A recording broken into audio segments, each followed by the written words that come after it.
Synopsis: the story follows a sunny, positive male lead who is not only skilled in life, but also bravely pursues true love. The female lead is an ordinary girl with her own troubles and aspirations. Their romance begins with a chance encounter and develops into a heartwarming love story. The male lead, with his striking looks and talents, also shows genuine care for others and a willingness to help. Through various everyday challenges and experiences together, they gradually build a deep emotional connection. Chapter 1. When You're Poor. The world is a cruel place, only showing its beauty to the wealthy. In July 2015, in the mining city of Gujiao, the scorching sun made the city feel like a steam room. Wang Yin lay shirtless on a rattan chair in the shade of his small yard, panting from the heat. His stomach still ached faintly from last night's drinking, where he had thrown up twice. He felt a bit hungry, but couldn't eat anything, feeling miserable. Suddenly, his phone beside him rang. With little energy, he answered. "Hey, Wang Yin, He Ming's graduation party is on the 2nd. You're definitely going, right?" Wang Yongli's excited voice came through, sounding like he was about to burst with enthusiasm. Wang Yin understood his excitement. He Ming was one of the prettiest girls in their graduating class, with a slim waist, long legs, and stunning look. She was the goddess of many boys. Just thinking about how He Ming looked yesterday made some emotions stir within him. However, his response was the complete opposite of those feelings. "Not going." "Huh?" Wang Yonglei was taken aback.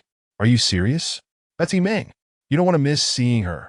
Why go when we're not on the same level?" TSK, Wang Yin. "Did you get triggered at Lu Weilong's party yesterday? I'm not saying you should be so petty. It's not a big deal." "Not a big deal? You weren't the one who felt humiliated." Wang Yin hadn't wanted to go to Lu Weilong's graduation party in the first place.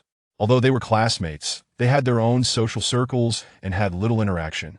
Lu Weilong and He Ming's group consisted of rich kids, while Wang Yin came from a poor family and didn't want to suck up to them.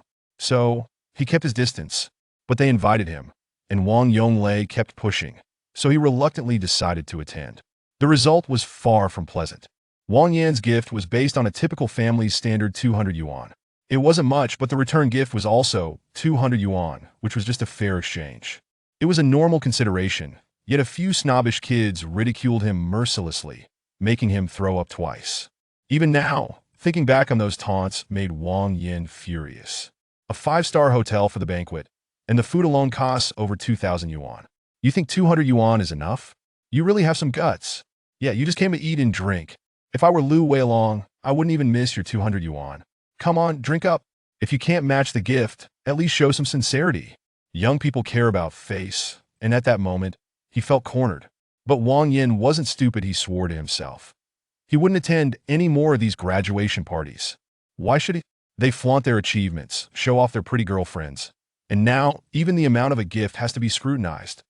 They must be bored out of their minds, especially when Lu Weilong pretended to say, "Actually, your college choice is quite wise. Star City Normal University may be a second-tier school, but there are plenty of girls. Any kind of guy can find a girlfriend. You won't be single." Wang Yin wanted to slap him. "What? Just because you have a bit of money? If I had that much money, I would have already won He Ming's heart. You're just a fool who doesn't know how to spend money." After such an unpleasant experience, Wang Yin definitely wouldn't go to He Ming's graduation party to feel uncomfortable. It wasn't fear, he just didn't want to deal with those arrogant jerks anymore. As for He Ming, she would just be a dream from high school. Thinking about finally ending his 3-year-long crush made Wang Yin feel a bit melancholic, but he understood it was inevitable. Not wanting to argue with Wang Yonglei any longer, he cut off the persuasion directly. "Stop. If you're treating, I'll go, but as for He Ming and her friends, forget it. I can't reach that high. Bye." He hung up the phone and tossed it aside, shaking his head with a cold smile. "What are you thinking? Why go? To be mocked like a clown by those arrogant kids. Just to say a few words to He Ming and then go home fantasizing about her scent." Gujiao is a mining city filled with nouveau riche, where the commercial center is as valuable as gold, while the shabby urban villages stand as scars. His family was a reflection of the countless urban farmers, living in low-income housing that barely saw sunlight during the day. In such a money-driven society filled with impatience, the chasm between him and He Ming couldn't be bridged by their student relationship. When one is poor, even breathing feels wrong. You don't understand, but I do. Wang Yin felt a fire burning in his chest, filled with anger and confusion. Just then, a crisp notification sound echoed in his mind. Ding! Congratulations! The host has been selected by the lifestyle system. As the owner of the system, your breath is power. Current system level, level 1. Every breath you take earns you 5 cents. Experience needed for upgrade. 0.10000. Note 1. Investing, gifting, or spending 1 yuan earns you 1 experience point. Lending, repaying, or transferring funds does not generate experience. Note 2. System money can be withdrawn and transferred instantly, without limits or accounts, absolutely secure. More functions will be unlocked as the system levels up. A rich system? Wang Yin was dazed for a moment, repeatedly confirming it wasn't an illusion, and his face gradually flushed with excitement. The Wheel of Fortune has turned this year. It's my turn. Am I finally going to become the most dazzling one in the village and reach the peak of my life? After being excited for a while, Wang Yin gradually accepted this stroke of luck and focused back on the system itself. Lifestyle system? Breathing equals power? Wang Yin suddenly had an idea and stared at the panel, quickly starting to breathe heavily. Whoosh, whoosh, whoosh. Sticking out his tongue like a dog, he breathed rapidly, and sure enough, the money numbers on the system panel started to soar. 5555, averaging 10 cents per second. When he finally earned 10 yuan, Wang Yin rolled his eyes and collapsed back onto the rattan chair, feeling half dead. Damn, this is like playing with fire. When I earn my first 10,000, I might as well prepare for my funeral. After resting for a bit, Wang Yin shifted his focus, ready to test his normal breathing rate per minute. He relaxed and silently counted.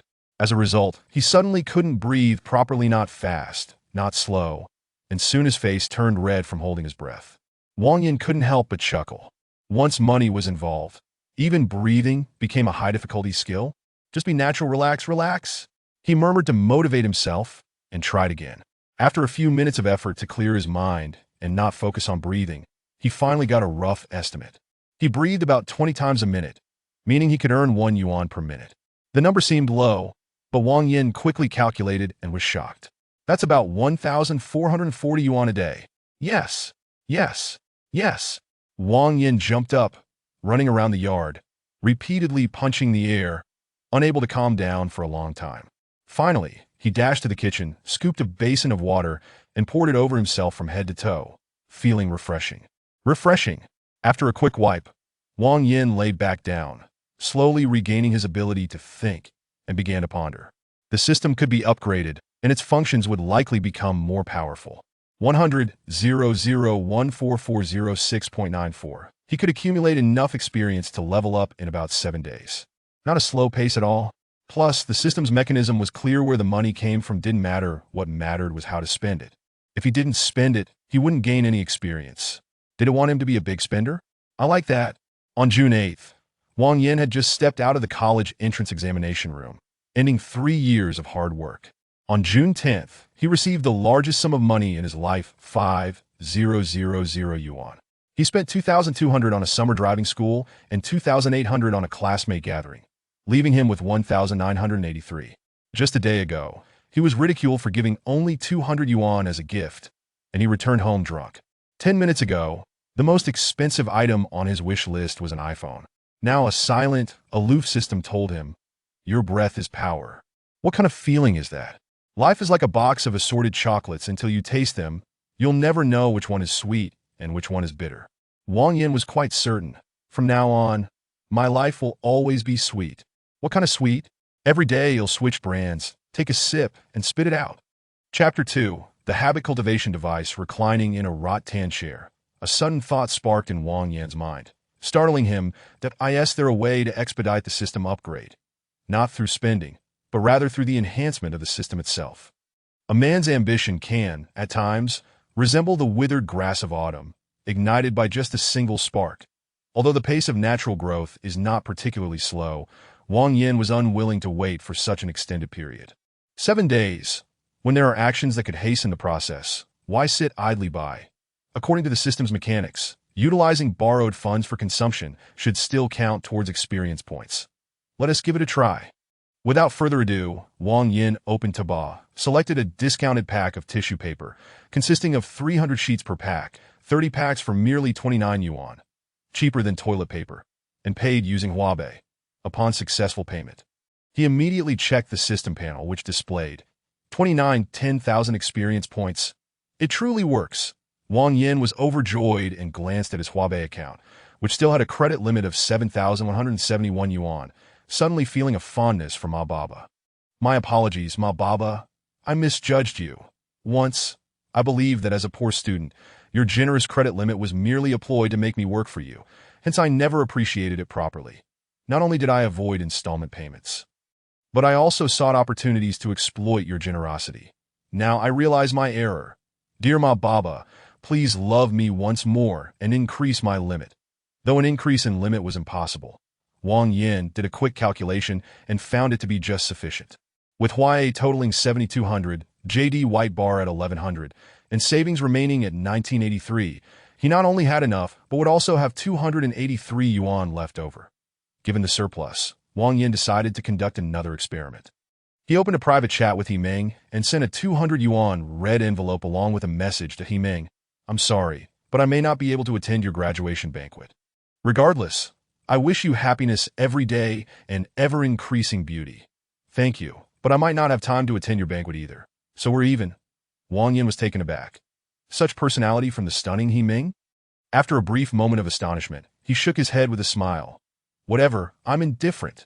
Times have changed. Who knows who will be unable to reach whom in the future? It's best to let time speak for itself. Next, he needed to consider how to spend money. To be frank, Wang Yin had never had this much disposable cash before. Living in an urban village, which is essentially rural, both of his parents had been farmers. And after failing in business twice, they had been working jobs since. Wang Yin had little pocket money as a child, and now suddenly possessing 10,000 yuan to splurge was exhilarating, rendering him practically trembling with excitement. When he first opened Huawei, he inexplicably had a credit limit of over 9,000, yet he had never dared to use it. Doing so would be foolish, even when he longed for an iPhone 6. He had never fantasized about owning one. As for now, it was merely 5 days' worth of salary, right? Bye. Today is July 26, 2015, and unless something unexpected occurs, a new model from Apple is set to be released in 2 months. Despite that, the official store has yet to lower prices. The 128G model still dares to sell for 68.88 yuan, merely offering a free tempered glass screen protector that in the past, Wang Yin would have considered it a significant loss. Knowing it would inevitably drop in price in 2 months, why not wait? But now, I'll give you 7,000 and throw in an aluminum alloy case. As he communicated with customer service, Wang Yin's fingers trembled. Brother, you're really living lavishly. Just 5 minutes ago, he was calculating that 300 sheets of tissue were cheaper than toilet paper by 0.18 yuan, and now he was bold enough to consider an alloy phone case. TSK. What can 1,100 yuan buy? Wang Yin genuinely couldn't imagine, so he randomly clicked on the main advertisement. What? That item is so expensive. Wang Yin's eyes widened in disbelief. That CK Classic 4-corner underwear, guaranteed genuine. 3 pieces for 550 yuan, available in black and white, with a purchase bonus of a 3-piece set. Such an enticing gift prompted Wang Yin to place the order without hesitation. That it was only after spending the money that Wang Yin realized the extent of his extravagance. Clad in 20 yuan shorts, an 18 yuan t-shirt, and a 10 yuan belt, yet daring to pair them with 183 yuan underwear. The crucial point is that while a brand name visible to others may garner recognition, what about those worn underneath? Do I need to unfasten my belt to show off? He thought much when purchasing and remained indifferent afterward. It was merely to complete his order. And the price was just right for exhausting the 1,100 yuan. With this mindset, while spending the last 1,500 yuan, Wang Yin directly acquired a pair of beige Converse Chuck 70 from Tmall, which after discounts totaled 14.99 yuan, with the store even offering 2 pairs of boat socks. Experience points climbed to 9,999 10,000, and upon recharging 1 yuan for phone credit, the system successfully upgraded. Life System of the Wealthy has reached level 2. With each breath, a cash reward of 0.1 yuan will be granted. While savoring delicacies, there is a 1 chance of receiving a mysterious food-related reward. Upgrade experience, 30,000. The first thing that caught Wang Yin's attention was the newly introduced attribute pertaining to food rewards. Savoring delicacies? It must require a certain quality of food. Eating a bowl of instant noodles when starving only satisfies the need for survival. hardly qualifying as enjoyment. True gourmet experiences need not be overly expensive. However, they must be crafted with care to provide a delightful experience. Thus, the system is indeed considerate. Enjoying gourmet food is inherently a pleasure, and to receive additional rewards, how delightful, although the probability is somewhat dishearteningly low at 1. One would need to eat 100 meals over 3 months to potentially receive a single mysterious reward. Well, let us leave it to fate. Hopefully, when the system upgrades again, the probability will improve. Next, the highlight was the doubling of cash rewards. Now, he could earn a reward of 120 yuan per hour, totaling 2,800 yuan a day. Wang Yin was grinning from ear to ear, feeling as though he had reached the pinnacle of life. Waking up to an extra 3,000, then another 3,000 upon sleeping again. Why bother being a lazy fish when I could just skip school? As a student of a second-tier teacher training institution, what kind of job could possibly yield the equivalent of my 2-day salary? Naturally, skipping school was out of the question. His parents would surely disapprove, a situation he fondly referred to as Facebook. In fact, Wang Yin found himself more eager than ever to attend university, as a pressure-free university life would undoubtedly be exhilarating. No endless assignments, no concerns about survival, and no need to concoct excuses to ask his parents for money. Ample time and plenty of senior and junior students to rely on. Ah, what a heavenly existence. Lost in blissful thoughts for a while, Wang Yin suddenly remembered. Oh, there is a mall too? He opened it to find a solitary item lying there. Habit cultivation device. Quantity, usable times, 3-3. Price, 30,000 yuan. Effect. Each use takes immediate effect, cultivating a deeply ingrained good habit for the host. Note: the initial opening price of the mall is set at a mere 10 of the original price. What? The original price was 300,000? Well, considering its function, it's not expensive. In truth, aside from those exceptional individuals who effortlessly gain admission into top-tier universities, there shouldn't be a significant difference in intelligence between ordinary first-tier and third-tier students. Often, poor academic performance stems from poor study habits. Wang Yin deeply resonated with this sentiment. Lack of focus in class, superficial understanding of problems, and growing frustrated after just a few minutes of review. Thus, grades gradually diverge, leading to a qualitative change due to cumulative effects. Had he obtained this device earlier, fostering good habits could not only aid his studies but might also hold significant importance for his entire life. Fine, it's not too late now. Spending 30,000 yuan to cultivate 3 positive habits seems like a tremendous bargain. Wait, hold on. Where on earth am I supposed to find 30,000 yuan? Wang Yin suddenly recalled the setting of the system mall, feeling as if a bucket of cold water had been poured over him, chilling him to the bone. If not purchased within the week, it will be refreshed. Today is the 26th Sunday. The mall will refresh at midnight. With only a few hours left, he wouldn't even have time to sell a kidney. Damn, what a nuisance. Wang Yin gazed longingly at the habit cultivation device. Sighing deeply, once a miraculous tool lay before me, but I lacked the funds. There is no greater agony in life than if only I had another chance. I still can't gather 30,000 yuan. Chapter 3.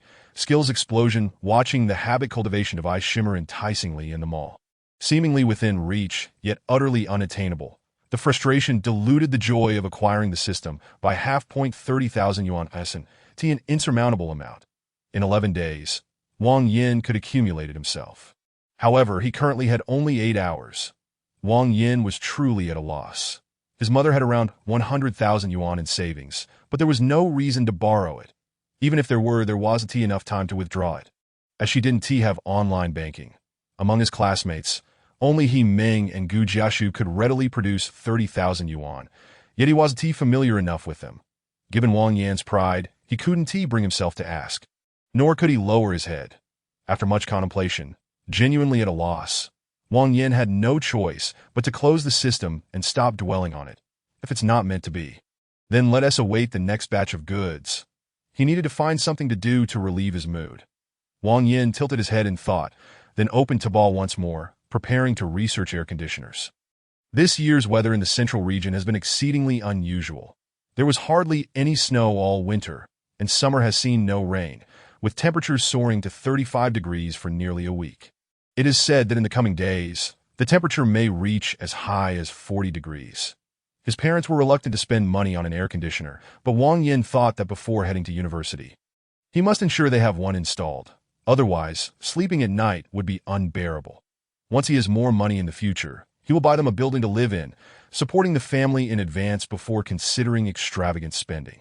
Or else he would always carry a sense of guilt. Finding excuses is quite a challenge. The mere thought of having to explain to my parents where the money came from leaves Wang Yin feeling overwhelmed. More so than the pressure of the college entrance examination. Just as he was lost in his worries, a sudden clamor erupted from the neighboring courtyard. Before long, a young man in his 20s strolled past the wall. Wang Yunxi, the neighbor of Wang Yan's family. "Oh, little Yin, why aren't you out enjoying the day?" he inquired. "With today's heat, who would dare venture outside?" Wang Yin retorted. "Indeed, this dreadful weather is unbearably hot." Wang Yunxi nodded in agreement, twisting his white shirt, causing beads of sweat to splatter onto the ground. "Wait a moment, little Yin." He darted into the house, retrieved half a watermelon from the refrigerator, inserted 2 spoons, and vaulted over the wall to present it to Wang Yin, placing it on the table. "Here, enjoy some watermelon." Wang Yin, feeling no need for formality, seized a spoon and scooped out a generous portion. Wang Yunxi was not just a stranger. He was a close relative of the Wang family, who had recently completed their 5th degree of kinship to by lineage. He should even address Wang Yin as uncle. However, having lived in the city for an extended period, such formalities were often overlooked, and Wang Yunxi referred to Wang Yan's father as third grandpa, while maintaining a casual rapport with Wang Yin. Savoring the sweet, refreshing watermelon, the heat of summer dissipated from Wang Yan's body, leaving him utterly at ease. "Ding! You have tasted the delicious watermelon, triggering a mysterious reward. You have acquired a skill, unlocking your personal panel. Wow, I've never bought a lottery ticket in my life, and it turns out I'm this lucky." Wang Yin was utterly astonished, struggling to believe it. At one chance, and he hit the jackpot. Can you believe it? Such incredible fortune, could it possibly be a skill that could earn him 30,000 yuan? Eagerly, he opened his personal panel, and in an instant, a 3D avatar of Wang Yin materialized on the new interface. Host, Wang Yin, basic attributes: Strength 64, Constitution 63, Agility 68, Intelligence 65. Skill, Gluttonous Intuition. The Gluttonous Intuition was a particularly intriguing skill. However, it bore no relation to money. Wang Yin felt a tinge of disappointment, but as he continued to read, his spirits began to lift. The annotation stated, "Passive skill, allowing you to vaguely perceive the quality of ingredients, enabling you to select the finest among them."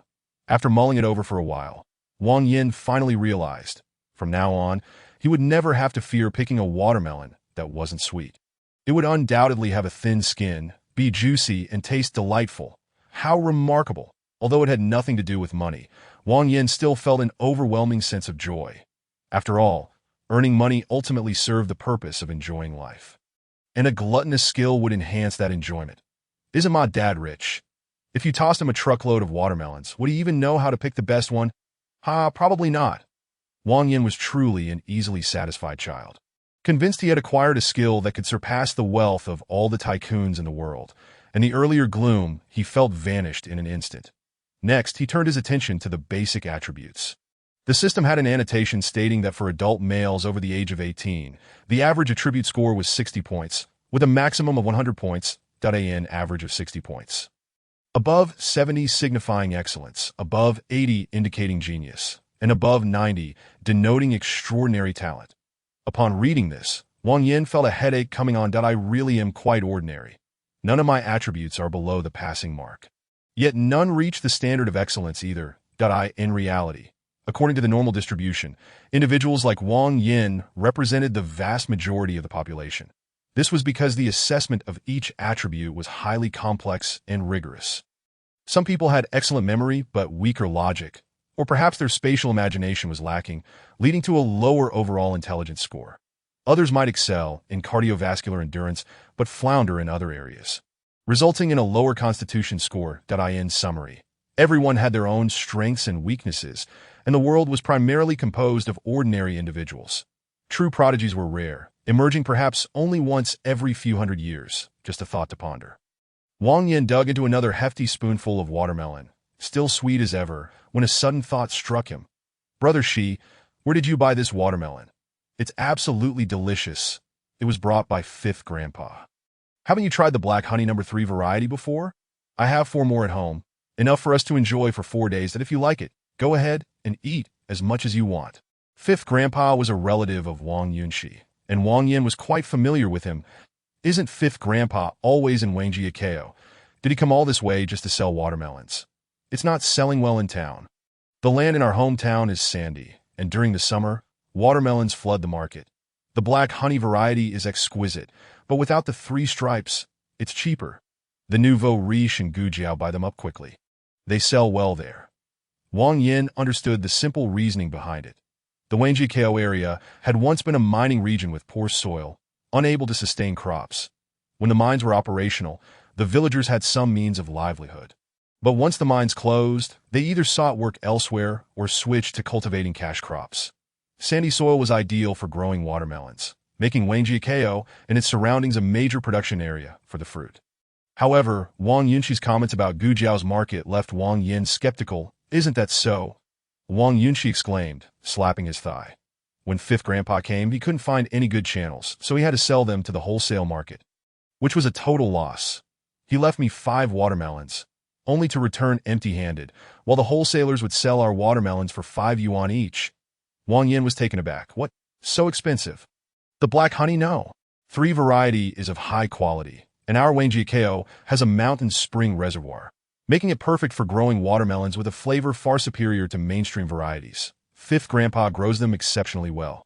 But unfortunately, he lacks the right channels. As for Wang Yin, he dismissed the idea entirely. The adult world revolves around how to earn money, while in the realm of the newly wealthy, it's all about how to spend it. He couldn't be bothered to think about such matters. Instead, he preferred to contemplate how to enjoy himself in the coming days.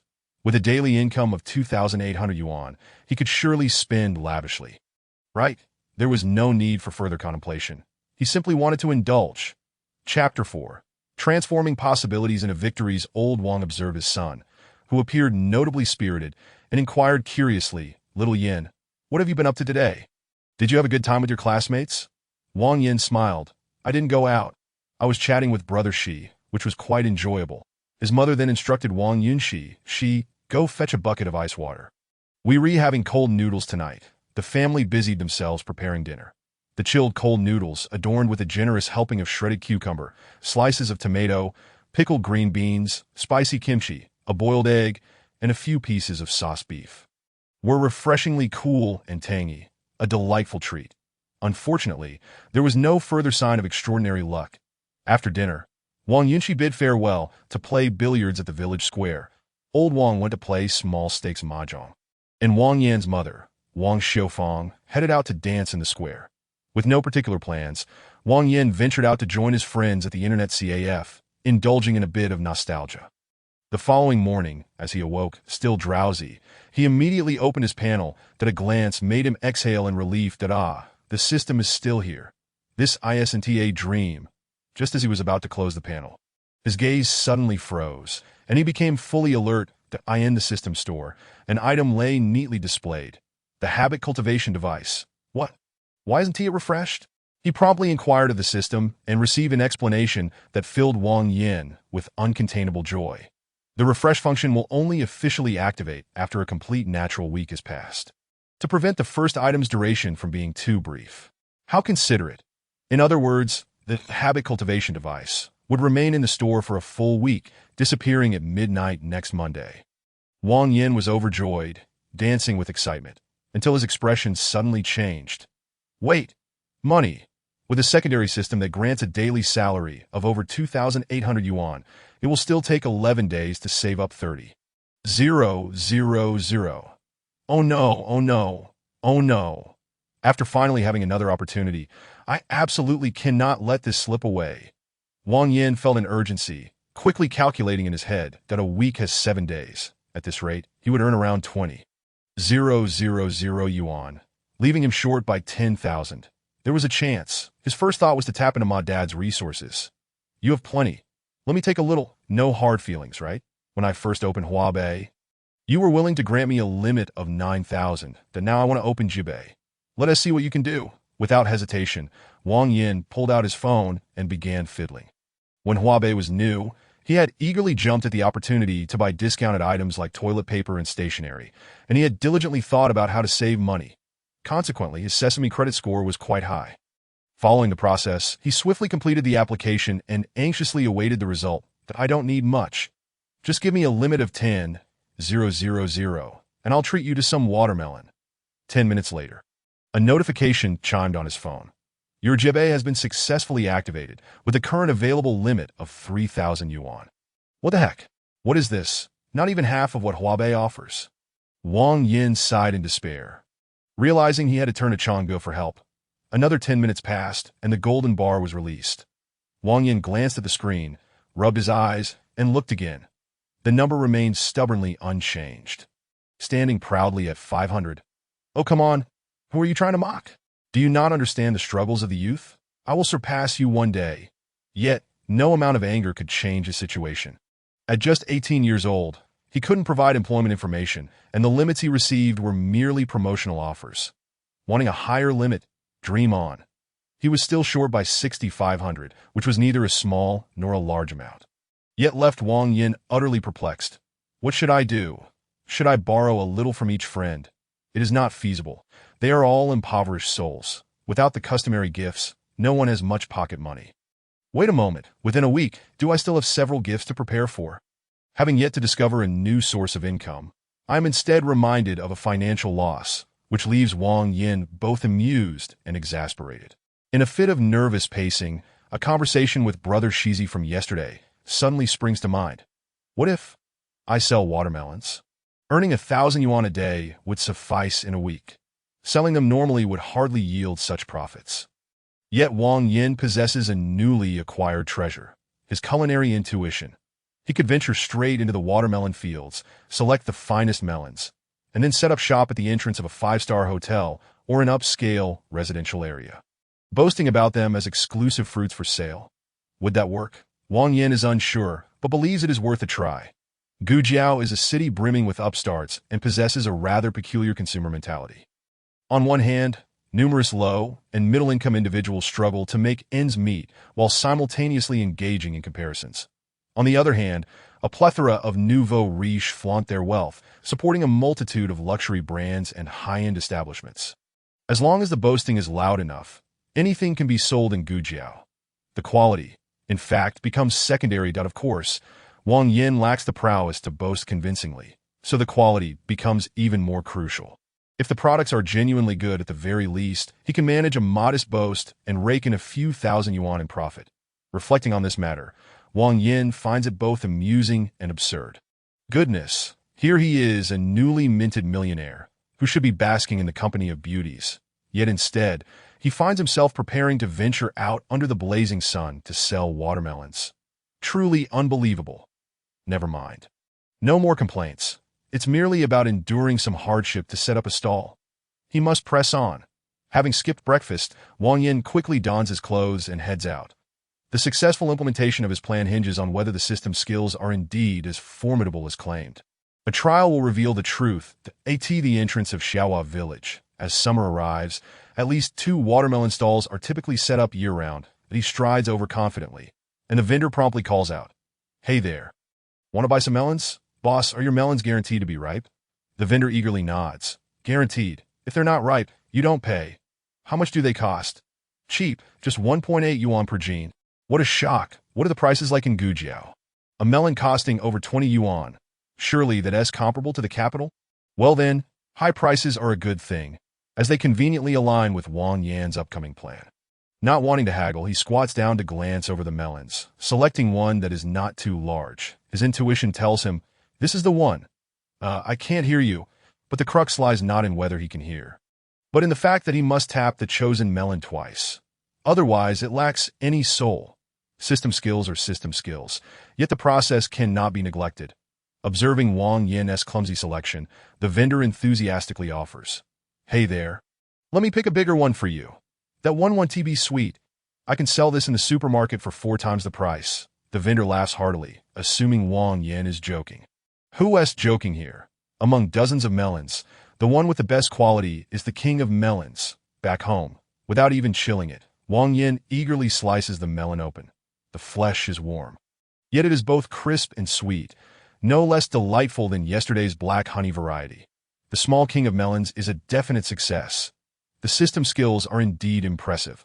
Wang Yin slaps his thigh in excitement, elated to the point of bursting. The prospect of running a stall now appears theoretically viable. Chapter 5. The beginning of the millionaire's journey. Wang Yan's spirits soar with elation, his body trembling with excitement. A recent high school graduate, he has just cast aside his textbooks and remains blissfully ignorant of everything outside of academics. The concept of society is constantly mentioned, yet how many high school students truly understand which way the door to society swings?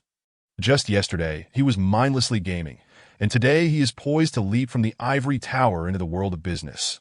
How could he not be thrilled? The only downside is the overwhelming chaos. Managing everything alone may prove to be a challenge. His immediate instinct is to seek assistance. However, a sudden realization strikes. No. Who could accompany him in this folly? Wang Yonglei and Zhang Yin would only add to the chaos. Brother Shizi is reliable, but he has work commitments for his parents. Never mind, he will share his joy with them once he earns some money. It seems he must go it alone, with the fearless determination of a young bull. Wang Yin recognizes that he must rely solely on himself and promptly begins to devise a plan. As his thoughts crystallize, his resolve strengthens that he must act. There are 3 reasons. First, he must acquire the habit cultivation device. Although Wang Yin is only vaguely aware of the power of habits, there exists an urgent feeling within him urging him not to miss this opportunity. The system's mystery and strength lead him to believe that the so-called habit cultivation is surely not as simple as washing one's hands before meals. If he can obtain it, the 3 beneficial habits will undoubtedly provide substantial assistance in his future endeavors. Second, he can upgrade the system ahead of schedule. For every 2,800 yuan earned, he can advance the system's upgrade by a day. Each day saved translates to an additional 2,800 yuan earned. While this may not seem like a considerable amount, there is a term in gaming called snowball effect. This means that gaining a slight advantage in the early stages can lead to a significant lead and an ever-expanding victory. The same principle applies to system upgrades. Upgrading to level 2 2 days early may lead to upgrading to level 3 5 days early, and to level 4 15 days early. The early stages are crucial. Additionally, Wang Yin considers the pricing of items in the marketplace. Future products will not have a novice discount, and prices may soar to 300, 000, 500, 000, or even 1, 000, 000, without additional income. Relying solely on his breathing salary to save up may leave him uncertain whether he can accumulate enough by the time school starts. How many valuable opportunities might he miss? Wang Yin is rather greedy. He desires everything. Since there is an opportunity, he must strive to make the most of it, exercising a bit of initiative. Who knows what surprises may await? Third, this serves as a personal challenge. Obtaining the millionaire system does not instantaneously transform one into a millionaire. That is a high school student raised in an urban village with an air of poverty. If he does not train himself now, when will he? He is unafraid of hardship. Success offers rewards, while failure bears no consequences. It is a challenge filled with excitement and devoid of danger. How intriguing. 1, 2, 3. His reasons are compelling. Onward. The first step is to calculate available funds. Just over 2,000 yuan, a pitiful sum. Even disregarding everything else and solely using it for purchases, it would amount to at most 2,000 jin of watermelons. Such meager startup capital is disheartening. However, Wang Yin has a plan. The second step is to confirm the source of goods. Without a doubt, the watermelons will come from Wangjiao. His hometown is not only particularly suitable for growing melons, but the farmers are also relatives who will allow him to pick as he pleases. To fully harness the power of his culinary intuition, he must personally select the melons in the fields. He cannot delegate this task to others. Moreover, selecting melons from his hometown allows for credit. Wang Yin's uncle and grandmother have yet to move out of Wangjiao, and with only 20 to 30 farming households. The elderly lady commands considerable respect and has a good rapport with the community. Loading a cart full of watermelons to sell and settling the bill afterward is a trivial matter. Anyone would be willing to accommodate him. The third step is to arrange transportation. Wang Yin has just obtained his driver's South license and can drive without issue, but he must figure out where to get a vehicle. Renting a car? No, that would be too expensive and significantly inflate costs. Additionally, Wang Yin's cash flow is quite tight. He cannot afford rental fees or fuel costs. That it would be best to borrow a car. He circles this point on paper and begins to contemplate the next step. The fourth step is to boast that he must devise a complete set of pitches to ensure everything goes smoothly. Selling at 2 yuan per gene would be a futile endeavor. That if he can sell at 3 yuan per gene, he might earn a profit of 1.5 yuan. That he needs to sell at least 800 gene a day to meet his financial needs. That seems rather absurd. Retail sales are likely to be challenging. Therefore, under the current circumstances, he must aim to sell for at least 5 yuan or more to secure a sufficient profit margin. Watermelons are abundant on the streets, with others selling for 1.5 to 1.8 yuan, yet Wang Yin intends to sell his for 5 yuan. How can he avoid boasting? The wisdom of the people is profound. They are well aware of this. Imperial Jade Liquor, 181 yuan a cup. How is this liquor? Just listen to my pitch. What Wang Yin is about to do is precisely the same thing. The fifth step involves identifying the target audience. No, that should be identifying high-end clientele with precise focus. He opens Baidu Maps and begins searching for upscale hotels. Halfway through, Wang Yin suddenly realizes something is amiss. That if he wishes to sell watermelons at a premium, it seems he can only do so through retail, right? Selling for over 5 yuan, he fears he might be chased away from hotels or gourmet fruit shops. The low-margin, high-volume strategy does not suit him. His culinary intuition is merely a selection skill and cannot create top-quality melons. There are only so many kings of melons. He must ensure individual profitability, or else it is utterly meaningless. Therefore, the target should be residential areas. After much contemplation and deliberation, Wang Yin concludes that his judgment is sound and promptly changes his approach. Ultimately, he selects 4 residential areas. The sixth step is to improvise on-site. When it comes to selling, Wang Yin feels utterly at a loss if he can boast and chatter endlessly with classmates. Yet when it comes to public speaking, he becomes tongue-tied. Now, facing the prospect of setting up a stall, the challenge is far greater since it requires him to extract money from others. This is tough.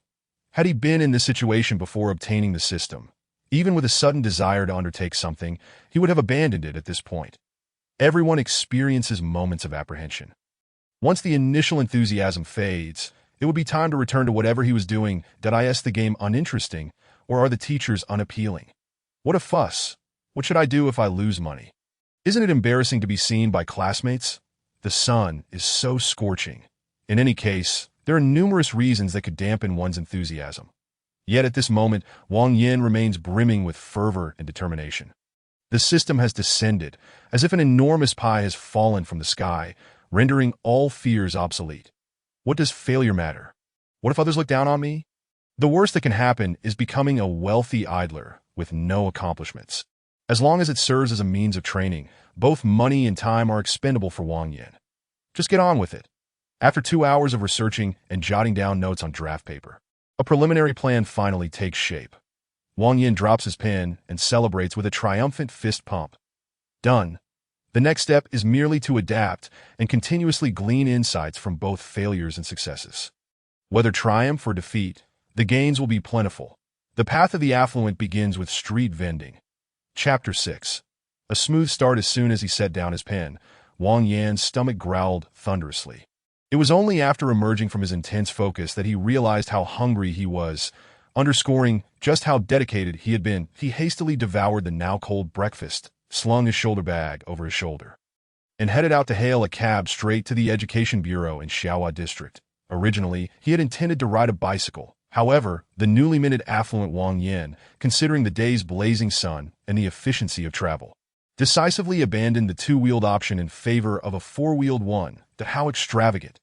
Alighting at a small intersection beside the Education Bureau, he strolled casually inward, and after walking about 200 meters into an alley, he found a dilapidated 3-story building.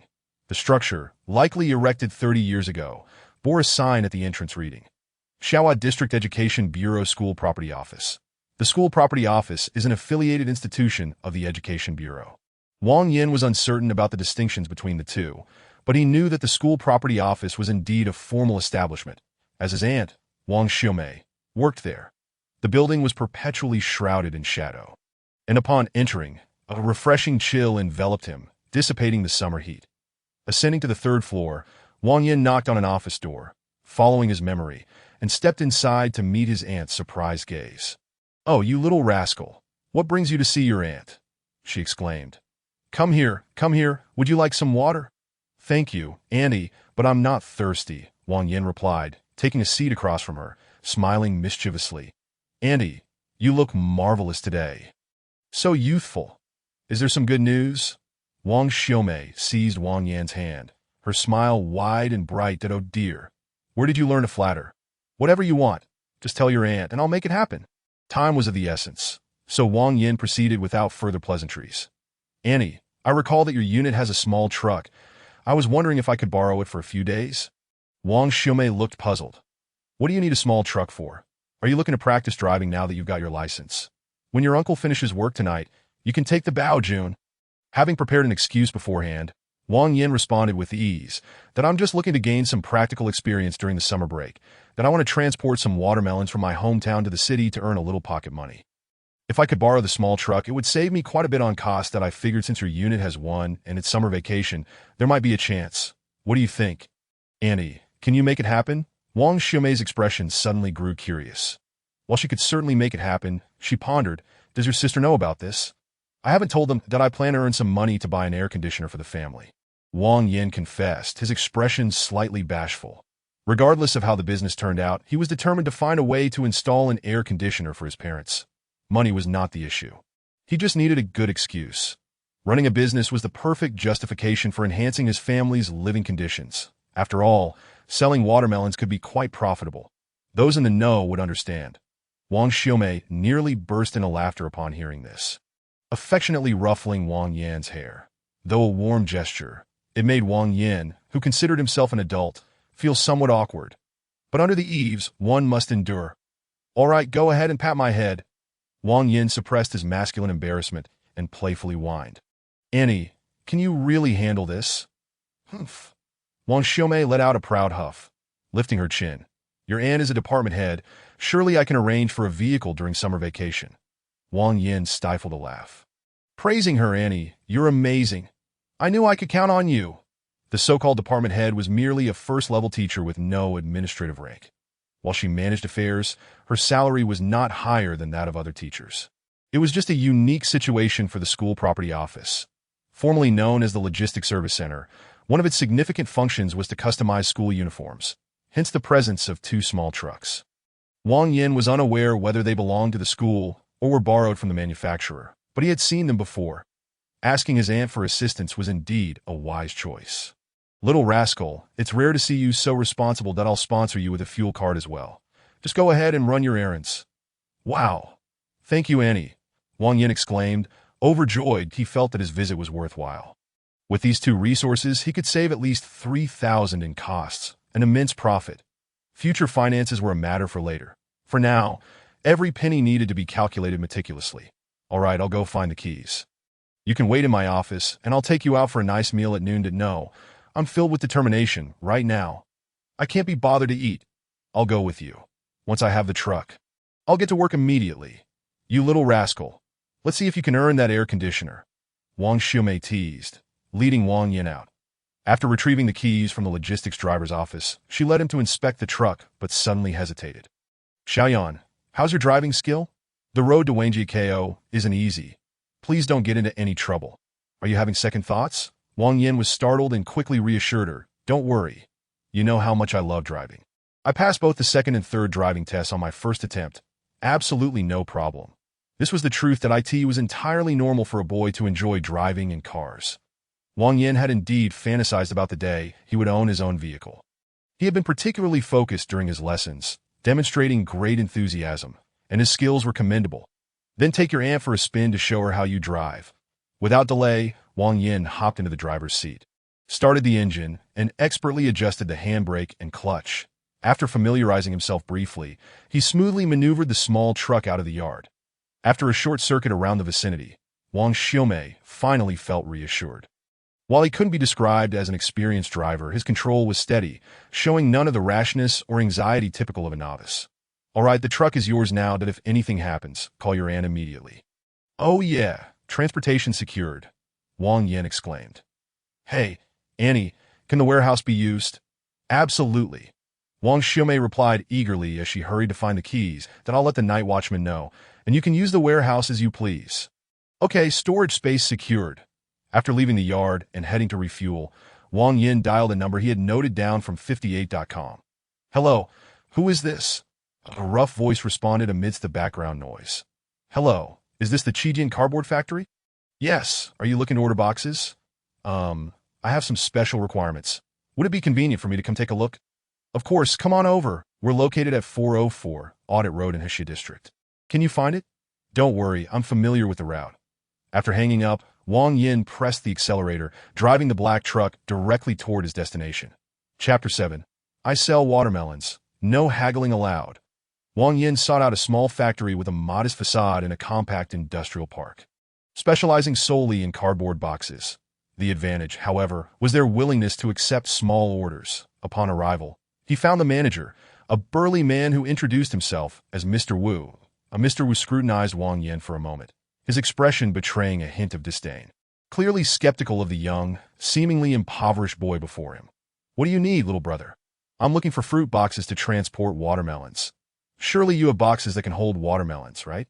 As soon as Wang Yin spoke, Mr. Wu's brow furrowed deeper, his tone indicating a lack of interest. Are you joking? What kind of boxes do you use for watermelons? Wang Yin was puzzled. Was it that they couldn't use boxes, or just that it was unnecessary? Mr. Wu chuckled lightly, pulling out a pack of cigarettes, leisurely lighting one as he glanced sideways at Wang Yin, casually gesturing with the pack. Want one? Thank you, Mr. Wu, but I don't smoke. Wang Yin quickly declined. Wang Yin felt a blush of embarrassment creeping onto his face, coupled with a sense of injustice. Come on, I'm just a high school student. How would I know your complicated ways? It's a simple transaction. We pay and receive the goods. Isn't that enough? Yet, Wang Yin, though youthful, was not foolish. He understood that given his modest request, even offering money might not guarantee cooperation. He realized he was indeed at their mercy, and thus needed to humble himself. My apologies. I truly am a soon-to-be college student out here for a summer internship, and I lack experience. Thank you for the heads up. Wang Yin immediately apologized, his tone sincere. The troubles associated with selling watermelons are numerous, since he had resolved to undertake this venture for personal growth. He could not afford to act like a spoiled child. Otherwise, why not just lie at home, sleeping the summer away, waiting for a salary to accumulate before indulging in lavish outings? Whether at bars, nightclubs, or shopping malls, as long as the wallet was full, one could be treated as a VIP anywhere. But conducting business required a different set of rules. Perhaps it was Wang Yin's earnest demeanor that softened Mr. Wu's expression. Upon hearing the words summer internship, Mr. Wu's demeanor finally relaxed at, "Oh, so you're a recent high school graduate. Which school do you attend?" Wang Yin spoke candidly. "Yes, I attend an experimental high school." My daughter is at the second high school. Just started her third year of high school this year, and she'll be taking the college entrance examination next year. How did you do on yours? He scratched the back of his head awkwardly. A bit reserved and inexperienced, that it's quite average. A second-tier normal university, that I'm really not cut out for academia. So I plan to take advantage of the summer break to hone my skills for future endeavors. That's a commendable ambition, Boss Wu replied, giving him a thumbs up as if he had struck a chord. Boys are different from girls. They must eventually support a family. Gaining experience is essential. Being able to drink and smoke while chatting. That's what makes a real man. Is it really necessary to drink and smoke? Wang Yin pondered. Perhaps, but I'm quite affluent. As long as I get past this hurdle, I won't have to socialize just for the sake of it. Your theory doesn't apply to me. Wang Yin felt a bit unconvinced and awkwardly shifted the subject. My daughter excels academically. She consistently ranks around 50 or 60 in her grade during exams. With a little more effort this year, she should easily secure a spot in a first-tier university. Wow, that's truly impressive. Far better than I was. Boss Wu laughed heartily, clearly proud. All right, seeing that you're quite determined at such a young age to seek out experiences, it would seem remiss of me not to assist you. What do you need? Finally addressing the main topic, Wang Yin perked up. That I'm primarily looking for a box that appears more upscale. The material isn't critical, but it must be shock-resistant and able to withstand dozens of pounds. Additionally, I need it printed with the name of my uncle's research institute. That's quite a tall order. Boss Wu frowned. It's rare for someone to use a box for transporting watermelons. Cardboard boxes simply can't handle that weight. Even if they don't break individually, they will surely collapse when stacked. Those plastic mesh boxes are resistant to pressure, but their individual cost is too high. Moreover, watermelons vary in size. The large ones might not fit, and for the smaller ones, you'd have to cram in a lot of foam padding. Wang Yin began to elaborate, utilizing his pre-prepared script. The watermelons I plan to sell are a new variety developed by the Agricultural University of our province, currently in experimental promotion that I'm leveraging my uncle's connections to acquire a batch of them. Ready to test the waters that if I don't charge a bit more, how will I make a profit? They're already quite pricey, and I haven't secured many, so an additional packaging fee 1T hurt. Retail at a higher price. His reasoning was sound, yet the delivery was rather lackluster. Fortunately, Boss Wu didn't suspect anything. After all, it was just a small venture worth a few $1,000. Alright, I understand your intent. You know, this is indeed a business that can bring in some pocket money. We have plenty of local tycoons willing to try new things. And as long as the quantity isn't large, it will definitely sell, Boss Wu exclaimed, slapping his thigh and turning to head into the factory. Follow me. Let us see if this box will work for you. What Boss Wu produced was essentially a plastic mesh box, typically used for oranges in winter, complete with a lid and capable of being sealed.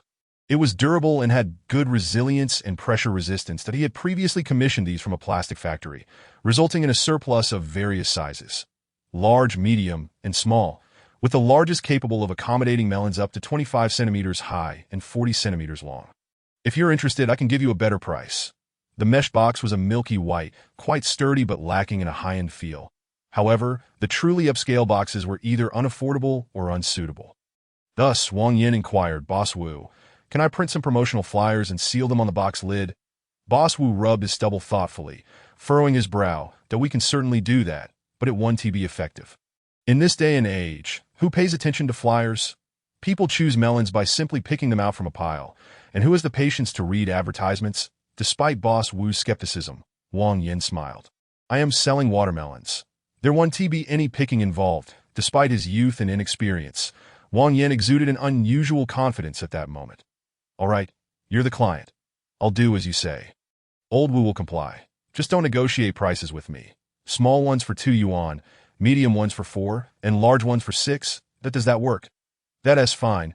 Wang Yin quickly agreed to the pricing. Then laid out his requirements. But I only plan to take 100 boxes for the first batch, 50 large and 50 medium. I'll reorder as needed, and it'll be cash on delivery. Also, you must help me smooth out the rough edges of the boxes. Goodness, just a few hundred yuan worth of business. And you want me to fuss over my workers, Boss Wu muttered, but after a moment of thought, he ultimately nodded in agreement. Thus, the arrangement was made, and they scheduled for Wang Yin to pick up the boxes in the afternoon, after which he swiftly headed to his next destination. Chapter 8. Who is that? Before setting off, Wang Yin dialed a number he had taken from a telephone pole at the village entrance. Hello, who are you looking for?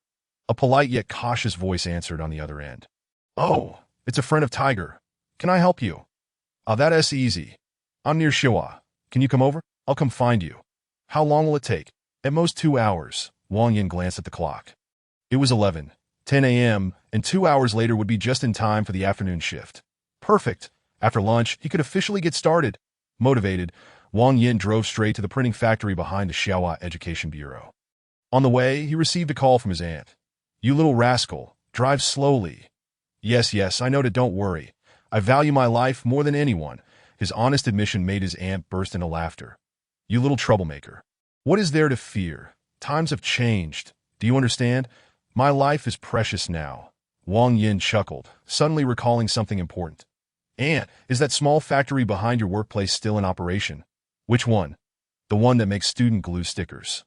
Pencils and rulers? Yes, exactly. Yes, it's still running. What do you need?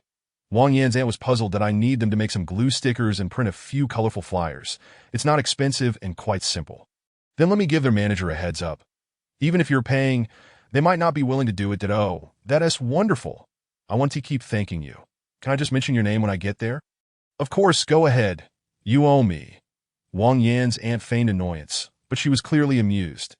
Elders always hope their children have serious pursuits and can help out. That brings them the greatest joy. All right, you carry on with your work. Bye.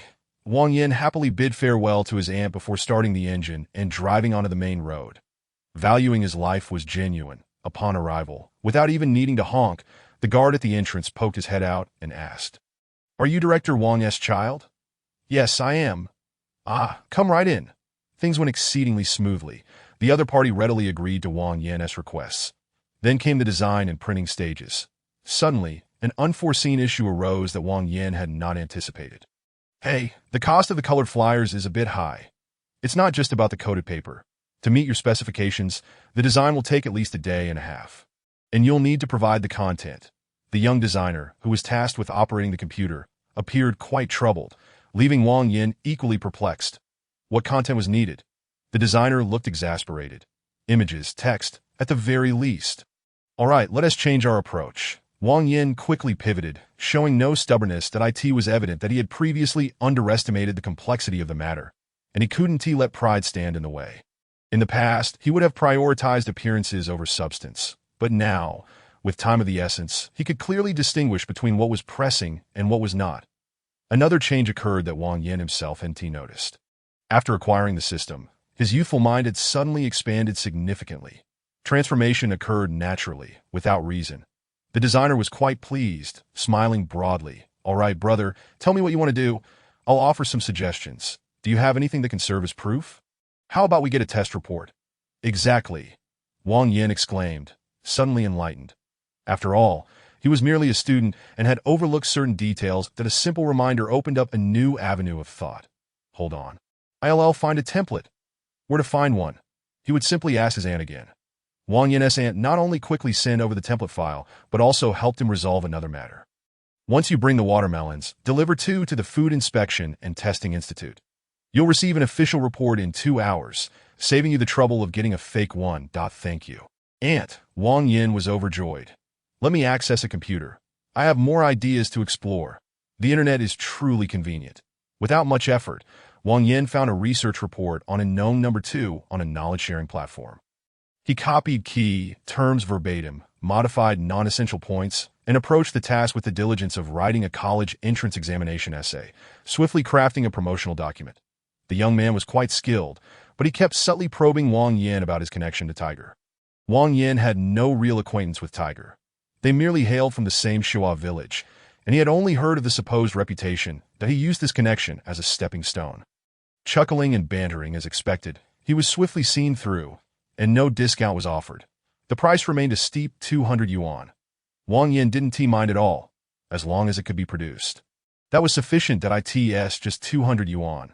Experience points of 200 will do. A busy morning left him exhausted, yet he felt an unprecedented sense of fulfillment that a month ago, sitting in the Gaokao examination hall. Wang Yan could hardly have anticipated the circumstances he finds himself in today. IT is the system that has inflated his aspirations. Spending 2,000 to 3,000 yuan a day, indulging in a hedonistic lifestyle for over 10 days. And then, after the system upgrade, continuing this extravagant existence. What skill does it take to elevate the system to level 4 before entering university? If one is to play, one must play grandly. The habit cultivation apparatus is a must-have. Should business proceed smoothly, the next targets must be set even higher. For instance, sprinting towards the highest system level with utmost speed. Naturally, shedding the naivete of a poor student is equally vital. What kind of man can truly be deemed a tycoon? Wang Yan is unsure, but he knows with certainty that he is still far from being a successful man, that if he can manage to make the street stall business flourish, that would signify a slight maturation of sorts. With these thoughts in mind, Wang Yan found his spirit rekindled. The fatigue and heat brought on by the sweltering weather ceased to feel like torment. Just a little longer, and victory will be within reach. After finishing his meal and taking a shower, exhaustion crashed over him. He felt hot, weary, and hungry, panting heavily. During the sweltering summer, it is no easy feat to keep moving. The air conditioning in the dilapidated truck was ineffective, failing to produce a cool breeze. Otherwise, one could simply enjoy the comfort of the air conditioning while getting things done without enduring such hardship. Yes, once his earnings accumulate sufficiently, he must acquire a small car. An Audi A4L seems quite appealing. It's stylish and of a respectable price, making it a perfect vehicle to cruise around the university campus. In truth, Wang Yan has never laid eyes on any luxury cars. Having grown up in a village before the demolition of the urban village, he was just a rural child. Even if luck were to favor him with a demolition, he would merely be a nouveau riche at best. Among the vehicles that pick up children after school at the campus gates, Wang Yin admired the A4L solely based on its appearance, deeming it a fine car. As he daydreamed about driving an A4L, Wang Yin gradually drifted off to sleep. He had gone to bed early the previous night but tossed and turned, unable to find rest. Waking up early today and toiling the entire morning had truly worn him out. In his dreams, the sky shimmered, weaving a palace of light, where beautiful maidens endlessly presented exquisite delicacies and wines to the throne, while the grand hall brimmed with wealthy merchants from various nations, brandishing an array of novel gadgets in hopes of earning a smile from the king. The figure seated on the throne exuded an aura of calm and authority, yet his face remained obscured. Who could that be? Awakening from the chaotic dreamscape, he received a call from General Manager Wu of the cardboard factory. "Is everything ready? Great. I'll head over immediately." General Manager Wu, though somewhat blunt, was efficient in his dealings. The plastic mesh boxes were impeccably trimmed, smooth to the touch without any sharp edges. Wang Yin was exceedingly satisfied with the quality of the boxes and promptly settled the payment with Wu. He casually inquired, "General Manager Wu, may I ask where I might procure sponge blocks of the perfect size?" Wu, with his arms crossed, pointed to the right. "Just turn right and walk 200 meters. There's a small sponge factory. Have them cut it to the size of your boxes. They even sell that bubble plastic cushioning film." Obtaining the sponge blocks was remarkably simple. They had ready-made sponge strips for packing boxes. Moreover, it was inexpensive. Wang Yin spent a mere 250 yuan to acquire sufficient stock, then swiftly drove back to Wangjiagu. "Dog kid, have you eaten? If not, come have a slice of watermelon," Fifth Uncle's voice boomed. True to his reputation as a melon seller, treating the watermelon as a staple food, Wang Yin chuckled, not one to be polite, directly requesting, "Uncle, let me have some melon on credit. I'll take it to the city to sell." In Wangjiagu, there were only about 20 households, all closely related, and Fifth Uncle, with his generous nature, preferred straightforwardness. "Tomorrow, you can go to the field and pick some. No need for weighing. Just 5 yuan each." Fifth Uncle puffed on his cigarette, waving his hand dismissively. Wang Yin was taken aback. "What? 5 yuan each? Aren't you losing money?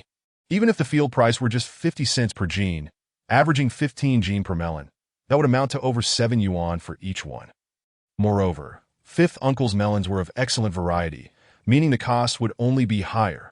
What a ludicrous notion. The old man spat on the ground, deridingly remarking, "Relying on these few melons for a meal? Your family would starve to death long ago. Take more. It'll save hassle." Fine. Fifth Uncle was not short of money, and neither were the farmers in Wangjiagu, so Wang Yin accepted the kind offer without hesitation. "Why wait until tomorrow? I'll head out right now. Just point me in the right direction. You're in a rush for what?" Despite the banter, Fifth Uncle stood up from his small stool, exuding energy as he left the yard. "Come on, I'll show you the melons." The soil in Wangjiagu was unsuitable for rice cultivation, but it was perfect for growing watermelons. Once out of the village, fields of melons sprawled in every direction. However, none compared to Fifth Uncle's variety. Even Wang Yin's Uncle's melons paled in comparison.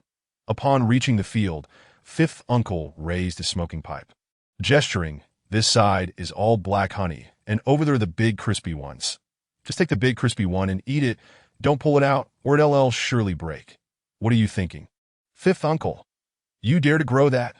Wang Yin exclaimed, then, filled with excitement, dashed eastward. "Then I'm going to check out your crispy ones." Wang Yin was unaware of the scientific name for the big crispy variety, but he knew they were delectable and hard to come by. He dashed over and soon spotted a row of low-growing melon plants, instinctively selecting a melon the size of an olive.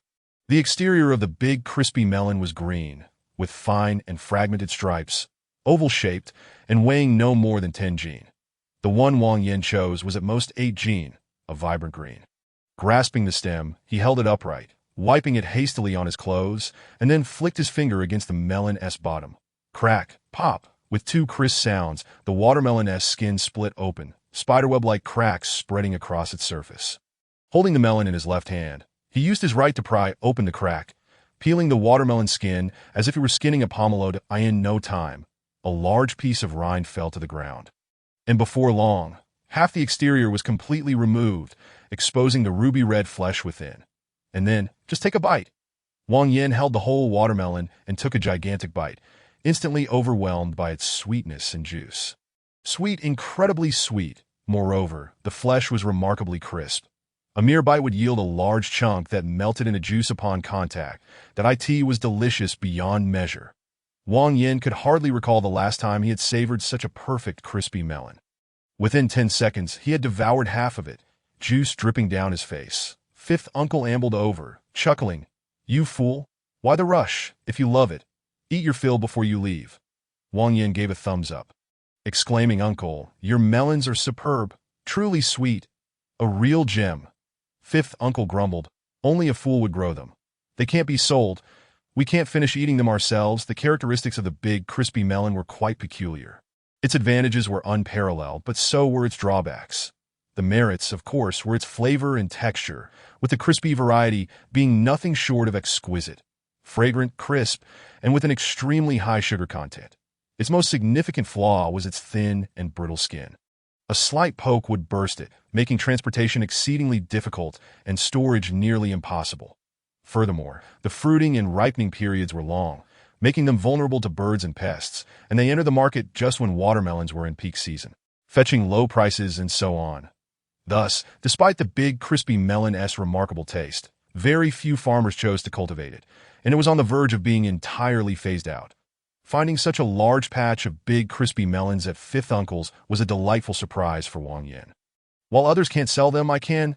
Uncle, I'll take 50 big crisps." "Nonsense. What will you use to transport them?"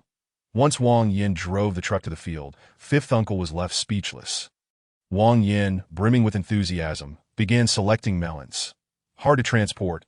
With 2 layers of bubble wrap securely wrapped around them, they were placed in sponge boxes, topped with another layer of sponge strips, sealed, and done. It's just a bumpy mountain road. Let it be bumpy.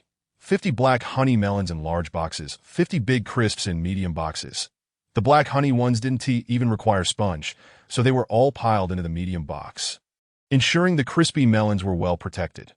The process of selecting melons was rather uneventful.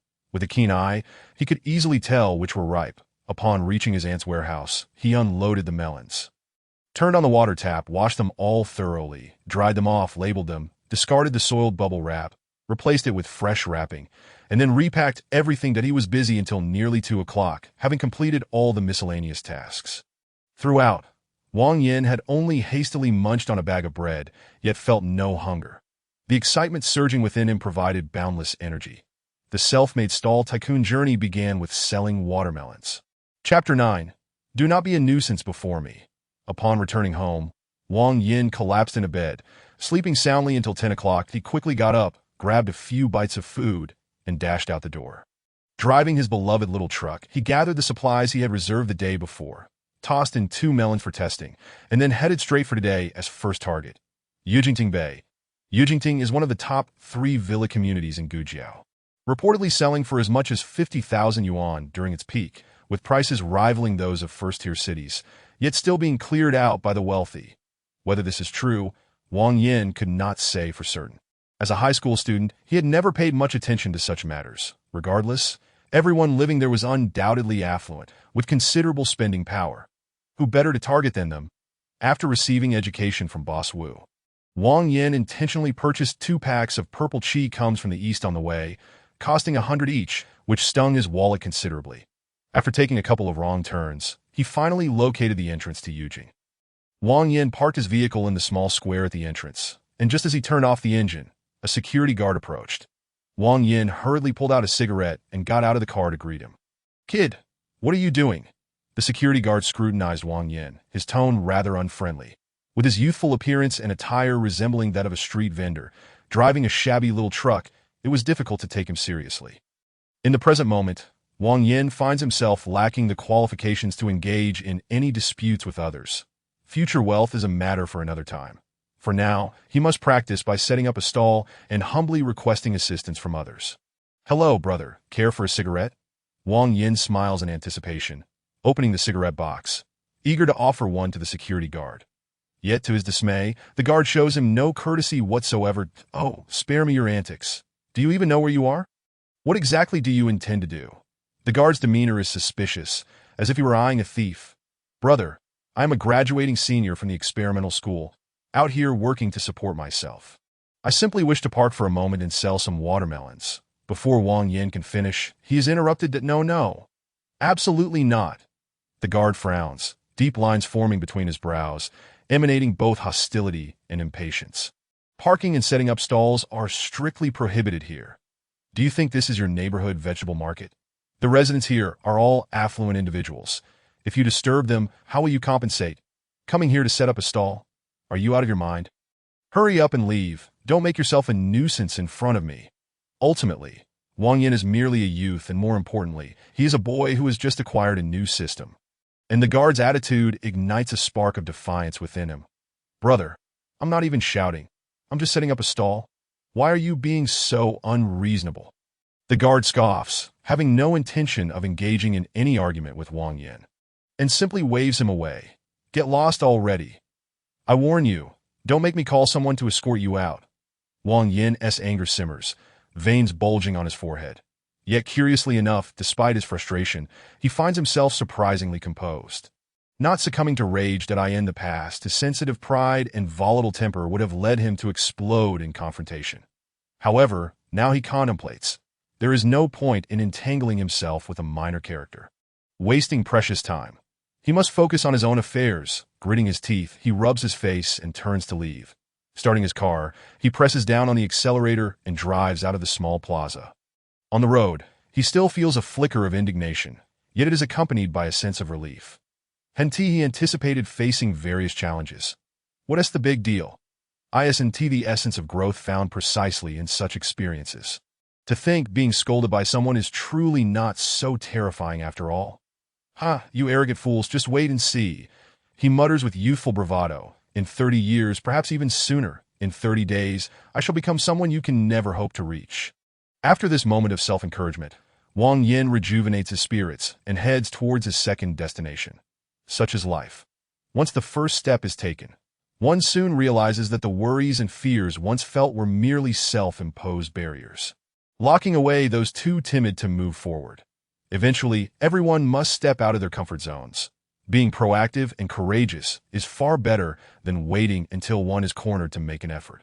After all, society's iron fist shows no mercy to the weak. With a wry smile, Wang Yin opens his throat and suddenly bursts into song. The sky brings 5 words, and none of it matters. If it does, it will be but a fleeting moment, and once it's passed, it's over.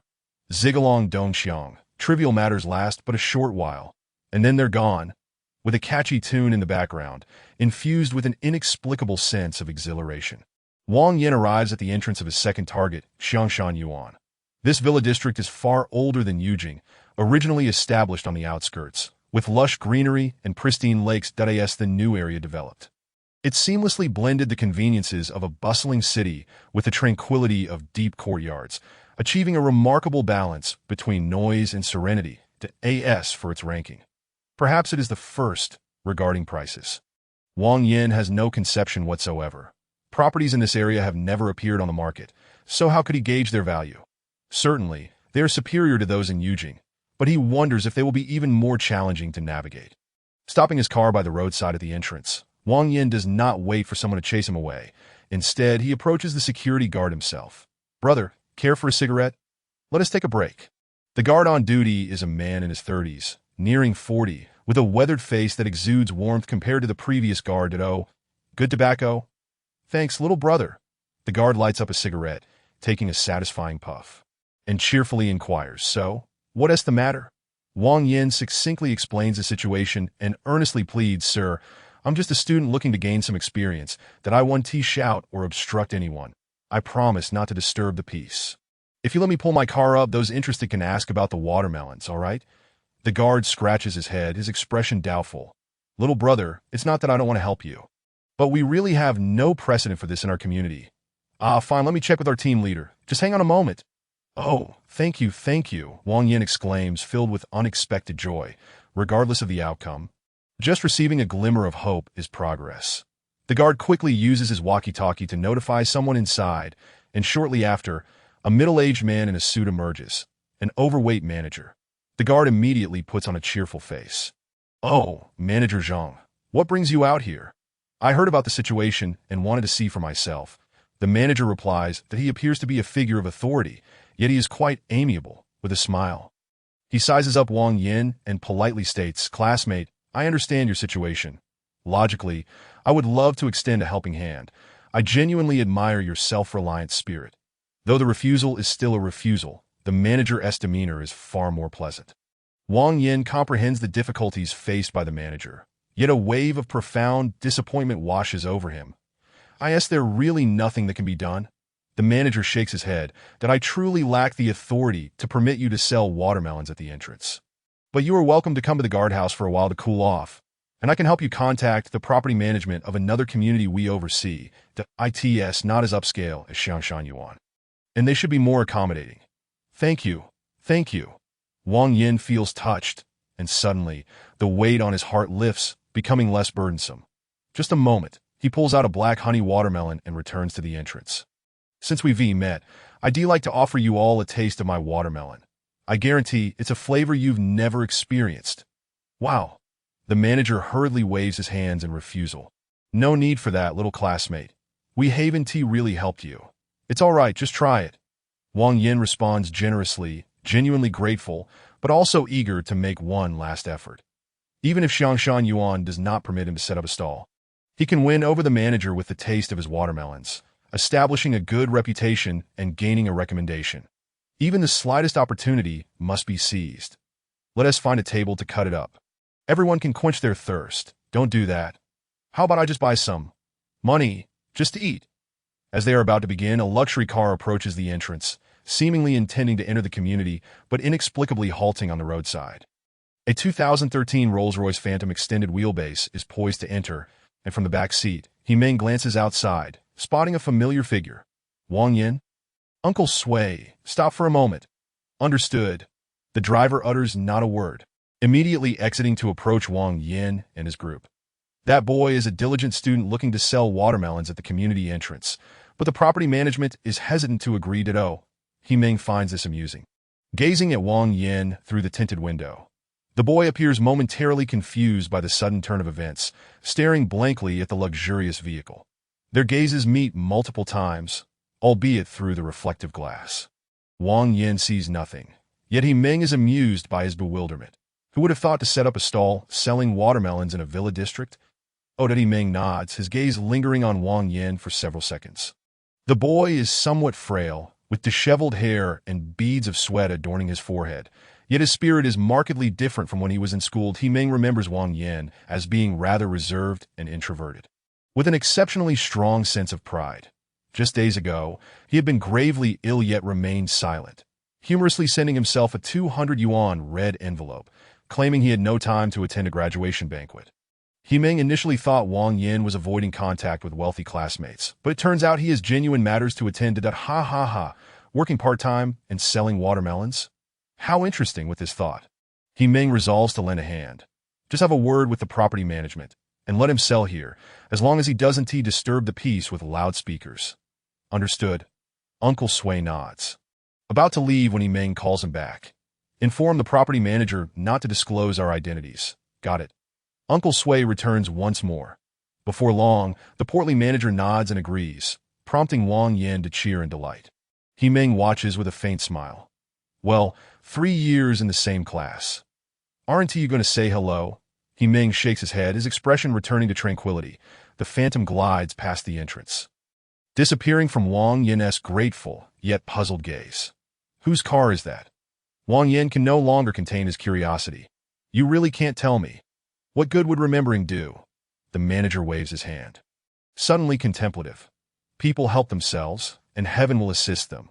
Those high-ranking individuals are forever beyond our reach. Just consider it a blessing from above. Once you have the means, if you encounter someone in need, extend a hand when you can. The manager's perspective is quite admirable, especially when compared to the security guard at Yujing. Wang Yin feels a surge of respect. However, amid his gratitude, he takes issue with the notion of being perpetually out of reach. For now, I may be out of reach, but in the future, no one shall be beyond my grasp.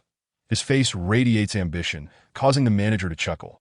Now, go set up your stall. Old Liu, lend the boy a hand. All right, by the way, Manager Zhang, My name is Wang Yin. Then he lowered the tailgate of the truck, arranged the ice buckets and scales, and unfurled a banner on the side of the vehicle. The middle-aged security guard, Uncle Lu, lent a hand, and within less than 2 minutes, the stall was set up. Oh, Xiao Wang, you may be small in stature, but your words are quite grand, chuckled Manager Pang with a grin, spotting the banner that proclaimed, New varieties from the Agricultural Research Institute, world-class watermelons. There was no need for flowery language. Simplicity was the AIM.AS for the specific taste. You would know it upon tasting. The blade traced a circle along the watermelon-esque surface, cutting slightly deeper before gently prying it apart. Crack. The black honey watermelon split open entirely, revealing its vibrant red flesh that a fragrant aroma wafted through the air, causing Uncle Pang and Uncle Lu to sniff in surprise. Wow. It smells quite delightful. Indeed, it had been ages since they had encountered a watermelon whose sweetness was so apparent even from its scent. A champion among fine varieties. How could it be compared to anything else? Wang Yin smiled smugly and continued to slice the watermelon to that moment. A roar of engines echoed nearby, and a sleek car adorned with a trident emblem sped by, slowing down as it approached the entrance of the villa district. Upon spotting the watermelon stall, the car abruptly halted, and a middle-aged woman emerged from the driver's seat. Oh, we can actually set up a watermelon stall at the entrance of our community. Uncle Pang greeted her with a smile. Sister Wang. That young man is a high school student working his way through school, selling special varieties of watermelon, authorized by our top boss. Would you like to try one? The middle-aged woman was merely curious and had no intention of meddling. She approached Wang Yin upon hearing his words. Oh, special varieties? What kind are they, and how much do they cost? Here it came. The first business deal. Wang Yin suppressed his excitement and cut a piece of a suitable size, offering it to her. This is Black Honey No. 4, our latest experimental variety. What I say now might not convince you, but a taste will tell you everything. He then handed a piece to both Uncle Pang and Uncle Lu.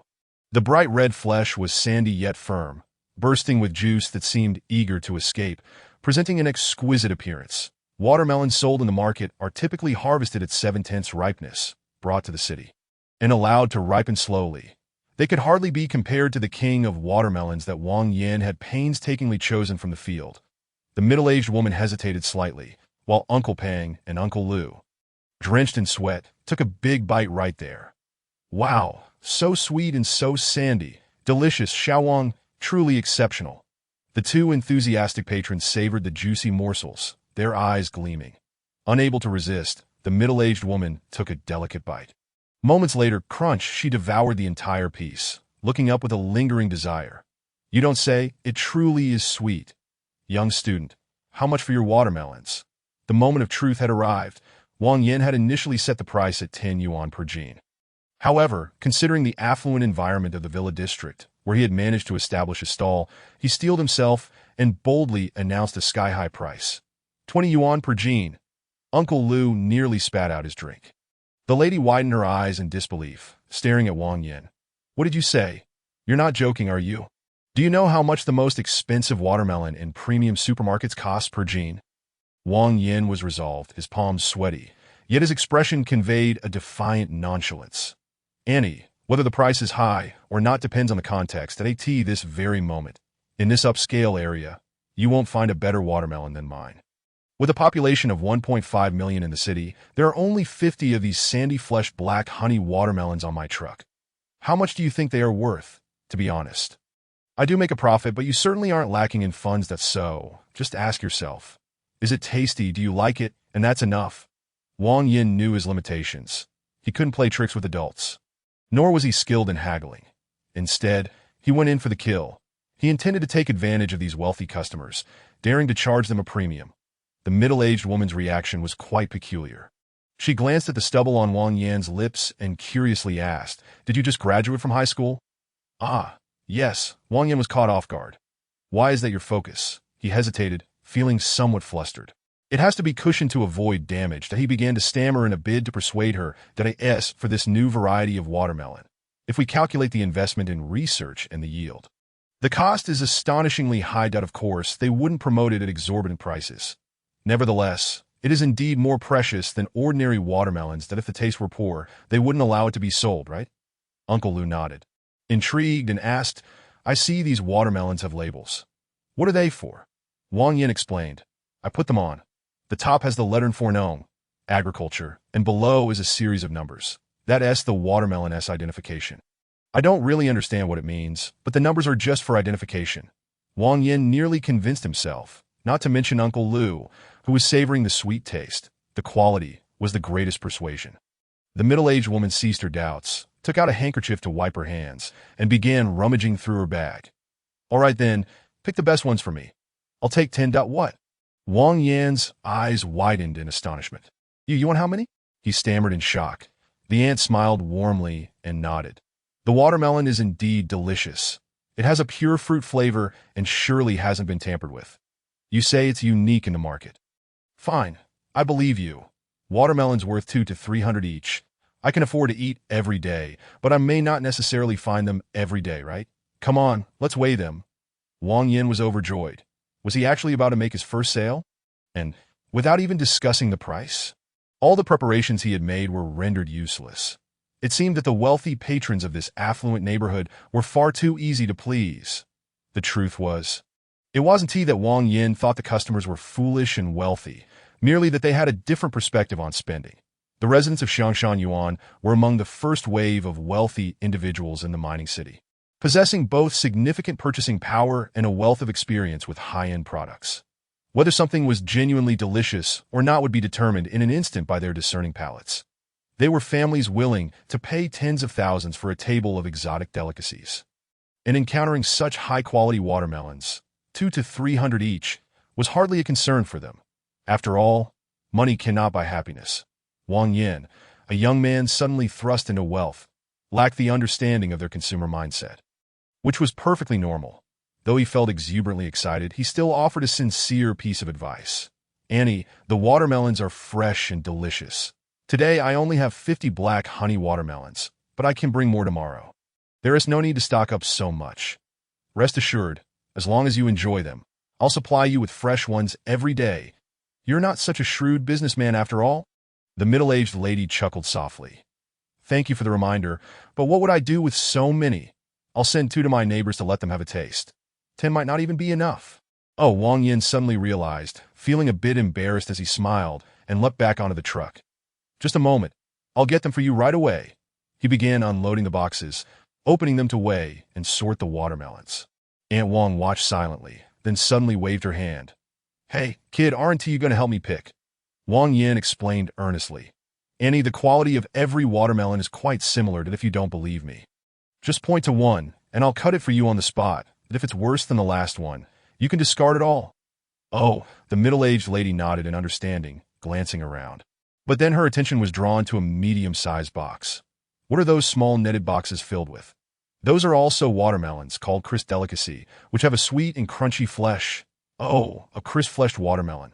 How does it taste? Wang Yin promptly retrieved one from the ice bucket. Let me treat you to a taste. As he pressed down, the flesh cracked open easily, and he skillfully peeled it, leaving the middle-aged woman in awe. My goodness! How can there be such a watermelon? The idea of a peelable watermelon was utterly shocking for someone who had never seen it before. Manager Pang also expressed his amazement. Security guard Uncle Lu, however, understood the rarity. It's been many years since farmers grew crisp-skin varieties. They ripen slowly and are difficult to transport. Only research institutes can afford to grow them. Exactly. Wang Yin nodded vigorously. The fruits are smaller and take longer to ripen. If no one is there to watch over them for 24 hours, they won't even make it to maturity. It's just not worth the effort. Economically speaking, it was inevitable that the big, crisp varieties would be phased out. The fifth master had deep pockets. He probably never intended to make a profit. The middle-aged lady faced with the entire piece of oval fruit. Was it a loss? How do I eat this? I'll cut you a piece. Please don't mind. Just grab it with your hands. With 2 swift cuts, half of the watermelon became 3 large chunks, with the end piece taken by Uncle Lu. The second layer handed to Manager Pang, and the core piece given to the patron. Aunt Wang felt a bit awkward, hesitating for a moment, but watching Uncle Pang and Uncle Lu devour the juicy pieces. She finally succumbed to temptation and reached out for a large chunk of fruit. The moment it touched her lips, she couldn't stop. Delicious. Give me 10 more of the crisp variety. You set the price. Wang Yin couldn't contain his joy, tentatively suggesting, 30, does that sound fair? Weigh them. The affluent woman waved her hand, not batting an eyelash. Wang Yin was overjoyed. A total of 20 watermelons. Black honey, 156 gene for 3,120 yuan. Crisp delicacy, 78 gene for 2,340 yuan. Totaling 5,460 yuan, which Wang Yin rounded down 0.5400. The middle-aged lady pulled out a whole stack of cash from her bag, counted out 46 bills to put back, and handed the remainder to Wang Yin. Here, count it. Wang Yin's heart raced. Feeling dizzy and parched, it was more than just money. 5,400 was not a large sum. It was merely 2 days' worth of wages. However, this marks the very first sum of money that Wang Yin has truly earned on his own. Under the blazing sun, he hustles tirelessly, enduring the cold stares and mockery of others, forcing smiles and sweet words. At last, this moment has arrived that a tempest stirs within Wang Yin's chest. His body feels both fiery and restless, as if his throat were smoking, but he turns and grabs the chilled black honey melon from the table. Taking a hearty bite, the cool watermelon, imbued with a refreshing sweetness, surpasses even honey in its delightful taste. Ding! Suddenly, the system emits a crisp notification sound. You have skillfully utilized system abilities to earn your first legitimate income, transforming the watermelon before you into an exquisite delight that brings you immense joy. You have thus activated a mysterious reward. Foodie Intuition Crit Card. Watermelon. For every watermelon sold that you have selected with your Foodie Intuition, you will receive an additional crit bonus. Crit multiplier ranges from 5 to 20 times the cash earned from the sale. Crit earnings will be credited to the system. Note, the numerical cap for this effect is 1,000, with a time limit of 1 month. Wang Yin is momentarily stunned by the explanation. After a prolonged pause, he quietly wipes his hands and cautiously accepts the stack of cash. Immediately, another notification rings in his ears. You have sold 20 watermelons for a total of 5,400 yuan, earning an additional reward of 58,600 yuan. Goodness! 5, 10, 100,000, 10,000, 58,000. It seems the task is complete. Wang Yin feels a bit lightheaded. No, it's not the money that overwhelms him. It's the scorching sun. Yes, that's it. After taking several deep breaths to quell his elation, he opens the system store, selects the sole item available, and confirms the purchase. The habit cultivation device is finally in his grasp. Not only that, but the system also levels up to level 3. With each breath, you will earn a cash reward of 0.20 yuan. While tasting food, there is a 2 chance of receiving a mysterious reward related to eating. When consuming beverages, there is a 1 chance of obtaining a mysterious reward related to drinking. Experience points, 90,000. The cash growth doubles once again, now amounting to approximately 4 yuan per minute. Remarkably straightforward. I love it. With his spirits high, Wang Yin resumes solving elementary math problems. 460, 245,760 yuan. However, the experience required for the next level has escalated significantly. 90,000. In the past, this was a figure Wang Yin would not have dared to contemplate. His parents had promised him a living allowance of 4,000 yuan for a semester at university. And this was in 2015. And now? If all goes well, by the afternoon at the earliest, or by tomorrow at the latest, the system will level up to level 4, providing 11,500 yuan daily. How to spend over 300,000 in a month? I could spend it with my eyes closed. Annie, where do you live? I'll deliver it to you. The middle-aged lady with a smile gestures towards a plump uncle. Old Zhang knows. Have the security deliver it. You won't get in. Uncle, from now on, I'll rely on you for deliveries. 50 yuan per trip. Don't think it's too little? Everyone who helps gets a share.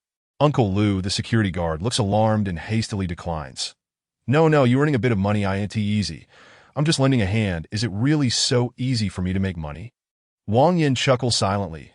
I'm undoubtedly making a profit at this price, and it's thanks to you that I can earn it. So please don't be modest that if the customers don't require delivery. Then that if they do, it's 50 yuan per melon. You deserve it. Uncle Lu is both excited and flustered, his face turning crimson. Even if I were to give, it would be too much, not too much at all.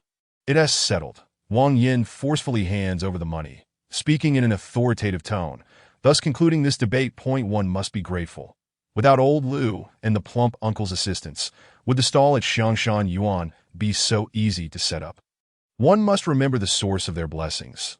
Shared interests lay the foundation for lasting relationships. Looking back at the plump uncle, Wang Yin finds himself pondering. What benefits could he offer the plump uncle? As he contemplates, Manager Zhang, smiling, waves his hand. Don't look at me. As the property manager at Xiangshan Yuan, I lack for nothing that if I could just sneak a couple of pieces of your melon each day. Life would be wonderfully perfect, done. Wang Yin agrees readily. From now on, each day will open a black honey melon. You, Uncle Zhang, are the guest of honor. Whenever you come, we'll feast. Uncle Zhang chuckles, stating he won't eat for free. From now on, you won't need to bother with those ice buckets. We at Xiangshan Yuan have plenty of ice. Each day, old Lu and the others will prepare it for you. Just come over. You won't even need to go out for lunch. Eat with us. The food will surely satisfy you. Thus, Wang Yin inexplicably becomes an unofficial member of the Xiangshan Yuan property team. Wang Yin suspects that his preferential treatment stems partly from the fact that the plump uncle finds him likable, and partly due to a crucial nod from that mysterious boss. Who could that person be? Chapter 11. A wave of explosions. The afternoon sun blazes fiercely, and business is somewhat slow, yet Wang Yin remains unperturbed. He comfortably lounges on the sofa in the guardhouse, enjoying the air conditioning while leisurely checking the habit cultivation device. Each use cultivates a naturally good habit for the host. Usage count 3-3. The instructions remain straightforward, with a note below. After selecting a system course, simple custom modifications can be made at a glance. The options available are numerous. Reading, fitness, conversation, demeanor, daily life. There are over 10 major categories, each containing various subcategories. Just as Wang Yin prepares to delve deeper, a luxurious Land Cruiser suddenly pulls up outside, and the driver rolls down the window, calling out to the guard. Is that the watermelon stand over there? Yes, indeed, it's a special variety. Uncle Lu promptly responds, and Wang Yin leaps to his feet, rushing outside. Brother, want some melon? The man leans out of the window, his face round and unshaven, resembling Li Kuei. How do you sell your melons? Are they guaranteed to be ripe? Wang Yin. Why does that sound so familiar? A wave of DJ VU washes over him, shaking his head to dispel the distracting thoughts. He decides to showcase Aunt Wang as a living target, a living advertisement. Not only guaranteed ripe, but also guaranteed sweet. Aunt Wang from Building 66 just bought 20. All right, then pick one for me. Brother, do you want the sandy or the crunchy one? Li Kuei pulls down his sunglasses, intrigued. Oh, both types are selectable? 2 kinds of melons. Then I'll take a sandy one, the kind that makes you lick your lips. Ugh. Encountering a chatterbox, brother, the total is 14.2 Gene. After rounding it off, a discounted price of 280 yuan. So expensive? Is that just my price, or is that the going rate? The black whirlwind widens his eyes. As you say, it must be the going rate. Just taste it and you'll know how delicious it is. Wang Yin still feels a bit anxious, but the man, while exclaiming about the price, quickly pulls out cash that he picks up a large bag emblazoned with a prominent LV logo, retrieving 3 large bills. Just take it. No need for change, and if it's not good, I'll come back and turn over your stall tomorrow. He seems to possess a fierce demeanor, yet is kind-hearted. Wang Yin watches as the 300 yuan in the system multiplies by 7, turning into an additional gain of 2100, happily waving him off. Brother, enjoy it and come back tomorrow. Once the black whirlwind drives away, Uncle Lu cautiously speaks up. Little Wang, that gentleman isn't joking. If the melon isn't good, he really could smash your car tomorrow. What? Wang Yin is startled. Is that true? That guy is the infamous Tiger Brother, who has been behind half the demolitions in the city. Smashing your car is nothing to him. Upon hearing Tiger Brother's name, Wang Yin can only laugh and see her wide eyes. This fate that has brought us together. Well, now I truly know him. Starting around 5 p.m., business gradually picks up that a watermelon stand suddenly appears at the entrance of Xiangshan Yuan, which is quite a novelty for the residents. For every 3 cars that pass, one will stop to inquire. Some show no interest, some find it too expensive, yet inevitably, there are those who don't care about the price and are willing to buy to try. Spending 200 to 300 yuan to sample something new is hardly an issue for the upper echelons of the city. WY 8:30 p.m. Wang Yin can no longer contain his excitement. He gathers the remaining 50 melons and heads home, that he has sold a total of 46. While that may not seem like a large quantity, one must consider the unit price. 26 black honey melons at 20 yuan per gene. averaging 15 jean apiece, totaling 7,800 yuan. 20 crunchy ones at 30 yuan per jean, averaging 8 jean each, totaling 4,800 yuan. His total income for the day is 12,600 yuan. Truly, before today, had anyone dared to tell Wang Yin that selling watermelons for a day could yield over 10,000 yuan, he would have scoffed in disbelief as if anyone has never eaten watermelon before. But now, Wang Yin believes it. Not only believes it, but also deeply questions. Are the daily foods consumed by the wealthy really as we imagine? Perhaps they merely share names, yet are fundamentally different. Never mind, I won't dwell on it. I'll just have to taste everything myself to find out. With the system in place, anything is possible. Thus, while other matters are mere stories, upgrading the system becomes the true priority. After a day of selling watermelons, deducting the delivery fees for Uncle Lu and the others, the cash earned amounts to 11,000 yuan, which he can casually deposit at any ATM. The main profit does not lie in cash alone. The total rewards accumulated throughout the day are beyond Wang Yin's reckoning. He merely checks the system earnings. 117,600 yuan. This does not even include the 11,000 yuan in his bank account. Moreover, as early as noon, Wang Yin had already spent 30,000 yuan to acquire the habit cultivation device, while simultaneously leveling the system up to level 3 to ascend from level 3 to level 4. One requires an experience of 90,000, and the funds in Wang Yin's possession are more than sufficient. So, what are we waiting for? Let us find a way to spend it. Without delay, Wang Yin logged into JD.com and searched for air conditioners. With the scorching heat of the season, it was the perfect time to install one for his parents. The money earned from selling watermelons was entirely legitimate. So why not buy it? Not only did he intend to purchase, but he also aimed to choose the best. Lacking expertise in air conditioners, Wang Yin decided to target a few higher-priced models from GRI.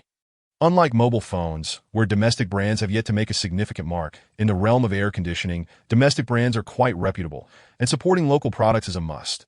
Ultimately, he settled on a 4-horsepower upright model priced at 8,999. Since his home was a bungalow, a wall-mounted unit would be impractical. A large upright unit in the living room would resolve issues for both bedrooms perfectly.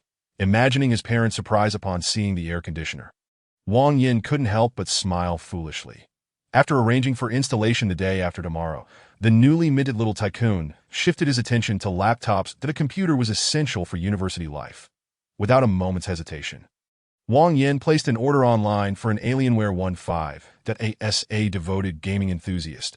His longing for this flagship model had grown tremendously, especially after a year of limited internet access due to the college entrance examination. The reimagined 15-inch Alienware, with its unprecedented thickness of under 3.4 centimeters and a travel weight of 3.9 kilograms, boasted a Core i7 CPU, dual graphics cards, an IPS anti-glare screen, and a carbon fiber shell. All for the astonishing price of only 48,888.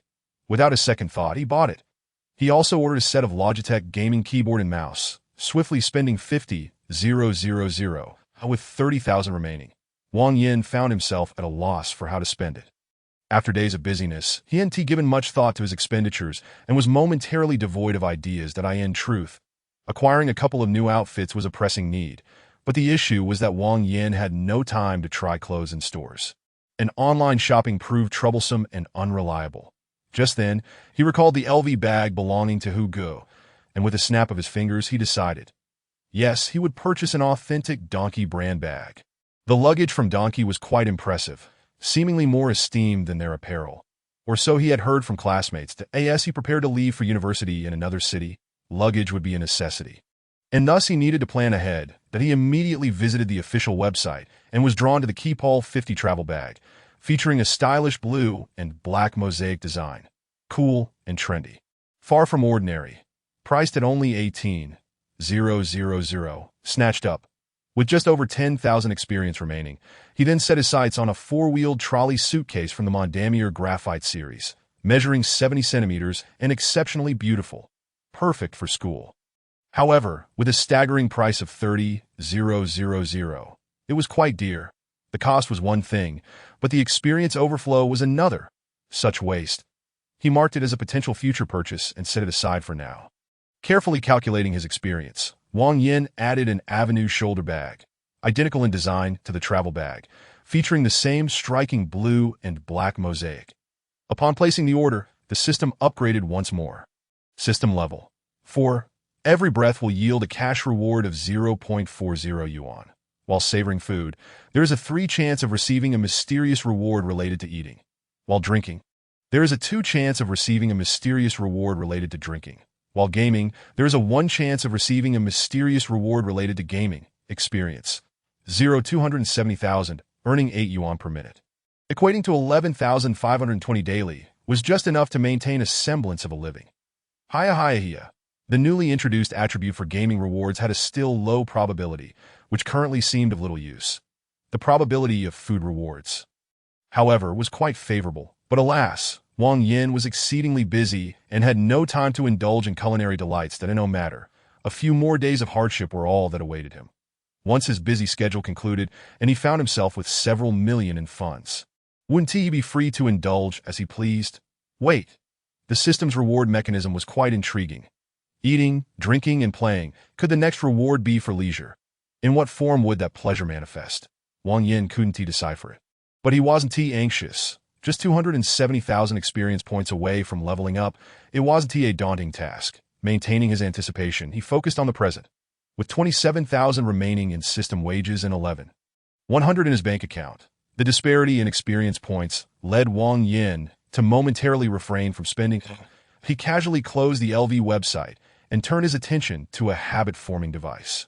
The power of habits is well understood by every adult. Correct and beneficial habits possess the potential to transform an individual's inherent character. Yet the greatest challenge lies in persistence. Everyone knows that maintaining a consistent exercise regimen fosters vitality and energy. But how many can actually follow through? Everyone recognizes that early to bed and early to rise is beneficial for health, and that reading broadens one's horizons and cultivates temperament. How many can truly achieve this? Knowing one cannot accomplish these tasks renders them futile. The true strength of the habit-forming device lies in its enforced execution, which then becomes instinctual, eliminating the need for willpower and even fostering it in return. Upon fully grasping its utility, Wang Yin smacked his thigh. Goodness, had he possessed this device 10 years earlier, how formidable would he be now? Well, it's not too late. 3 good habits equate to free gains. Careful selection is essential.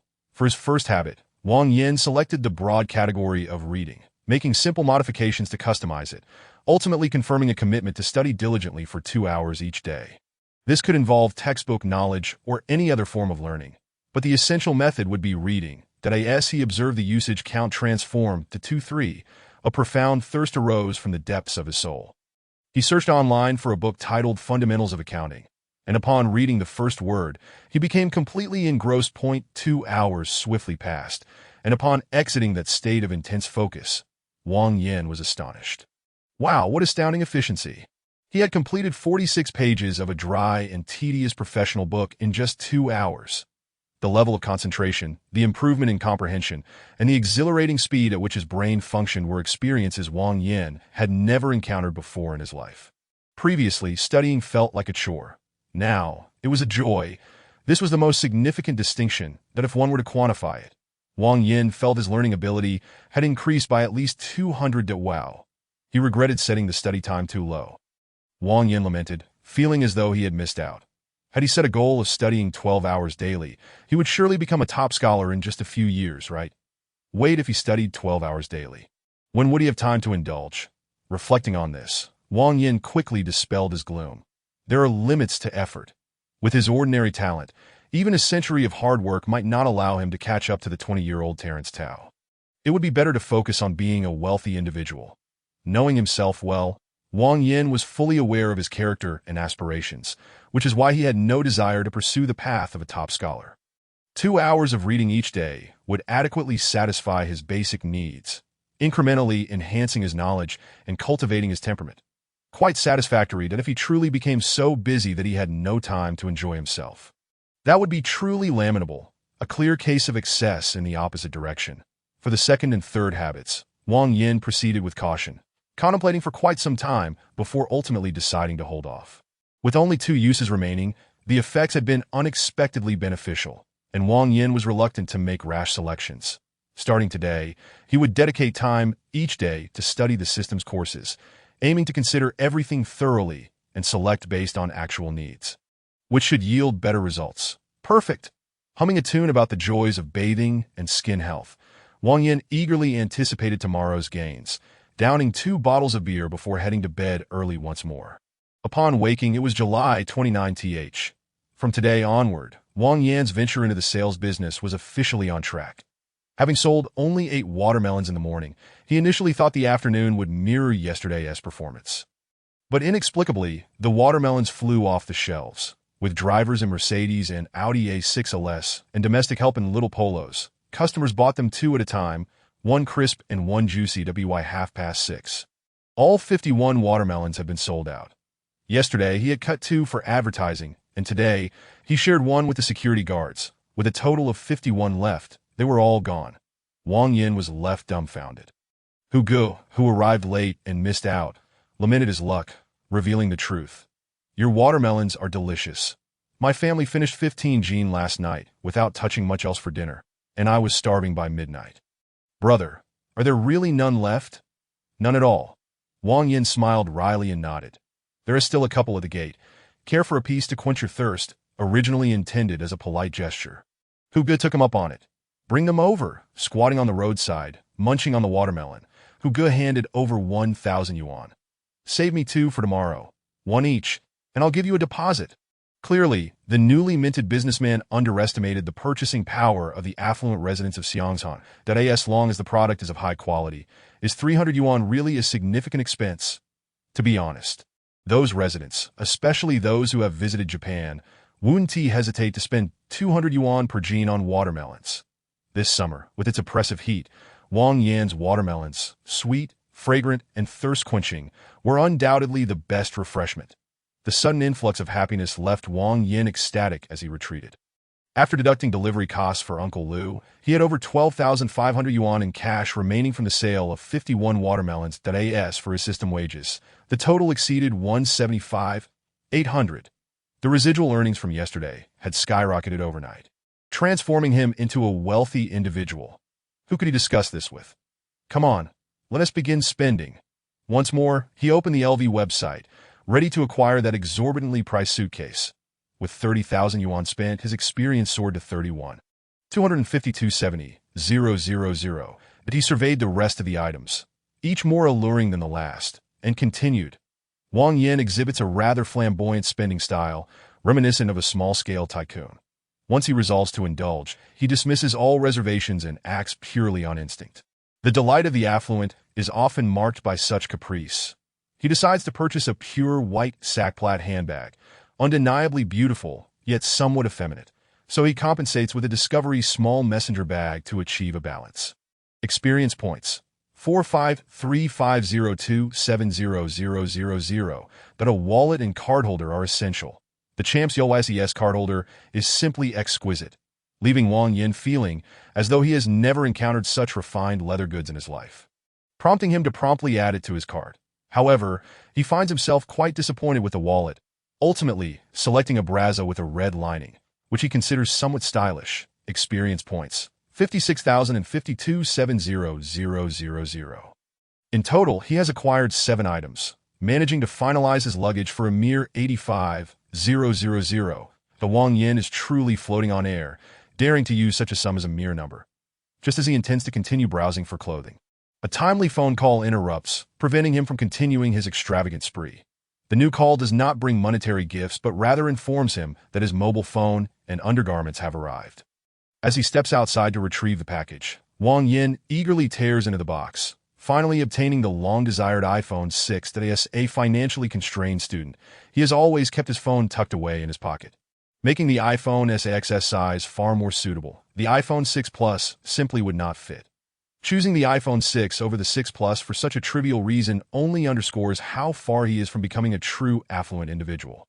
The future trend undoubtedly favors larger screen smartphones, enhancing the experience of gaming, movie watching, and chatting on WeChat, making the 4.7-inch iPhone 6 seem rather delicate, that he promptly inserts his SIM card into the iPhone 6. Unable to contain his excitement, though he feels somewhat out of his element, Having always relied on low-end domestic Android devices, the sudden transition to iOS feels quite awkward. However, after a brief adjustment period, he begins to appreciate the joys of Apple products. Without delving into the pricing, the speed is genuinely impressive, the tactile experience delightful, and the design undeniably attractive. Even in the mining city of Gujiao, a significant portion of his classmates cannot afford an Apple phone. Holding it in his hand and taking a stroll around the village, he instantly becomes the most stylish individual in the vicinity. Yet, his initial joy quickly dissipates upon glancing at his bank account balance and witnessing the rapidly depleting funds. Money seems to arrive far too easily, and the threshold of value escalates too rapidly. The phone he once coveted just 3 days ago now feels trivial. Alas, being a wealthy individual is indeed an arduous endeavor. What can alleviate such worries? Only reading can provide solace, just as he prepares to step out. His classmate Zhang Yin calls, inviting him for a barbecue, which Wang Yin promptly declines that I can't. I plan to visit the bookstore to buy some books. What? Wang, are you losing your mind? After finally finishing your exams, you won't take the chance to relax and instead choose to read. The mundane populace cannot possibly comprehend the pleasures of reading. While joking, Wang Yin harbors a hint of sincerity. Ever since he established a consistent study habit, he has genuinely come to enjoy reading, finding those 2 hours exceptionally fulfilling and enjoyable. Regardless of how other affluent individuals choose to squander their time, Wang Yin has resolved to be a knowledgeable and life-loving gentleman of wealth. After ending the call with Zhang Yin, several others reach out, eager to see him after several days of absence, especially since a small gathering is underway. Wang Yin, eager to join in the fun, holds his new phone and dons his new undergarments. How could he not flaunt his fortune? The undergarments cost 183 each, providing remarkable comfort, particularly since he is wearing the white pair today, which is rather flashy. He makes a series of unequal agreements, gracefully declining all invitations, and sets off with great enthusiasm. The mere thought of reading brings him greater joy than indulging in a barbecue. Could he be unwell? Indeed, he is quite ill. With a sense of grandeur, Wang Yin hails a taxi and heads straight for the Zhongyu bookstore in Shanghua district. Upon entering, the cool air washes over him, and as he gazes at the myriad of books, his earlier restlessness swiftly dissipates, allowing him to leisurely begin his search. Wang Yin has enrolled in Xinjiang Normal University, yet his major is not in education, but rather in the ubiquitous field of economics. His plan is to directly pursue civil service examinations upon graduation, as there are numerous positions that align with his studies, and the grassroots level is in need of officials with economic knowledge. Starting as a civil servant, he might, with a stroke of luck, ascend to a minor official role, effectively leaping onto the proverbial dragon's gate. For a child from a poor family, this path is both economical and promising. Now, while Wang Yin has no intention of pursuing civil service, since he is already enrolled in economics, he might as well delve into additional specialized courses. These may prove valuable in the future. Following a recommended reading list from online experts, he begins to gather the books that Samuelson's Economics is a must-read, especially since the school will not provide the textbooks, necessitating a purchase that Mankyu's Principles of Economics is also essential, allowing him to study in tandem with the previous text to establish a foundational understanding of economics. Next, he will tackle macroeconomics, microeconomics, and subsequently econometrics, followed by monetary economics, while studying these 4 branches of economics. He must also grasp game theory and mathematics. Completing all of this would mean he is ready for graduation, that if he truly comprehends the material, writing a graduate thesis would pose no challenge. While following the reading list, he unexpectedly discovers a copy of the Federal Reserve, a history, and his excitement is palpable. An online expert has lauded this book highly, asserting that its author accurately predicted the 2008 subprime mortgage crisis, with all the judgments within coming to fruition. Moreover, the revised edition post-2008 meticulously revisits the deductive processes and offers new forecasts. What is more impressive is that the book is anything but dull. It skillfully intertwines professional knowledge with storytelling, making it a bestseller for over a decade, suitable for novices alike. Economics, Foundations of Economics, Game Theory, Macroeconomics, Modern Perspectives, the Federal Reserve, A History, and Blue Blood Origins. The Significance of Luxury, 6 books in total, costing Wang Yin a substantial 526 yuan. The final book stems from his slight unease, suddenly acquiring wealth, and knowing that he will likely continue to grow richer in the foreseeable future. yet remains hesitant to spend. Is rather awkward that in life, one must continually evolve that it's acceptable not to spend extravagantly now. He can learn. There is no need for expertise, merely an understanding of proper combinations and tasteful aesthetics. Point 1 should not splurge hundreds of thousands on attire that still appears garish.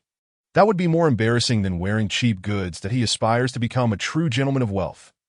But something feels slightly amiss. Chapter 12. The heart of parents is full of compassion. Wang Yin immerses himself in reading until 11:30. Then showers and retires for the night. The following morning, he rises shortly after 8, once again driving his modest vehicle towards Wangjiakao. However, Wang Yin aims to ensure the utmost freshness and quality, maintaining his reputation. Hence he refuses to sell stored melons. Each day, he will select melons freshly picked from the field, ensuring they are the ripest and most succulent.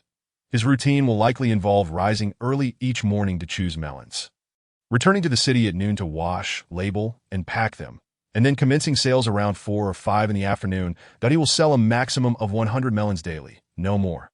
The principles of supply and demand are simple enough for even a middle schooler to grasp. Since Wang Yin can only achieve maximum profit from 1,000 melons, he plans to sell them judiciously, extending sales over 10 days to allow the market to absorb them. Perhaps prices may increase in the future. With a smile, he arrives at Fifth Grandpa's place, producing 2,000 yuan and placing it in a Fifth Grandpa's hands. 10 yuan per melon. Please count the last 100 I sold, and today, S100. Fifth Grandpa raises his pipe, ready to scold Wang Yin. Are you trying to pull a fast one? We agreed on 5 yuan each. What nonsense are you spouting? Wang Yin ducks and dodges, knowing full well that with Fifth Grandpa has swift legs, he could easily outpace the elderly man. Wang Yin leaves with a playful grin. After a day filled with various tasks, he finally arrives at Xiangshan Yuan at 4:30. From a distance, he notices several cars parked along the roadside. As the delivery truck comes to a halt, four customers eagerly emerge, heading straight for the melon stand. Goodness, are they already lining up? The popularity of the black honey and the large crispy melons has exceeded Wang Yin's expectations. Upon casual inquiry, he learns that they are all household chefs and driver assistants. Wealthy individuals never venture out specifically to buy melons, but a casual mention of, "Today's melons are delicious," is enough to prompt their assistants to rush out to purchase. Should they fail to acquire any, who would be at fault? Furthermore, the act of purchasing can stimulate the desire of passers-by to buy. As well, by 7 o'clock, 99 melons have sold out, as is customary. He shares a meal with the security staff. Just as he begins to pack up, 2 more ladies arrive, eager to buy melons. Upon discovering they're sold out, their faces fall in disappointment, and they beseech Wang Yin for a reservation. "Dear, keep the money. Just have the security deliver them to my house tomorrow, and no need to worry about any change, all right? It's no major issue." So he agrees. By the time Wang Yin returns home, it is not yet 7:30. And to his surprise, his parents have not gone out. They are gazing at each other across the living room, bewildered in front of the air conditioning unit. "Xiao Yin, did you buy the air conditioner?" "Yes, didn't I tell you before?" Prior to the arrival of the installation crew, Wang Yin had called his mother to supervise the setup. Therefore, his parents were somewhat prepared, yet they still found it hard to accept. Wang Duan's eyes widened in disbelief. "Where did you get the money?" Wang Xiaofang, in a flurry, clutched Wang Yan's hand, her voice tinged with anxiety. "You've been coming home late every day. What have you been up to? You're not getting into trouble, are you? You never say anything when I ask, and it worries me." "Of course not." Seizing the rare opportunity to communicate with his parents, Wang Yin briefly explains what he has been up to, leaving them utterly astonished. "What? How much did you earn selling watermelons?" "A net profit of 45,000. Wang Xiaofang gasped, nearly choking. Wang Din, chain-smoking, appeared to have words on the tip of his tongue, yet he refrained from voicing them. Come, let us turn on the air conditioning and enjoy a gentle breeze." Wang Yin, wishing to lighten the somber atmosphere, hurried over to adjust the air conditioner. The green model performed adequately in terms of silence. But the room was so quiet that the low hum of the engine could still be heard, that a single remark from Wang Yin instantly unsettled Wang Din. Bowing his head, he rose and made for the door. "Your uncle and the others are waiting for me, that I'm off." His voice was muffled, as if forced from deep within his throat. Wang Xiaofang leaned close to Wang Yan's ear, whispering mockingly, "Your father values his pride. He is too embarrassed to wipe away your tears." At that moment, Wang Yin felt a pang of sorrow. Wang Dan was a man of stoic resolve, unflinching even in the face of bloodshed. Nothing could make him weep. Except for his children, that in his youth, Wang Yin was not known for causing trouble, yet he could hardly be deemed successful. Initially, his parents harbored aspirations for him that soared higher than the heavens. But over time, their hopes dwindled to a mere desire for his safety. That it was not that Wang Yin lacked diligence. Rather, if effort alone sufficed, what value would talent, background, and environment hold? Now, everything was different. Dad, Mom, just wait. I will become your pride and provide you with a life beyond your wildest dreams. As the temperature in the room gradually cooled, Wang Xiaofang comfortably settled on the sofa, taking the initiative to discuss significant matters concerning the family. In truth, it was merely Wang Yan's upcoming graduation banquet, the only major event on the horizon. Son, I've been thinking about your graduation banquet. How does the 8th of next month sound? It's a Saturday. That works for me. I have no objections. Your father suggested booking at Shenglong Pavilion, but I think Millennium is just fine. Shenglong Pavilion is so expensive, and booking a week in advance. How could there possibly be space? Listening to his mother's incessant chatter, Wang Yin felt his heart ache anew. The family had never been particularly affluent. They were not at the point of struggling to make ends meet. Yet the weight of tuition fees, housing, and marriage loomed large. His mother was perpetually frugal, unwilling to spend a single extra cent. Wang Yin was a considerate child, never squandering money. In truth, he envied his classmates who possessed fine clothing and the latest phones. Indulging in whatever they desired, to claim otherwise would be disingenuous. Excluding a select few who devoted themselves solely to their studies, the majority of ordinary youth felt envy. Yet, regardless of how much he envied, he could only suppress it in his leisure. He would daydream about the future. Once he earned a substantial income, the foremost aspiration was to alleviate his parents' burdens, followed by various indulgences. Now, Wang Yin finally had a valid reason to contribute financially to the household and promptly produced his postal savings card. Mom, I'll set aside $20,000 for college expenses. The remaining $25,000 is for you. I'll cover part of the banquet costs. Wang Xiaofang hesitated for a moment before accepting the card. All right, I'll hold on to this for you. You'll need money for buying a house and marrying in the future, so let us save it from your impulsive spending. Wang Yin smiled confidently. You needn't worry about that. Right now, I can earn 45,000. In the future, I'll be making 450,000 soon. You won't have to give me a single cent. Just watch. Such confidence. Wang Xiaofang rolled her eyes, not entirely convinced. Wang Yin was not concerned. Building trust takes time, and everything would eventually fall into place. He swiftly changed the subject. Mom, Millennium is just fine. The food is affordable. Given our circumstances, there's no need to put on airs, and besides, I didn't get accepted in a Tsinghua or Peking University. It's just a celebration. Wang Xiaofang looked up in surprise. Son, aren't you worried about losing face in front of your classmates? What face does your son have to lose? Wang Yin laughed heartily, his self-deprecating tone devoid of bitterness or resentment.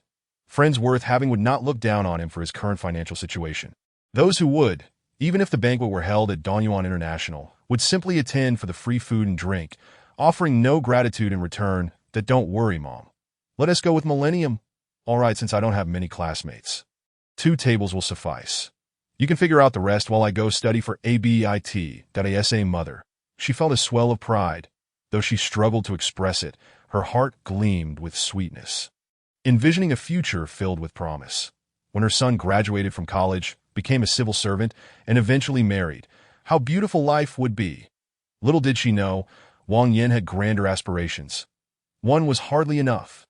After returning to his room, he immersed himself in reading, seeking tranquility and nourishment for his mind. 2 hours slipped by in an instant, and he began tallying his accounts. His bank card held 25,000 in cash, essentially pocket change. His system salary was the real treasure. After yesterday's 120,000, today's 99 melons yielded 280,000, resulting in a total of 418,800. In terms of experience points, he had spent over 500 on books, given his mother 20,000, and treated Uncle Lou and others to over 800. Experience points stood at 77,852 out of 270,000. Only 200,000 more experience points were needed for another upgrade. The trouble was, Wang Yin had no idea what to purchase. What was he lacking? Nothing came to mind. The most reasonable major expense would be a house, but Wang Yin truly had no time. He hadn't even managed to visit a mall. Still clad in high school hand-me-downs. How could he buy a house? The key was to keep significant expenditures hidden from his parents. It would be so simple to buy his father a car otherwise. Surprisingly, the most feasible option seemed to be a watch, but Wang Yin had a severe lack of knowledge in that area. Previously, he had deemed it unworthy to spend hundreds on a mere accessory. Now, in 5102, living without a smartphone seemed impossible, and among the younger generation, few wore watches. In his class of over 50 students, the number of boys and girls wearing watches combined was fewer than 15. Even with the prohibition of phones in their senior year, it was common for someone to be deeply engrossed in their work, only to look up and ask their neighbor, "What time is it?" Wang Yin wondered if this was the norm for those born after 95 and 00. After all, not wearing a watch was hardly uncommon in his class. Over time, he had naturally lost interest in watches. Yet, he had read online that wearing a suitable watch could enhance a man's taste and demeanor. Wang Yin agreed with this sentiment that a man has only a few adornments: a car, a watch, a belt, and dress shoes. When going out for drinks, he couldn't drive. Without formal shoes, his attire would be incomplete. In the end, what remained? It truly boiled down to a watch at his side. Ultimately, it came down to personal preference. Some may favor a simple look with a white shirt, jeans, and canvas shoes, devoid of any accessories, yet still exude charm.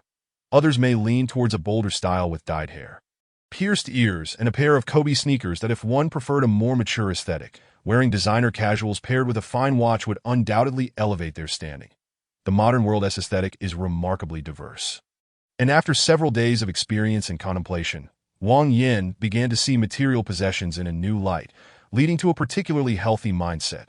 Within a reasonable price range, if he found a watch he truly adored, he would purchase it for the experience points. If nothing suitable arose, he would not force it and would think of alternative ways.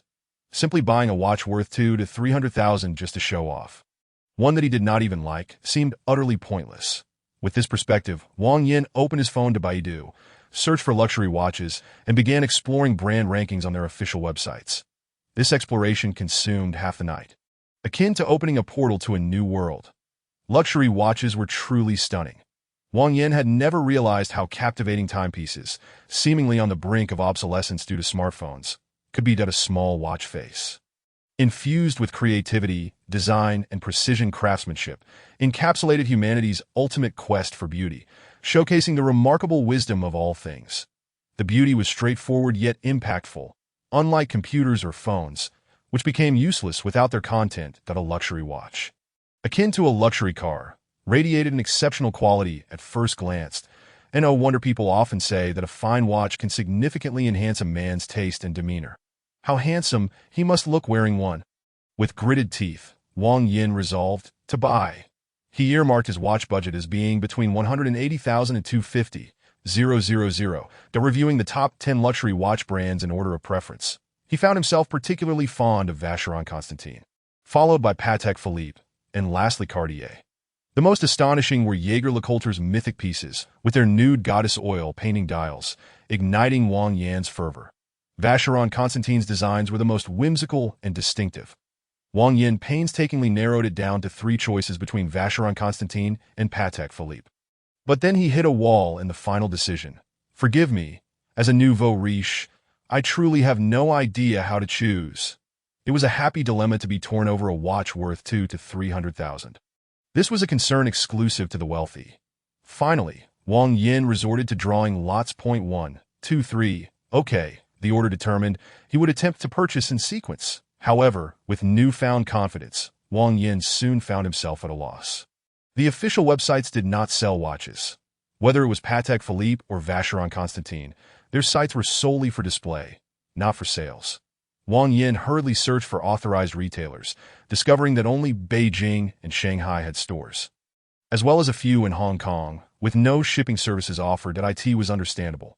Who would casually buy such expensive items online? Wang Yin, a country bumpkin, had foolishly thought it would be as simple as ordering a bag from a casual brand and having it delivered. What a joke. Well, it seemed he couldn't buy anything for now, having excitedly wasted half the night. Wang Yin thumped his bed and, in a fit of determination, declared, "Fine, I'll buy gold instead. Tomorrow I must upgrade the system." He then turned his attention to gold-related matters, researching for half an hour before drifting into a deep slumber. In his dreams, masterpieces from various prestigious brands materialized, each one seemingly within reach. Wang Yin initially believed he had wasted half the night, but in truth, he had not. The exquisite timepieces are the epitome of luxury among luxuries. Even merely browsing through images, without ever encountering the tangible objects, has opened a window to a vista previously unseen for Wang Yin. Beyond this window lies a landscape of unparalleled beauty that a true connoisseur is not a nouveau riche. Only with a vast heart and elevated vision can one cultivate a personal aesthetic and confidence amidst the chaotic extravagance of material wealth. After acquiring the system, Wang Yin did not succumb to the temptations of frivolous spending or ostentation. Instead, he tirelessly traversed under the scorching sun, racing against time, and gracefully navigated through the fragile phase of his burgeoning mindset. For an ordinary 18-year-old, achieving such a level is already commendable. Wang Yin is indeed treading a path of righteousness. Chapter 13. An impromptu journey with gold priced at $233 per gram. Options of physical gold bars and paper gold are available. Paper gold essentially represents a special extraction right. Its broad definition is rather obscure, while its narrow definition aligns closely with the price of gold. Wang Yin, pressed for time and eager to upgrade his system, hastily entered into a contract for 825 grams of paper gold. Suddenly, a notification from the system appeared at anti-fraud points. Wang Yin understood immediately and paid little heed, confirming the transaction without hesitation. Over 190,000 was spent, leading to yet another system upgrade. System level 5. Each breath will earn a cash reward of 1 yuan. While savoring gourmet dishes, there is a 4 chance of receiving a mysterious reward related to food. When indulging in beverages, there is a 3 chance of receiving a mysterious reward related to drink. During gameplay, there is a 2 chance of receiving a mysterious reward related to gaming. While enjoying restful sleep, there is a 1 chance of receiving a mysterious reward related to slumber. Experience points 0-100. How splendid! The integers are truly pleasing to the eye. A noticeable, albeit modest, change has occurred within the system. Experience points now convert to 100, with 1 point earned for every 10,000 spent. Moreover, the breathing salary has increased from a fractional 0.8 yuan to a full 1 yuan, and experience points have surged from a triple increment of 810. 000 to a striking 1. 000. 000. What does this imply? Eating, drinking, and playing. What follows is not mere pleasure, but sleep. Mysterious rewards related to slumber. Could it conjure forth a lady? Amused by his own whimsical thoughts, Wang Yin couldn't help but chuckle. Upgrades have indeed become more challenging. Yet that is of little concern, as his earnings are likewise on the rise. He now earns 20 yuan per minute, totaling 28,800 yuan daily. Such a figure is truly one that would awaken one from dreams with a smile. How much does that amount to in a month? 860,000. Where's Xiao Yi? Might I borrow a meme? My goodness, how much for a villa?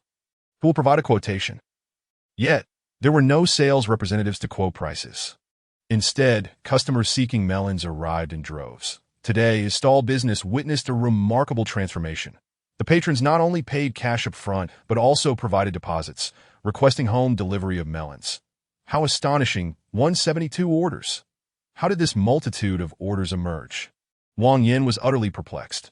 Xiangshan Yuan community comprises fewer than 100 villas, reportedly devoid of townhouses, all being standalone.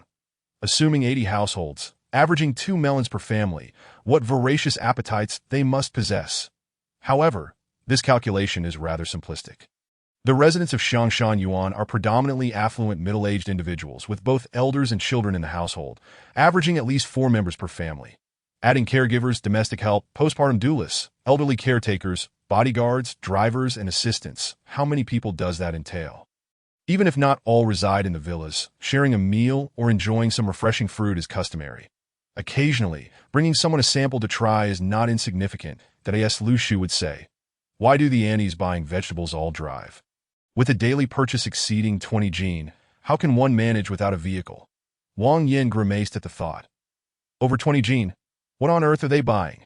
In any case, regardless of the circumstances, Wang Yin must procure 172 melons by tomorrow, 112 large crispy ones, and 60 black honey melons. He scratched his head in frustration, realizing the melon field must yield such a bounty.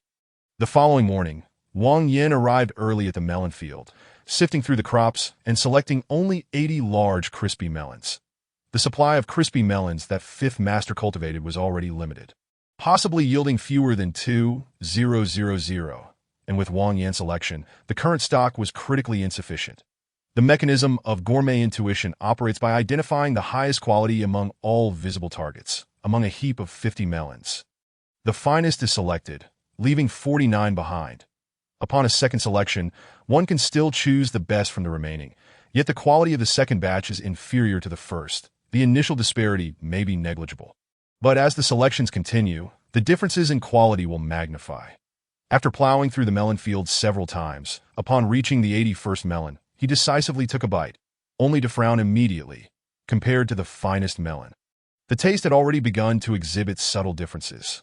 Others might not discern the variations, but Wang Yin, endowed with gourmet intuition, could feel the distinction. Thus, he resolutely abandoned the idea of selling the crispy melons. He could not afford to tarnish his reputation. The black honey melons were comparatively superior, more abundant, and selecting 60 melon kings was a breeze. Even so, it was prudent to allow the melon field a period of rest and recuperation for 2 days. With new fruit ripening daily, a brief pause of 2 to 3 days would undoubtedly yield a better outcome. Decidedly, Wang Yin returned to the city with 140 premium melons and 10 second-rate crispy ones. After washing and boxing them, he instructed the security team to deliver the black honey melons directly to customers' doorsteps. The crispy melons. Each household had varying discounts, full refunds, telephone negotiations. Wang Yin nearly wore his vocal cords thin. "Sister, the melons are indeed available, but the quality is insufficient.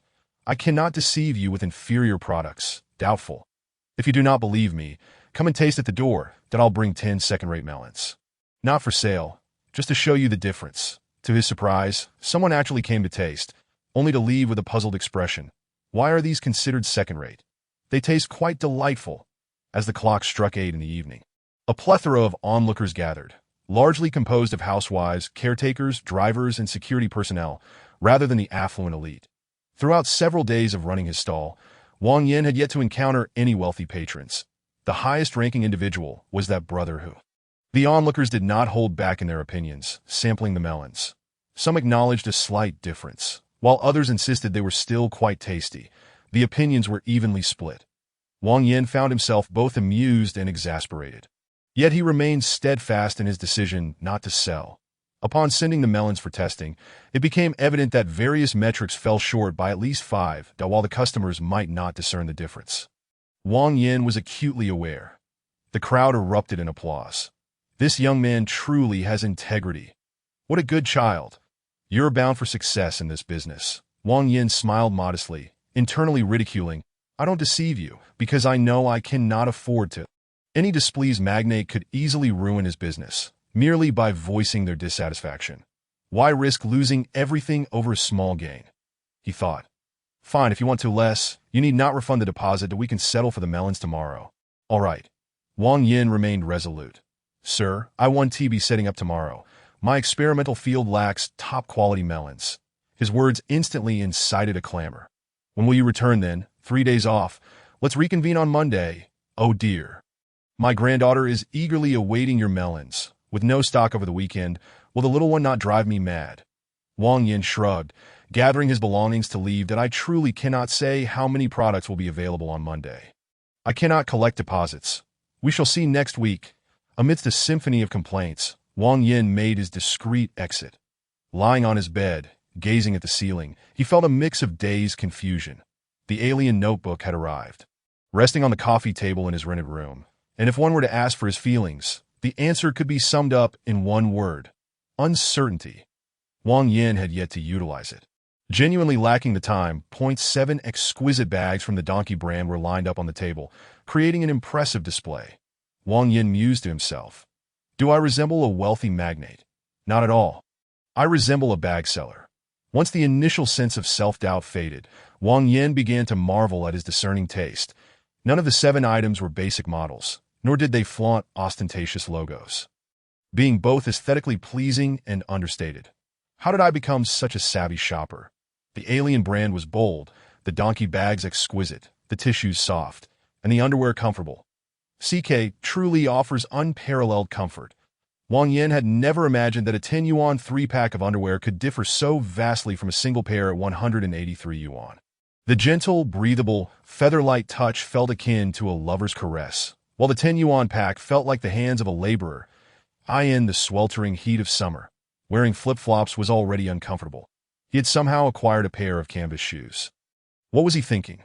Well, regardless, they weren't expensive and would surely be useful eventually. For Wang Yin, spending 1,500 yuan felt utterly inconsequential. Not to mention, he would soon surpass 1 million in savings, with his daily breathing salary of 28,800 yuan. How should he spend it? No joking. Wang Yin truly found himself at a loss regarding how to spend his money. Should he continue purchasing paper gold? 1 million. Not just the previous sum of around 190,000. With such a sudden influx in his bank account, especially from a bank product, it was only natural to be placed under scrutiny. After pondering for an extended period, he realized he was left with nearly 3 options. First, wait until midnight on Monday for the system store to refresh, gambling that new products would be priced around 1 million, neither too high nor too low. Second, he could splurge on a streamer, perhaps lose his virginity. Third, he could make an anonymous donation. The advantage of all 3 choices was that they would not attract much attention, sparing him the need to conceal them from family and outsiders. However, the drawbacks were equally apparent. The uncertainty of the first option weighed heavily. If the new products were priced too high or too low, complications would arise. The second option was met with psychological resistance from Wang Yin, not due to a reluctance to spend money on live streams, but rather an aversion to the enigmatic female streamers, often heavily made up and filtered. Every live stream featured stunning beauties, yet half of them turned out to be ants in real life. What a divine being! No amount of money spent could be considered a waste, as wealth comes easily. It's perfectly reasonable to seize the opportunity to experience everything while youth lasts. However, as for my aunt, that is another matter entirely. Spending money? How foolish! The third option seems the most ideal, yet the dilemma lies in Wang Yan's distrust of a certain organization. Unfortunately, the establishment of private charitable foundations is prohibited in the country, leaving him at a loss for places to donate. After all, Wang Yin is merely an 18-year-old high school graduate whose understanding of the outside world extends only to games, celebrities, and live streams, with no clear idea about making donations. Though he recognizes the importance of charity, he feels it prudent to wait until he is more mature. Faced with various obstacles, Wang Yin finds himself at an impasse. After a period of aimless contemplation, he realizes it's time to pick up a book. Checking the time on his phone suddenly sparks an idea. Of course, he should buy a watch. He will be attending university in Xinjiang, where there are no authorized stores for Patek Philippe or Audemars Piguet.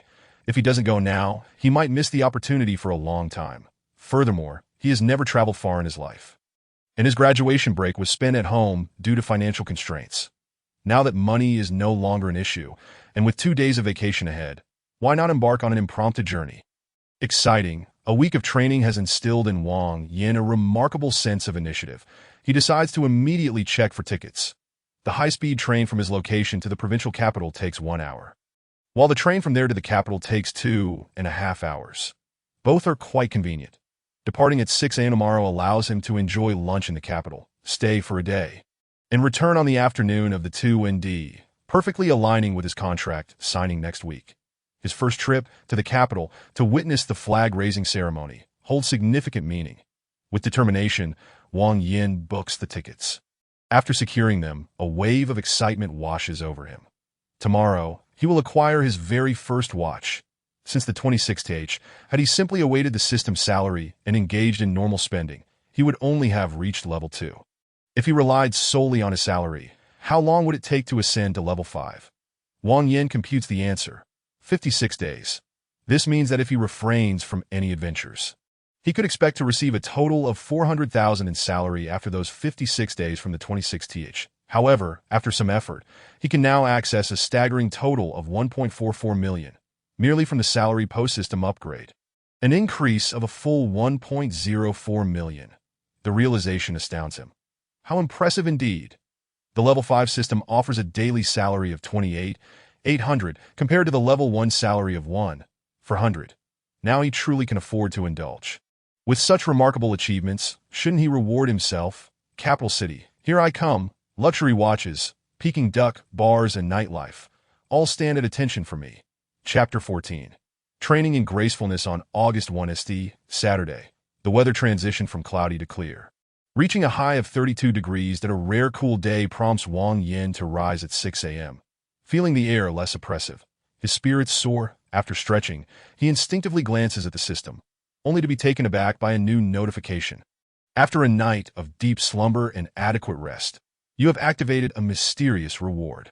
Clear-headed, positive buff, your aura exudes harmony, and your gaze is bright and spirited. Duration: until the acquisition of the next buff. What a stroke of luck! A 4 chance of a culinary explosion was avoided, while a 1 chance of a sleep explosion was realized. Regardless of the specifics, it is undeniably useful, and he feels elated. Even without the system's explanation, Wang Yin understands the significance of this buff. That one's mental state is indeed paramount. Often, when well-rested and in good form, a person radiates an almost luminous vitality. Conversely, an all-nighter at an internet cafe leaves one resembling a lifeless fish, most unattractive. Thus, this buff enhances both amiability and charm, proving exceedingly beneficial. Wang Yin is suddenly inspired to utilize the long-neglected habit cultivation device, recalling that it contains a course perfectly suited to his new buff. He promptly retrieves it, training in daily etiquette and posture. The description is simple, the content straightforward, yet Wang Yin decisively selects it. The course encompasses several key areas. First, posture, maintaining a natural and composed demeanor. Second, eye contact, focusing intently while avoiding a wandering gaze, as it can appear timid and lacking confidence. Third, smile training, ensuring laughter is not overly boisterous and that polite smiles are devoid of excessive gestures. Fourth, dining etiquette, refraining from smacking lips, overstuffing the mouth, speaking with food inside, or leaning on the table while eating, among other taboos. Beyond this, as long as one acts gracefully, one may eat as one pleases. These 5 aspects may seem uncomplicated, yet mastering them is no easy feat. IT requires long-term conscious effort to cultivate instinctive habits, ultimately shaping a refined and charismatic demeanor. Training in grace is not about pretense.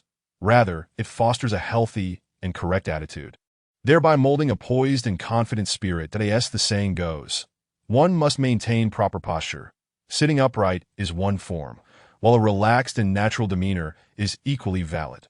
Previously, Wang Yin struggled in this regard, lacking awareness and the benefit of familial education. Why do girls who study dance from a young age exude charm? Why are timid men labeled as losers? It all boils down to posture. Though Wang Yin is an uninformed high school student, he can discern right from wrong and recognizes what could enhance his character. Thus, he promptly enrolls in the course. Once the enforced effects take hold, they solidify into instinct, and Wang Yin immediately feels a difference. His shoulder blades open up, and his chest expands not stiffly, but fluidly, guided by his spine.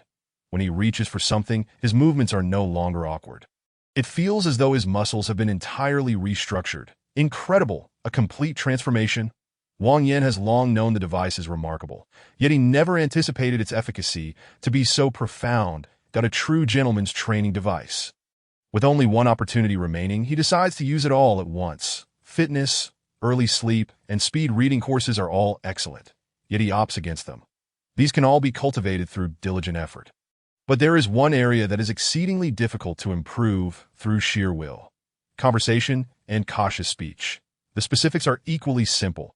Before speaking, one must mentally rehearse, then articulate in the most reasonable manner, avoiding nonsensical phrases. How does one learn such a thing? In truth, it embodies a combination of personality and emotional intelligence. Some people simply struggle to communicate, despite their good nature and lack of malice during conversations. Their words often fall flat. Wang Yin has previously exhibited such tendencies, often speaking without thought. After a week of training, he has recognized this issue within himself and is now ready to address it. As the new behavioral habits take root, he notices no immediate change. However, he is confident that transformation is quietly underway. Thus, the habit cultivation device is officially retired, dissipating into a glimmer of light on the panel. Farewell, and thank you. With gratitude, Wang Yin waves goodbye to the empty air. Now, he prepares to embark on his journey. He packs his travel bag with a change of underwear, a book, and his phone charger. He stows his bank card and ID in a sackplat handbag and places it inside his travel bag. Changing into a clean outfit, he dons the canvas shoes he had previously deemed a poor purchase. Admiring his reflection with satisfaction, he looks quite handsome, despite spending the entire week under the blazing sun, leaving his skin a shade darker and further from the image of a delicate youth. The confidence gained from completing significant tasks makes his eyes shine brightly. Coupled with the effects of the buff, he exudes a strong magnetic presence that's self-assured and buoyant. Just before leaving, Wang Yin recalls an important detail. He rushes to his bedroom and retrieves a promotional item from his bedside table. What is it? Although it may not be immediately useful, the hormones of a teenage boy are ever present, always prepared. He calls his parents to inform them he will be out having fun for a couple of days. As a high school graduate, he enjoys the privilege of a summer break to frolic freely. So there are no objections. With everything in order, he sets off. For the first time traveling far, Wang Yin finds everything fascinating. His excitement remains at a heightened level, feeling as though all is splendid. After collecting his ticket, he enjoys a bowl of noodles in the hall and then begins to wait for his train. Meeting the gaze of strangers, he smiles, feeling neither shy nor hesitant, but rather able to convey warmth and friendliness. As he queues to board, he notices a beautiful young lady in the distance. Wang Yin admires her profile, internally marveling at her beauty, deeming it on par with Meng's, perhaps sensing his gaze. She glances at him. Now, with a calm demeanor, he meets her eyes and even offers a polite smile. What is there to be upset about when someone appreciates you? It is a testament to beauty. Deserving of joy. Just before boarding, the young lady again subtly turns her head to observe him. Certainly, it is not out of affection or admiration. Most likely, it stems from curiosity, but it is sufficient to confirm that Wang Yin has made a favorable impression. Acknowledging her scrutiny, he feels triumphant, finally grasping the value of self-confidence. His previous slouched posture indeed appeared unappealing and lacked vitality, which likely contributed to his limited connections with girls. When one sneaks glances like a furtive rat and is discovered, they shrink back. Women, possessing a natural sensitivity, can sense being watched but will only regard such individuals as losers, choosing to ignore them. However, when one gazes openly and behaves gracefully, they leave a lasting impression, thus paving the way for potential further interactions. What a simple truth. How is it that I never understood it before? Wang Yin felt both frustrated and triumphant that in truth, even if I had understood it earlier, it would have mattered little. Appearance, talent, and wealth are a man's courage. Possessing at least one of these attributes provides the audacity to act without shame. It is never too late to comprehend this. I am merely 18, with ample time to improve at a divine figure. Not so far away. As he boarded the train and took his seat, the young lady sat in the same compartment as Wang Yin, albeit at a considerable distance, which was somewhat regrettable. Wang Yin did not dwell on it for long and quietly began to read.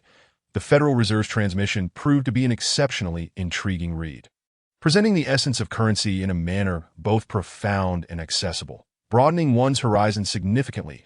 It wasn't until he disembarked that Wang Yin felt a lingering sense of unfulfilled curiosity.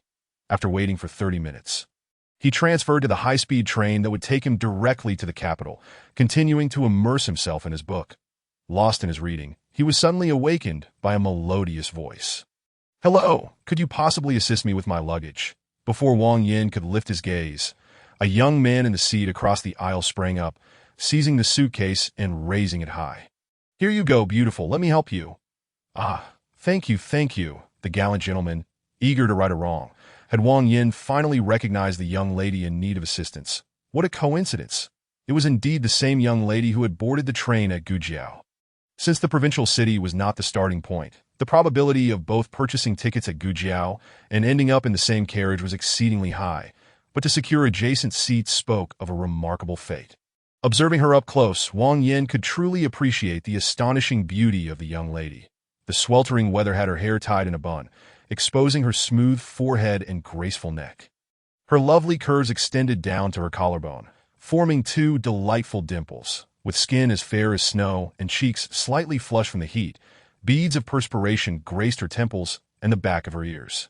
Though not particularly tall, standing around 1.62 meters, her slender frame made her appear quite petite, a type that one simply wished to cuddle and cherish like a beloved cat.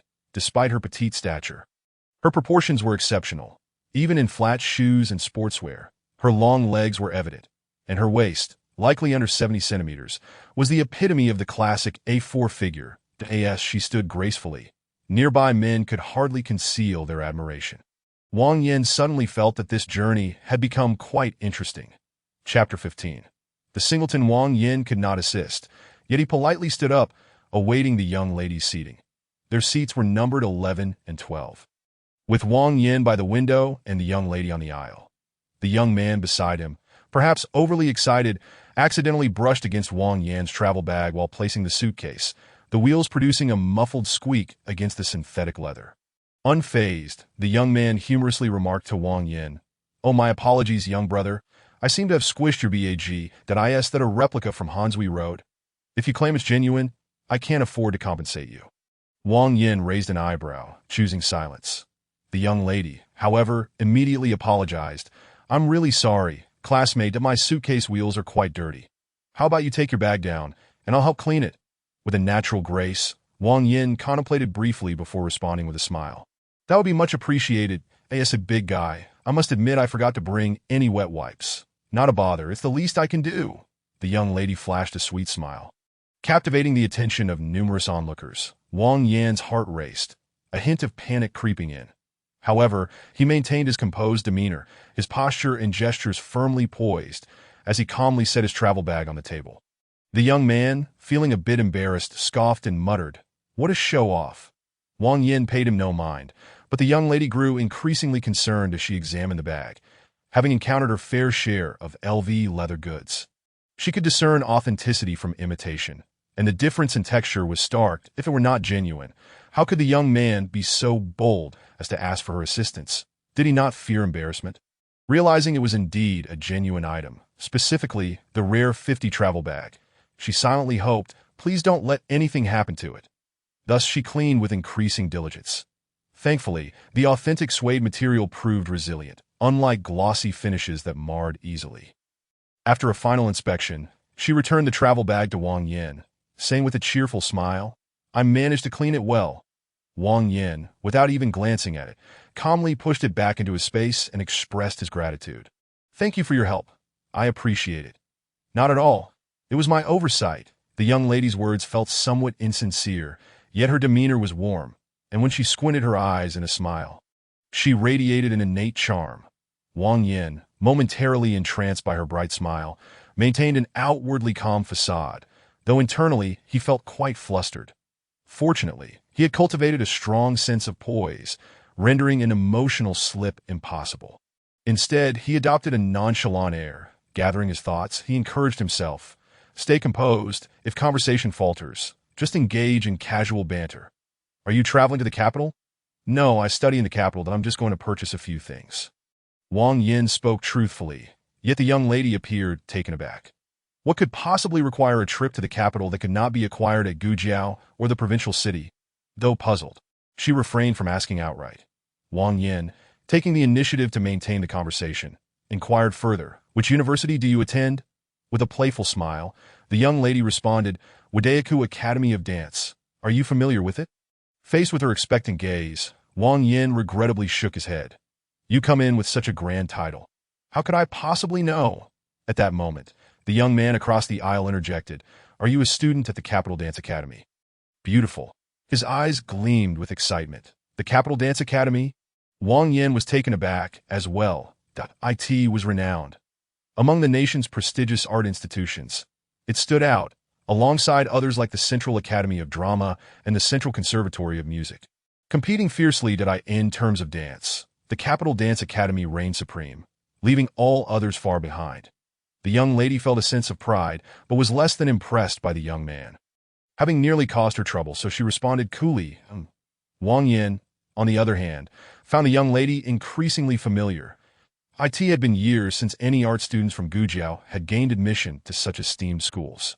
Yet last year, 2 students had succeeded. One from the experimental school, attending the Central Academy of Music, and another from the second high school at the Capital Dance Academy. After recalling for a moment, Wang Yin suddenly realized, "Oh, you must be Lu Jie from the second high school."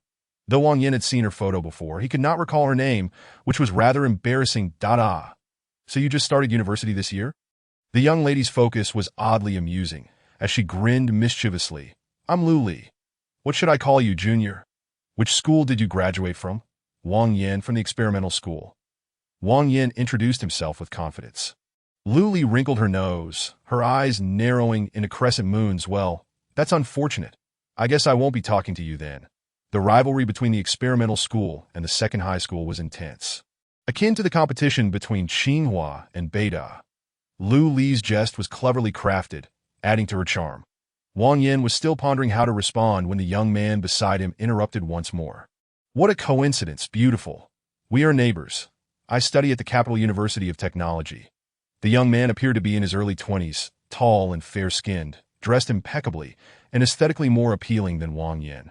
Intrigued, Wang Yin chose to observe, curious to see how the young lady would handle such attention. Yet again, she responded with a nonchalant, "Oh, what a coincidence. Beautiful. I'm from the provincial city as well, and I graduated from the second high school." "Were you a graduate of the class of 14? How come I don't recall you? Someone as beautiful as you shouldn't go unnoticed." "I'm not pretty," Lu Li countered, making no distinction between this second high school and the other. Maintaining her aloofness, No. I believe you are even more beautiful than your senior." Sure. Perhaps you were too busy with your training, and I was too focused on my studies, so I missed you." "Junior, what a fortuitous encounter. We graduated from the same high school, are sitting in the same compartment, and our universities are merely 3 streets apart. May I visit your school next time and see you? Our coursework is quite demanding." "That is all right. You must eat sometime, right? I've heard so much about your school's second cafeteria. I'm particularly eager to try it out." Lu Li silently turned her head, rolling her eyes at the window. Wang Yin could hardly contain his laughter, witnessing firsthand the spectacle of a lovesick admirer and a goddess who remained indifferent, a truly enlightening experience. Although Wang Yin might be considered a loser, he had never fawned over anyone. His affection for He Ming was a secret he kept to himself, fully aware of its impossibility, thus choosing not to dwell on it to preserve his meager dignity. He found the young man's behavior embarrassing. Wang Yin enjoyed the unfolding drama, a smirk dancing on his lips, which did not go unnoticed by Lu Li, who flashed him a toothy grin and then pouted. Her rosy lips, soft as jelly, tempted him to taste and verify his suspicions. Were they truly as sweet as they appeared? As the saying goes, it's easy to reject a lovesick fool. Yet fantasies are hard to quell. Lu Li sensed Wang Yin's gaze lingering on her, causing her cheeks to flush. Suddenly, Wang Yin stood up. "That I need to use the restroom. Could you please keep an eye on my things for me?" "Of course," Lu Li replied automatically, watching as Wang Yin walked away. Suddenly, it dawned on her. The beautiful girl was waiting for his timely rescue, and he had the audacity to escape. Infuriated, she thought, "You little rascal. You must be a singleton." Chapter 16. A kind heart. Once Wang Yin left, the young man's persistence only intensified. "Junior, my name is Wang Xing. Wang as in inner sage and outer king, and Xing as in boundless traveler. The students of the Imperial Dance Academy toil far more diligently than those of our engineering school, and I hold a deep admiration for this aspect of your dedication." Despite the accolades, Lu Li grew increasingly impatient at TOB fair. Wang Yin appeared quite presentable on his own. The school was commendable. His stature was impressive, his looks were pleasing, and his attire was satisfactory. However, when compared to the newly acquainted Wang Yin, he paled in comparison, while Lu Li had a vague impression of Wang Yin while waiting at Gujiao Station. It did not amount to any fondness. The transformation occurred during the transfer after disembarking. His composed demeanor and unwavering focus left Lu Li particularly impressed. Furthermore, she found Wang Yin endearing due to his poise. He walked with upright posture, sat with decorum, and maintained steady eye contact without letting his gaze wander. This indicated that Wang Yin had received excellent upbringing, having been taught to pay attention to his comportment from a young age, resulting in his natural grace and confidence. Thus, although Wang Yan's looks were not conventionally handsome, possessing a youthful innocence. Lu Li still perceived him as possessing an admirable aura, even when he dressed rather casually, to the point of appearing somewhat shabby. It was remarkable how he carried himself with such dignity, complemented by a pair of canvas shoes worth over 1,000 and a travel bag priced in the thousands. There was an inexplicable harmony to his attire. If another individual adorned in ostentatious luxury stood beside him, it could easily evoke a sense of appreciation that in psychological terms. This phenomenon is referred to as the contrast effect. When even a backup option falls short, how can one be so oblivious? Isn't supposed to go to the restroom. Senior, the washroom is occupied. May I sit outside? It would spare you the trouble later. Oh, certainly. Lu Li finally registered this, her spirits lifting as she shifted aside. I was just about to sit by the window to enjoy the scenery. Thank you, dear Junior. Finally escaping the source of noise. She felt a wave of relief. When Wang Yin settled beside her, she could no longer contain her joy and leaned closer to whisper in his ear, complimenting him softly. Junior, you're quite clever. I am the fierce girl, and you are the adorable puppy. Perhaps a little dark, more like a little black dog. As for affection, it certainly wouldn't develop so swiftly, yet Wang Yin genuinely brought Lu Li joy. Thus, she playfully teased. Junior, you are quite interesting. Could it be that you have never been in a romantic relationship, being exposed by a delicate girl akin to a kitten? How could he endure this? Only heaven knows that Wang Yin was indeed flustered, his heart racing like a tractor. And no matter how affluent one is, a novice remains a novice when it comes to matters of the heart. Knowledge gleaned from books is utterly useless. Practical experience renders all prior understanding moot. Those who can touch the opposite sex without their heart racing or hands trembling, step forward to be seen. If you are a natural charmer, please do not choose the wrong profession. Wang Yan's heart raced, but Lu Li, unaware of his turmoil, felt her previously brash demeanor diminish under his compliments, becoming a tad bashful yet pleased. You certainly know how to flatter. Wang Yin sighed in relief and seized the moment to inquire. Senior, what about you? Have you ever been in a relationship? Of course, I have. Lu Li raised an eyebrow defiantly, then inexplicably deflated, murmuring softly. Does a relationship in elementary school count? It does. Wang Yin stifled a laugh to comfort her, suddenly curious. Surely you must have admirers, right? How come you're still single? What a joke. I would love to be in a relationship, but where would I find the time? This question unleashed Lu Li's pent-up grievances. Do you think it's so easy to enter the Imperial Dance Academy? They only accept 300 new students each year, competing against countless art students nationwide, and even those from prestigious high schools in the capital stand in our way. Those from outside who manage to get into the Imperial Dance Academy have trained for at least 8 years, practicing 8 hours daily, not counting academic studies. When I arrived at school, I thought I could finally relax, but I found myself waking up at 6 a.m. for dance, rehearsals, and classes until at least 8 p.m. Even after formal classes, there are always relentless peers dragging you to practice more, and by 11 p.m., I collapse in a bed, barely conscious. As for vacations, they're even worse. What breaks a single day without practice leads to regression. And a week means disaster. I returned home on the 22&D, and every morning I went to the park to be watched while I forced myself to practice the basics. Today, I'm celebrating a friend's birthday, and soon we'll all be back at the practice hall. A relationship? Our school has a 3:7 male-to-female ratio. Do you think all those boys have girlfriends? Wrong. A significant portion are single dance enthusiasts. It's astonishing. Is the nation's top dance academy truly this intense? Wang Yin found it somewhat hard to believe and puzzled. He asked, why do you put yourselves under such pressure? Lu Li lowered her gaze, her expression somewhat forlorn, seemingly lost in thought, and softly replied, dancing is a youth endeavor that heavily relies on talent. You wouldn't understand. Wang Yin suddenly felt a pang of sympathy. Perhaps it had nothing to do with anything else, simply the stirrings of hormones. Young boys likely all experience such days.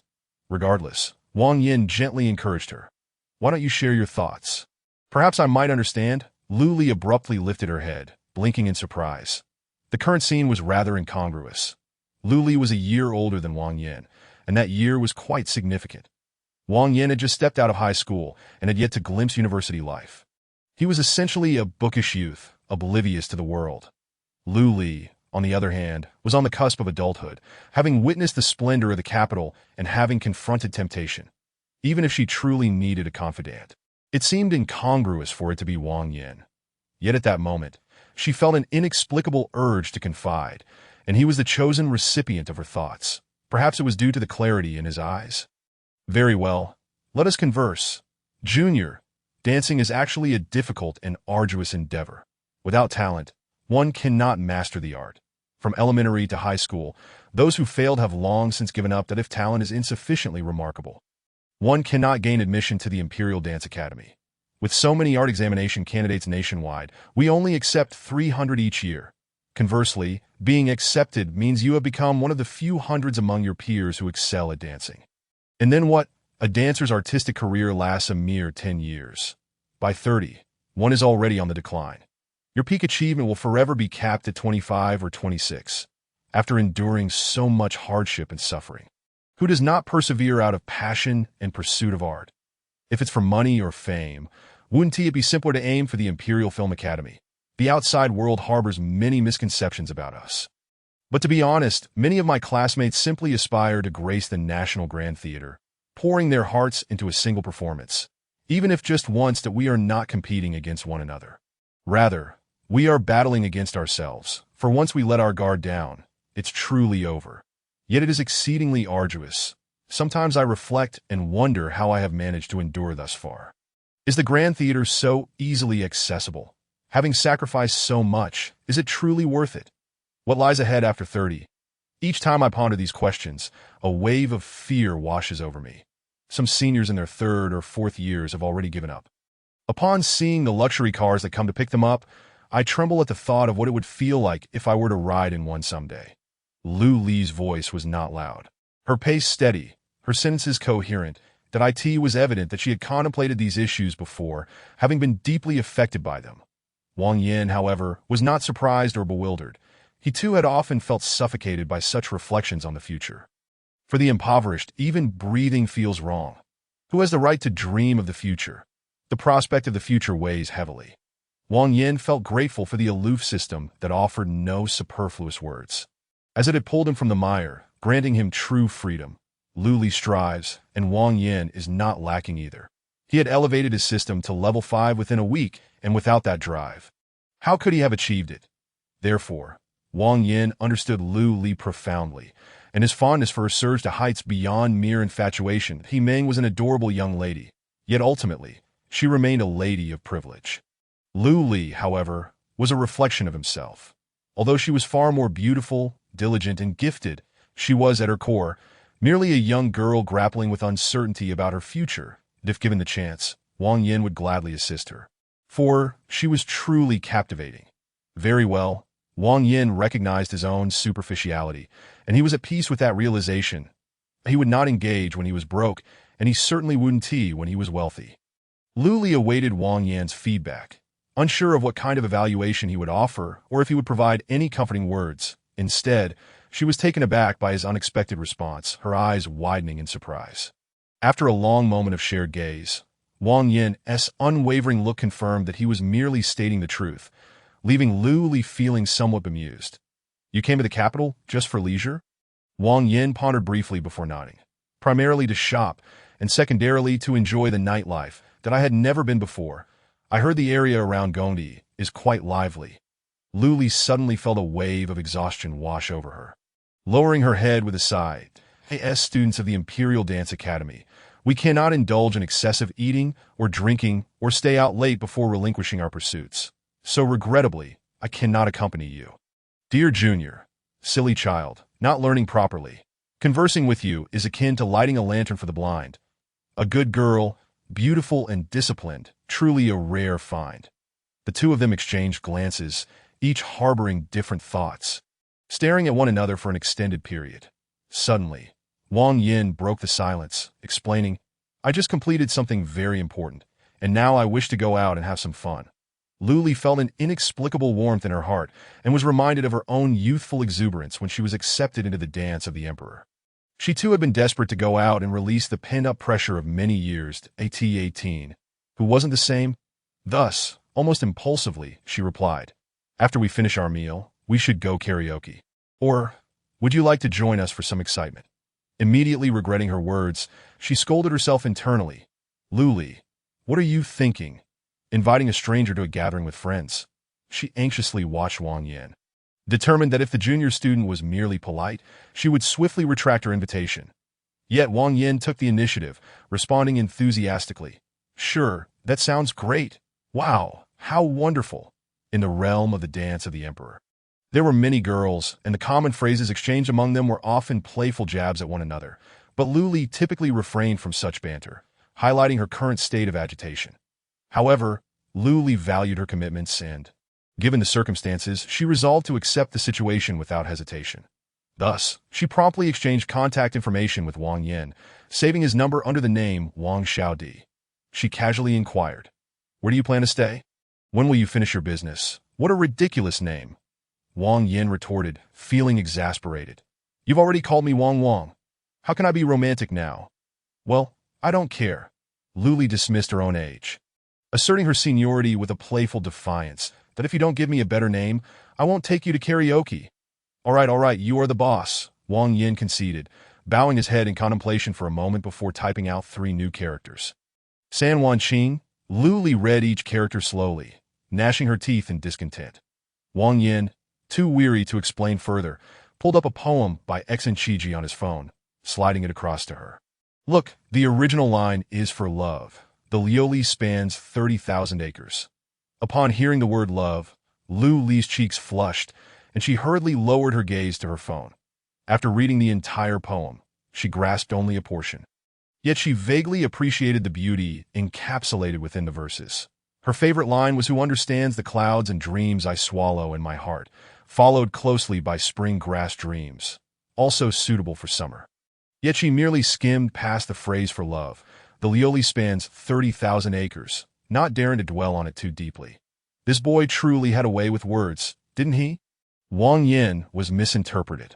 The original meaning was, "The vast West Lake stretches 30,000 miles, cherished by me." Lioli referred to the West Lake. Wang Yan's use of 30,000 acres was a tribute to Lu Li's dedication to art and her pursuit of beauty. Recognizing her immense willpower and ambition, believing her heart contained the vastness of the West Lake, externally beautiful, yet even more so within. The emphasis was not on love for Lioli at all, yet Luli paid no heed to such nuances. Guided by her instincts, she felt undeniably flirted with. However, one must admit such a fresh and romantic approach to flirting was rather difficult for her to resent. "All right, little boy, I shall take you out to have some fun. My friends are all stunning beauties, so do not be startled." Chapter 18. That person is quite strange. Wang Xing watched as the stunning beauty and the awkward boy exchanged phone numbers, then murmured incessantly. His heart felt like it was shattering. He glared at Wang Yan, grinding his teeth, unable to fathom how he was superior in any way. Thoughts spiraled, frustration mounting. Meanwhile, Lu Li was still preoccupied with the name. San Wan Qing held a lovely meaning, yet it felt somewhat awkward to pronounce and lacked a certain symbolic charm. Ultimately, she surrendered, pushing her phone toward him. "Here, take it. Choose whatever name you wish. Queen, Empress, Goddess? I accept them all." Lu Li was particularly displeased. Were they close enough to access each other's phones? Absolutely not. She disliked meddling with others' devices. Wang, this won't do. The privilege of personally editing a nickname must be granted only to your girlfriend God. Save me. Women are truly difficult to please, Wang Yan lamented, desperately pleading. But I don't have a girlfriend. Please, Lu Li, beautiful lady, do me a favor and give my phone a touch of romance, so that whenever I recall today, I can't help but smile sweetly. Okay. Lu Li scoffed, her cheeks slightly flushed. What nonsense was this? Who would want to indulge you in such a way? Had it been any other day, anyone daring to speak to her in such a manner would have surely faced her wrath. Yet today, witnessing the young man's expression of despair and helplessness, Lu Li found it amusing, and there was a slight thrill within her heart. All right then, I'll teach you a lesson. The word she intended to refuse morphed into something else entirely. Lu Li, maintaining an air of decorum, picked up Wang Yan's phone, simultaneously altering the name while imparting her wisdom. When saving a girl's number, the nickname must be cute and sincere. Wang Yan leaned in to observe how Lu Li would demonstrate sincerity, only to find The girl simply added a girl emoji before San Wanqing and a heart emoji afterward. Did I this it? Wang Yin thought to himself, feeling doomed to forever bear the title of straight man, unable to comprehend their thought processes. Isn't that enough? Why the rush? Luli shot him a disapproving glance, then held her phone high, slightly lifting her chin, snapping a selfie to set as her avatar and background. What about the name? The name is the main point. Isn't it still the same? Wang Yin wanted to retort, fine, Xin Yin. When he glanced back at the photo, he was taken aback. The young lady in the picture wasn't pouting or squinting in a silly manner. She wore a shy yet cunning smile, her right hand forming a gun gesture, pointing towards her left side, directly at Wang Yan's position. Wang Yan himself did not appear in the photo, so anyone unfamiliar with the context would not think twice about it. Only Wang Yan and Lu Li understood that the gesture was not meant to be cute, but rather a commemoration of their meeting. Lu Li was genuinely intriguing. Whatever misunderstandings Wang Yan had felt before were now met with admiration. A simple photo reflected her zest for life and her vibrant sensitivity. You are impressive. Wang Yan raised his right hand to form a heart gesture. Not bad. Lu Li humbly accepted the compliment. Her spirits soaring, her smile radiant. Wang Yan grinned and playfully teased her. I want to take a photo and change my avatar too. No way. You're too ugly. Lu Li decisively declined, then opened her phone's gallery, taking her time to select an image, ultimately setting Wang Yan's avatar to a large face of a husky. The husky faced the camera, grinning with one eye closed and one open, an adorably lopsided expression. Wang Yan leaned over to take a look and couldn't help but mimic the husky's expression, tilting his mouth and raising an eyebrow, launching a dramatic stare towards Lu Li. Ha! Lu Li instantly burst into laughter. Collapsing onto the table, one hand clutching her stomach and the other pounding the table, unable to contain herself, It looked as if she might cry. Are you foolish? Wang Yin found it both amusing and exasperating. Gently patting her back, feeling the delicate softness beneath his touch, as though he were caressing his own heart. After a while, Lu Li finally composed herself, wiping away tears as she straightened her posture. Her chest still heaving with laughter. Oh my, Wang, you are too funny. Wang Yin typically did not go out of his way to be comical, but being young and carefree, he occasionally let loose without realizing it. Seeing Lu Li so entertained filled him with a sense of accomplishment. The books say that if a man can make a woman laugh heartily, he is not far from reaching her heart. I wonder if that's true. A hint of mischief stirred within him, but Wang Yan's smile remained earnest. Just as he was about to speak, a loud puffing steam whistle echoed from behind. Turning around, he saw Wang Xing, his eyes bloodshot, panting like a bull. Lu Li quietly hid her face behind Wang Yan's shoulder, whispering, "That person is quite strange." Wang Yin leaned in closer to her, whispering back, "It's because your charm is simply too overwhelming." The warm breath brushed against her earlobe, and Lu Li felt both embarrassed and irritated, gently pinching Wang Yan's arm. "You little rascal. The more you say it, the worse it sounds." Wang Xing's presence successfully catalyzed a particular emotion within Lu Li, allowing her feelings for Wang Yin to deepen amidst the thrill. Frankly speaking, had it not been for this distraction, Lu Li would not have developed such strong feelings for Wang Yin, and as their academic workloads increased, their fleeting acquaintance would gradually fade. Thus, one could argue that all inappropriate attempts at flattery inadvertently assist the true soulmate of the goddess. The pressure and annoyance exerted by the fawning suitor would inevitably be released elsewhere, in truth. Wang Yin had no understanding of the underlying complexities. Amidst the chaos, he had unwittingly attracted an attractive young lady. Even now, he felt quite bewildered that, of course, despite his lack of experience, he could still discern that Lu Li was not genuinely angry. She was merely being playful. Thus, in a moment of confusion, he flirted again. What else could it be called? Li, perhaps? She genuinely had never had a serious relationship at her tender age of 19, vibrant and passionate. How could she withstand this? Thankfully, the goddess's pride and instinctive modesty remained intact, and she subtly distanced herself. Huffing, "If it's Anwan, then let it be. No more familiarity. I am older than you, so you must add sister after."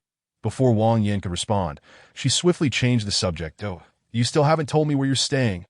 Continuing to flirt, Wang Yin had, in fact, exhausted his repertoire of new tricks, and it was just as well to bring it to a halt. Perfectly. After a moment's contemplation, he casually remarked, "How about I follow your lead? It's just one night, anywhere will do. It's up to you to decide what's most convenient." Lu Li was particularly pleased with Wang Yin's thoughtfulness, her eyes crinkling into joyful crescents. Chapter 19. A storm approaches. "Please evade that I in good spirits." She naturally put her heart into it. Lu Li earnestly suggested to Wang Yin, Wang, you tell me where you wish to shop, and I'll help you find a place to stay between our school and that location. No matter where you go, it won't be far, saving you the hassle." "That sounds fantastic. San Wan Jie, you're amazing." Wang Yin replied with a mischievous grin, earning him a mock glare of playful annoyance before she regained her seriousness. "I am heading to number 23 Qianmen. Ideally, I'd like to catch the flag-raising ceremony tomorrow morning. What do you think is suitable?" "Qianmen. That is really not far." Lu Li beamed, inexplicably delighted that my dream. "The National Grand Theater is right there. If you want to see the flag raising, we might as well stay nearby. By the way, what is your budget for accommodation?" "I don't have a budget. Any 5-star hotel will suffice," Wang Yin stated nonchalantly, though the pretentiousness of his words was palpable, making Lu Li acutely aware of this young man's wealthy nature. "All right then, let us go with the Great Hall of the People Hotel, if you want to see the flag raising. It's just a 5-minute walk to the security entrance. Super convenient, then I'll check the contact number for you. Book it quickly." Lu Li bent down to search, her long eyelashes fluttering like delicate fans from the side. Upon obtaining the number, she directly dialed it, switching to speakerphone. "Hello, do you have any rooms available today?" "I'm sorry, ma'am, but we are fully booked and reservations are already scheduled for 3 days from now." "Ah, well, thank you." Wang Yin chuckled, feeling a sense of relief wash over him. Feigning a pitiful demeanor, "I Li Jie, I'm all alone in this city. It seems I can only rely on you." Lu Li bit her teeth in frustration. "You call me Li Jie when you need something. But when you don't, it's San Wan? You rascal." Wang Yin retorted confidently. "What can I say? It's because my Li Jie is beautiful and kind-hearted." "Humph." Lu Li scoffed dismissively, but her hands continued to search for accommodations online. Taking advantage of the fluctuating signal in the vehicle, with a hard exterior but a soft heart, she truly was beautiful and benevolent. Wang Yin observed her profile, his thoughts wandering. For instance, it's generally more effective to have others do more for you rather than being overly concerned about them. A term from an economics book he had recently read came to mind. Sunk cost in relationships. Everything the other person does for you is a cost. The more they invest, the higher the cost. Making it harder to let go, that a devoted admirer remains infatuated because the sunk cost is too great. Once they give up, it implies a rejection of everything they have invested. Thus, even when hope seems bleak, they persist. Human nature dictates that those who skillfully exploit it often prevail. Wang Yin grew up in a struggling, impoverished family. While not inherently bad, he instinctively chose paths that benefited himself. His values were self-serving first, altruistic second. He would never sacrifice himself, nor would he let grievances linger overnight. Among the 430 million households in the nation, the bottom 350 million only possess 20 of the total wealth, so meager. Children from backgrounds like Wang Yin's typically share similar values, shaped not by guidance but by societal influence. Wang Yin understood his own nature well. He was an ordinary person, neither overly virtuous nor dark, embodying a typical self-serving patriotic youth. Thus, he preferred to act according to his instincts, delaying judgments of right and wrong until the results emerged. Lu Li was unaware that, in just a brief moment, Wang Yin's mind had traversed so many convoluted paths. She merely sensed a gaze fixed intently on her face, a mixture of pride, delight, and a hint of bashfulness washing over her. However, before long, that feeling morphed into irritation that no rooms. Complaining wouldn't resolve the issue, nor conjure a room from thin air. Lu Li was on the brink of despair, having failed to locate even a single vacancy nearby. Suddenly, Wang Yin leaned in, pointing at a listing for the Eastern Junhua Hotel, exclaiming, "I see there a room available here." Lu Li widened her eyes in disbelief. Wang, have you lost your mind? The starting price is 5,400, and on Army Day it surges by 20. A business suite of over 80 square meters costs 6,500 for one night. Wang Yin thought to himself, I certainly haven't reached the level of booking presidential suites just yet. But 6,500 for a night is merely a few hours' wages. Of course, One cannot discuss it that way. That is, oh, what should we do? There are no affordable rooms nearby. Surely we can't stay in Wadayaku? What's wrong with staying in Wadayaku? Luli retorted, her eyes suddenly lighting up. How about I find you a boys' dormitory? You'd save over 6,000, and you can treat us to a nice dinner. Boys' dormitory? What on earth? Wang Yin shook his head, both amused and exasperated, that I'll treat you to a lavish meal worth 10,000, but I'd like a comfortable place to stay, all right. If it's your dormitory. I might be a bit interested. Scram. Luli wasn't genuinely angry, perhaps realizing the impracticality of her suggestion. She chuckled and leaned against the window. Then I'm done with you. Stay wherever you like and book the room yourself. Wang Yin certainly wouldn't squeeze into a dormitory with unfamiliar boys. But he appreciated Luli's intention to help him save money and felt it warranted recognition and encouragement. After a brief contemplation, he proposed a new idea. How about this? You help me find a place to stay, but it can't have other boys. Everything else is negotiable. Whatever we save from the 6,500, we'll spend it together at night. Sound good? Luli's eyes sparkled with excitement. She wasn't greedy. She simply found the proposal quite amusing, even a bit romantic. All right, it's settled then, regardless of what others thought. It was quite trendy to do this, and without further consideration, she extended her little finger, intertwining it with Wang Yin's, their thumbs touching. Wang, just wait and see. The delicate touch felt like the finest jade, causing a flutter in Wang Yin's heart. Although it wasn't quite a hand-holding moment, the fact that she didn't shy away from physical contact was a splendid sign. Taking it slow. Perhaps one day he would reap the rewards of their connection. After a brief moment, they released their fingers, and Wang Yin smiled as he watched Li excitedly dial a number. Hello? Yuan. When will you arrive? I'm in the car. Don't change the subject. I have something serious to discuss. Can I borrow your off-campus apartment for a day? It's not for me. It's for a friend. A boy, but don't worry. I'll use my own sheets that, oh my, what on earth? Why are you so disorganized? Just say yes or no. Good for you tonight. I'll treat you all to a lavish dinner. So wait for it, me. I'll be there in about half an hour. No need to worry about me. I might have to accompany my friend to run some errands first. After hanging up, Li proudly lifted her chin, casting a sidelong glance at Wang Yin. All set. Wang, staying in a beautiful girl's apartment isn't beneath your dignity. Is it? Can you believe the treatment for a 6,500 business suite?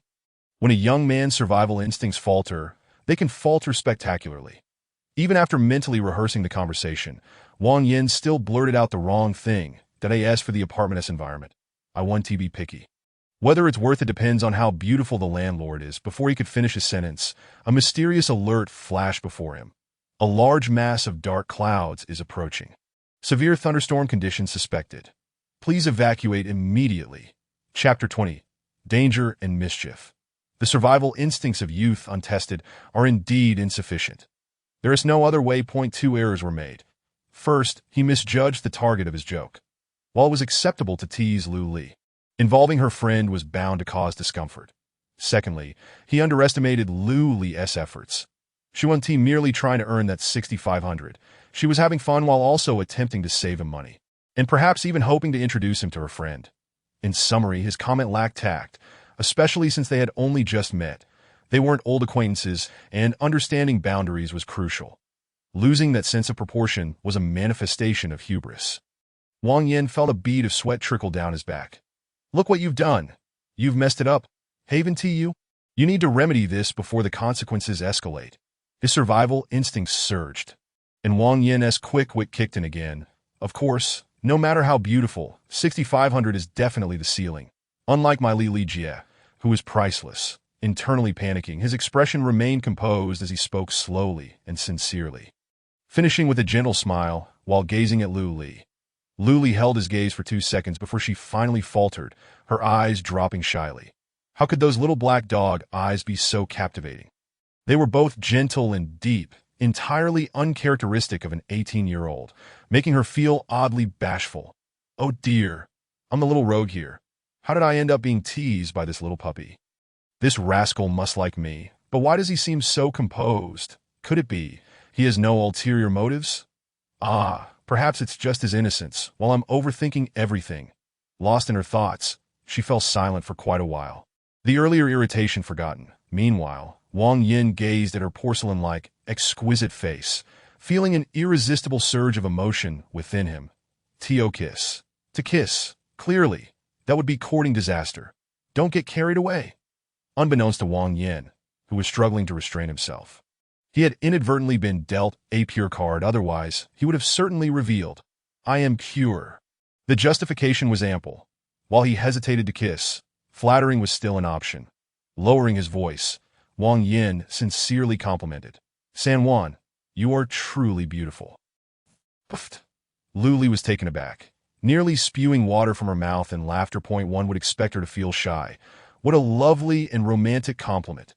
Yet, with that nickname added, I simply cannot contain myself. Can you please be serious?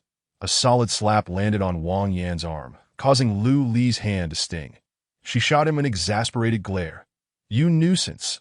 Even Wang Yan, though somewhat foolish, recognized this as a sign of their relationship advancing. With a chuckle, he seemingly innocently took Lu Li's hand and inquired, "Does it hurt?" Smack. Another hit followed. Then, the young lady coldly asked, "I slapped you with my right hand, and you hold my left hand asking if it hurts?" "Oh my! Is that so?" Wang Yin silently reflected. First time holding a girl's hand, feeling a tad flustered. Next time, I must remain composed. On the surface, he grinned foolishly, pretending, "Your hand is truly lovely." Lu Li had always taken pride in her hands.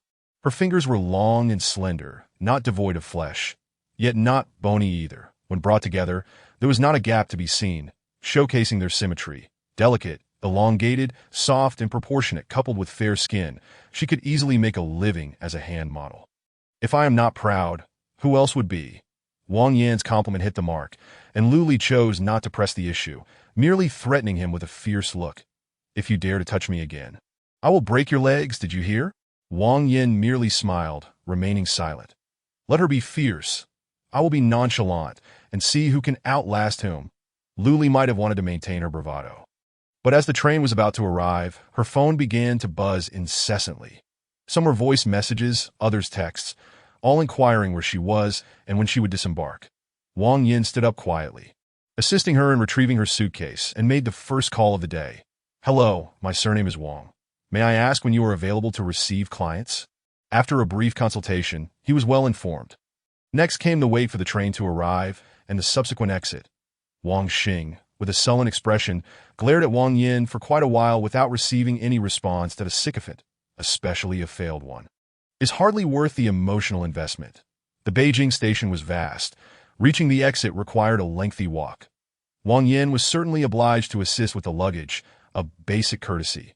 Lu Li's belongings were not excessive. A suitcase, a backpack, and a handbag. Wang Yin was not a pampered child from a wealthy family. Lifting them was no trouble.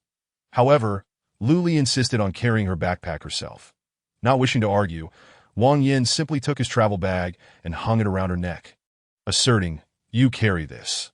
The travel bag appeared large, yet contained only a book, making it relatively light, dangling down to Lu Li's thighs. Being treated so curtly, Lu Li felt an unexpected sweetness, discovering a new side to the junior, domineering. Delighted, she was about to follow Wang Yin forward when she suddenly answered a phone call, her expression shifting.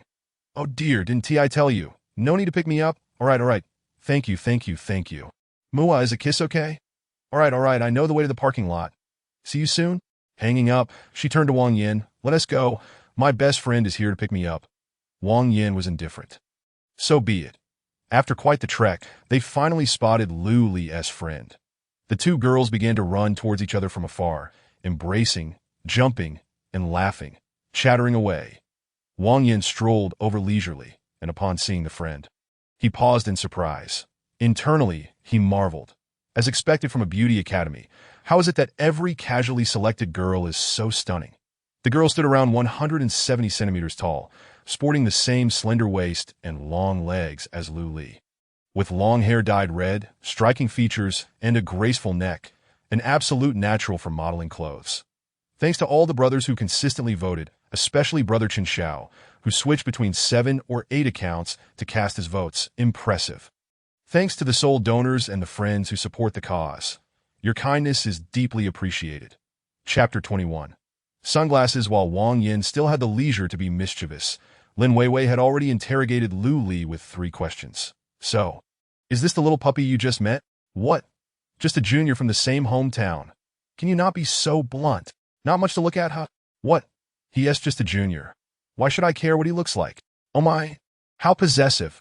What kind of love potion has this little puppy brewed for you? What? I didn't tea. Stop making things up. Seeing she could extract no further information, Lin Weiwei decided to cease her inquiries. After all, they had an entire afternoon to observe. Ultimately, the arduous task of preventing little Lu Li from being swindled of her money and virtue fell upon her shoulders. Wang Yin approached the 2 girls, smiling quietly as he waited for them to catch up. Women differ from men. When best friends haven't seen each other for a week, they have an endless array of topics to cover. If they haven't met for a year, it's as if they've broken up. But for men, if brothers haven't seen each other for a week, they meet up and have nothing to say. They just drink. After a year, it's still the same. Just drink. After 5 years, they quickly find an opportunity to gather and just drink. After 5 minutes of chit-chat, Lu Li finally remembered Wang Yin and hurriedly introduced him. Wang Yin, my junior from the train, particularly interesting. Lin Weiwei, my dorm mate and best friend, a Beijing native, exceptionally loyal. Hello. Let us go, get in the car. At first glance, Wang Yin perceived Lin Weiwei as a rather forthright girl. Lin Weiwei viewed Wang Yin as a composed young man with a dignified demeanor. The impression was strikingly similar to Lu Li's. Those who truly practice dance are particularly sensitive to such aspects, a trait that never fades. However, Lin Weiwei couldn't help but raise an eyebrow at Wang Yin's attire. What on earth are you wearing? Benny Road street-style crop pants and a Keepall 50. Is that a replica travel bag? Her initial reaction was that it was a high-end replica, as it didn't appear to be a blatantly fake imitation. The style and color were rather fitting. Yet the original retails for a staggering $18,000, which makes it hard to associate with Benny Road. Thus, a new question arose. Even high-end replicas start at $3,000 to $5,000. What was the point? Lin Weiwei didn't rush to conclusions, but nonetheless viewed Wang Yin with slightly diminished regard. If the bag was genuine, it suggested a lack of fashion sense. If it were a replica, it indicated an overblown sense of vanity. Regardless of the reason, stepping out dressed like that was simply wrong. Finally, after sufficient conversation, they got into the car. Lin Weiwei took the wheel, with Lu Li in the passenger seat and Wang Yin in the back. Upon entering the vehicle, Wang Yin couldn't suppress a smile. His previous dream car had been an A4L, preferably in white. Ironically, Lin Weiwei's vehicle was indeed an A4L, albeit in red. What a coincidence! However, as the two chatted, Wang Yin refrained from inquiring about the car's performance or driving experience. Simply enjoying the moment. Where to? Lin Weiwei asked. 23 Qianmen, East Street. What? Patek Philippe? Should be, but I'm not entirely sure. The Baidu map shows it as the official service center, and the person on the phone didn't specify. Wang Yin's composure led Lu Li to misinterpret the situation. She knew Patek Philippe was expensive, yet many classmates wore watches worth tens of thousands, merely differing in brand. Thus, she remained somewhat oblivious. Weiwei, why are you so excited? Inside, Lin Weiwei felt 1,000 alpacas stampeding. She held back, but eventually couldn't resist the urge to advise. Junior, unless it's a low-end watch under 100,000, there is really no need to come all the way to Beijing for Patek Philippe. Compared to other major brands, Patek Philippe's lower-end watches have no advantages. Rather than advice, it resembled a challenge. The straightforwardness of Beijing girls is unmistakable. If you disagree, take a bite. Feeling belittled was always a bit irksome. Wang Yin was no exception. Yet he wasn't foolish enough to confront Lu Li's best friend. Instead, he graciously smiled. Thank you, Lin Jie, I understand. Upon hearing this, Lin Weiwei fell silent, focusing on driving. Wang Yin was maturing rapidly, learning to be discreet around moneyed individuals while flaunting wealth around those who were indifferent. The train station was less than 2 kilometers from 23 Qianmen, and as they spoke, the car quickly arrived at the destination. Looking up, a massive gray screen displayed 23 Qianmen in both Chinese and English, and nothing else than a patch of lawn and 5 two-story buildings comprised the entirety of 23 Qianmen. Subdued, tranquil, and exuding extraordinary taste, the Patek Philippe Beijing source was in the first building on the right. From the moment they entered the gate and parked, An indescribable aura enveloped the trio, setting them apart from the bustling crowds of larger shopping malls entirely. Wang Yin was taken aback. Forget it. Whatever happens, we have nothing to hide. He opted not to ask anything, smiling politely. That's great. I do feel a bit lost going in alone. Upon entering the main door, Wang Yin didn't feel lost. But Luli did, that as she ascended the steps and pushed open the door. She was greeted by a wall, with sculptures displayed in front, and 2 portrait paintings hanging on the wall. To the left was the reception area, its decor rivaling that of a 5-star hotel lobby. Not ostentatiously lavish, but imbued with a sense of style, every piece of decor radiating an artistic ambience. To the right stands the consultation desk, adorned with the English name and logo of Patek Philippe, depicted as a flower formed by a cross and a sword, also known as the Calatrava cross. As I gaze around, the counter is nowhere to be seen, nor are the dazzling array of timepieces or the boisterous salespeople. Instead, a charming young lady approaches with a smile, inquiring gently. Wang Yin takes the initiative to introduce himself. My surname is Wang. I have an appointment for this morning, Mr. Wang. Would you like to proceed to the reception area for a brief respite, where I can elucidate the history, brand, and services of Patek Philippe? Wang Yin is indeed intrigued. Yet today is Lin Weiwei's birthday, with many of her friends awaiting her, so he regretfully declines. Thank you, but I have a specific goal today. May I go directly to view the watches? Of course, fulfilling your request is our duty. This way, please. Thus, the trio is escorted to the exhibition hall on the 2nd floor. Remarkably, there are only 2 floors, yet they ascend by elevator in the exhibition hall.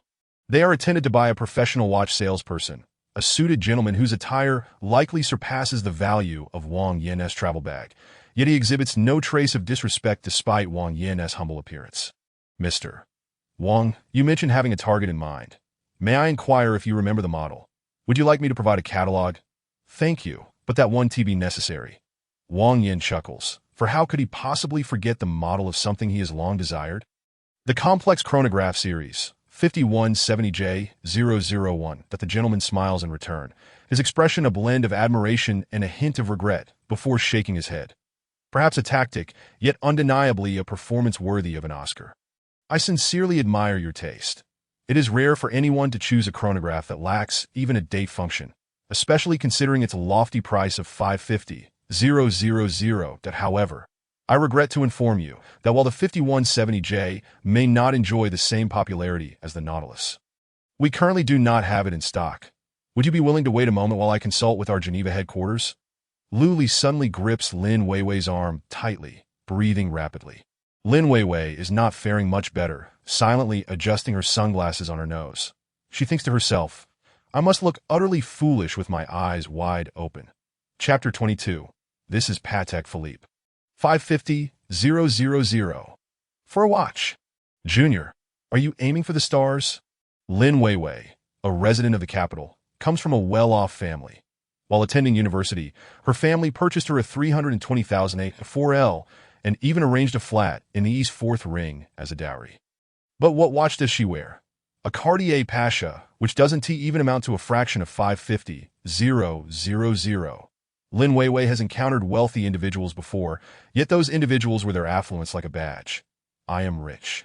Watching them spend money is merely a spectacle, one that elicits envy at most, but never shock, as she has long since adjusted her expectations. However, Luli, this junior she picked up in the car. What an anomaly! Clad in banalics, he strides in, aiming straight for a 550,000 Patek Philippe. Who wouldn't be bewildered? Lin Weiwei gazes at Wang Yin through her sunglasses with a knowing look. Kid, are you for real? Playing the fool here, Wang Yin feels utterly wronged. The entire week has been busier than a dog, shedding an entire layer of skin. When would he have time to shop for clothes? He initially intended to outfit himself in Wang Fujing. But considering his funds would barely cover the purchase of a 5170J, leaving him with less than 100,000, he refrained from indulging in shopping. As for Luli, her mind is awash with philosophical musings. Who am I? Where am I? What am I doing? Her family background is not as affluent as Lin Weiwei's, and her social circle is even narrower, while luxury items like bags and cosmetics are commonplace. A 550,000 watch is simply beyond her imagination. Wang Yin remains oblivious to the astonishment of the 2 ladies behind him, his mind preoccupied with regret. Waiting is out of the question, even if Geneva has stock. It would take at least a week to transfer, which feels like a cruel joke. I'm afraid that 1T do. I've come from afar and time is limited. The gentleman nods in understanding, then inquires, aside from the 5170J, do you have any alternatives in mind? Wang Yin indeed is alternatives, 2 models to be precise. 5396 1 are 001 in rose gold, and 5905 are 001, also in rose gold. The gentleman smiles and gestures. Please follow me to the VIP lounge for a moment. Both models you desire are in stock. IT seems fortune is on our side today. Lu Li and Lin Weiwei follow closely behind Wang Yin as they are ushered into the VIP lounge. Shortly, someone approaches to inquire.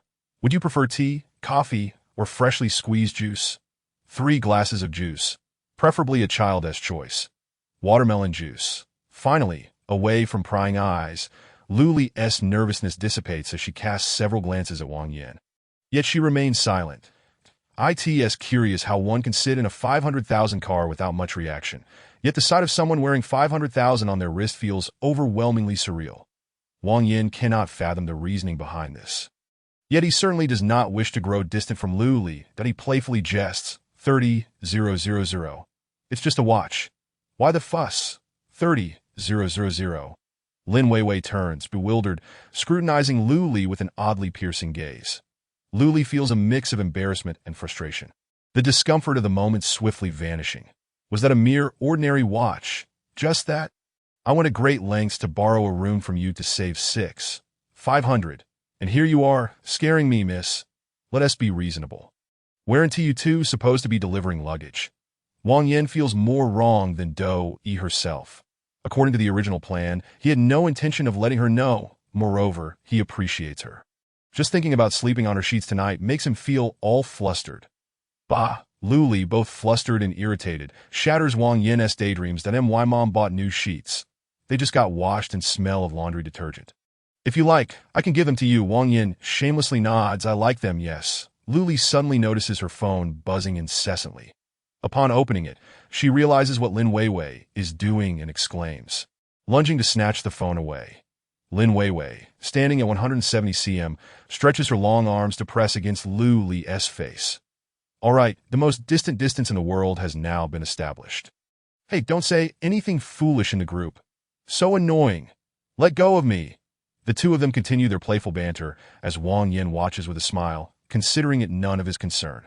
Until, one by one, the watermelon juice and watches are presented. The Patek Philippe watch, even the box, exceeds Wang Yin's wildest imaginings. The box measures approximately 15 centimeters in height, 26 cm in length, and 12 centimeters in width. Crafted from pure Scandinavian walnut wood, finished in a black piano lacquer, it resembles a work of art and feels heavy in hand. Moreover, the 2 watch boxes are distinctly different. One is a deep reddish brown, while the other is entirely black. The 5396 one is a complicated chronograph automatic watch with an 18K rose gold strap and a deep brown dial. The 5905 differs primarily in its strap, made of short crocodile leather, offering a more casual appearance compared to the metallic strap. Trying on both watches, Wang Yin finds the crocodile strap of the 5905 to be more comfortable and lightweight. Though its 42 mm diameter dial appears somewhat large, and it is a manual mechanical watch, the 5396 one exudes a mature and fashionable aura with a moderately sized dial that is visually stunning. However, it does carry inherent drawbacks typical of metal straps, such as catching on fine hair, feeling cold on the wrist in winter, and being difficult to clean. Fortunately, Wang Yin possesses a physique with very little body hair, effectively sidestepping a major disadvantage. The 5396 1R, with its rose gold casing and deep brown dial, features a simple yet luxurious design that Wang Yin finds increasingly appealing. He does not feign interest in Lu Li and Lin Weiwei's opinions. After all, how can one seek advice on something worth 500,000? Asking would only come off as boastful and immature. That I am quite satisfied. What is the current price? Wang Yin does not remove the watch. Thus, the gentleman clearly understands which model he refers to. 488,000 yuan. The sales gentleman confidently quotes the price, fulfilling his duty to inform that we deeply regret this situation, but please trust that it was never our intention. and we will strive to provide you with the highest quality service to compensate for the price discrepancy. Wang Yin smiles in satisfaction. Of course, I understand it so. Where shall I make the payment? Lin Weiwei and Lu Li simultaneously glance at their watches. 4.5 minutes. Then, in perfect synchrony, they raise their heads to exchange glances. Lu Li. My goodness, that is faster than I can buy a 200 yuan piece of clothing. Lin Weiwei, nonsense. You can't possibly manage a piece of clothing in less than half an hour. Clearly faster than changing a sanitary napkin. Amidst their playful glances, a service staff member presents 2 cufflinks. Crafted from 18K rose gold in the shape of the Calatrava cross. Mr. Wang. This is a small gift from our store that I believe you will have occasions requiring formal attire, and we hope that Patek Philippe can add a touch of elegance to your ensemble. Lu Li and Lin Weiwei exchange raised eyebrows. Look at their service. Even the gifts are presented with such flair. Wang Yin expresses his gratitude with satisfaction.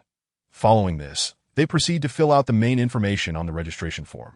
Apply for a VIP card, adjust the watch strap, and sign a series of bilingual documents. While listening to the gentleman explain after-sales service and maintenance matters. 20 minutes later, the sales gentleman proudly delivers the final statement. In 5 years, the official price of your watch will have increased by at least 50,000, and its market resale value will not drop below 600,000. That is Patek Philippe for you, forever appreciating in value. Chapter 23. No crying upon returning to the car. Lu Li and Lin Weiwei still felt as though they were in a dream. There are myriad shopping experiences, yet one like that of Patek Philippe is likely unattainable in any mall. Lin Weiwei discreetly glanced at Wang Yin through the rearview mirror and suddenly perceived that the young boy before her was profoundly inscrutable. Dressed casually in street vendor attire, he remained unfazed throughout, exuding an air of nonchalance. Though he spoke little, he always stepped up at crucial moments, decisively making decisions in a mere 5 minutes with an impressively manly decisiveness. What kind of extraordinary fate had befallen Lu Li? Merely taking a car ride, she had fortuitously encountered such an impressive junior. At this moment, Lin Weiwei no longer felt that Wang Yin was unworthy of Lu Li. In fact, the very thought of her previous underestimation of him ignited a flush of embarrassment on her face. Setting aside family background, his demeanor of equanimity in the face of praise or blame was ample for anyone. Wang Yin remained oblivious to Lin Weiwei's shift in attitude and was unaware that his image in her eyes had soared to such heights. Equanimity, that was utterly non-existent. What he displayed was merely a facade of calmness, while inside, he was brimming with excitement. A young man from a modest background, who just a week prior could not afford an iPhone, was now sporting a watch worth 500,000. Who could possibly maintain composure under such circumstances? Sitting upright, his mind in a whirl, this aptly described Wang Yin at that moment. Among the 3 in the car, Lu Li possessed the healthiest mindset. She was the first to speak. Where shall we go next? However, since she was soliciting opinions, she should speak candidly. Lin Weiwei promptly turned the steering wheel towards Wang Fujing. Lu Li had no objections. Engrossed in her phone as she typed away, too preoccupied to pay attention to Wang Yan at that moment, their mindsets diverged significantly. Lin Weiwei began to prioritize Wang Yan's needs and emotions, while Lu Li remained unchanged. Neither mindset was right or wrong. It was merely a difference in temperament.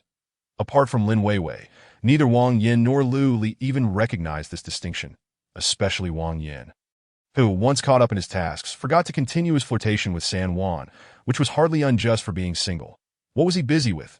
Calculating experience points. The previous night, his experience stood at 29, and after breakfast, travel tickets, and the recent expenditure of 488,000, it now read 78,100 with just under 220,000 left to spend.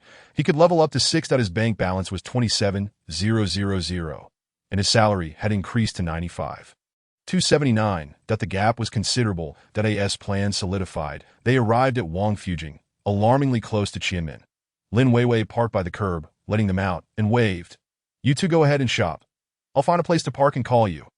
Directly across was the entrance to the pedestrian street, bustling with throngs of people, intimidating to behold. Lu Li eagerly tugged Wang Yin towards the entrance, but he quickly hit the brakes, clasping her hand and steering her into the nearby Intai department store.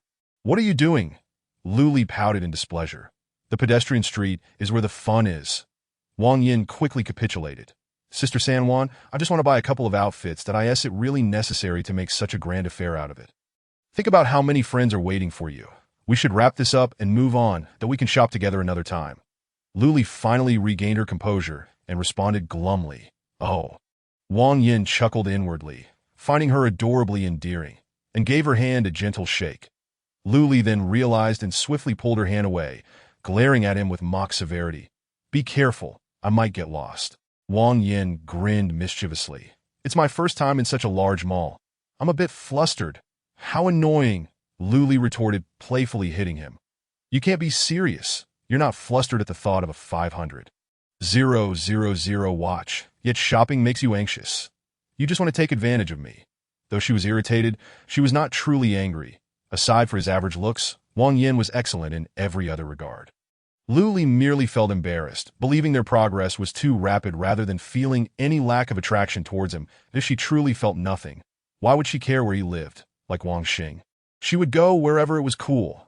As her heart raced from holding hands, Luli quickly shifted the topic. Hey Wang, what exactly are you planning to buy? Wang Yin looked up and spotted an ice cream shop on the second floor. Promptly pulling her toward the escalator, that MY needs are simple. Let's get you some ice cream first. You look hot. There's sweat on your neck. The sweet sensation of being cared for made Luli feel warm inside. She lightly struggled for a moment, but, finding herself unable to pull away, pretended to forget that her hand was still held by this little rogue, that I want vanilla chocolate flavor. Half a scoop. No, a third of a scoop. The rest I will eat. Wang Yin reacted quickly, earning a satisfied smile from Luli. After purchasing a cup of vanilla chocolate ice cream, Luli insisted on paying and then eagerly took 5 spoonfuls. After a moment's thought, she took another small scoop. Last spoon. She reluctantly offered Wang Yin at least 3/4 of it, saying, You eat it. I'll just watch. Luli had her own ambitions, and Wang Yin wouldn't urge her to eat more, as that would not be kind but rather disrespectful. However, Wang Yin could certainly praise her. Luli, you're amazing. I've never met such a disciplined girl before. Beautiful and ambitious. For love, Luli, 310,000 mu. Your nickname truly is fitting that you're not even calling me sister anymore, huh?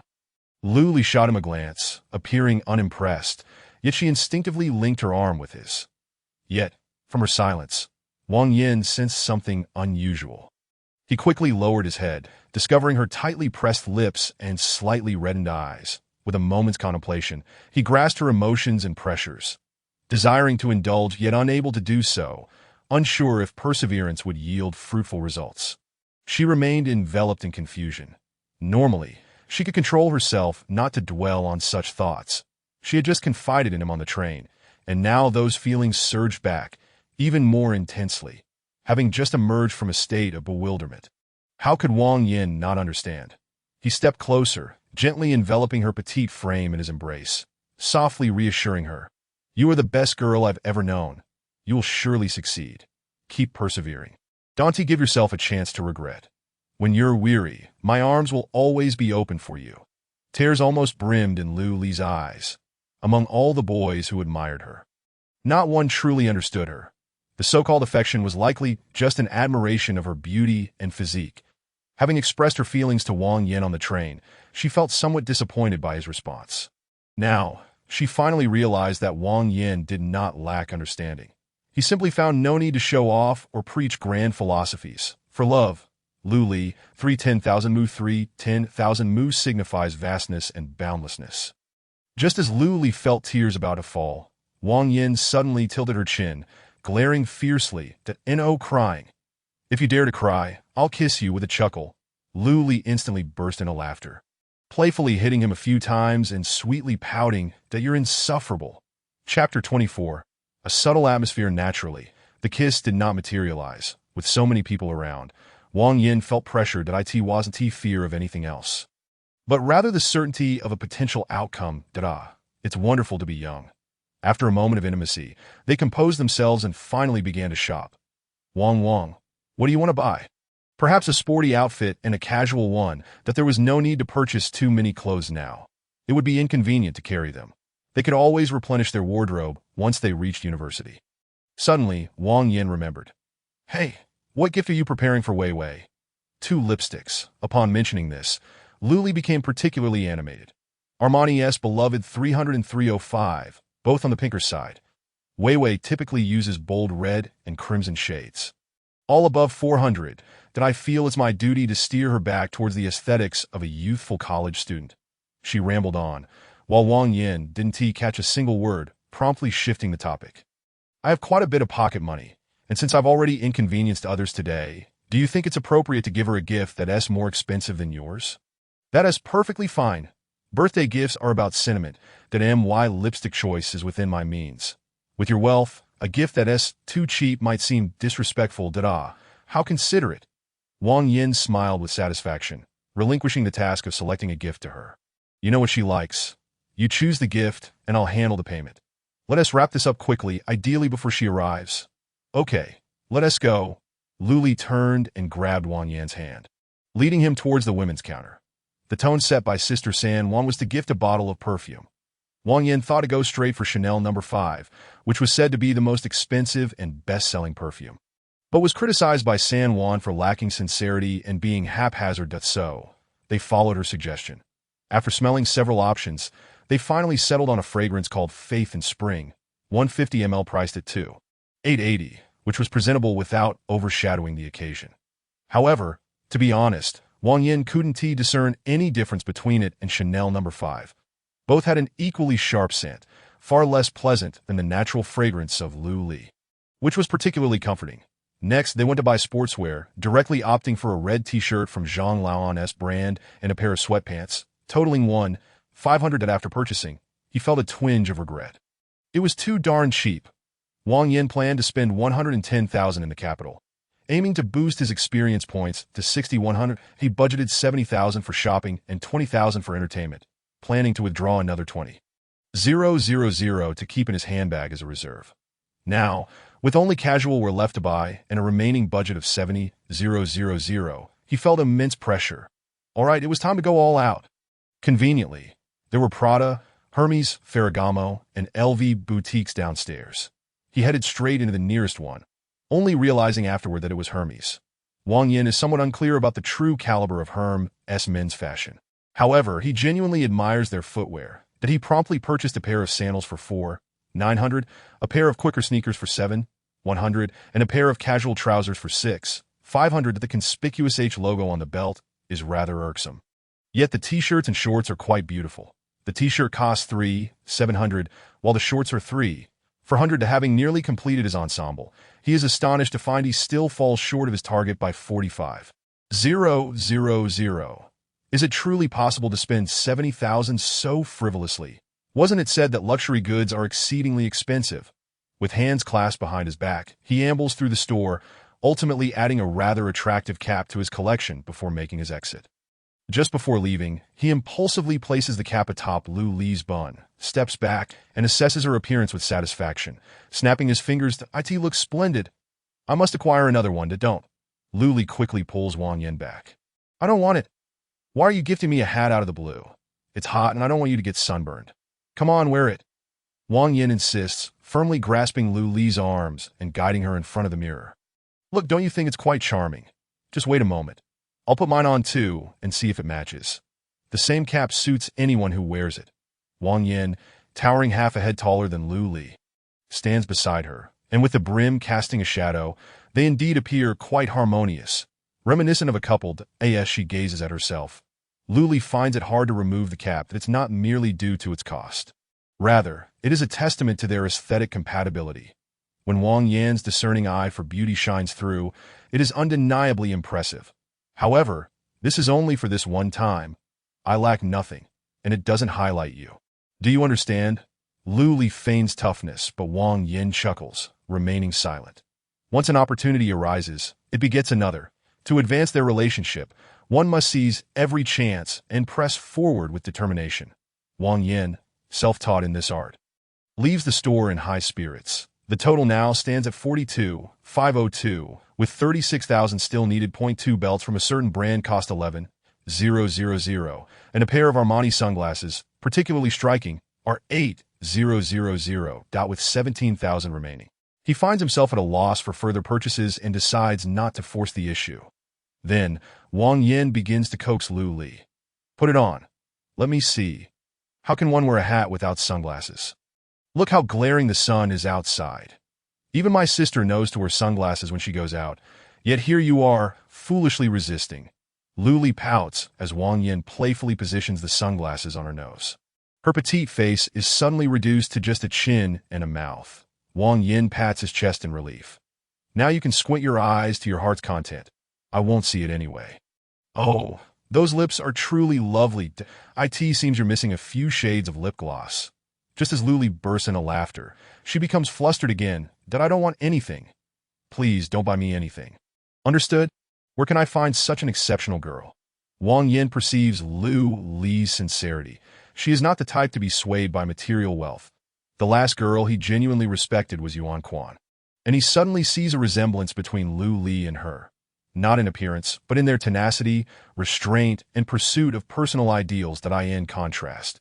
He feels somewhat pedestrian. Of course, he harbors no pretentious feelings of inadequacy or self-pity. What is wrong with being ordinary? Life in this world, filled with pleasures and wealth, is unavoidable. People often speak of the divine, but who knows that even deities have families to uplift? The phrase one person ascends, and their pets rise too has been passed down for millennia. Surely, it is not mere jest. The mundane folk are the backbone of society. Money, the most banal yet formidable force, underpins our nation as prosperity. Founded on robust economic strength, military and technological prowess are contingent upon economic foundations. Economic foundations dictate societal structures and national pride. They determine whether a man can only harbor a secret admiration or can truly possess. Wang Yan's rise stems from a system of wealth. Hence he will never betray his roots, nor would he speak of money as inconsequential while standing on solid ground. Before achieving success, who would listen to his rhetoric? After acquiring wealth, would it be credible to claim a lack of interest in money? In a fleeting moment, his thoughts drift far afield. This is not Wang Yan's pretentiousness. Rather, it is the result of a rapid rise, placing him in a tumultuous and emotionally sensitive phase. Each novel experience stirs his feelings. Perhaps, only with sufficient experiences and time will he grow accustomed to it. In truth, this is not an adverse situation. Growth is fundamentally a series of awakenings and reflections. Wang Yin believes that within his contemplative state lies a uniquely profound charm. Otherwise, why would Lu Li gaze at him so intently?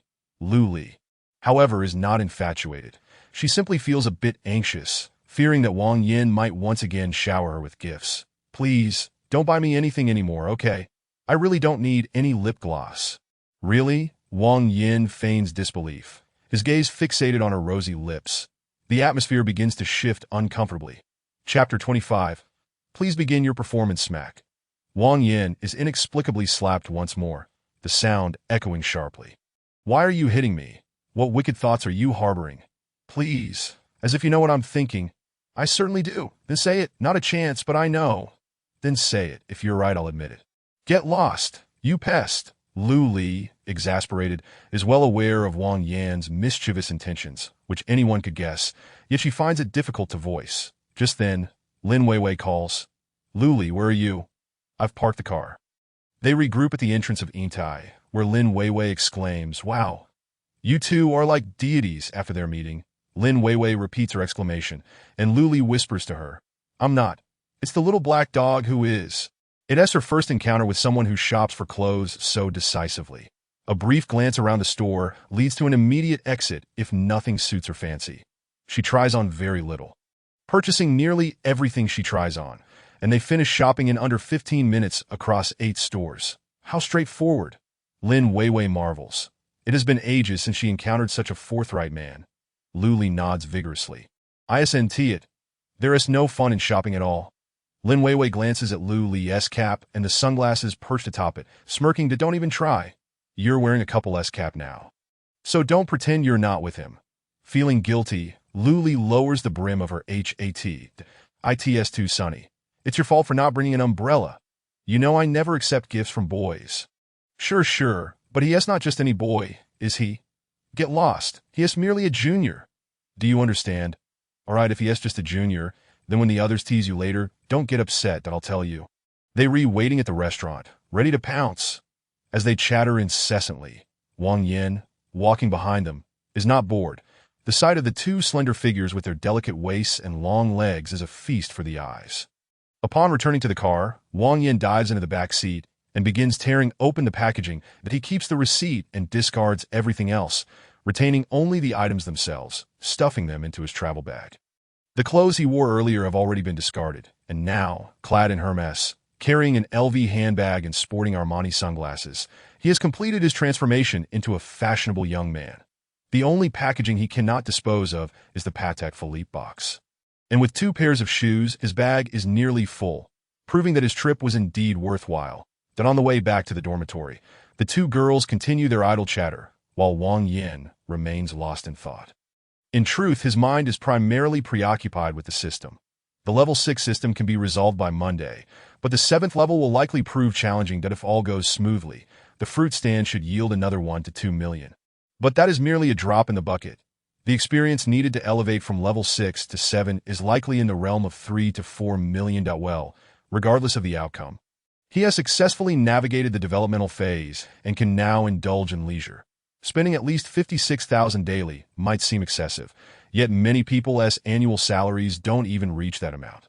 Regardless, he intends to spend, enjoy life, learn, and grow, living joyfully and freely. When will the complimentary underwear actually come into play? He genuinely feels a bit pent up. Lost in thought, the car arrives at Daewoo campus, and seizing the opportunity with his luggage, Wang Yin takes a stroll around. His first impression is that it is small, with only a few buildings spread across 2 acres. Yet, given the current real estate prices in Wadaeku, each student dormitory is worth $1 million. His second observation is, why are there so many students during the summer break? Luli mentions that students at Daewoo do not have winter or summer breaks, and she is not joking. Many students are either practicing or rehearsing for performances, some even walking past in their dance attire, which fills Wang Yin with admiration. They are not merely skilled, they are extraordinarily remarkable. After waiting downstairs for what feels like an eternity, the 2 girls finally emerge. Lin Weiwei looks unchanged, while Luli is changed into a different outfit. She wears a chiffon blouse, quite modest, revealing only her shoulders and collarbone. Her long skirt covers her legs and hips completely, yet she exudes an ethereal aura. Her shoes remain flat, with flowery white sneakers revealing her delicate ankles, but concealing her toes. Naturally, she is not wearing the cap, instead holding an umbrella, with sunglasses perched atop her head. Upon seeing Wang Yin, she sticks out her tongue and quietly explains, "It's too hot. Wearing a hat is uncomfortable." Wang Yin, in a show of magnanimity, does not indulge in the petty thoughts typical of a young man. He merely smiles in response. When needed, wear it. When unnecessary, set it aside. The purpose of purchasing items is to provide you with comfort and convenience, so do not force it. Luli nodded vigorously with a radiant smile. Beside her, Lin Weiwei, fed with dog food, couldn't help but grimace and turn to leave. "Hurry up! Are you going to dawdle until bedtime? Everyone is waiting, don't you know?" The girl from the capital, when riled up, is absolutely no match for the girls from the northeast. Trouble you don't want to stir up? As they stepped out to the car, they took a turn towards north, south, west, east, most likely north. The still congested capital remained a city of traffic jams, and by the time they found a parking spot, Wang Yin was already so hungry that his stomach felt like it was touching his back. He raised his left hand to check the time. Note the emphasis. He raised his hand to look at his watch, not to fish out his phone. Wang Yin finally grasped what it felt like to check the time with a wristwatch. It was a sensation of sheer hunger. It was 1:30 p.m. in the capital. Having risen at 6 a.m., he had only eaten a bowl of beef noodles at Gujiao Station. If it weren't for the enforced decorum, he would have likely been sprawled out like a lazy dog by now. Lin Weiwei noticed Wang Yan's actions and gave him a thumbs up as she passed by. Handsome, my foot. If I call you sister, do you dare to get me a couple of buns to fill my stomach?" Just then, a rumble echoed from Wang Yan's stomach. Luli stifled her laughter as she gently pushed him forward and whispered, "Are you starving? I bought you a piece of croissant at Intai earlier. Don't worry, today I will make sure you go bankrupt treating me." The establishment was named Shengxian, a seafood restaurant adorned with fish tanks and refrigerated displays showcasing various live seafood. As they walked through and pushed open a private dining room door, they were greeted by 3 women and 1 man, who raised their hands in cheer upon seeing Weiwei and Lu Li. Birthday girl, you finally made it. I was so hungry I could have developed double eyelids. Xiao Luli, come here and let me touch you. Wei, happy birthday. Wait. We can catch up later. We'll introduce the new arrival. Who is this younger brother? Lin Wei immediately made way with a mischievous smile, standing with them and extending her arms towards Lu Li. Come on, Xiao Lu Li, the stage is yours. Please begin your performance. Chapter 26. The comedian Lin Wei. In truth, Lu Li's confidence was not so lacking that she would hesitate to introduce Wang Yin. However, the issue lay in the brevity of their acquaintance. They had only known each other for half a day since boarding the train, and the nature of their relationship was somewhat ambiguous, making it difficult to articulate. Gritting her teeth, she forced a gracious expression and managed to utter, "This is Wang Yin, my fellow townsman and junior, that we met on the train today, and he has been taking good care of me, that he had nowhere to go, so I brought him along to join us." Subterfuge, not candid. The group was not satisfied, and immediately, one girl shot back. "Did you apply for permission first? Did you report to us?" "Unapproved. He's just my junior. What is there to approve?" Lu Li retorted, her urgency evident. "Wearing matching couple sunglasses with your junior?" One girl, sharp-eyed, connected Wang Yin, who was holding his sunglasses, with the pair Lu Li had perched on her forehead, instantly shattering Lu Li's pretense. Lu Li's ears turned red with embarrassment, and she resorted to her trump card. Before Wang Yin came, he and T booked a room and foolishly wanted to stay in a 6,500 suite that I suggested finding a place for him to crash for a night. And the savings should cover our feast. A 6,500 feast, huh? If you want to eat, just shut up for now. Had it not been for that last remark, the girls would have surely relented, but with it, they were stirred into a frenzy. How could students from Diwu be so lacking in ambition? It's just a feast. What is the big deal? Xiao Lu Li, are you itching for trouble? Sensing the situation was spiraling, Wang Yin stepped in. "Hello, ladies, I am Wang Yin." Stepping forward, he greeted the other man in the room. "Hello, big brother. What do you go by?" "Hello, I'm Han Luzhou, Xiao Shue's boyfriend." The two men finally united, and the room quieted down a bit. Wang Yin immediately turned to the girl next to Han Luzhou, smiling and nodding. "Sister Shui, right? Nice to meet you. Please take care of me. Wang Shui." The girl giggled, leaning on her boyfriend's shoulder while sizing Wang Yin up. There were still two girls whom he did not recognize. One had high cheekbones and deep-set eyes, typical of a West Asian minority, while the other was the one who had been kicked out of her dorm, a name Wang Yin recalled Lu Li had mentioned during her phone call. Thus, he promptly turned to her and smiled, asking, "Sister Yuan, right? The housing situation was just a joke between us that I've troubled Wei and you quite a bit today, so dinner is definitely on me tonight." His words were well received, and Lu Yuan responded heartily. "If you say borrow, then I'll lend it to you. No need for formalities, of course. If you think the place is too cramped, you can always book a hotel with a big bed." Wang Yin smiled shyly, not taking the bait. The girl shot him a smile and gave a thumbs up. "All right, you're impressive. I'm Ina Wu. You can call me Rear or Wu." Having navigated the tricky situation, Wang Yin let out a silent sigh of relief. It wasn't easy. The girls ceased their teasing, and they finally settled down. Since they were all classmates, there were no formalities. Ultimately, Lin Wei sat in the center, with Lu Li to her right, followed by Wang Yin, Ina Wu, Lu Yuan, Han Luzhou, and Wang Shui. Today's menu featured steamed seafood. After ordering, they placed the seafood into the steaming pot at the center of the table without any additional ingredients, allowing the fresh flavors of the ingredients to shine through. Everyone was required to prepare their own dipping sauce according to their preferences. Wang Yin attempted to rise, but was firmly pressed down by Lu Li. "You sit still. Leave it to me." "Wow, how domineering. Where were you just now?" Wang Yin chuckled, finding her adorably cute. The other guy, Han Luzhou, didn't he enjoy such treatment? He busily helped his girlfriend prepare the sauce while also attending to birthday girl Lin Wei. As he sat idly, Wang Yin quietly observed Lu Li's friends. First and foremost, it was undeniable that they were all beauties. Wang Shui, despite being the least attractive, still scored an 80. Her demeanor was exquisite. Lu Yuan would easily score over 80 based solely on her looks, though her broad shoulders contrasted with her height, making her appear quite sturdy. Ina Wu, on the other hand, was almost a perfect 95, showcasing the advantages of her West Asian heritage with striking features and delicately smooth skin. Truly a darling of the heavens. As for Lin Wei and Lu Li, They naturally deserve mention, both scoring 93. The reason they scored slightly lower than Ri Yina Wu was due to their figures. The last male, Han Luzhou, was quite handsome, reminiscent of a younger version of Xiao Ming, with beautiful women and a handsome man. This table was indeed a feast for the eyes. Only Wang Yin felt somewhat out of place. "MMP, how does it taste?" The young lady began to take credit. Wang Yin took a bite, his eyes lighting up. "Delicious." Lu Li asked eagerly, "Should we add something else?" "Let us add some cilantro leaves," Wang Yin unabashedly requested, and Lu Li obediently went to fetch it, leaving the other girls utterly astonished. "Wow, Wang Xiaodi, you truly have a way with her. I've never seen Lu Li care for any man like this before. Xiao Lu Li has never had a man around. So the key question is, how did you manage to achieve this in such a short time?" Wang Yin, bewildered, blinked. "What? T-Sich, so uninteresting.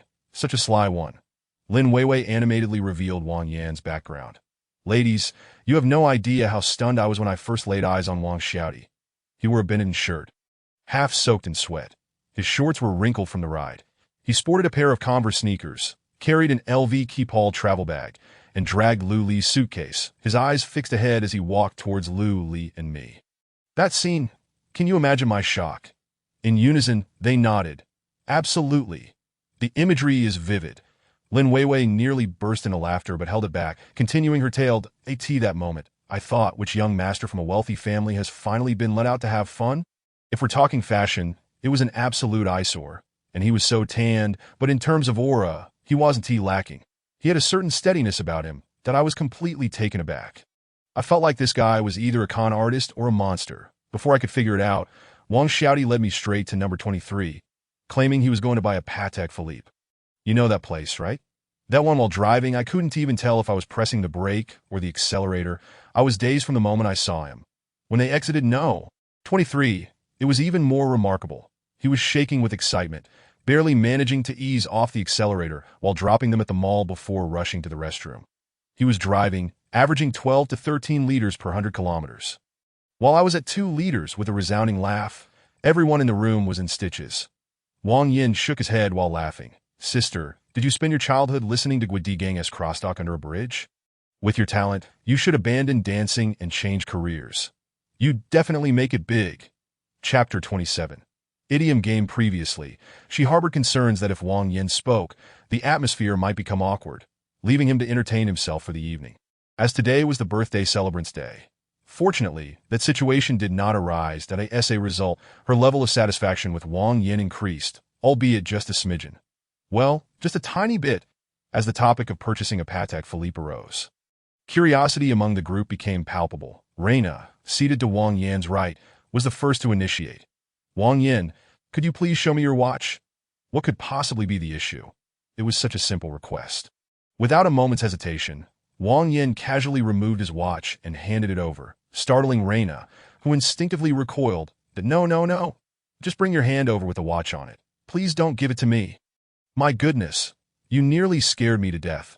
How could I dare to touch it? Are you really that dramatic?"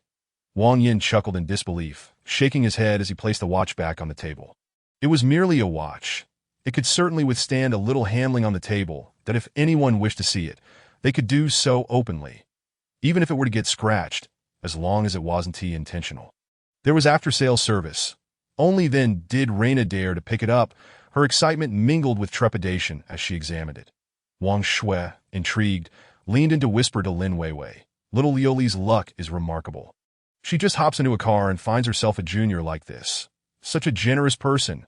Lin Weiwei nodded, her gaze contemplative. "Indeed, to be honest, I can't help but feel envious that I am such a passionate age. Who wouldn't want to meet someone exceptional?" Lu Li, catching fragments of their conversation, inquired, "Envious of what?" Lin Weiwei affectionately ruffled her hair and candidly replied, "I envy you. What a liar. Who doesn't know you're a superficial person?" Lu Li shot a glance at Wang Shui, chuckling. "If you said you envied Sister Shui, everyone would believe that." Wang Shui smiled proudly, but continued to tease her. "Oh, please. My family's old Han has worked his entire life and might not even reach the wealth your Wang possesses now." "I envy you." Lu Li's cheeks flushed again, and she stubbornly retorted, "We have nothing going on. Wang is going to university in Xinjiang." Wang Shui scoffed. "Is the airfare a concern for him?" but my time is an issue. After speaking, Lu Li's expression dimmed, and her mood soured unexpectedly. Lin Weiwei and Wang Shui exchanged glances, unsure how to respond. Silently sighing, it seemed Lu Li genuinely harbored feelings for Wang Yin, but the issue of time was an insurmountable obstacle. Students from the same school hardly had time for dates or relationships, let alone those separated by vast distances, unless Lu Li was willing to forsake her own dreams. Was that even realistic? Meeting the right person at the best age sounds romantic, yet the best age often isn't the right one, which is why first loves are often so passionate yet end in vain. But who could be blamed? Just as the atmosphere began to grow somber, the restaurant staff arrived with large platters of seafood to save the day. Cheers erupted, and everyone began placing seafood into the steamer. Wang Yin took back his watch, clearing a space, and promptly served himself a bowl of shrimp and crab porridge. Oh my, this porridge is a lifesaver. Several girls watched him devour the porridge in 5 seconds without appearing the least bit awkward, their curiosity about his background and upbringing intensifying. Lin Weiwei waited until he set down his bowl before raising her glass. I apologize for letting our guest go hungry. Come, everyone, let us raise our glasses to our guest. To this rare occasion, and to the enduring friendship we shall cherish. With the little princess's words, the atmosphere was immediately lifted as everyone enthusiastically responded. Cheers. Gulping down half a glass of mineral water, Lu Li quietly asked, do you want to drink beer? Han Luzhou should be able to join you. Wang Yin smiled and shook his head that no need. The atmosphere today is quite pleasant. Everyone respects him without the usual sycophantic flattery, which makes Wang Yin feel at ease that it's far more enjoyable than the graduation banquet with classmates a few days ago. Respect is mutual. The girls studying dance don't dare to drink heavily, saving their energy for later, which is only natural. The lively seafood began to pop and sizzle in the steamer, gradually quieting down, with a delightful aroma wafting through the air, enticing everyone's senses. All were hungry, and laughter erupted as they teased one another.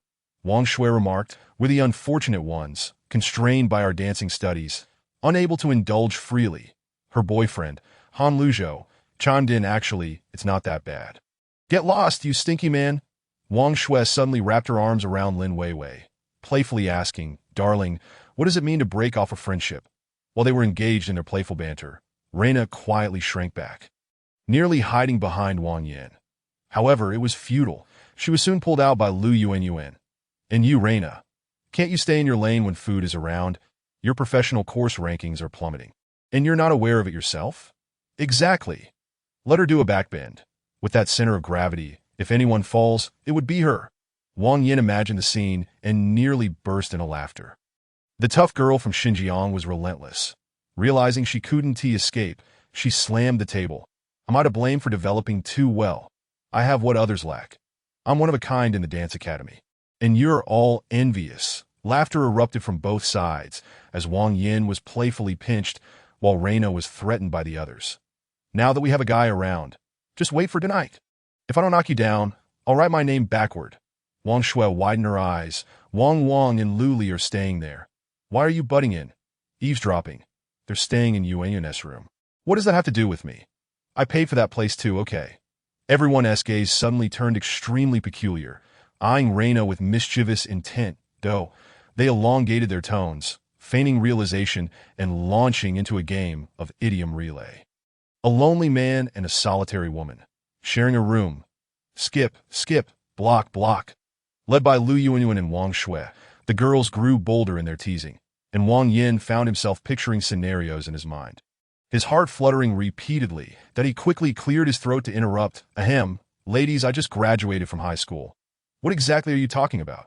I don't understand.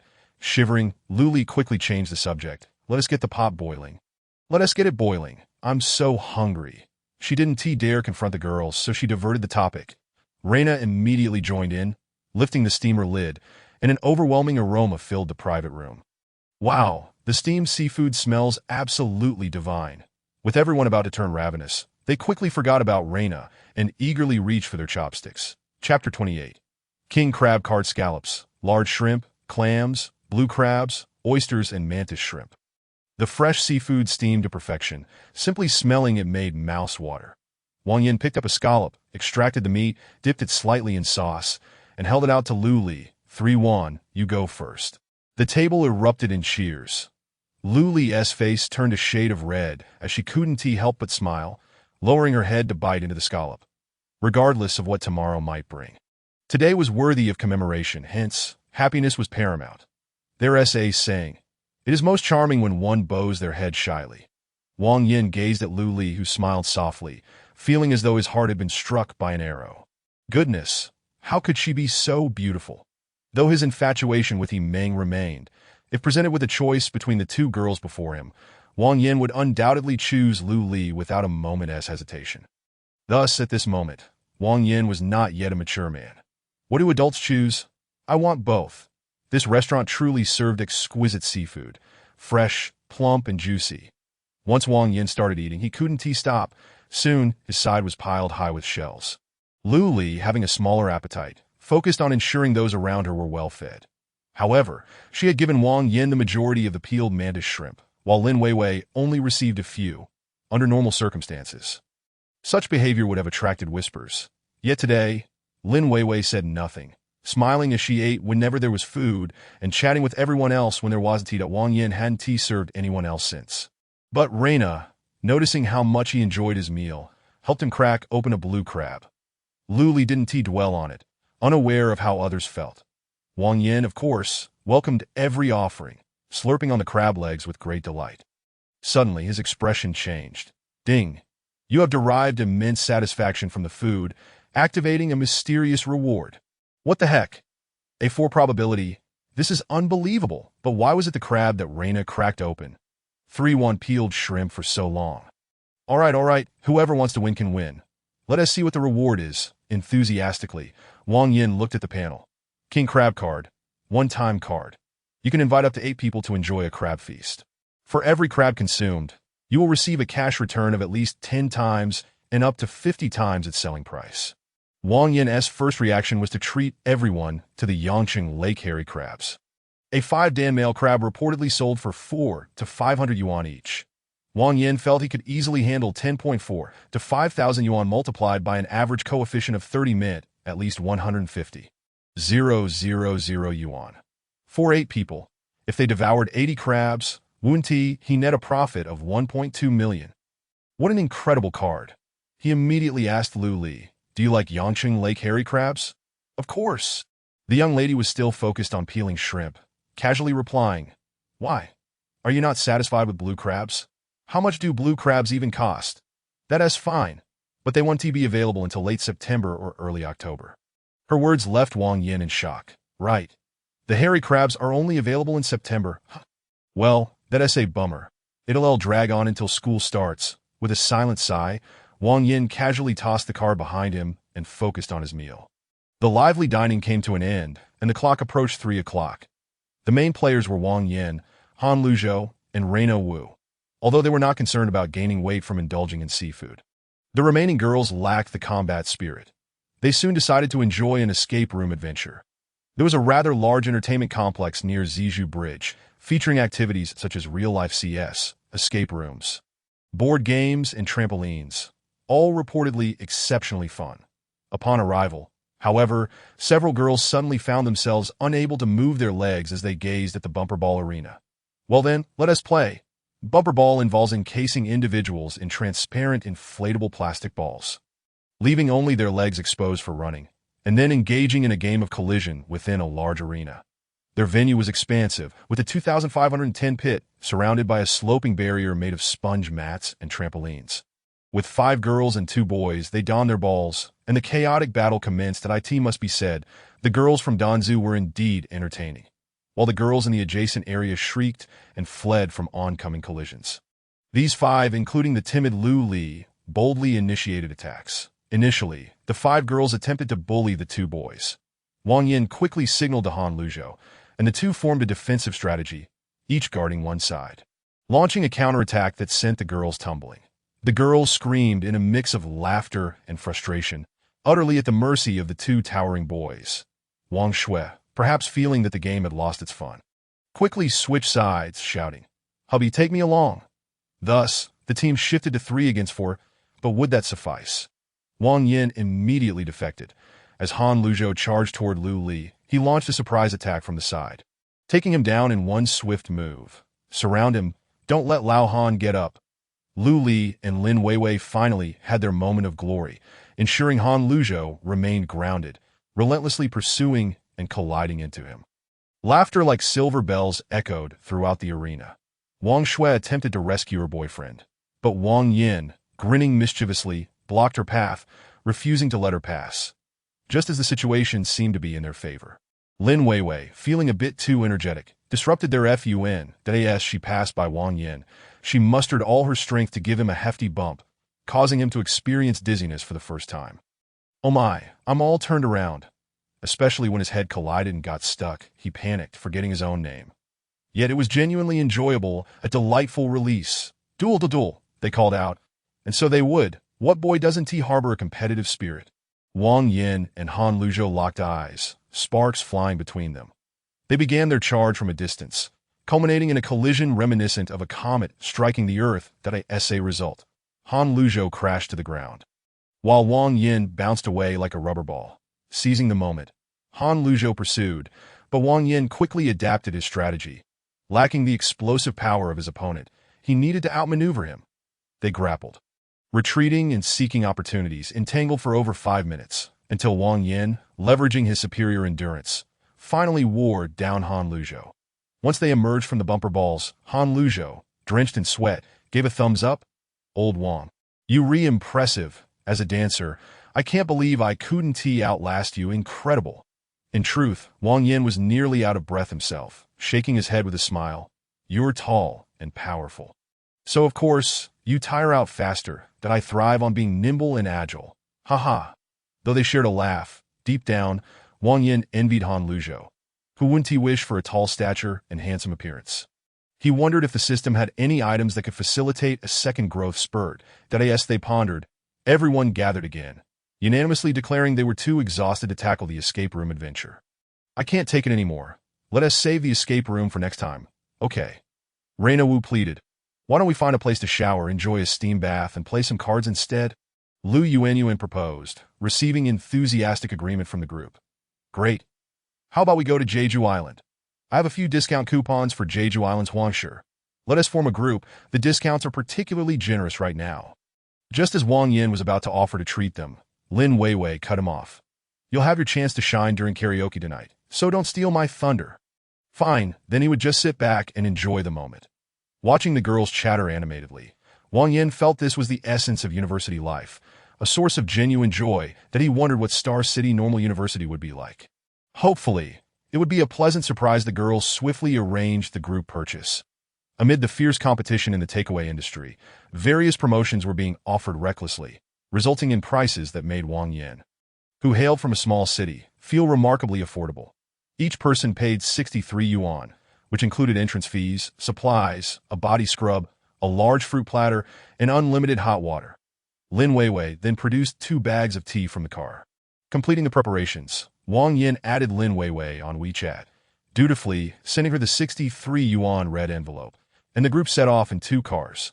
Remarkably, one of the cars belonged to Wang Shui, a striking red Mazda 6. Gifted by her father, which certainly turned heads upon arrival, the 2 men lazily lounged in the hot spring. Wang Yin hadn't removed his watch. It was waterproof up to 30 meters, so it was no issue. Han Luzhou cast a glance, then another, finally unable to suppress his envy. Old Wang, your watch is truly impressive. Wang Yin's nature was not boastful, especially in the capital, where no one had the luxury to be arrogant. He chuckled. Old Han, a house in your area could buy me 20 of these watches. Who should really be envious of whom? Mentioning this caused Han Luzhou's expression to sour. Buddy, no matter how valuable the house is, it can't be sold, can it? In 2 years, when I marry, I'll need to buy a new place, right? How much do you think I earn? You don't understand the struggles we face. How could I not know? I know all too well. Wang Yin thought to himself that a week ago, he wouldn't have dared to dream about his family's house, marriage. By the time he turned 30, he'd be lucky to find a blind date. Suddenly, the thought of a blind date brought Lu Li's smile to his mind. She was the kind of girl one could marry without spending much money. Unfortunately, even if he married at 26. That was still 7 years away. 7 years. Too far off by then. Wouldn't he be dealing with millions from the system? She might not change, but what would he become? He couldn't even begin to imagine. Life was so exhilarating. No. He needed to secure that 30,000 quickly. A sense of urgency surged within Wang Yin, not out of fear of Lu Li, but rather from the concern that he was growing too rapidly. He felt the need for a guiding beacon. Whenever he felt lost or overwhelmed, this beacon could help him anchor his position, preventing him from drifting in the vast ocean. Chapter 29. Tofu and wine. As the two men finished their baths and donned their pajamas while heading upstairs, the girls were still dawdling. "Come on, old Han. I'll treat you to a massage." Han Luzhou shrank his shoulders, shaking his head like a quail, utterly intimidated. "What on earth are you thinking? It's a proper massage."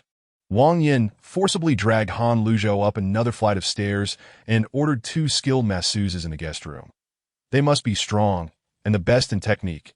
You understand what I mean, right? Wang Yin specifically instructed the attendant, who found herself in quite a predicament. "Sir, if you don't know the room numbers, you'll just have to take whoever is available, if you're not satisfied. You can request a change that we truly don't have the authority to arrange this for you. The rules are set. How much is the most expensive full-body massage?" Wang Yin interjected .298. "So, that has 300. Right? Here, let me have your phone. I'll transfer you 1,000 that go downstairs and settle our massage bill. The rest is your tip. Can you arrange that now?" Yes. The attendant nodded eagerly. "You can trust me. I'll pick the 2 best masseuses for you." The transaction was swift and seamless, adding WeChat, transferring funds, and deleting the record in one go. Wang Yin raised an eyebrow at the astonished Han Luzhou. "Old Han, get ready for a treat, sir. The bill is settled. This is my personal gift to you both that if you need anything, just ring the bell. I'll be at your service." Han Luzhou gave a thumbs up, marveling, "You wealthy folks really know how to have fun." The 2 masseuses soon arrived. While they weren't conventionally attractive, their commanding presence suggested they were no ordinary practitioners. They began by working through the meridians, loosening the muscles before transitioning into a vigorous Thai massage. Stretching, kneading, and pressing, much to the young men's dismay as they cried out in pain. During the session, Han Luzhou's phone rang. It was Wang Shui calling, and as soon as he answered, the sounds of their groans filled the line. Shortly after, the 5 girls arrived in a group, storming upstairs with a fierce demeanor, only to collapse in laughter outside the guest room. .22 Foolish dogs. Infuriated, Wang Yin shouted at the attendant. "Close the door. Get them out." The girls didn't need to be told twice. They helped each other down the stairs, fearing they would burst out laughing if they stayed any longer, though the experience was painful. Once it was over, it was undeniably pleasurable. After a week of running around in the scorching sun, a soak and a massage left Wang Yin feeling utterly relaxed. Limping downstairs, he found the girls in the steam room, still bantering with Han Luzhou. "You a professional dancer. It's just a stretch. What are you complaining about?" Han Luzhou protested, genuinely aggrieved. "Stretching doesn't hurt me, but the meridian work does, after years of dancing. Who doesn't have a few muscle strains and hidden injuries?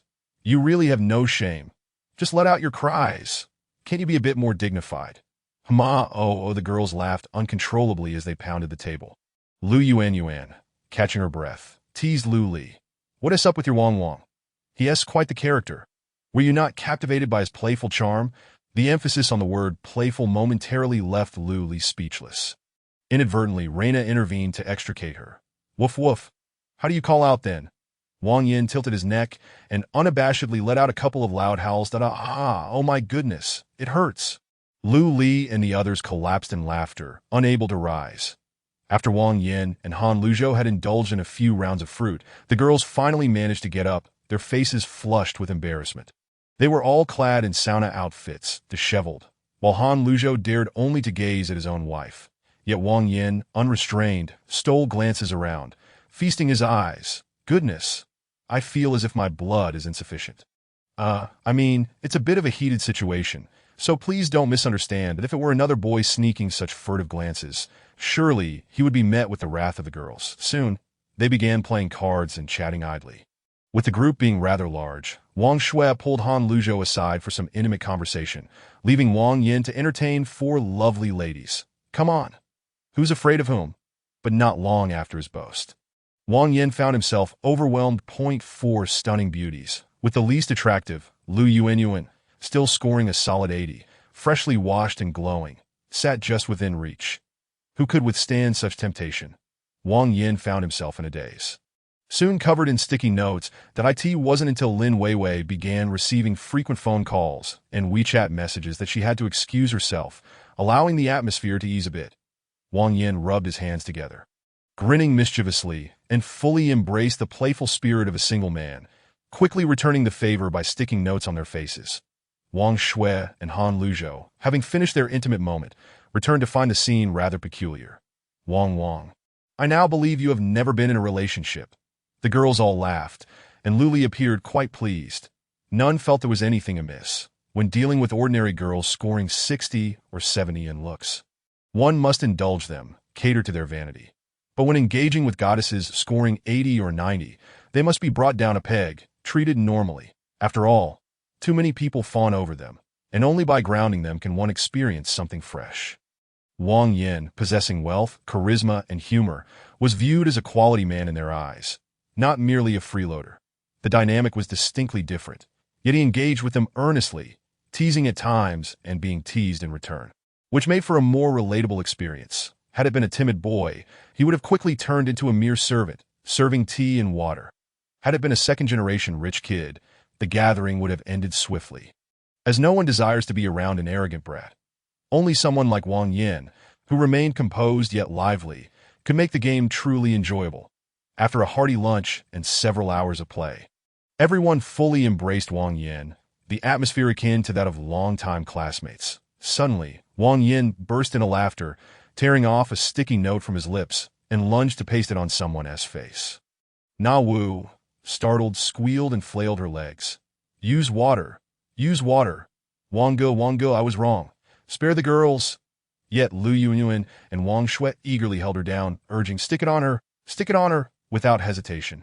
Wang Yin slapped the note onto her forehead, ensuring it was secure, carefully smoothing out the edges that Na Wu, despite her struggles, ultimately succumbed, lying forlornly on the floor, one eye obscured by the note, peering sideways at Wang Yin.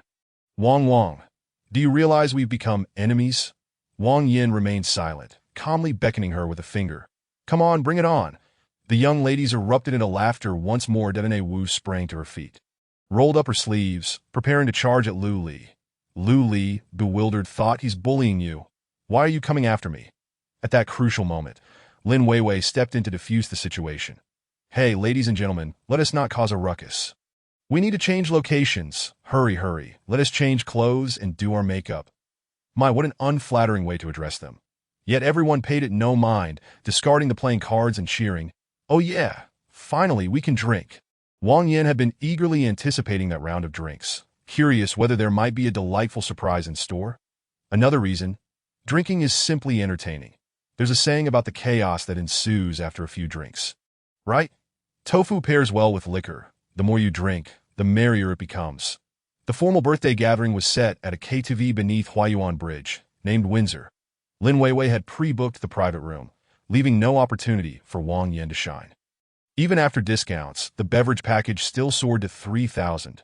Fortunately, the room fee was waived, allowing them to enjoy from 7 p.m. to midnight. Overall, it remained quite costly, but to Lin Weiwei, it was merely a trifle. Wang Yin, Lu Li, Reina, and Lu Yuanyuan arrived in Lin Weiwei's car first, while Wang Shui and her partner went to fetch the cake, with more friends expected to join later. Seizing the moment with fewer people around, Lu Li urged Wang Yin to present the gifts to the birthday girl. Happy birthday! Holding 2 shades of light pink lipstick, Lin Weiwei shot Lu Li an exaggerated eye roll. Sister Wei? Lu Li whined, shaking Lin Weiwei's hand. You'll look fabulous, I promise. Trust me. Just put it on tomorrow.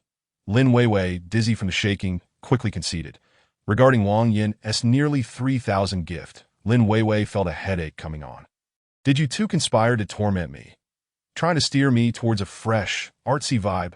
Fine. Since you're watching the flag raising tomorrow, I'll dress you up in a youthful style that if we don't get at least 100 photos. Yuri not leaving the capital, what does that have to do with me? Wang Yin felt wronged. 30,000. I said you would definitely love it. Personally, I actually prefer the aura you have right now. Particularly high profile, elegant, and profound. It suits you perfectly. Having sold out his teammate, Wang Yin took a couple of exaggerated sniffs near Lin Weiwei, pretending to praise her taste. Lin Weiwei widened her eyes, staring at him for a full 5 seconds before grinding her teeth and clenching her fists. Sister, I haven't sprayed any perfume since I got out of the shower. That's just the scent of Head Shoulder shampoo. Ha! The three girls nearby burst into laughter, with Lu Li half leaning on Wang Yin, utterly weak with mirth. Wang Yin, bolstered by an air of confidence, nodded without flinching that, oh dear, I'm laughing so hard I can hardly breathe. Lin Weiwei, infuriated, turned to leave, prompting Na Wu to ask quickly, Hey, where are you going? Lu Li, still giggling, gently nudged Wang Yin, her original intent perhaps to punch him, but she lacked the strength to do so. Look at you, you've made Sister Wei so angry. Wang Yin casually wrapped his arm around Lu Li's slender waist, smirking as he murmured, You chose the perfume. If it were up to me, I'd have gone straight for Chanel No. 5. Guaranteed no issues whatsoever at a man's head, a woman's waist. When they touch, they become entangled. Lu Li, already laughing uncontrollably, found herself leaning against Wang Yin. Let go. I'm afraid you'll fall. I'm fine.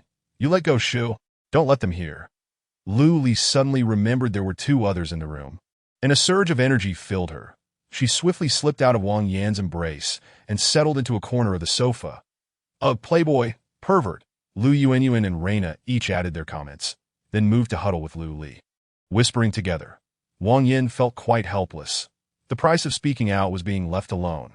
Around 7:40 p.m., Lin Weiwei's friends began to arrive, some being classmates while others were family. Wang Yin finally found another opportunity to sidle up to Lu Li, making small talk. Hey, aren't you all from different classes? Lu Li cooperatively and seriously explained. No, Weiwei does Latin dance, Yuanyuan does modern, Wang Shui and Han are classical, but not from the same class. And Na Wu does ethnic dance. That is, oh, how did you all come together? It's quite complicated. It's just fate, just like us. Who said we have fate? Lu Li shot him a glare for a couple of seconds, but couldn't help but chuckle. Not only are you thick-skinned, but your knack for seizing opportunities is remarkable. You rascal. You've definitely been in a relationship. Here is my phone. Unlock it and see for yourself. Wang Yin boldly passed his phone to her. Find any girl's photo other than yours, and I'll give you my kidneys. What would I want your kidneys for? Pervert. I want to look. I'm not in the habit, such a good girl. Come on. Cheers to our small yet magnificent romantic encounter. Lu Li's cheeks flushed and she remained silent, taking a small sip from the bottle.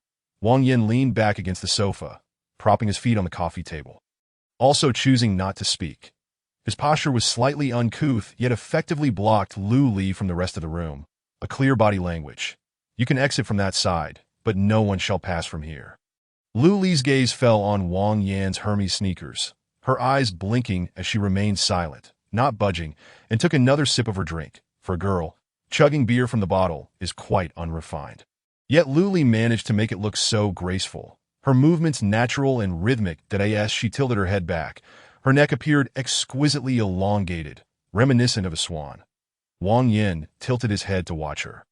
Whenever she drank, he mirrored her, and they silently lingered in their little corner, observing the main gathering where gifts were being exchanged and messages shared as the pleasantries finally came to an end and the formal drinking was about to commence. That pair in the corner stood out remarkably. Oh, isn't that Xiao Liuli?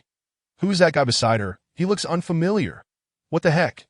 Is that guy interested in Xiao Liuli? Wait, who brought him here? Did he come just to pursue the most attractive one? As for whether there's any ill intent, we shall see. You two come over for a drink. Lin Weiwei waved them over, casually introducing them to everyone. Wang Yin, a friend of Lu Li, just like that. She extinguished the enthusiasm of the previous group of guys with a single sentence. They were friends brought by her. Did they have any objections? The newcomers consisted of 5 men and 4 women. Among them a stunning goddess, 2 handsome fellows, and a wealthy young man. Whether they were classmates from Diwu remained unknown. Lin Weiwei didn't introduce Wang Yin, probably implying they wouldn't get along. After 3 rounds of celebratory drinks, the next phase was free activity. Sing if you wish, drink if you desired, that you're not allowed to leave. The card game wasn't finished yet. Come, let us continue. Goodness, is this some sort of trap? Wang Yin still wanted to struggle. Then you have to share Lu Li with me, right? She is part of our group. Wang Shui tightly hugged Lu Li, looking as if she was ready to defend her friend. Wang Yin's eyes suddenly lit up. But what if I satisfy you too? Lu Yuanyuan boldly slammed the table. I'll take charge. This evening, I'll lock you two in a room, and the rest is up to you. No way. Such a great opportunity. Wang Yin was filled with excitement. Just tell me what games you want to play. I am up for anything. Chapter 31.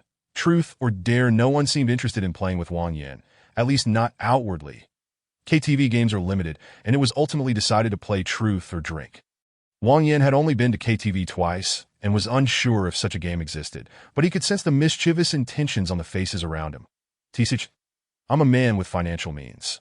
Who fears whom? Bring it on. The participants turned out to be Lu Yuanyuan, Lu Li, Wang Shui, Raina Wu, Fu Yushi, and Wang Yin. Notice anything? 5 girls are all Lu Li's classmates, a classic trap. How intriguing.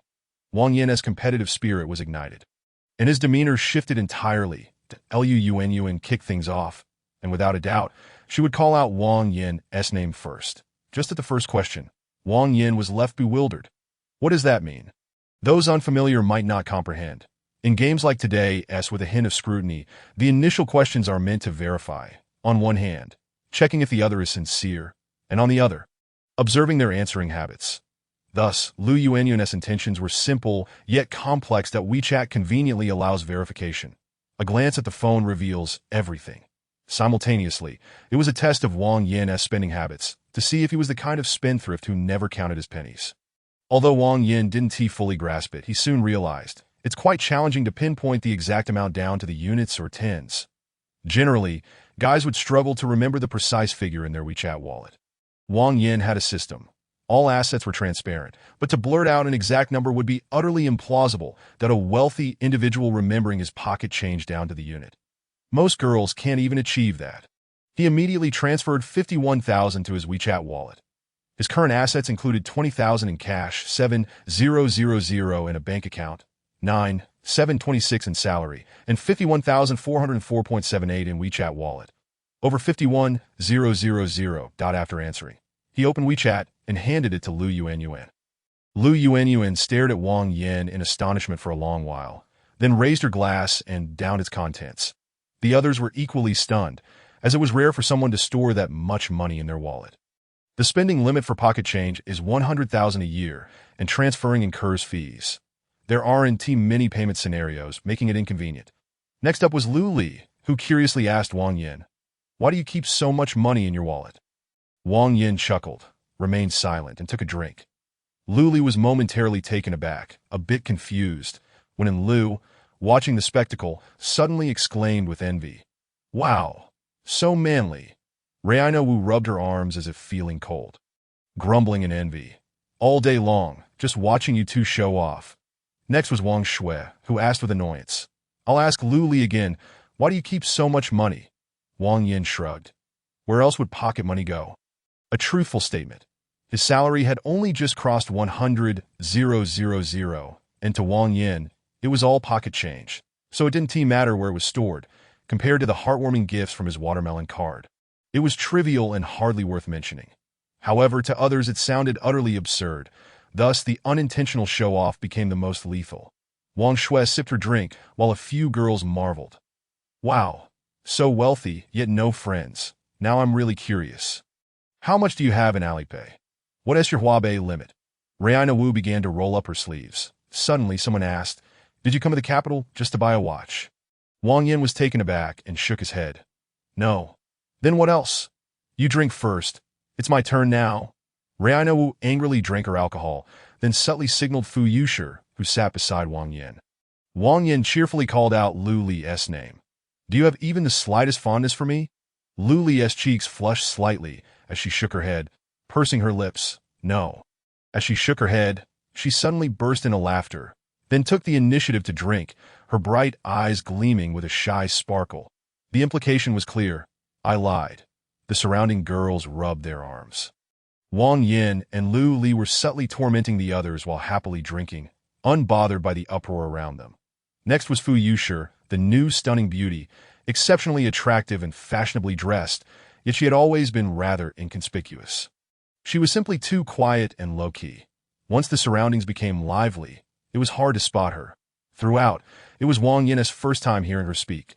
She asked the question that Raina Wu had not. What is the other purpose of coming to the capital? To experience the top-tier nightclubs, Wang Yin answered nonchalantly, having already told Lu Li. You want to go to a nightclub to meet girls?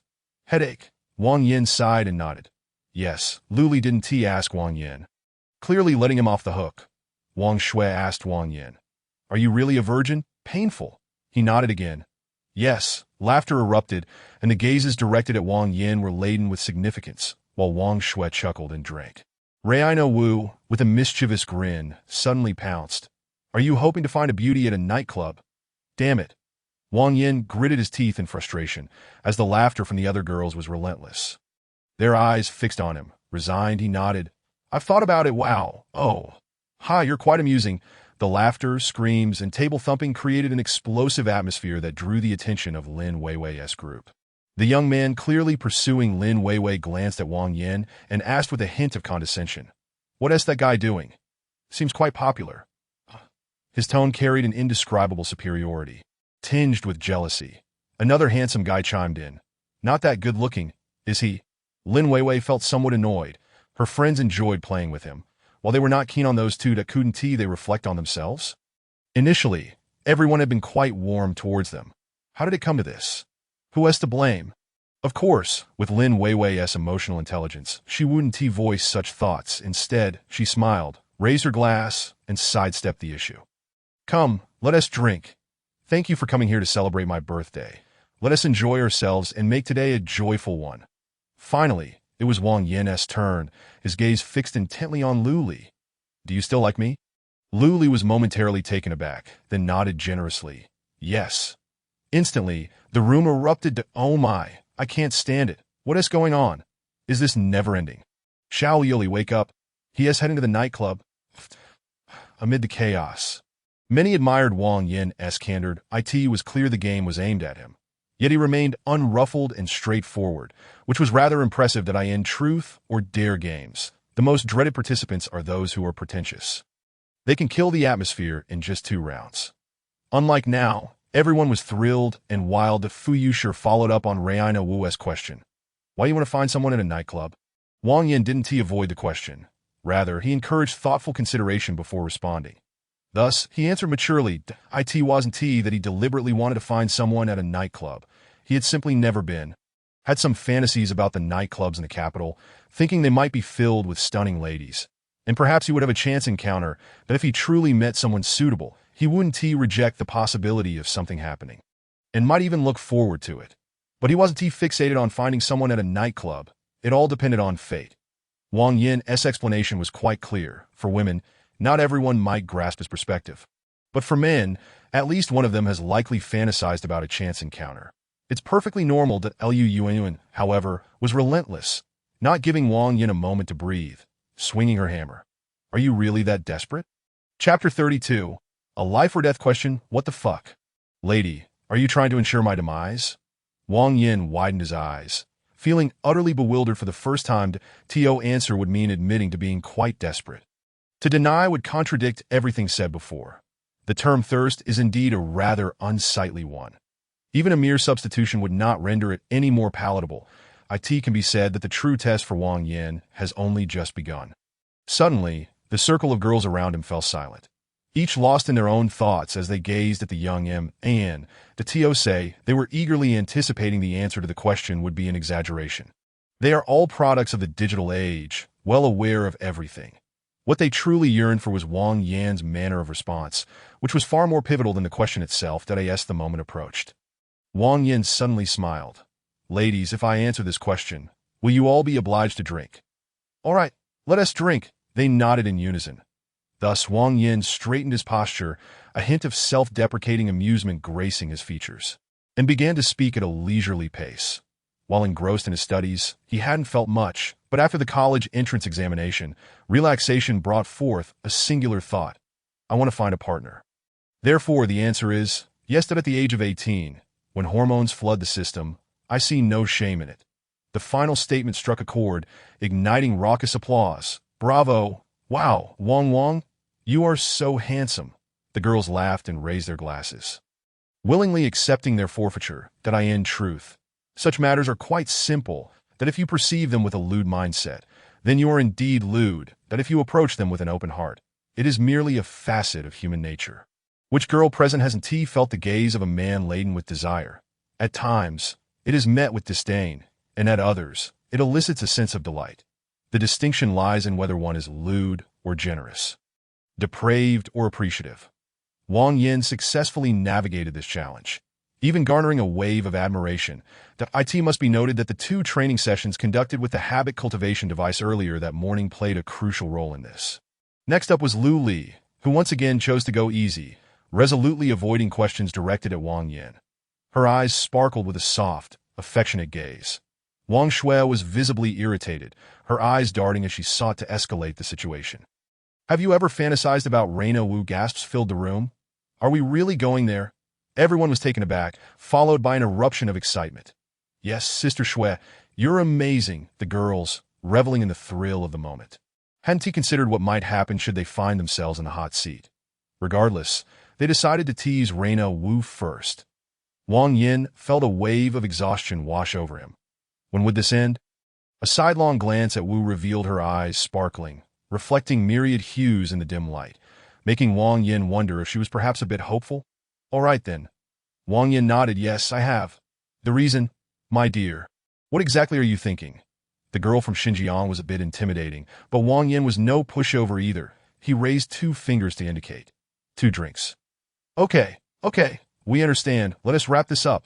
Fine, if you are intent on self-destruction, I fear nothing. That he uttered 2 words. Foolishness. That oh my. Ha! Lu Li, aren't you going to keep your man in line? The room erupted with screams and laughter. Lu Li blushed and fell silent. 2 more drinks were downed in quick succession, sending everyone into a complete frenzy. Next, it was Wang Yan's turn again, and he raised his glass to Lu Li, asking, "Do you like me?" for the 3rd time. Everyone paused, then burst into uproarious laughter. Reina Wu, beside him, doubled over, slapping Wang Yin's thigh. "That you've got her wrapped around your finger. Haven't you?" When it was Fu Yusher's turn, she inquired, "Have you ever fantasized about Yuan? Reason? 2 drinks. You are quite the wordsmith, aren't you?" Her voice was indeed melodious. Wang Yin paused to contemplate. That in truth, he merely held a fleeting admiration for Lu Yuan, without any fantasies. Yet he admitted, "Yes, I do. Her shoulders are quite alluring." The crowd erupted in cheers, and amidst the revelry, no one noticed that Lu Yuan's eyes had inexplicably turned a bit red. Her physique was quite sturdy, especially her sharp shoulders, while they may appear stunning in clothing. Without height, they offer little support, merely a hollow comfort. Deep down, she had always felt a twinge of insecurity regarding this. Yet now, receiving recognition from a commendable man, it was impossible for her not to feel exhilarated. Still, she revealed nothing, and when it was her turn again, she transformed back into the formidable Yuan. "Have you ever fantasized about Wang Shui?" Reason? Wang Yin felt a tinge of helplessness. "Are you all really going to insist on this? With all these 2 drink inquiries, we'll all be flat on the floor." Soon Han Luzhou shot Wang Yin a mischievous grin and said, "Feel free to compliment her. It's fine, you simply won't be able to touch her." "Ha ha!" The laughter echoed once more. No, Wang Yin shook his head, offering a serious explanation. "The moment I realized she had a boyfriend, I removed her from that category of fantasy, so, although Sister Shui is quite alluring and sweet, I never entertained any thoughts." Wang Shui proactively clinked glasses with Wang Yin, smiling sweetly. "You know how to say the right things. I'll toast you one more time." Next was Lu Li, who this time didn't pose questions to others but suddenly turned her gaze to Fu Yusher, seated to Wang Yan's right. Wang, do you have fantasies about Fu Yusher? Reason? Why was Lu Li so concerned about Fu Yusher? Wang Yin was uncertain, but the answer was clear. No, the time was too brief. "I'm unfamiliar with her." In truth, he thought that all his fantasies combined could not compare to her. She was the most special. "Oh!"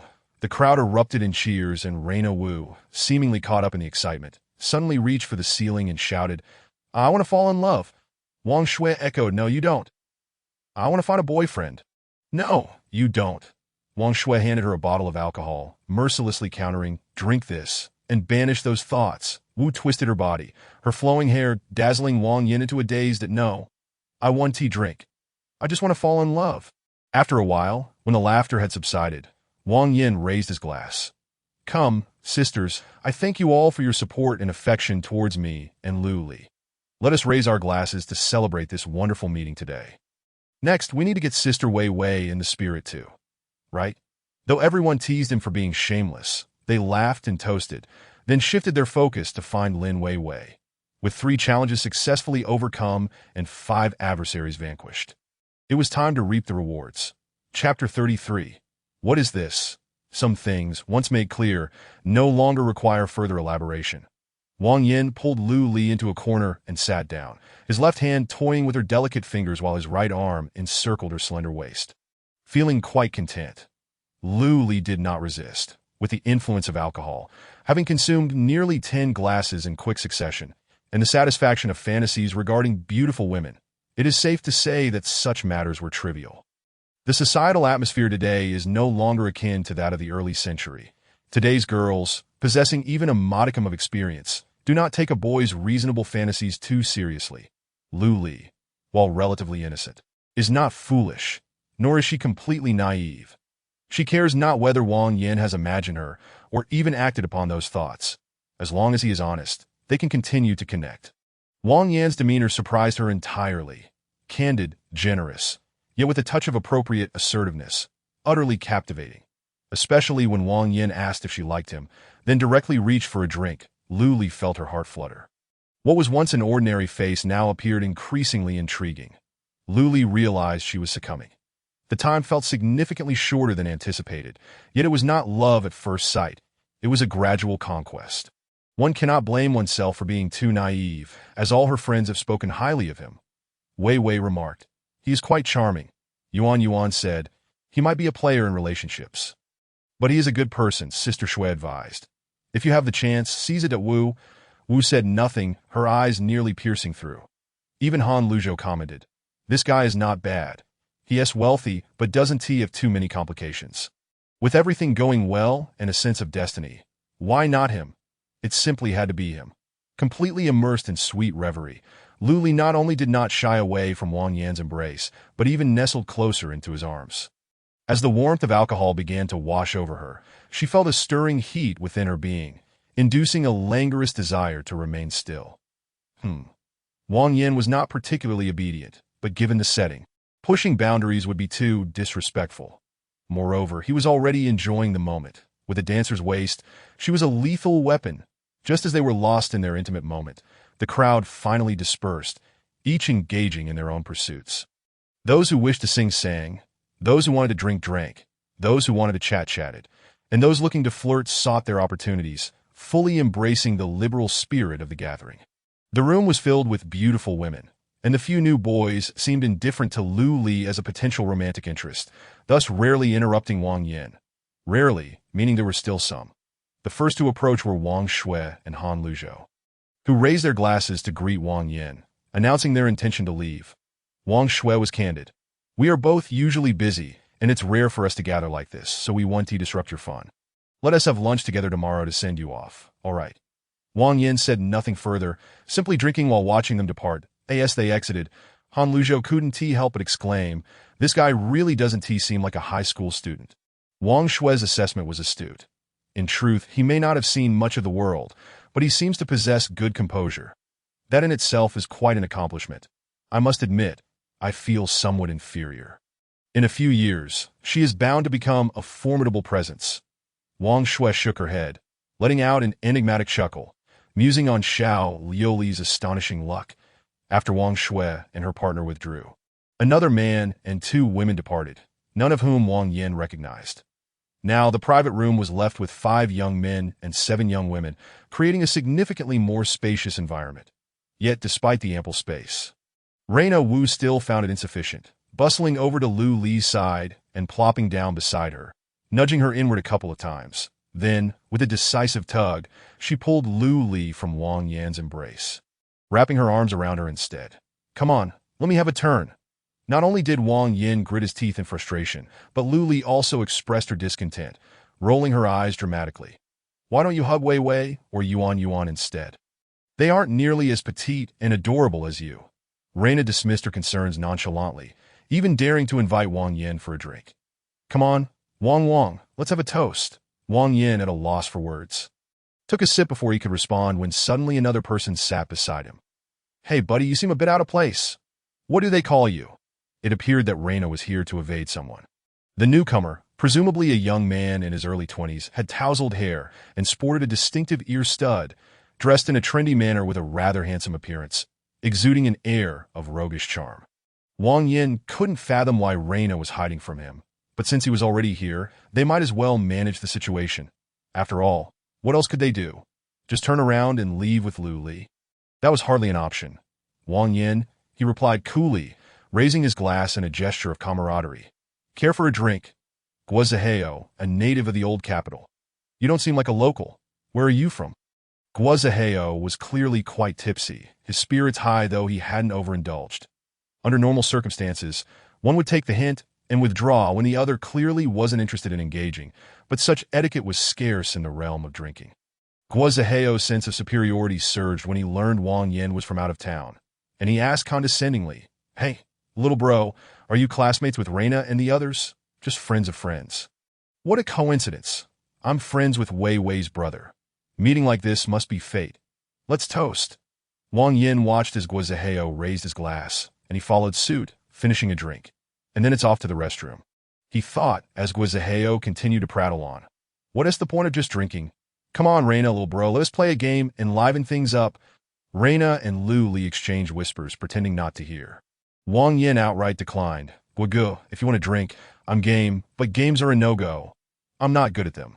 Just then, another girl approached, seemingly named in Lu, and settled next to Guozaheo.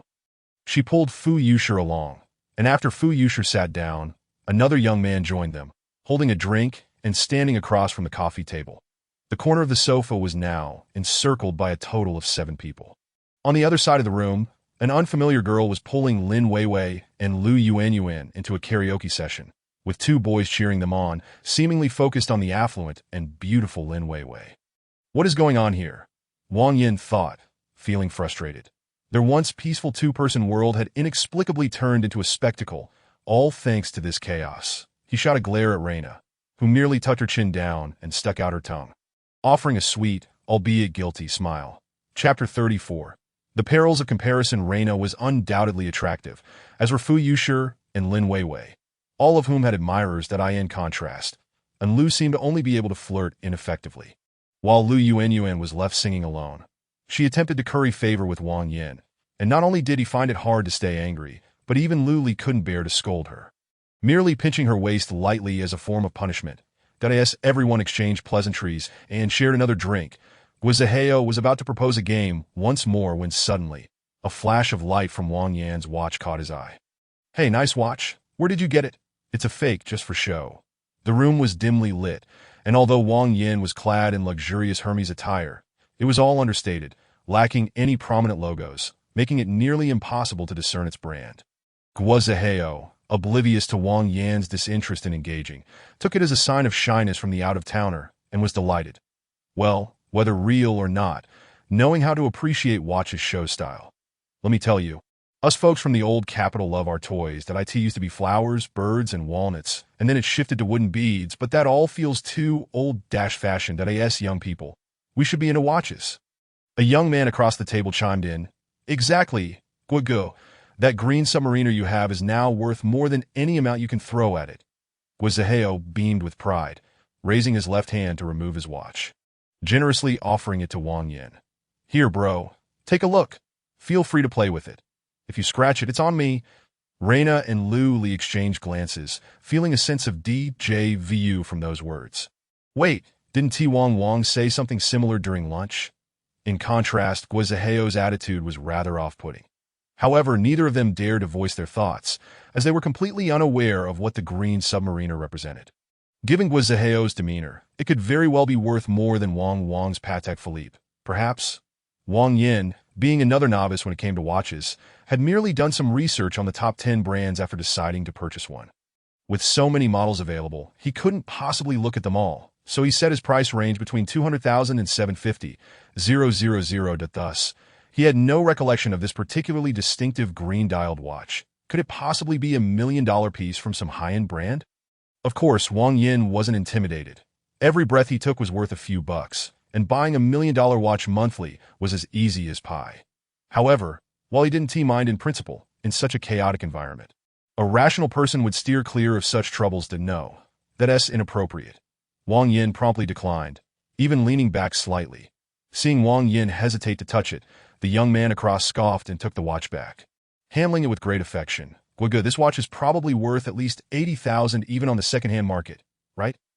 Wow, it's stunning. Guizaheo was positively glowing with pride. Of course, 2 years ago on my birthday, I pestered my old man to get this from the official dealer in the old capital, and it cost 66,000. My old man thought that was expensive.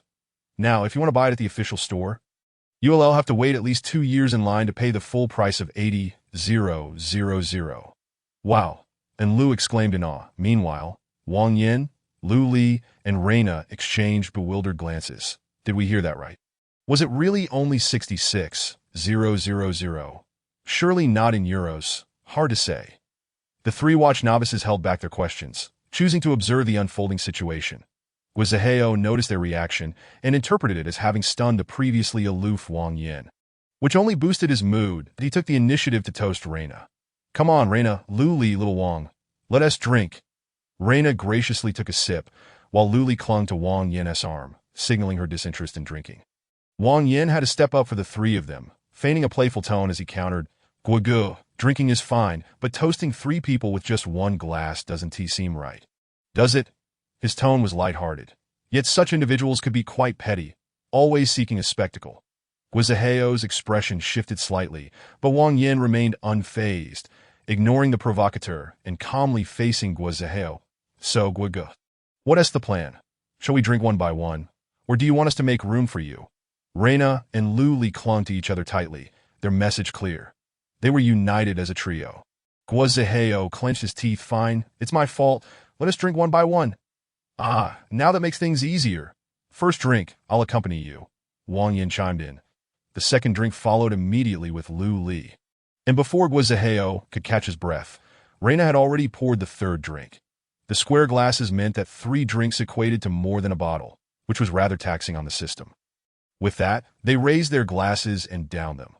Guizaheo had no choice but to follow suit, and seeing his discomfort, Wang Yin couldn't help but think back to 10 days prior at Lu Weilong's graduation party, where he had also been forced to drink against his will by his friends. Such is the irony of life. However, sympathy was not an option. They had to ensure Guizaheo was thoroughly incapacitated. Lu Li stood up to pour Guizaheo another drink, but was stopped by the provocateur. Whoa, little sister, isn't it a bit unfair for you all to gang up on us? How about this? Just me and Guigu against the 3 of you. Fair and square. Reina's temper flared, her teeth clenched as she shot back. Li Yao, Guizaheo invited us for drinks. To put it nicely, we're doing him a favor, and to put it bluntly, we're doing it for Wei Wei. Who do you think you are to jump in and stir trouble? Whoa, what a fiery temper. Wang Yin couldn't help but admire Reina. She really stepped up at a moment like this. Some things he couldn't voice, but it was fitting for Wei Wei's classmate to address them that Li Yao's face shifted from red to green. He couldn't afford to clash with the girls, especially since Guizaheo was pursuing Reina. Insulting one would mean offending 2, and only a fool would do that. After a moment of grinding his teeth, he suddenly turned his attention to Wang Yin. All right, little bro, it's unfair to drink with the girls. Let us have a drink together, just the 3 of us. Real men don't shy away. As expected, he was taking aim at Wang Yin. Today was Lin Weiwei's birthday. Anyone could stir up trouble, but not him. Since he was the one who brought Lu Li on her first day, he had to avoid escalating the situation. Wang Yin had a knack for being grateful and loyal, and determined not to spoil Lin Weiwei's celebration or let Lu Li be provoked. He could only respond to Li Yao's challenge. All right, I'll take the first one as a salute. He downed another glass, causing Lu Li to wince in sympathy while feeling a surge of pride in her heart. Look at how magnanimous my man is. Every woman's perspective on men is unique. For Wang Yin, it was his charisma and wit that captivated Lu Li. Wealthy, yet unpretentious. Capable, yet modest. This is what true elegance embodies. In contrast, individuals like Guizaheo, who flaunt their wealth with arrogance, are merely pretentious. Those like Li Yao, who are even more crass, are simply pathetic sycophants. Following such comparisons, Lu Li's fondness for Wang Yin deepened. She clutched his hand tightly, declaring she would not let go. In Chapter 35, intoxicated, Wang Yin drank with abandon. leaving Li Yao and Guo no choice but to accompany him with a drink each. Soon, Guo felt his stomach churn, unlike Wang Yin, who hardly drank during their game of truth or dare. Instead pouring drinks for the girls, Guo had indulged excessively. What a beast! Pouring drinks for girls. Today, I shall act justly, Guo thought, quickly devising a mischievous plan. Bro, drinking like this is quite dull. How about we add some stakes? Li Yao eagerly chimed in. How do we add stakes? They proposed a dice game, where the winner would take home money but must drink a cup, while the loser would pay but abstain from drinking. The first to vomit would cover the bill for the evening. How about that? Li Yao hesitated, as a stake of 500 yuan per round felt excessive. Losing 10 rounds meant 5,000 yuan, though he could manage it. It would leave him financially strained. It wasn't until Guo shot him an encouraging glance that he finally acquiesced. All right, I'm in. Next was Wang Yin. Guo, feeling a sense of urgency, cast a sideways glance at him. In his eyes, as long as Wang Yin was willing to participate, he was just meat on the chopping block. 2 against 1. How could they not trounce a mere child? With a potential loss of 10 rounds equating to 5,000 yuan. And 20 rounds to 10, 000. Guo was confident Wang Yin, a mere student sporting a fake watch, would be deeply affected by such losses. With Li Yao sharing the burden, he could drink less and take his time. Once they had outplayed the naive newcomer, Guo envisioned treating Lin Weiwei to fine wine in front of Na Wu, enhancing his own reputation. That he even thought to tease Lu Li, saying, "Your man isn't that impressive, is he?" His thoughts were interrupted by the sight of Lu Li and Na Wu giggling. Had they not understood the rules? Just as he pondered this, the newcomer shook his head, saying, "No, I'll cover the bill. I made a promise to Sister Weiwei that will settle things fairly. But if we're adding stakes, I'm game." Upon hearing the first part of his statement, Guo's heart sank. "What are you pretending for? Lin Weiwei is beyond your reach. If you're scared, just admit it." Yet the latter part of his comment brought a sense of relief. "Fine, act however you wish, as long as you're willing to play." Just as he was about to retort, Wang Yin stood up and beckoned Lin Weiwei over. "What is up, Wang? Finally remembered your sister." Wang Yin smiled as he picked up his phone. "Sister Weiwei, we're running low on drinks that I promised to treat tonight. Feel free to order whatever you want without hesitation." Lin Weiwei readily responded, "All right, let us get 2 dozen beers and a bottle of champagne. It's not too expensive, so I want to hold back."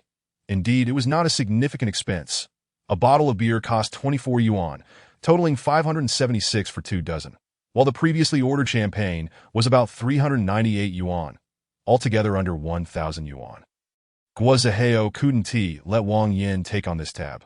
"Sister Weiwei, let me take care of it," he insisted. Before he could finish, Lin Weiwei shot him a glance, frowned, and then addressed the waiter directly. 2 dozen Budweiser, 1 bottle of Ace of Spades Gold. That I have a membership card, so please provide the best complimentary items available. All right?" The prospect of earning a commission on a bottle of Ace of Spades Gold made the server tremble with excitement, assuring her it was no problem. After all, offering a large fruit platter and assorted snacks was hardly costly. 2 dozen Budweiser came to 958 yuan, while the Ace of Spades Gold retailed for 5,888 yuan, with the wholesale price being just over half. Most of it profit. Guo was utterly perplexed. While he could afford the 6,000 yuan bill, Lin Weiwei would undoubtedly refuse, as their relationship wasn't close enough for such a favor. Yet why was Wang Yin treated differently? Moreover, Lin Weiwei had ordered such an expensive drink without consulting him. It was uncharacteristic of her. Guo and the new acquaintances were left bewildered.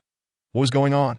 They certainly couldn't comprehend the backstory, as it had unfolded earlier that morning, leading to this moment. Lin Weiwei's brilliance lay in her understanding of how to navigate different social dynamics. Initially, Wang Yin had planned to stay at a hotel, but Lu Li insisted he stay at Lu Yuan's, saving him 6,500 yuan. Their friends understood this was a playful arrangement. Where they stayed was inconsequential. However, within a short time, Lin Weiwei had discerned Wang Yan's character. First, he placed great importance on promises. Second, he possessed a carefree attitude towards money. Thus, regardless of the reason, since he had inconvenienced Yuan, his offer to treat was sincere. That wouldn't it be uncomfortable for Wang Yin if he had to spend that 6,500 yuan? Lin Weiwei understood that Wang Yin wasn't concerned about a mere 10,000 or 20,000 yuan. He could easily spend 500,000 on a watch or drop 60,000 after just 10 minutes of shopping. To consult Wang Yin about whether this drink was acceptable would seem petty. Hence, Lin Weiwei boldly placed the order for over 6,000 yuan, granting Wang Yin face and satisfying his desire to make amends without being overtly opportunistic. What does it mean to be socially adept? This exemplifies social finesse. Only those who had shared lunch with him earlier would truly grasp the implications that Lu Yuan cheered, "Wow, I've wanted to try this drink for ages." "Thank you, Wang Wang." Lin Weiwei shot him a glance, about to speak when the waiter arrived with the payment QR code, so she refrained. After Wang Yin settled the bill, he greeted her, "I'm going to play a game with Guige and Li Ge. Is that all right?" After hearing Na Wu's mumbling and reflecting on it, Lin Weiwei understood Wang Yin's inquiry. She smiled brightly, "No problem, have fun." While smiling, she discreetly winked at Wang Yin, signaling that he need not consider her. In truth, Wang Yin was still somewhat naive, lacking depth in his thoughts. Given Lin Weiwei's demonstrated emotional intelligence and charm, her social circle surely extended beyond the present company. Today was merely a low-key affair. Guo Zihao and Li Yao were not only insignificant figures in Lin Weiwei's circle, but also seemed to irritate her. Wang Yin's efforts to accommodate them stemmed from an unnecessary concern. However, considering it from a female perspective, Wang Yin's respect and consideration genuinely warmed Lin Weiwei's heart. He was wealthy, capable, and had no ulterior motives, yet he was mindful of her feelings and consistently accommodating. Truly a friend worth cherishing. Those who observed could not help but be taken aback. To see the proud Lin Weiwei display such closeness was indeed rare, even drawing a few extra glances from the usually quiet Fu Yushi. Conversely, Guo Zihao and Li Yao felt a growing resentment. "What's this? Are you drawing lines between friends and strangers?" Guo Zihao thought. "I'm your brother's friend," Li Yao pondered. "I'm your classmate." Was he not as important as an outsider simply because he was Lu Li's boyfriend? The more they thought, the more irritated they became, solidifying their intention to humiliate Wang Yin. Even now, Guo Zihao and Li Yao remained in a muddled state, self-satisfied yet oblivious to Wang Yin's potential. They recognized he might have some influence, but they had no idea how Wang Yin intended to play. "All right, pour the drinks, let the games begin." The agreed-upon rules dictated that each player would roll 5 dice, with a 1 being a special number that could be converted into any value. The 3 would take turns bluffing, Guo Zihao, Wang Yin, and Li Yao, with no skipping allowed. Winning meant collecting money and drinking, while losing entailed paying 500 yuan in the first round. Guo Zihao called first, peering into the dice cup, boldly claiming 6 5s. When it was Wang Yan's turn, he contemplated briefly before cheerfully announcing, "Let us see." Guo Zihao burst into laughter as he revealed the dice. 3 5s and 1 1. "I can't believe you two can't match this." Li Yao had 3 5s himself, leading to Wang Yin's loss. "Hand over the money," Guo Zihao exclaimed, draining a beer in triumph. "Bro, you're too naive for this game." "Impressive, impressive," Wang Yin acknowledged, giving a thumbs up as he pulled out the cash. Watching 5 red bills land on the table made Li Yao eager, urging, "Let us go again." Wang Yin eagerly secured the dice cup for another round. In a game focused on money, Guo Zihao was thrilled. Li Yao was thrilled, and Wang Yin was also enjoying himself. Who could possibly be unhappy? Only time would tell. In Chapter 36, Tears of an Angel, Wang Yin led in the second round, cautiously claiming 4 2s. Li Yao quickly followed with 5 2s. Guo Zihao exchanged glances with Li Yao, then boldly declared 6 2s.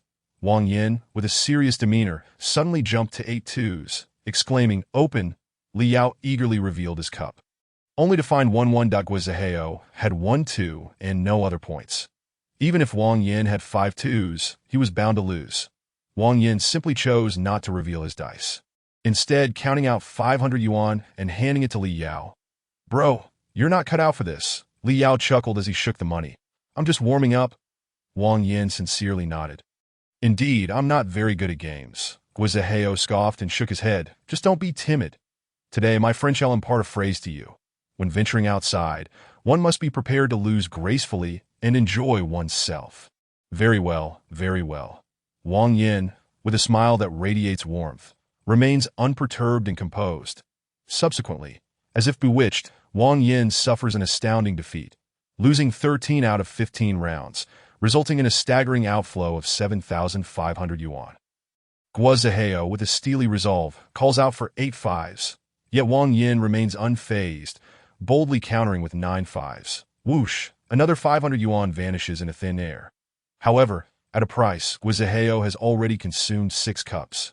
While Li Yao is down to staggering 9, both men now find themselves slightly inebriated, their stomachs churning restlessly. Li Yao is still ensnared in the allure of 4,500 yuan, while Guizaheo gradually becomes aware of the absurdity of the situation. How could it be that he has not won a single round? At this moment, a new round begins. Guizaheo takes the lead, calling out 5 twos. Wang Yin reclines comfortably on the sofa, unfazed, and calmly declares 8 threes that Li Yao, without a moment's hesitation, shouts, "Open! I have 2. I bet on you." Wang Yin, still counting his winnings, maintains a serene smile, unchanged for half an hour. "I was going to bluff you." Impressive. That is hic. Li Yao lets out a drunken belch, swaying slightly, and struggles to suppress the urge to vomit, grabbing a duck neck and taking a hearty bite. Lu Li and Raina can no longer contain their laughter and discreetly slip away to Lin Weiwei's side. Lin Weiwei sighs to Lu Li. "Your friend is truly incorrigible. You, my dear, will never be able to rein him in." Lu Li scoffs. "Why would I want to rein him in? This is quite enjoyable as it is." Lu Yuanyuan takes a sip of champagne, her expression blissful, but suddenly her demeanor shifts as she hurriedly downs an entire glass and exclaims in a panic that, "Oh no, I almost forgot. Quick, quick, order another bottle of Ace of Spades. Wasn't it said that whoever vomits first pays the bill?" The group falls silent for a moment, exchanging glances before bursting into laughter that I'm utterly astonished. How do you possess such talent? Lu Yuanyuan pays no heed to their banter, pouring drinks for everyone, and as she sees their glasses filled, she dashes over to serve in Lu and Fu Yusher. The Fu Yusher and Lu Yuanyuan have never quite seen eye to eye. And suddenly confronted with such warmth from the latter, she finds herself at a loss. What is going on? Are you trying to make amends? Softening, she prepares to thank Lu Yuanyuan and engage in conversation. But just as Lu Yuanyuan finishes pouring, she snorts and struts away. The Fu Yusher, incensed, huffs in frustration. What a lunatic! Lin Weiwei shakes her head in resignation, summoning a server. "Please bring 2 more bottles of Ace of Spades." Lu Li, who typically refrains from commenting on such matters, suddenly chimes in.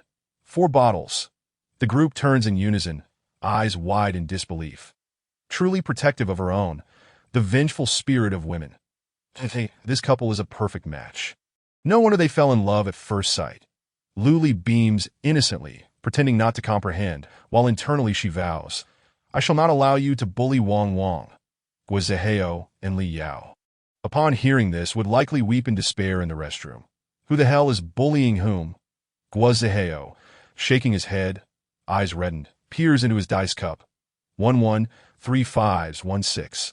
Thus, he confidently calls out 4 twos. Thinking to himself, "Surely you 1T turn the tables on me again." To his dismay, Wang Yin doesn't even glance his way, blindly declaring, "You have 1 2, and Brother Li has 3 twos. Yet another loss. Wang Yin cheerfully retrieves his winnings, while Guizaheo feels an overwhelming surge of frustration, angered to the point of violence. "You bastard." Hic, his curse is interrupted by another belch, leaving only humor in its wake. Wang Yin, keeping his distance, kindly reassures, "Brother Gua, if you can't hold your drink, there is no need to force it. Let us call it a draw, shall we?" Li Yao, now catching on, drunkenly advises, "Yes. Yes, Brother Gua, your health is paramount. Do not push yourself." Guizaheo, incensed, retorts, "Damn it, Li Yao. You're just eager for me to concede and foot the bill, aren't you? I refuse to bow to you." Guizaheo abruptly stands, eyes shut tight, tilting his head back to force down the remaining half of his drink, but the last sip refuses to go down. After a few shakes, his stomach revolts violently, and he spews forth. The first eruption is merely the liquor from his esophagus, but once the urge to vomit hits, he loses all control, and the second expulsion erupts like a fountain. Ugh! Wow! Ugh, hic! Wow, the second wave sprays over a meter. A torrent of liquid propelled by pressure, splattering Li Yao right in the face. Damn it, clatter! Ugh! Li Yao, the unfortunate soul, who thought he was in the clear, had just begun to smile when a mass of something came flying towards him. How on earth to describe it? Li Yao genuinely has no idea, nor the time to ponder, as he nearly wets himself in fright, that I end this dire moment. He feels as though a lock within him has been thrown open, and everything around him slows to a crawl. The murky, dark yellow liquid drifts toward him, with a half-eaten pistachio leading the charge like a general. "Ah no, I must dodge." Li Yao instinctively leaps up, bracing his hands on the coffee table, preparing to leap backward. However, his genetic lock fails to activate. As Li Yao propels himself off the table, his face is already covered in vomit. Guo Zihao, having completed his second round of spewing, naturally bends over, only to feel a warmth on his head. In that instant, an oddly fitting song echoes in his mind. The rain falling from the sky is but the tears of angels. Wang Yin finds himself trapped between these two, retreating to the corner of the sofa, trembling in fear. "Gentlemen, can we exercise a modicum of caution? Is this a comedy routine? Cashews, watermelon, grapes, duck necks, duck wings, duck gizzards, corn kernels, sunflower seeds. Good heavens, this is revolting. I must make my escape." Wang Yin hastily grabs his bag and sidesteps the two, seeking solace with Lu Li. The karaoke queen expresses concern. "Do you think those two will be all right?" Lu Li, more composed than anyone, replies, "A bit of drinking and vomiting. What harm can come from that?" Turning back to Wang Yin, she grows anxious. "Are you all right? Everyone is in a daze. Your friend has been bullying others. What could possibly be wrong?" Lu Yuan, curious, inquires. "Hey Wang, how much did you spend?" "I haven't kept track." Nawa promptly follows up. "How much did you drink?" "I didn't drink." The group of girls nearly kneels in disbelief. Never have we seen anyone play like this, spending money to induce vomiting without even taking a sip. But then again, they are not in any better situation.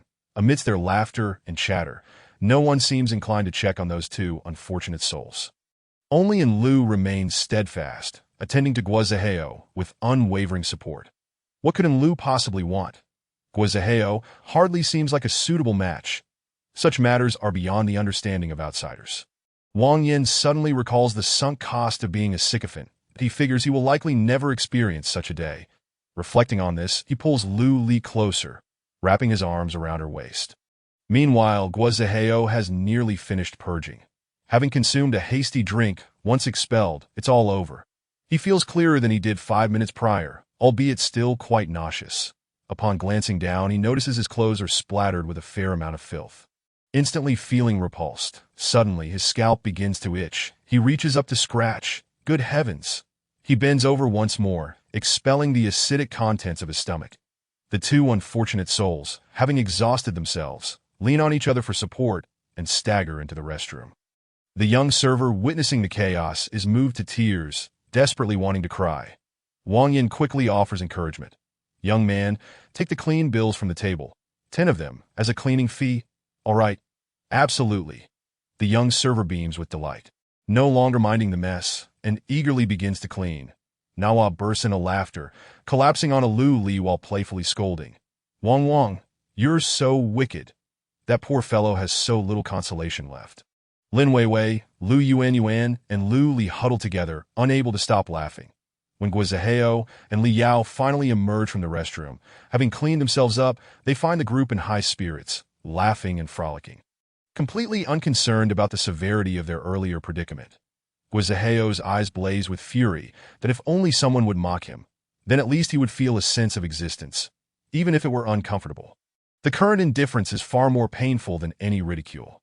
Spotting Wang Yin, who appears entirely unfazed, cuddling with his girlfriend, while Rihanna nestles close, beaming with joy, the disparity overwhelms Guo Zihao, causing his composure to shatter.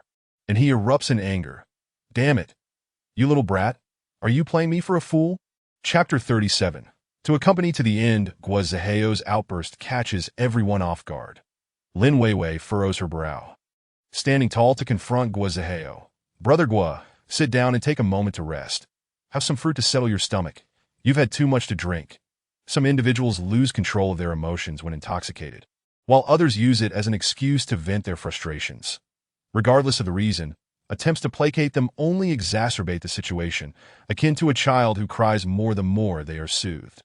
Guo Zihao violently shoves Lu aside, glaring with wild eyes, bellowing like a bull. Weiwei, don't protect him. I must confront that little brat.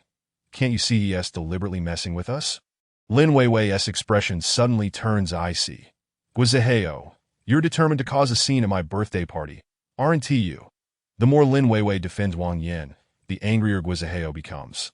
And fueled by alcohol, he can no longer hold his tongue. It's not me looking for trouble. It's that little brat being utterly despicable.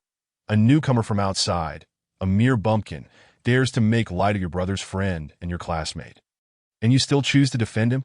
The group of girls suddenly erupted in indignation, their spirits aflame.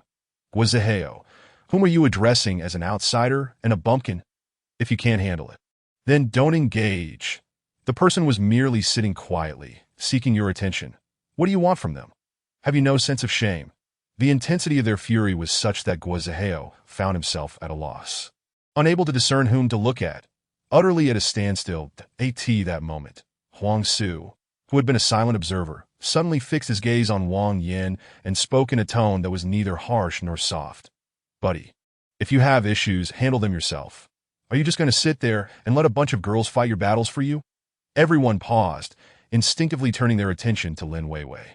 Huang Su was a suitor of Lin Weiwei, coming from a wealthy family with business ties to her father's company, his status far beyond that of an ordinary student. With Huang Su's intervention, the girls had no choice but to await Lin Weiwei's response, allowing her to take the lead. Just as Lin Weiwei was about to speak, Wang Yin grasped her arm gently, pulling her down. Stay seated. He then raised his gaze to the furious Guizaheo. Brother Gua, it is you who initiated this game, and you set the rules that I may not possess great drinking prowess, nor excel at games. Yet I have not wronged you in any way. Where exactly have I offended you? Wang Yan's tone was calm and unhurried, seated on the sofa with a clear and steady gaze, exuding an air of dignity. Upon hearing this, Guizaheo's momentum faltered. Wang Yan did not allow him the chance to formulate a retort, offering a slight smile instead that Li Gu had also indulged in his fair share of drinks. Yet he did not voice such strong objections that in the end, it was merely a matter of winning or losing. When Li Yao's name was mentioned, everyone's attention shifted. They found Li Yao sprawled on the sofa, gasping for breath, resembling a lifeless dog. However, the keen-eyed could easily spot the pile of cash belonging to Li Yao that had mysteriously vanished from the table, that it was clear he had hidden it away, indicating that he was not truly intoxicated to the point of losing consciousness, but rather chose to abstain from the ensuing commotion. This was a classic case of psychological warfare, one feigning death, the other putting on a drunken display, all stemming from the issues of winning and losing that a few girls scoffed disdainfully, sneering at the scene. Yet Wang Yin felt it was not enough and delivered a final blow. How about this? I'll take care of the next round and we'll call off the wager. That money will serve as a token of apology to the two gentlemen, to be used for new attire, so we don't spoil the atmosphere. Most importantly, we must not dampen Weiwei's spirits that it is, but once a year she celebrates her birthday. As friends, even if we cannot help, let us at least not add to her troubles. With this statement, he sealed every loophole, leaving Guizaheo nearly choking on his own breath, utterly speechless. The other girls, however, erupted in applause, laughing and cheering, feeling that Wang Yin had truly displayed a manly spirit that was hard to overlook. As the waiter began to approach their table, Guizaheo could no longer ponder how to counterattack, his mind in complete disarray, that if Wang Yin were to settle the bill, then his pride would be entirely shattered, rendering any future pursuit of Na Wu or even a friendship with Lin Weiwei utterly impossible. What a disgrace it would be to speak of it. What man from the capital could endure such a loss? Infuriated, he thought to himself, I concede defeat. Just wait and see. Get lost. Accept my losses. But will you act so high and mighty? Young man, how much is it? 23, 500 yuan, sir. What? Guizaheo froze, his eyes widening in disbelief. The waiter cautiously explained, the ladies ordered 4 bottles of Ace of Spades champagne. After removing the change, the total is 23,500 yuan. Guizaheo felt as if he would spew blood, trembling all over. He glanced at the coffee table where the girls had arranged 5 bottles of Ace of Spades, the golden bottles shimmering under the spotlight. His vision darkened momentarily. You all truly are extravagant. Gasping for air, he gritted his teeth and fished out a credit card from his wallet. Charge it. The first attempt failed, and beads of sweat formed on the waiter's brow as he quietly reminded him. Sir, insufficient balance. Guizaheo felt as if his mind were muddled. Unable to recall how much he could possibly charge, His father could afford a 66,000 yuan watch, but that did not imply his pocket money was equally ample. After some rough calculations, he estimated that all his cards combined might yield about 40,000 to 50,000 yuan. Yet, swiping card after card would be utterly embarrassing. Gritting his teeth, he pulled out a wad of cash. Tossing it to the waiter, gesturing towards the spoils of his victory over Wang Yin, his spirit utterly defeated. Counting the cash, if it fell short, then he would swipe the card, with nearly 13,000 in cash, and swiping an additional 10,000 on the credit card. He finally settled the bill. Watching the money he had painstakingly won fly away, taking with it most of his pocket money, the sensation was nothing short of excruciating. Guo Zihao pointed a finger at Wang Yin, seemingly wishing to unleash a tirade, yet the words never came. His wallet had been emptied, and his brain felt similarly vacated, and no one felt any sympathy for his plight. Who could he blame? Suddenly, Huang Su called out to him, "Zihao, come here, sit, let's drink." The situation unfolded unexpectedly, leaving everyone momentarily stunned. The girls looked towards Lin Weiwei, who turned her gaze sharply at Huang Su. "Brother, money is no object for you. Is it? How about we play another round among the three of us?" These words ignited a flurry of whispers within the private room. Huang Su was stepping in to defend Guo Zihao, but they had never seen such camaraderie between them. Upon witnessing Lin Weiwei's frostbitten expression, everyone suddenly understood. It turned out that Lin Weiwei was so protective of Wang Yin, and perhaps there was some physical closeness, that she merely found Wang Yin displeasing. Huang Su, being the eldest and hailing from one of the wealthiest families, held a psychological advantage over the other students that he could easily choose whom to intimidate. Acting on mere impulse, Huang Su represented the true wealth of a privileged class, ranking among the top 3 in Lin Weiwei's social circle, someone who was usually beyond reach. Now, to have him stand up for himself, regardless of the reason, was a consolation for all the previous hardships endured. Excitement surged, but the issue remained. His pockets were empty. Guo Zihao sheepishly spoke up, "Suga, you see, no worries." Huang Su patted Guo Zihao on the shoulder. "Don't you still have that green submariner?" He then removed his own watch and raised an eyebrow at Wang Yin. "Little brother, I didn't bring much cash today. This Brigade Marine cost me 238,000 when I bought it. Will it suffice? Or shall we continue the same wager, 5,000 per round? Are you game?" Wang Yin was genuinely growing weary of this. Why did everyone feel the need to flaunt their wealth in front of him? Can they even afford it? However, he remained silent, looking towards Lin Weiwei, signaling for her to take charge. The handsome Bo Yuxin appeared somewhat agitated, wishing that Wang Yin and Huang Su would engage in a fierce battle. Guo Zihao was torn, wanting to see Wang Yin humiliated while simultaneously feeling anxious about the hefty wager of 5,000, that his fingers trembled incessantly. But still, he had to flatter Huang Su to Tsugo. He's just an outsider. How could you flaunt over 200,000 like that? Isn't that bullying? Wang Yin remained unfazed, treating Guo Zihao's comments as mere barking to "At last."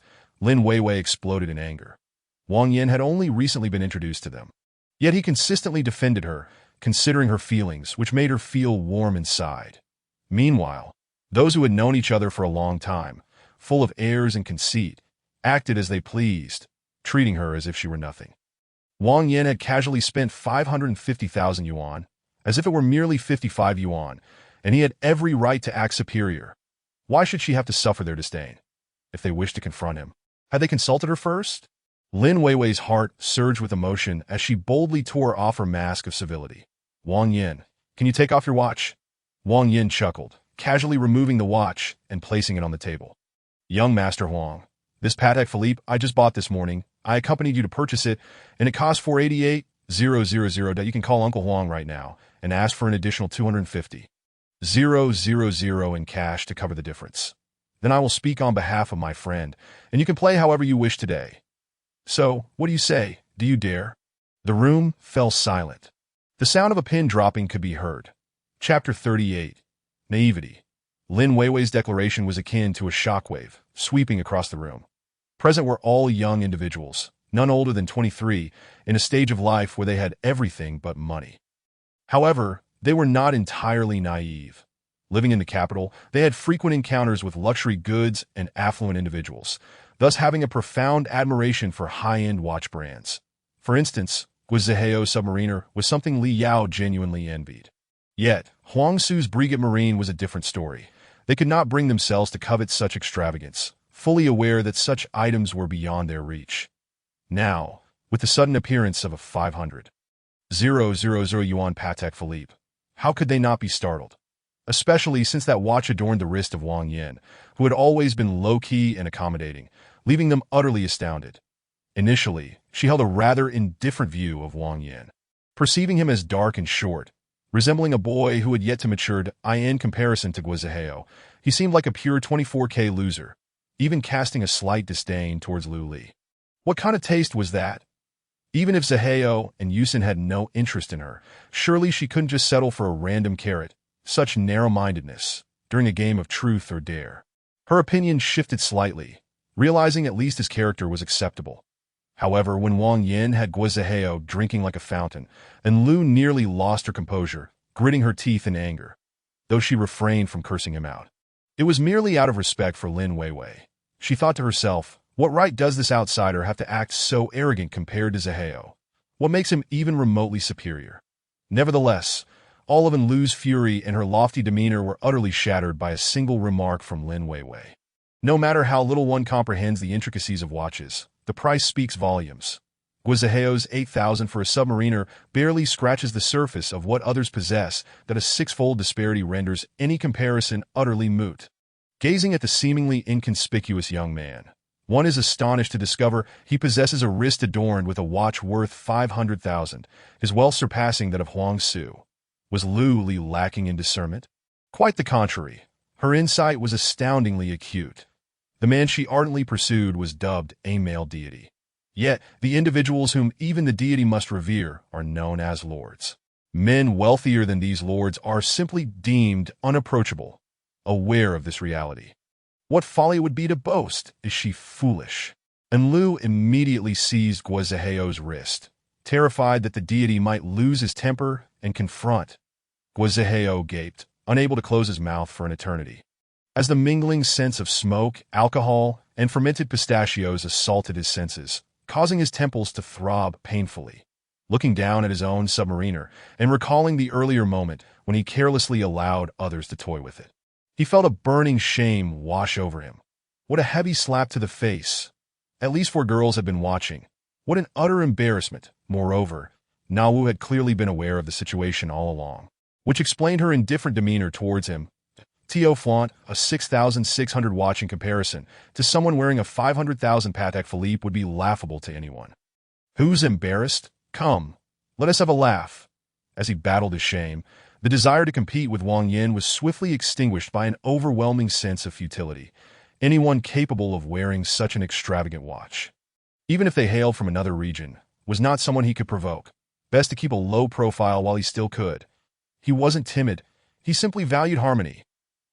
And Lu, why are you holding on to me? What? Afraid I might act impulsively. You're out of your mind. At this moment, I'd rather direct my ire towards you than that. Do you not grasp what it means to prioritize harmony?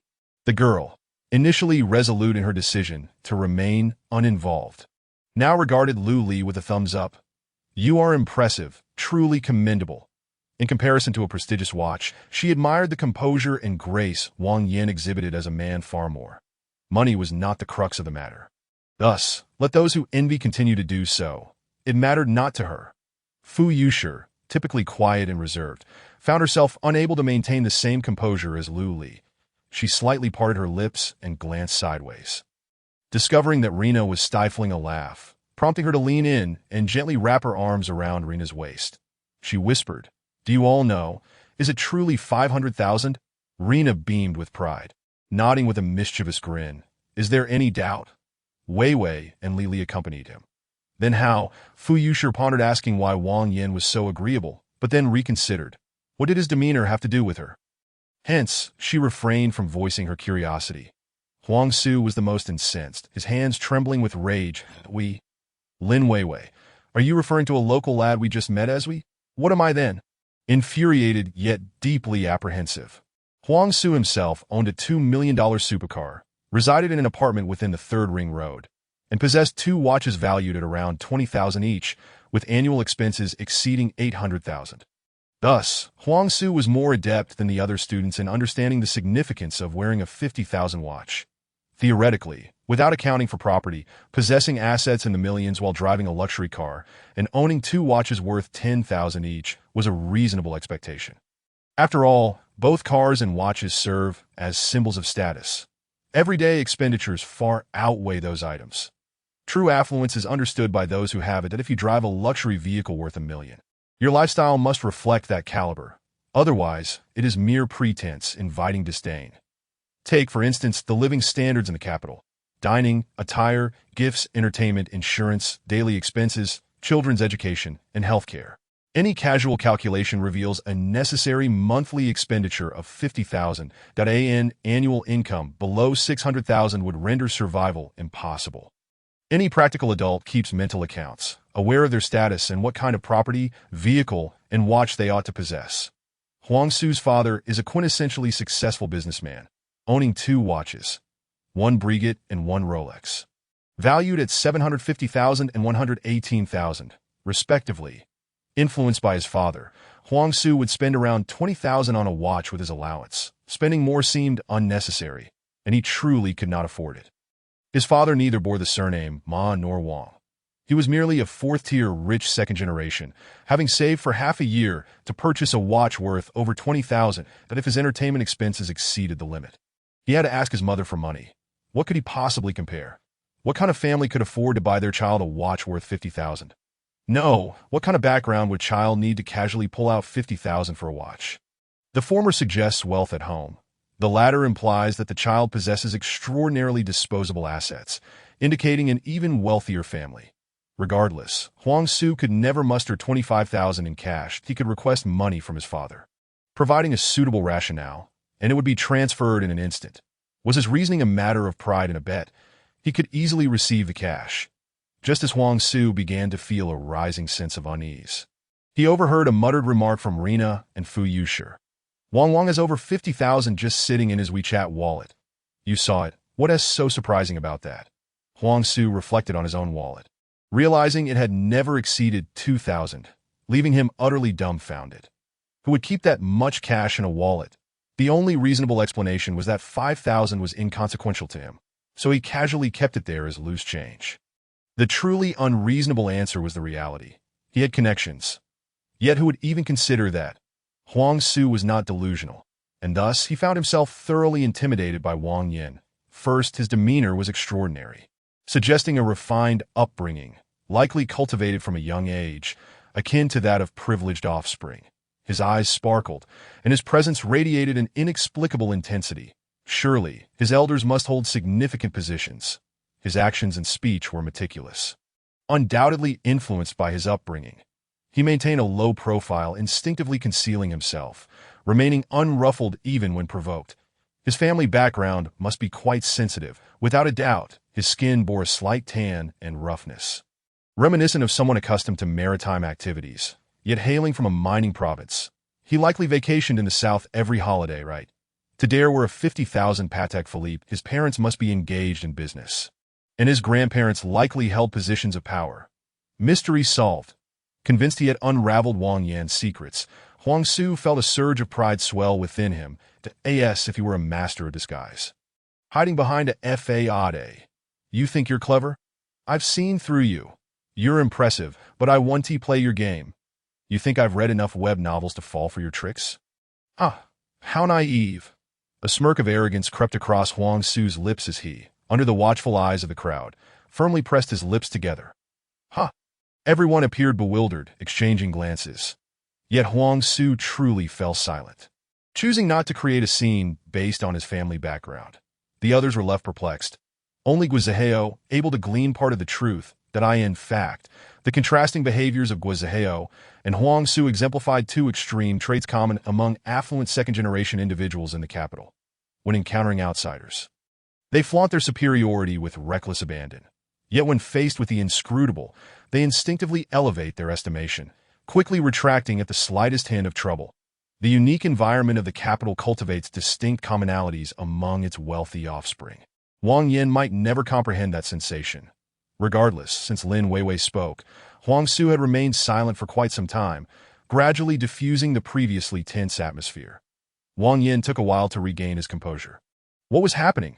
Arriving with such fervor only to be subdued by Lin Weiwei's single utterance. It wasn't merely Lin Weiwei's words, but rather that watch that held sway.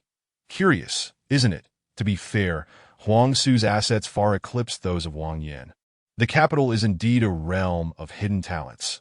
However, the environment they inhabit makes it impossible for them to emulate Wang Yan's approach of spending 50,000 on a watch when possessing merely 600,000.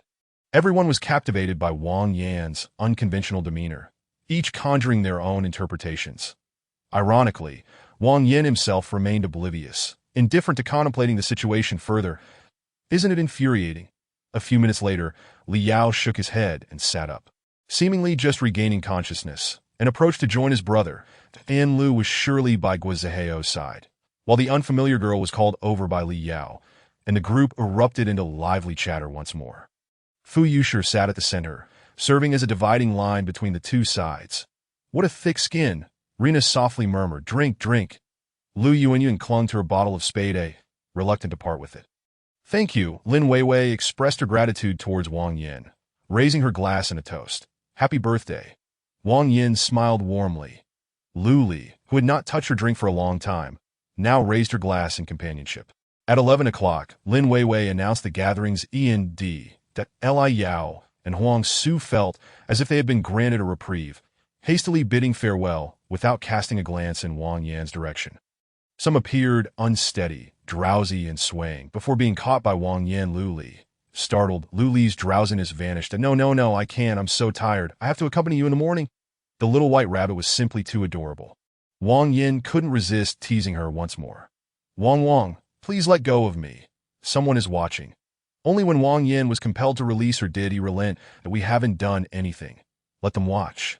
Their tender moment lingered for 10 seconds before Lin Weiwei, exasperated, called for them to get in the car. Upon hearing those two words, Wang Yin felt a surge of excitement. Are we ready to hit the road? Experienced driver, Chapter 39. Best friends on the way back. Each person likely harbored a whirlwind of emotions within. Overall, the day had been filled with joy, despite a few minor surprises and setbacks that did not detract from the overall experience. The delightful encounter with Wang Yin alone was enough to outweigh everything else. The designated driver parked the car beneath a residential building adjacent to the dance academy, and the girls collectively disembarked to escort Wang Yin upstairs. Upon opening the door, they were greeted by a wall adorned with cartoon images. The small living room, though not spacious, was decorated with warmth and charm. Lu Li explained, this apartment is shared by Na and Sister Yuanyuan. They have too many commitments to endure dormitory life. Who has too many commitments? Lu Li's shoulder was suddenly draped with an arm, prompting her to fall silent. Lu Yuanyuan emerged from behind the door, dragging a suitcase, from which she extracted a set of pajamas and toiletries, concluding her task. Wang Yin nodded, confidently thumping his chest in a show of bravado. Ha! One girl burst into laughter while another remained dumbfounded, and the rest looked on with amused expressions. What are you dreaming about? Wake up! Little Lu Li can't even agree on her own. Do you think we would let her be swept away by a man on the very first day? Not a man, but a dog. Whatever, just make sure you eat well and sleep well. The group encircled Lu Li protectively, as if guarding against wolves. Lu Li weakly protested, I never said I wanted to stay. Wang Yin was left dumbstruck, regretting his choices as he slapped his thigh. Sister Yuanyuan, you can't go back on your word. Had I known, I would have preferred Guo Ziheo to get me drunk instead. I could have earned money and had someone looking after me. The girls laughed uproariously. Na threw a flirtatious glance. Thank you for dealing with Guo Ziheo. Otherwise, should I stay and keep you company? That's fine. At that pivotal moment, Shanin played a crucial role that a single word of agreement turned in his mind and emerged as a firm no. Although he received a scathing glare from Na, he earned a thumbs up from Lu Li. Finally, Lin Weiwei offered a piece of advice. Get to bed early. Remember to set your alarm. The flag-raising ceremony is around 5:20 a.m. We need to depart by 3. Wang Yin was taken aback. Will it take that long on the road?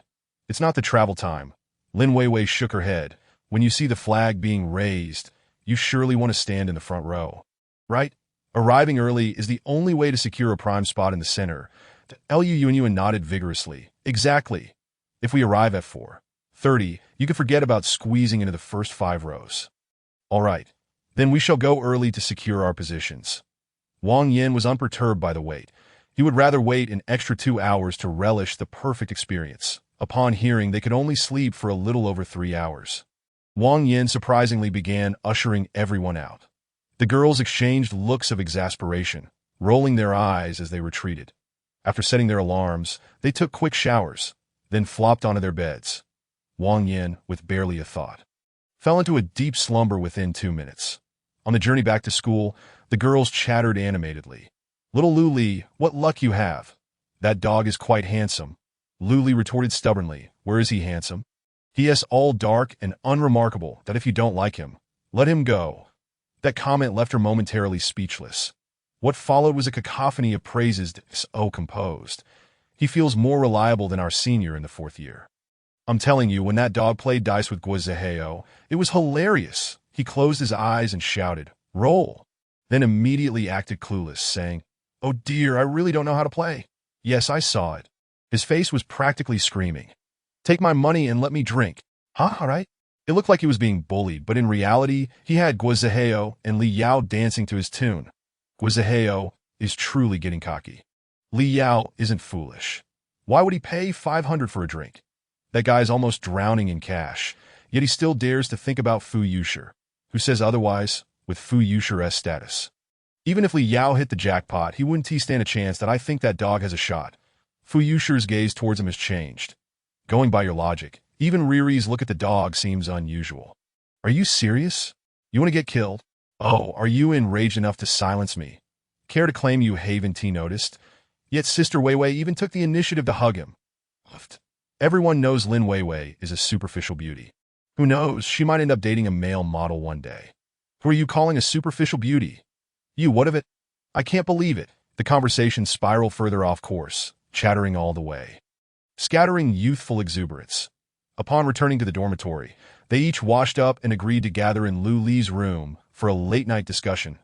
Liu Yuan and Lin Weiwei squeezed in front of the same sink, brushing their teeth. After Yuan finished first, she stared at Lin Weiwei, contemplating before suddenly posing a question. What if Wang Su had actually agreed to play just now? Lin Weiwei looked up in surprise, scrutinizing Liu Yuan with a teasing but non-malicious glint. "Oh, you seem particularly concerned about Wang."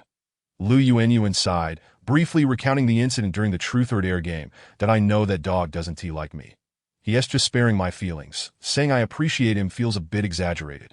So let us just say I admire him. I simply can't bear to see him suffer. Lin Weiwei nodded in realization, letting out a sigh of her own, that, oh, little Lu Li's luck. Seriously, Liu Yuan shot her a glare. Clearly impatient. Now the whole grade knows she's lucky. What can we do about it? Lin Weiwei shrugged nonchalantly, her smile radiant, that I have over 200,000 in my personal savings. If I win, we drink together, and if I lose, we share the losses. That was indeed the answer she had anticipated. Liu Yuan felt a mix of satisfaction and complexity in her emotions. Sigh. You're so carefree, but have you considered Wang's feelings while making decisions for him? What about Lu Li's perspective? Lin Weiwei scoffed, mercilessly mocking her. Little Lu Li, she is not as fragile as you think. Someone with her sights set on the grand stage wouldn't obsess over trivial matters. With your small-mindedness, relying solely on practice, you'll always be trailing behind little Lu Li. What the heck? You better explain to me how my skills are inferior to that little chick's. Who is being petty here? Liu Yuan immediately exploded, chasing Lin Weiwei all the way to the dorm. Finally, they settled down, each lying on their beds, engaging in aimless chatter. The topic drifted beyond Wang Yin, and Lu Li gradually lost interest in the conversation. What is Wang doing? Showering? Sleeping? Is he serious about liking me? Will he be upset that I didn't stay to keep him company? A multitude of questions swirled in her mind that in truth.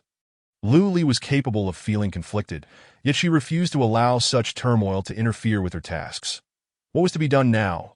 Regardless of how many times one falls in love, women tend to overthink, while men prefer to act. Just like now, in the gradually tranquil dormitory, who knows how many hearts were preoccupied with thoughts, restless in the night. Who was on their mind? What were they thinking? Only the night knew. Woof, woof, woof. Woof, woof, woof. In the quiet dormitory, a sudden cacophony of barking pierced the silence. Na struggled to open her right eye just a crack, irritably muttering, "Who brought a dog into the dorm?" Lu Yuanyuan, half asleep, yelled, "Get lost! If you don't, we're having dog meat hot pot for dinner." Na finally woke up a bit more, shouting, "Lin Weiwei, turn off your blasted alarm." The three beauties simultaneously turned their gazes toward Lu Li, who was still sound asleep. But wait, the sound and tea seemed to be coming from her. Lin Weiwei rolled over, sat up, and listened carefully, then directed her gaze at Na. Na scratched her head, flipping left and right until she finally uncovered a phone that was flashing furiously beneath her pillow. Woof, woof, woof. Woof, woof. Freed from the pressure of the pillow, the ringtone grew, increasingly loud. The Lun, exasperated, shouted as she leaped over the railing to reach it. What a surprise! I'm using this ringtone as an alarm for the first time. Na chuckled sheepishly. Well, get up already.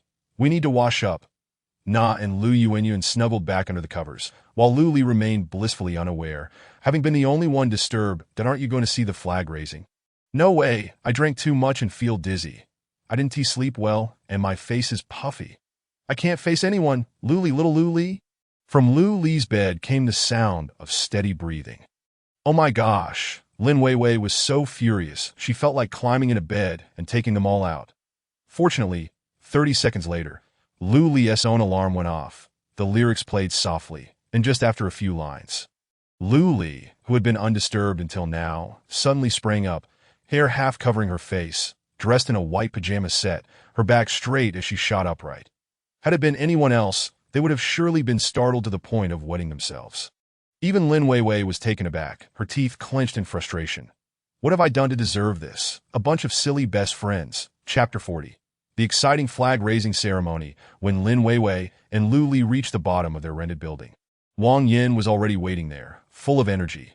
Today, Wang Yin's attire was notably understated.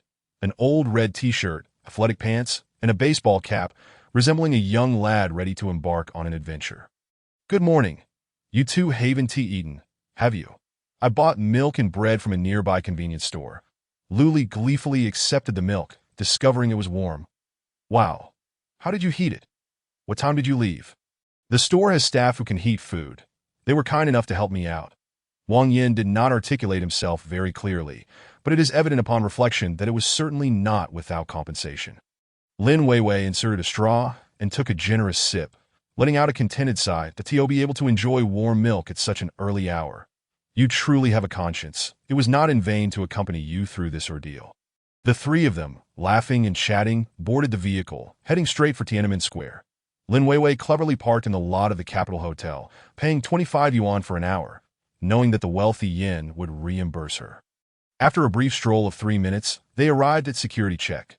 Lin Weiwei, accompanied by Wang Yin and Lu Li, dashed towards the underground passage between Chang'an Street and the west side of the square, securing a highly advantageous waiting position. The girls from the dance academy were indeed different.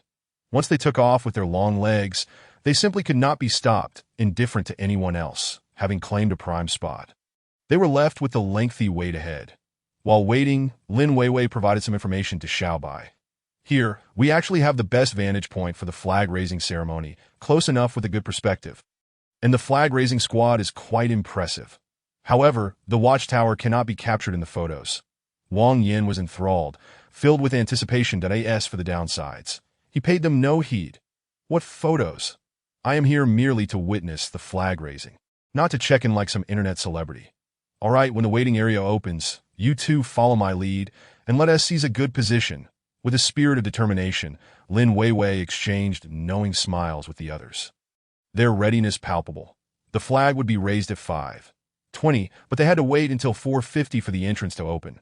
Without a moment's hesitation, they rushed in, sprinting all the way to the front of the flag-raising platform. Astonishingly finding a spot in the very first row, right in the center. Oh yeah. The three of them huddled close together, gripping the barrier tightly, unwilling to let go. The two girls, their faces flushed from the sprint, were panting yet smiling with excitement. Wow. First row. What a thrill. The area soon became crowded, and those behind the third row would have to settle for watching the flag rise without a selfie stick. Wang Yin, equally exhilarated, felt his heart racing. Whether gazing at the Tiananmen Tower or the dimming sky, an inexplicable emotion surged within him. Protectively encircling the two girls, their bodies tightly pressed together, Wang Yin harbored no extraneous thoughts. Only an eager anticipation for that moment to arrive. As the flag-raising squad finally appeared on the tower, the square erupted in fervor. Cheers erupted, some passionately calling out "Long live the People's Republic of China," while others sang along with "I love you, China." The flag-raising squad marched across the Golden Water Bridge, immediately transitioning into a precise march. Swish, thud, swish, thud. It was a sound and a sensation that could never be adequately described in words. Not merely due to their uniformity, nor solely because of the soldiers' gallant demeanor and solemnity, but imbued with something far deeper. As the flag-raising squad marched in step, Wang Yin unconsciously clenched his fists, his eyes fixated on the formation. Watching the flag raising in the school had never felt profound, but being present at the scene, witnessing the honor guard with an almost reverent attitude encapsulating the spirit of the military, the nation, and the ethnic soul into the compact flag was an unparalleled solemnity. As the national anthem played, Wang Yin stood at attention, saluting while moving his lips to sing along, his heart swelling with emotion.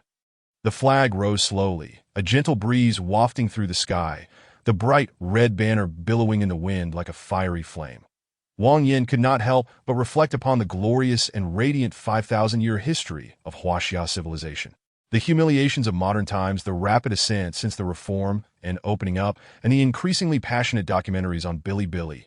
Great power-heavy industry, super engineering, beautiful China, a bite of China. By the time Wang Yin reached middle school, he gradually learned to discern right from wrong and began to form his worldview, coinciding with a period of rising national pride.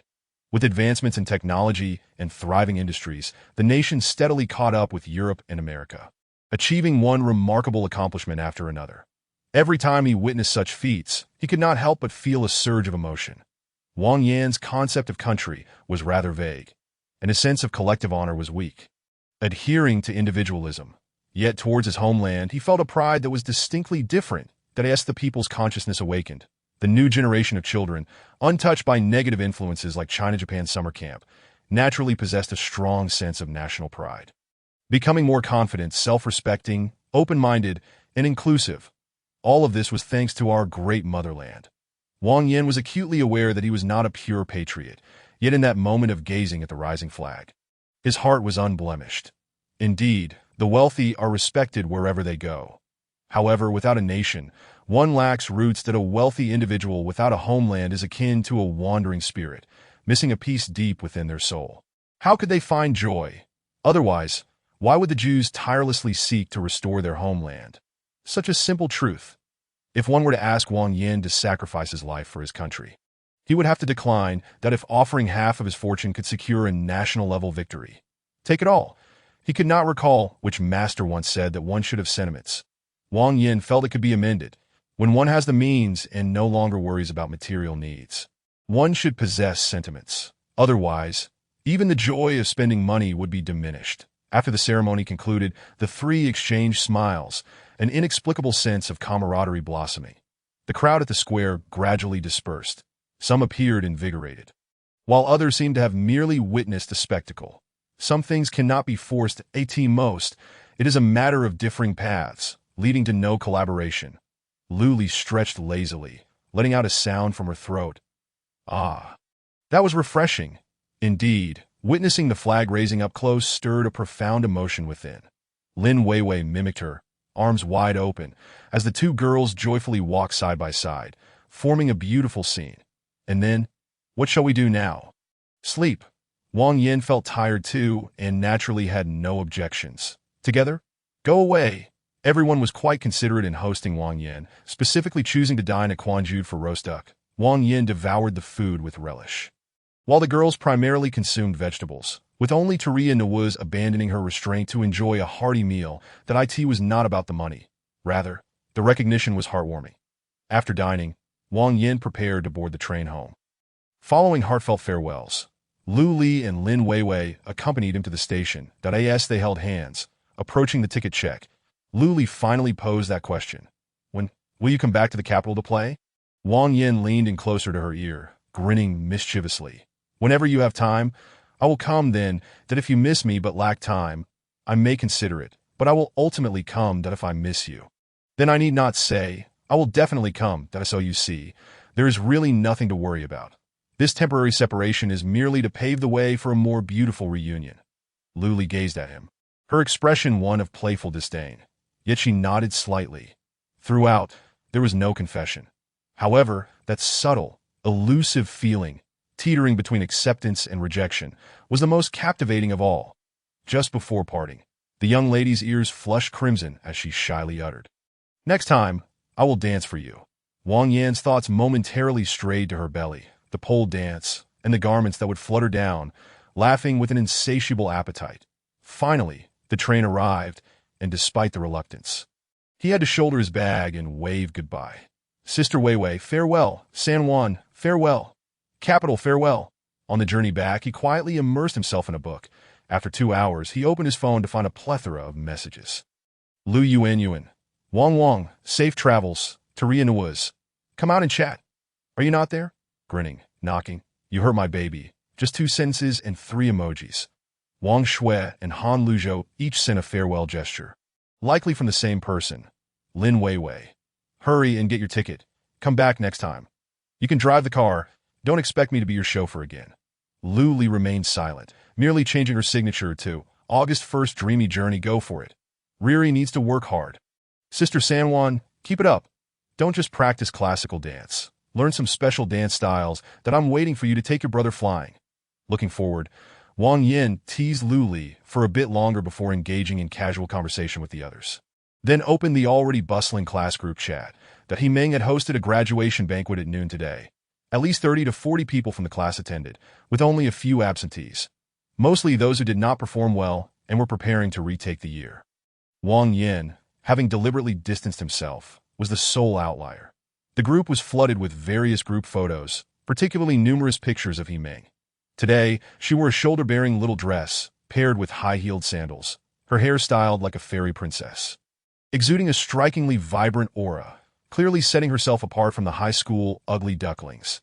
This girl truly knew how to dress. Even 3rd and 4th year university students might not match her level, making Lu Li appear almost like a little sister by comparison. But so what? The brother now favored little sisters. Wang Yonglei. Wang Er, what are you up to? We're heading out for some gaming this afternoon. And tonight someone is treating us to karaoke. Are you coming? Gaming could be fun. Amidst the excitement, perhaps some mysterious rewards could emerge. Other classmates sent similar private messages, all suggesting outings that as soon as he disembarked. Wang Yin felt an overwhelming sense of oppression. Having lived among familiar faces for years, he could hardly spend freely, nor could he wear luxury items without hesitation, and encountering acquaintances left him at a loss for words. Should he have gone to school earlier? University was a new beginning, where no one knew anyone, perfectly suited for a grand transformation. Deep in thought, he pushed open the door to his home, where Wang Xiufang was in the yard picking vegetables. She looked up and suddenly froze that, "Oh, son, what's wrong with you?" Wang Yin, perplexed, replied, "What do you mean? Everything is just fine, isn't it?" It feels as if everything has taken on a new appearance. There's a noticeable vibrancy about her today, more spirited than usual. Wang Xiufang stood up, pulling Wang Yin into a thorough examination, her eyes filled with amazement. Wang Yin suddenly realized that her demeanor, movements, and posture were all markedly different from before. She seemed to radiate a refreshing charm, a newfound allure that was undeniably distinct. Yet in truth, her appearance had not changed at all. It was merely the perception of others that had shifted. That I enrolled in an etiquette training course, primarily to refine my posture, sitting style, and to cultivate an air of sophistication. With university on the horizon, I must strive for improvement. Wang Yin made a point to soften the blow, mindful of her parents' potential discomfort. Wang Xiufang beamed with delight. It's wonderful to be ambitious. When you're out in the world, your image is crucial. The fact that you were proactive in correcting yourself shows that you have matured. Old Wang emerged from the room, fanning himself, and asked in a low tone, "Son, have you bought new clothes? Are you short on cash? I've been winning a bit lately. I can support you a little more." Wang Yin was both amused and touched. Winning a dime in mahjong, he could earn a mere 10 or 20 bucks a day. Even a consistent winner would take a month to accumulate 500, which hardly sufficed. Wang Yin began to patch things up preemptively. Huh. What for? That guy struck it rich alongside his uncle and now had a new project that required trustworthy individuals to oversee. The work was not strenuous, but finding someone reliable was a challenge. As of now, it was still in its infancy, and I wasn't entirely sure of the specifics. Well, you handle it as you see fit. Just don't let it interfere with your university studies. Education is still the most important thing. Both old Wang and Wang Xiaofang had no objections, only urging Wang Yin to focus on his studies. This was the way of nurturing in the Wang household. As long as he didn't engage in wrongdoing, he was free to make his own decisions, aware that the pace of modern life had outstripped them. They chose not to meddle unnecessarily and instead offered quiet support. From an educational and developmental standpoint, old Wang and Wang Xiaofang may not have been ideal parents, yet their love was profound. And Wang Yin was eternally grateful. I will become the person you never dared to imagine. Mom and Dad, just wait a little longer. It won't be long now. After dinner, Wang Yin made a visit to Shiziga. Upon hearing of Wang Yan's remarkable achievements and noticing his new attire, Shizi couldn't help but advise. Xiao Yin, earning money is no easy feat. Don't just think about indulging in food and fun. Save some for serious investments in the future. He rambled on a bit, but all were words of wisdom. Wang Yin nodded. Don't worry, brother. I have it all under control when the right opportunity arises. Let us work together. Zhang Yin exclaimed. What the heck? Why didn't you attend He Meng's graduation banquet? Let me tell you, the dishes were phenomenal. Attached was a photo of a colossal crab. Did you see that? A king crab at 498 a pound, and it was absolutely divine. Wang Yin initially intended to dismiss the message, but was instantly intrigued upon seeing the large crab. Previously, he had obtained a Crab King card, now resting in his inventory, and he was eager to find a use for it. With each crab consumed, a cash reward would be granted based on its price, ranging from 10 to 50 times the value, a lucrative opportunity indeed. Does Dongyuan International have king crabs? Are you sure it's 498 a pound and not per kilogram? Zhang Yin quickly replied, Of course. The seafood was lively in the tank. I saw it with my own eyes. Lu Weilong was very clear. It's 498 per pound. Wang Yin was somewhat incredulous, but then a wave of excitement surged within him. Could it be that Gu Jiao had such expensive crabs? Earlier that morning, he had casually asked Lin Weiwei where the best place to eat crabs in the capital was. She had informed him that it wasn't the season for hairy crabs, and that king crabs were the top-tier option, costing around 298 per pound at a specialized crab restaurant that at the time. Wang Yin had been disheartened, lamenting that it was too cheap. A large king crab weighing 8 pounds would total less than 2,500. Enough to satisfy a group of girls from Duo. Given their appetites, using the Crab King card to treat them would surely lead to his downfall. Thus, he set that idea aside for the moment. Wang Yin knew that Gu Jiao might also have king crabs, yet he never expected them to be so much more expensive than in the capital. Shouldn't the prices in the capital be higher? In fact, that wasn't necessarily the case. The smaller and more inland the area, the greater the transportation cost for seafood, leading to higher prices to compensate for the slower turnover and various expenses. An 8-pound king crab could fetch over 4,000. If he managed to consume 8, that would amount to 32,000. With an average multiplier of 30 times, he could ultimately pocket 900,000. What a windfall, the only question remaining was. Who could possibly eat 8 crabs? Chapter 42. The game offers rewards. Wang Yin scoured his classmates, but didn't he find anyone particularly formidable? Class 7 had a sports student who could eat a lot, but he wasn't familiar with him. Therefore, the option of inviting classmates was largely off the table. Those he didn't know were out of the question, and those he did would raise too many questions regarding the source of the funds, creating complications all around. After frowning and pondering for a while, a spark of inspiration flickered in his mind. There are numerous eating competition videos on Bilibili.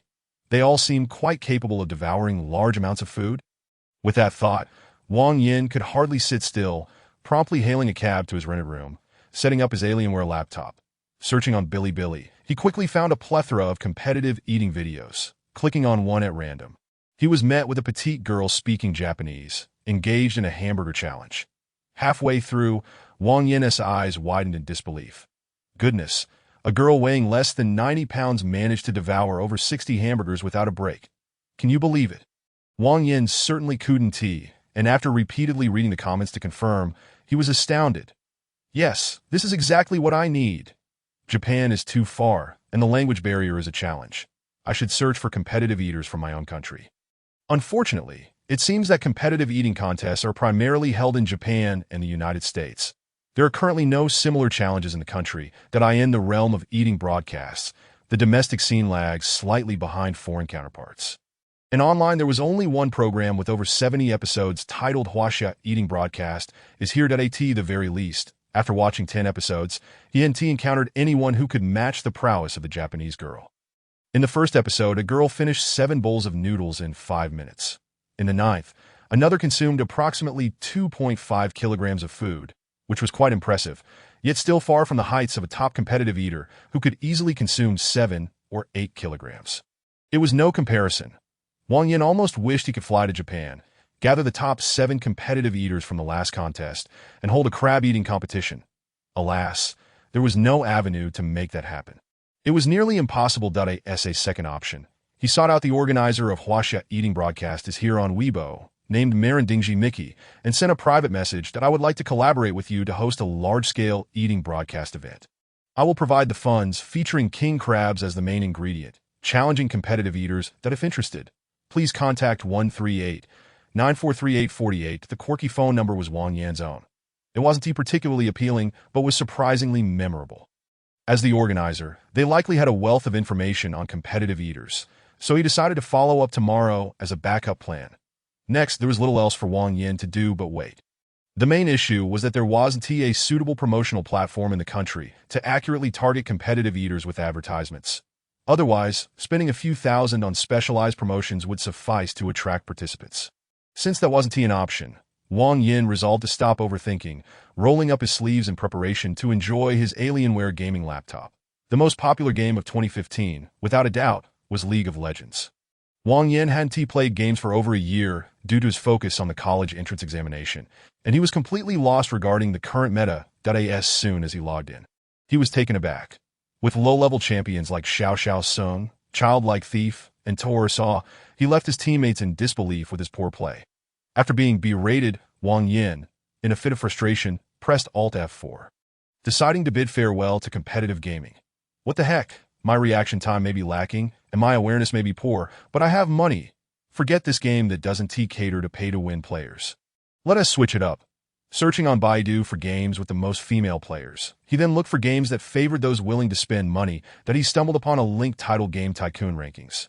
And with a grin, clicked on it to see what the fuss was about. The 10th place. QQ Shio, ID. Song Fragrance with an estimated expenditure of 15 million that just reading one line made Wang Yin's eyes bulge and his throat dry. Goodness.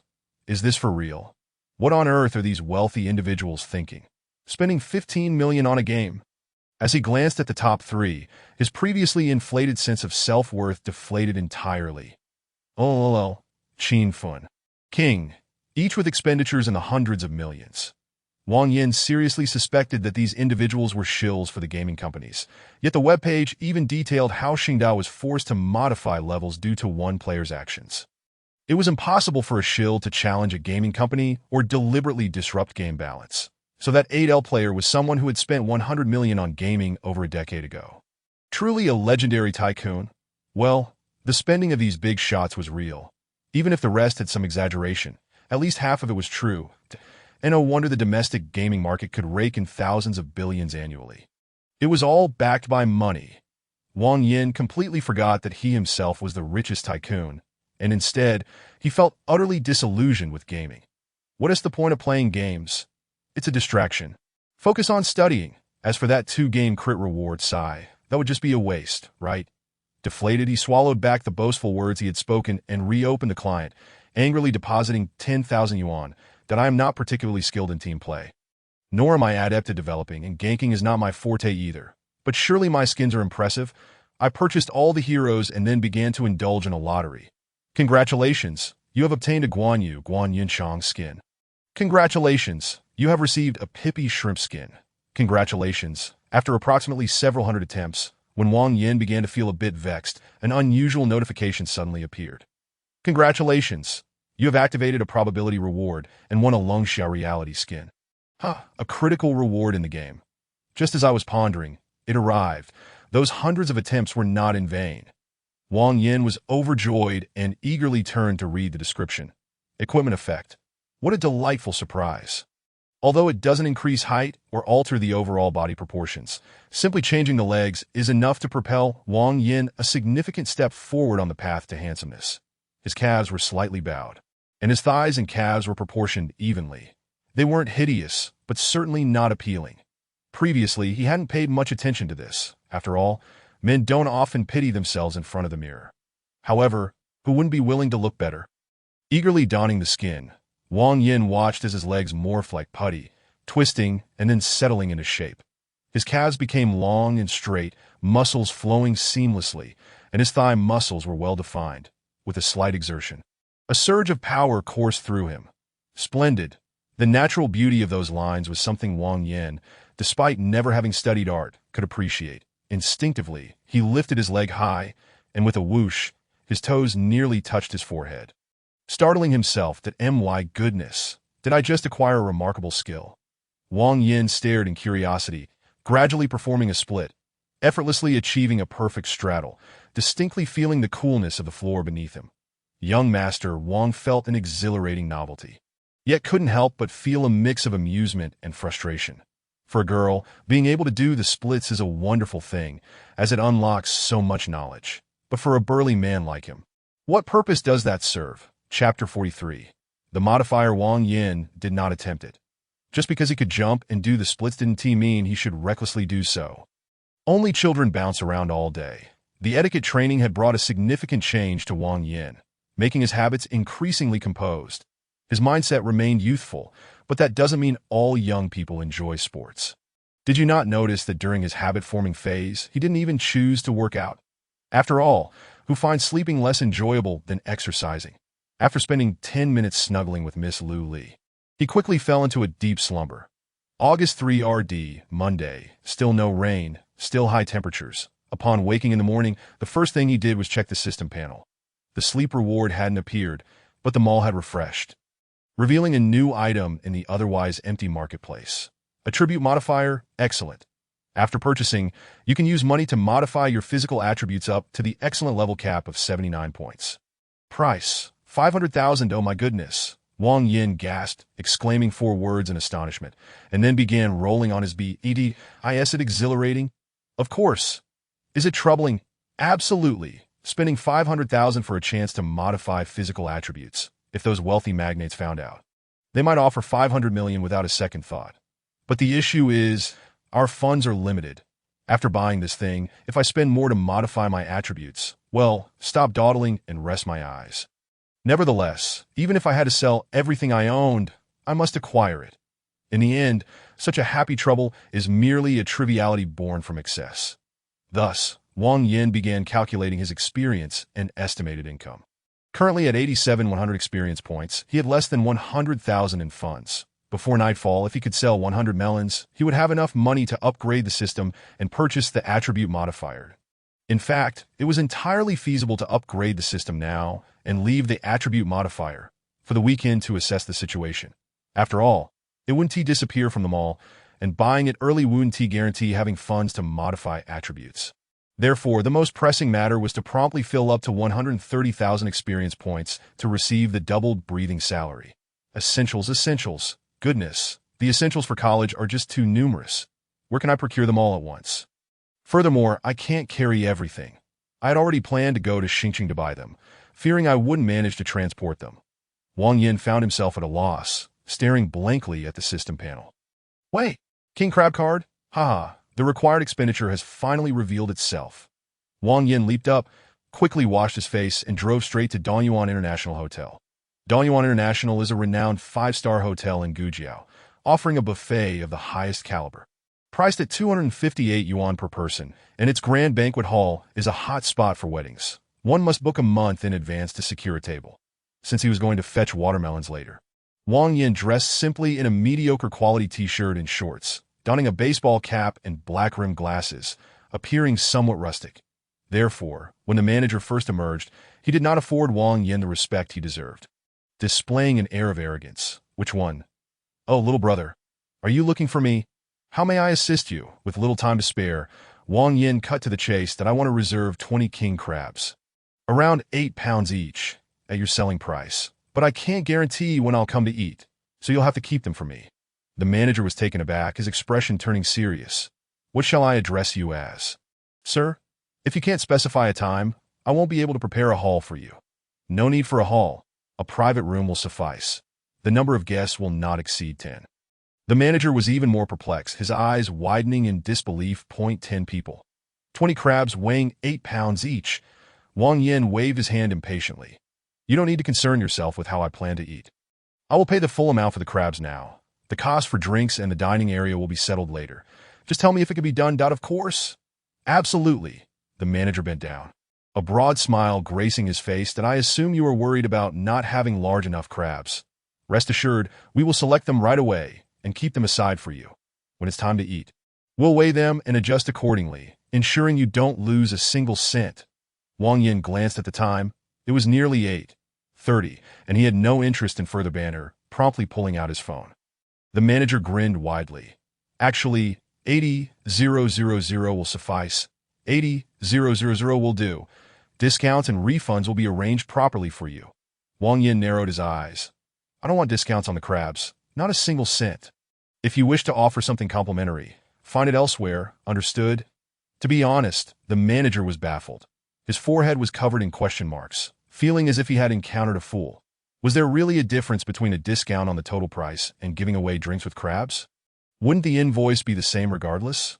Unable to comprehend, he simply ceased to ponder. Regardless, the customer's requests must be met. Ordinary customers could be dealt with casually, but a table starting at 80,000 is a big client. And it truly must be accommodated. Rest assured, we will make it happen. Wang Yin immediately made the payment. As soon as the money was transferred, his experience points jumped to 99,100, leaving him just a couple of thousand short. No worries, later, when he paid for the watermelons, it would definitely suffice. Moreover, he had prepaid the necessary costs for using the king crab card, so any earnings would be pure profit. What if he couldn't find a big eater? There were plenty of construction sites in the city. He could visit each one, find 7 who could eat a lot, and feed the hungry brothers with king crabs for the night. Just see how much fighting spirit they possess.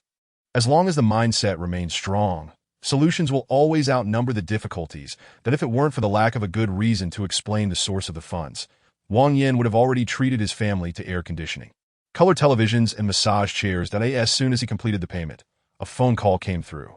Wang Yin grabbed the receipt and turned to leave at 9:30 a.m. Wang Yin handed 3,000 yuan in cash to Fifth Master. And just like that, the system leveled up to level 6. System level. Level 6, breathing salary. 2 yuan per session, culinary critical hit. 5 probability, beverage critical hit. 4 probability, game critical hit.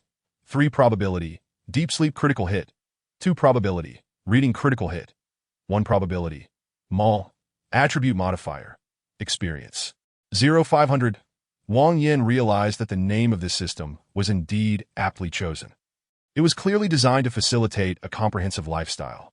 Suddenly, Wang Yin understood that he need not force himself to do anything.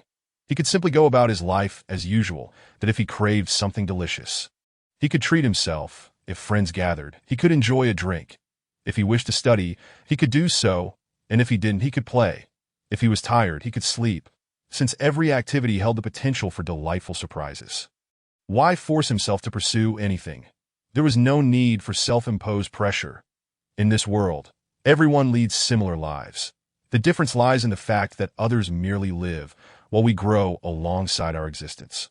As time passes, we become extraordinary. That a life of abundance is as simple as that, isn't it? Chapter 44. Fulfilling expectations after bringing back a truckload of watermelons. 86 black honey melons and 14 crunchy ones. Wang Yin realized that the black honey could last a while longer. But the crunchy melons had been completely exhausted. In all of Wang Jo, there were no more fields of crunchy melons left. The remaining few thousand melons simply wouldn't grow into kings. Henceforth, Wang Yin would declare, premium crunchy melons are no longer for sale. Additionally, starting today, black honey melons would only be available by reservation, no longer sold at the roadside. Correspondingly, the price shall it rise further. While diligently washing the melons at noon, a call came from an out-of-town number. Hello. Is this Wang Xianxing? I am from Marin Custom. The rich aroma of clams filled the air, and it took Wang Yin a moment to recall. Oh, it's the organizer of the food broadcasting event.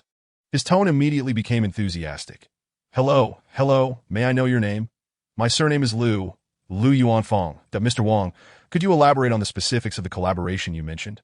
Wang Yin, eager to bypass pleasantries and delve directly into business, proceeded to outline the plan that I shall provide the funding, while you will be responsible for selecting the contestants, 7 spots in total, and we shall pit them against each other to determine the ultimate king of crab consumption.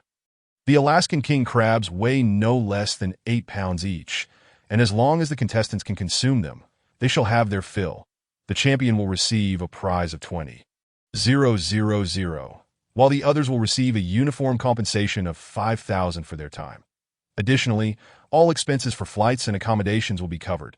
The lodgings will be in a 5-star hotel, which should be quite alluring. Wouldn't you agree? Lu Yuanfang immediately inquired. While this may be appealing to the online audience, what do we stand to gain? What is your ultimate aim? Wang Yin casually conjured a rationale. If you enjoy making videos, go ahead. If you prefer live streaming, do so. Expanding your influence is the benefit, and for teams of 3 or fewer, accommodations and travel expenses will still be fully reimbursed. As for my personal interest, I merely wish to compete alongside the great eaters and rekindle my appetite. That a sudden bout of intense coughing erupted from the other end of the line, as if Lu Yuanfang had choked on water. After a moment, he could only chuckle incredulously. Mr. Wang, are you serious? Is this for real? Do you see this? I just ordered 20 crabs this morning, and I've already paid in full. That if that's insufficient, I can always procure more. If you can't deliver, I'll just head to the construction site to find someone. Are you in or out?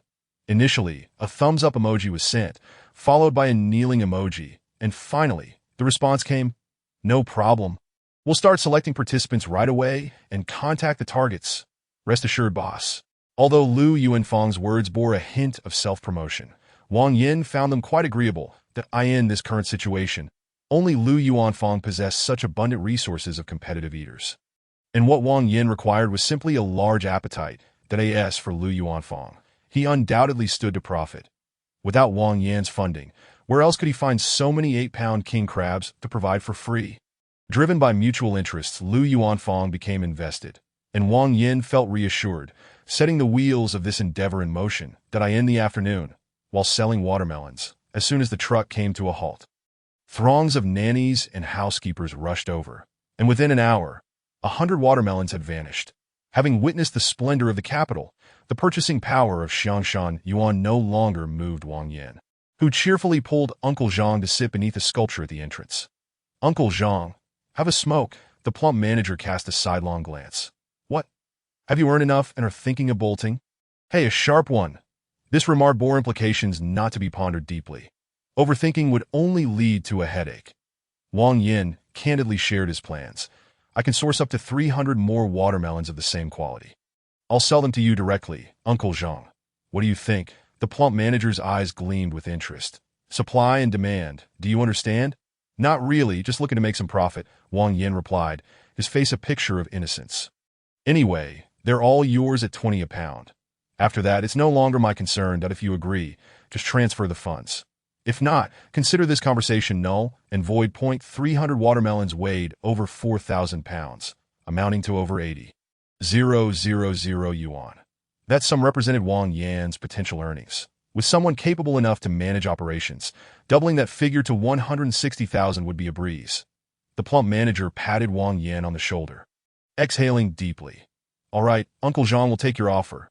Give me your card number, and 90,000 will be transferred by tomorrow morning. You can bring the watermelons whenever. Just call ahead and use the side entrance.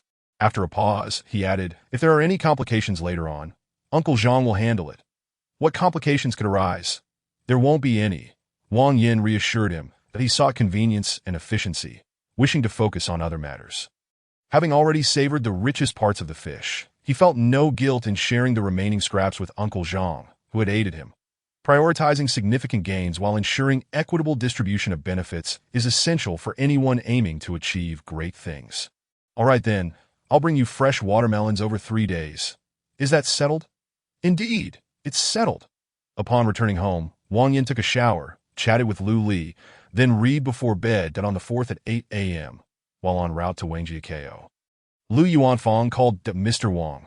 I have fulfilled my promise. After our team's tireless efforts in screening, we have selected 20 candidates that if they express interest in participating, they will send new eating broadcast materials for our comprehensive evaluation. If all goes well, by the day after tomorrow, we can finalize the list of 10 participants that I will send you the relevant information, and you will have the final say on the 7 contestants. Wang Yin listened attentively, refraining from interrupting that he could only express his satisfaction with Lu Yuanfang's efficiency that a decisive and ambitious partner is indeed the ideal collaborator. Unlike Baidu Nuomi, with whom communication has yet to reach the responsible party, this level of inefficiency will inevitably lead to downfall. As for Lu Yuanfang's potential gains from this event, Wang Yin was unconcerned. They were merely seeking mutual benefits. Naturally, regarding profits that could reach tens or even hundreds of thousands, it was prudent to set clear expectations from the outset. With a habit of cautious speech, Wang Yin mentally refined his words before delivering a pointed remark. What can we discuss with the head of the municipal construction company? Let us request laborers from their subordinate construction teams. Lu Yuanfang quickly grasped the implication behind Wang Yan's words, anxiety surging within him. Damn, we can't let a bunch of laborers snatch our business. Those guys might be able to eat well, but will they bring me any profit? I'm counting on this event to generate buzz. Thus, he thumped his chest confidently. Rest assured, Mr. Wang, the candidates I selected will definitely out-eat the strongest laborers on the site. Wang Yin chuckled. Then I shall await your good news. Good brother. I'll get right on it. Expect great news. Chapter 45. The great eater arrives upon receiving the 90,000 yuan transferred by Uncle Zhang. Wang Yan's small business finally reached its conclusion.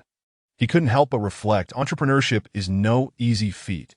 Yet, fortunately, a new venture is on the verge of taking off, and the potential profits are quite promising.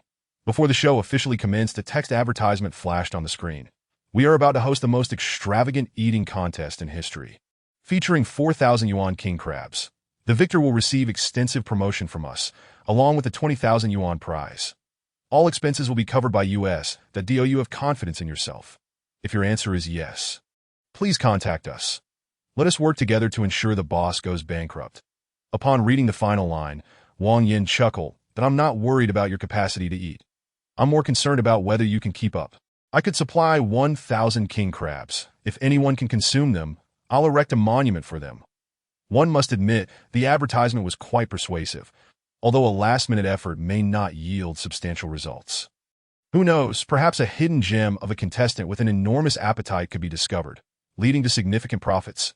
Each additional crab consumed could mean at least 40,000, or even up to 200,000. If it weren't for the fear of the system rejecting the proposal, Wang Yin would have considered discussing with Dongyuan International whether the price of crabs could be raised to 1,000 per pound. Without a doubt, such a loophole would not exist. Despite the system appearing inconspicuous, it operates with clear parameters. In the afternoon, Wang Yin delivered the watermelons to Uncle Zhang and then remained idle. Rarely experiencing such leisure, Wang Yin felt slightly out of his element. Since July 26, a total of 11 days had passed, yielding 2.4 million yuan. Of course, money wasn't the focal point. The significant achievement was that the system had been upgraded to level 6 within this time frame. What would the situation be like if he had done nothing and merely relied on his daily earnings? To elevate from level 1 to level 2 required 10,000 yuan and 7 days.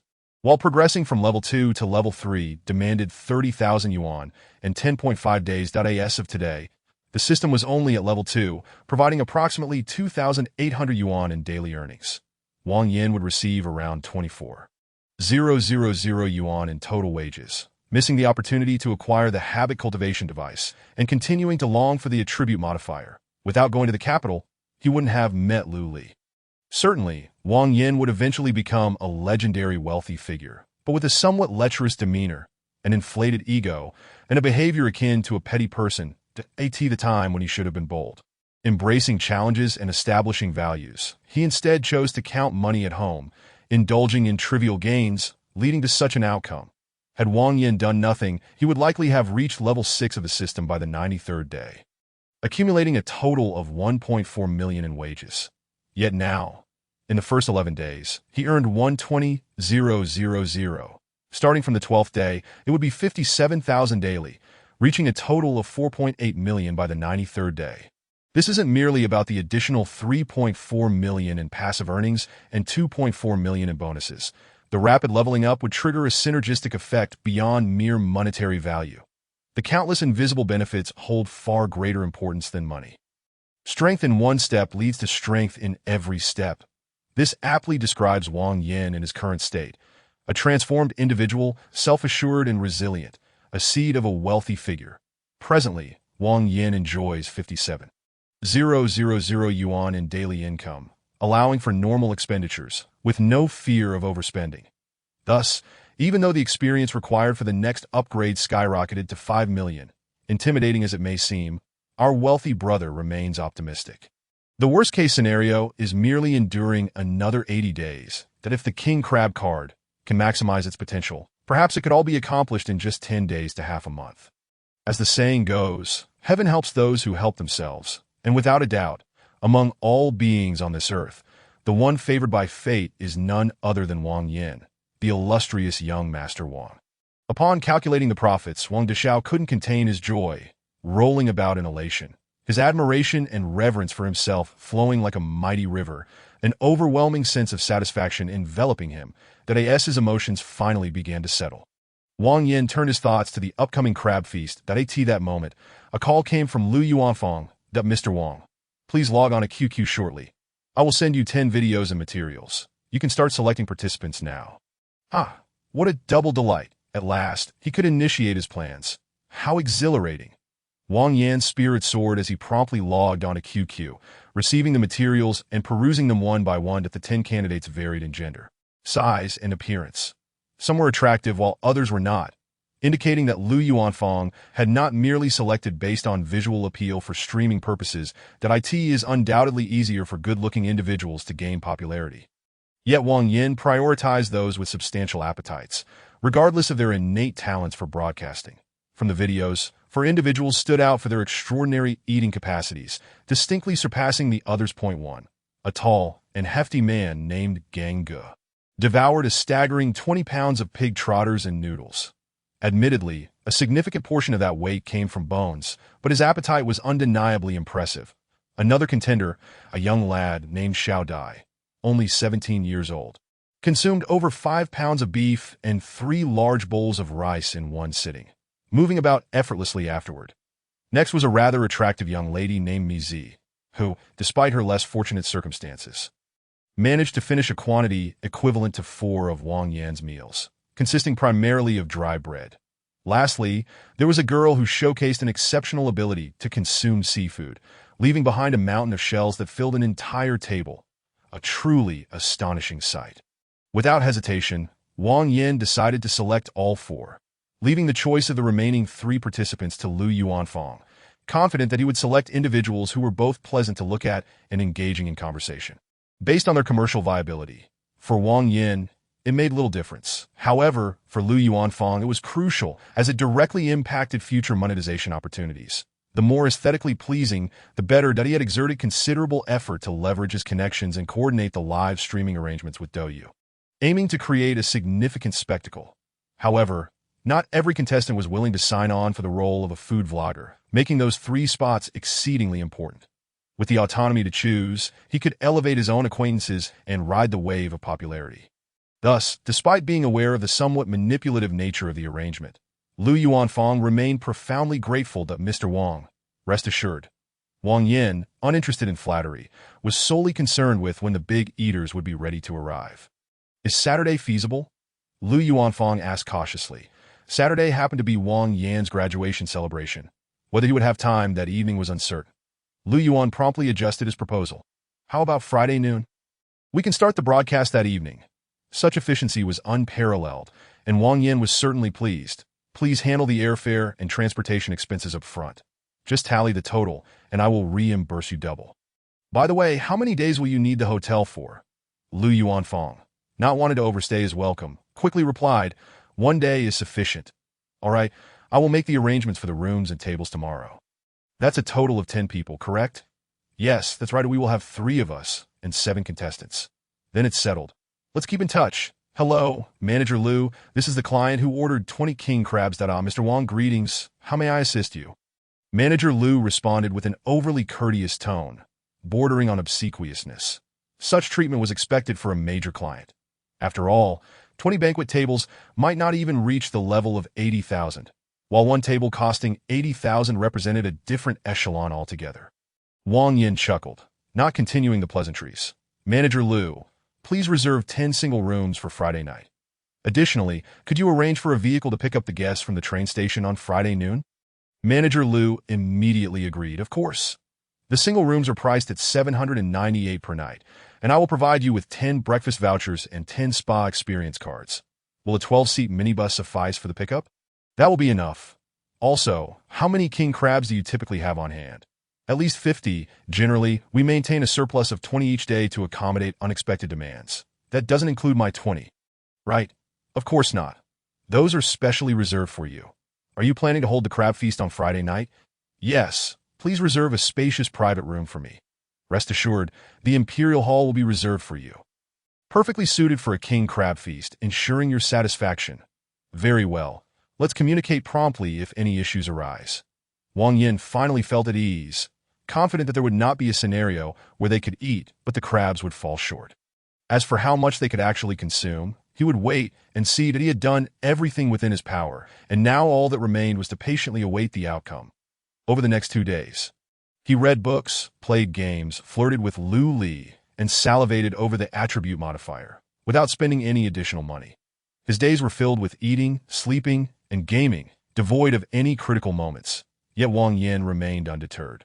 Maintaining a calm demeanor, he might just be the most low-key and carefree wealthy individual in history, prioritizing comfort above all else, and even staying home for 2 consecutive days. Finally, when his savings reached 930,000, the big eaters arrived.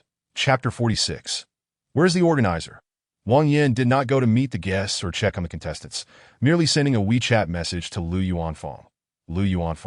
Accompanied by 2 partners from the studio and 7 contestants from various regions, emerged triumphantly from the Gujiao train station. From the moment they set foot on Gujiao soil, everyone except Lu Yuanfang was left in a state of confusion. The vehicle sent for their pickup was splendid. A luxurious Mercedes minibus, spacious and comfortable. The driver and guide were exceptionally warm and attentive. However, where was the organizer? At the very least, someone should have come to inform them of their next steps. Right? Upon disembarking in front of the hotel, they were immediately ushered by the guide to the front desk to check in. Being a 5-star establishment, even if it was a 5-star hotel in a city of lesser stature, the environment and service were unlikely to disappoint.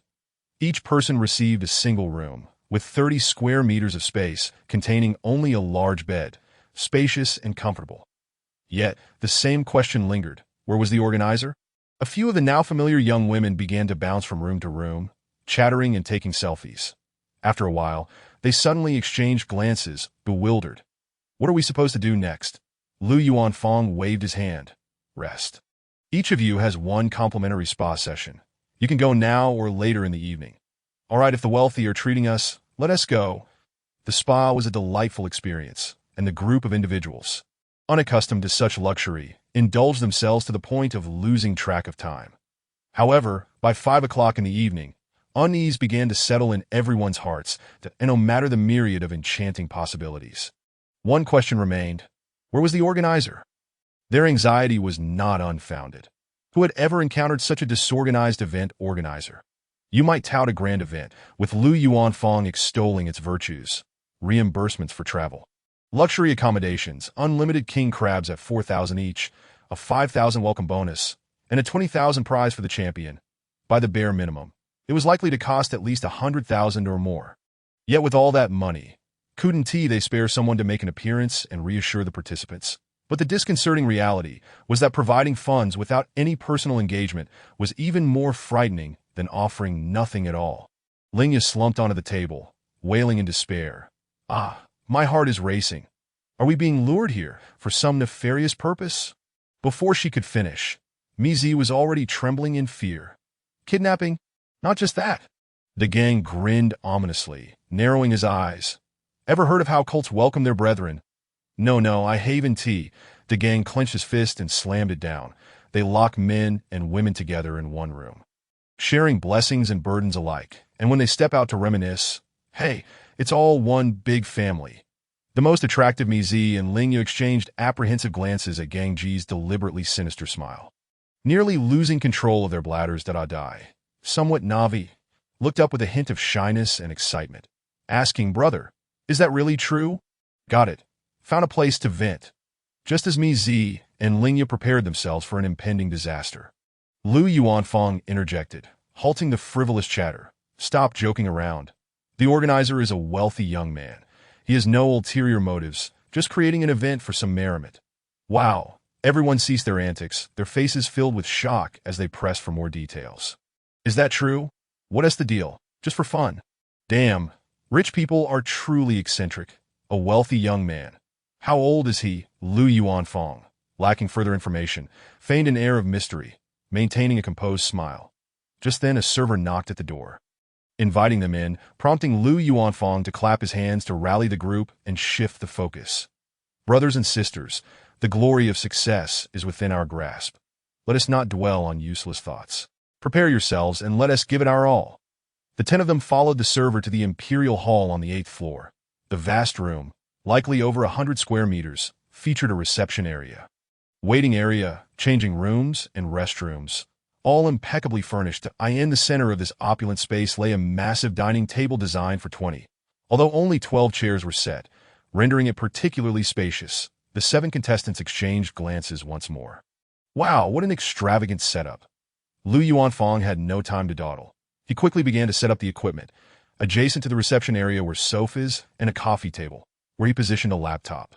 The central turning plate of the dining table could be locked in place while allowing the base to rotate freely, so he set up a camera for recording videos, facing the contestants. He arranged several tripods, one main device for live streaming, and another for capturing close-up shots for editing.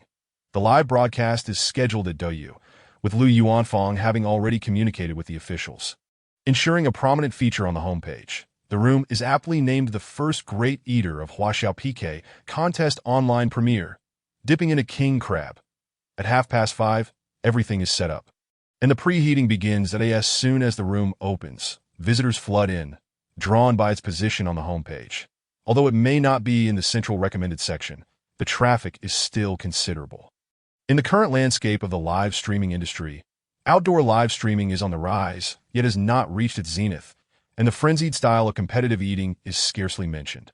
Domestically, there is certainly no lack of audience, with many young people captivated by the grand eating competitions from Japan and South Korea, yet local platforms have few newcomers daring to take the plunge.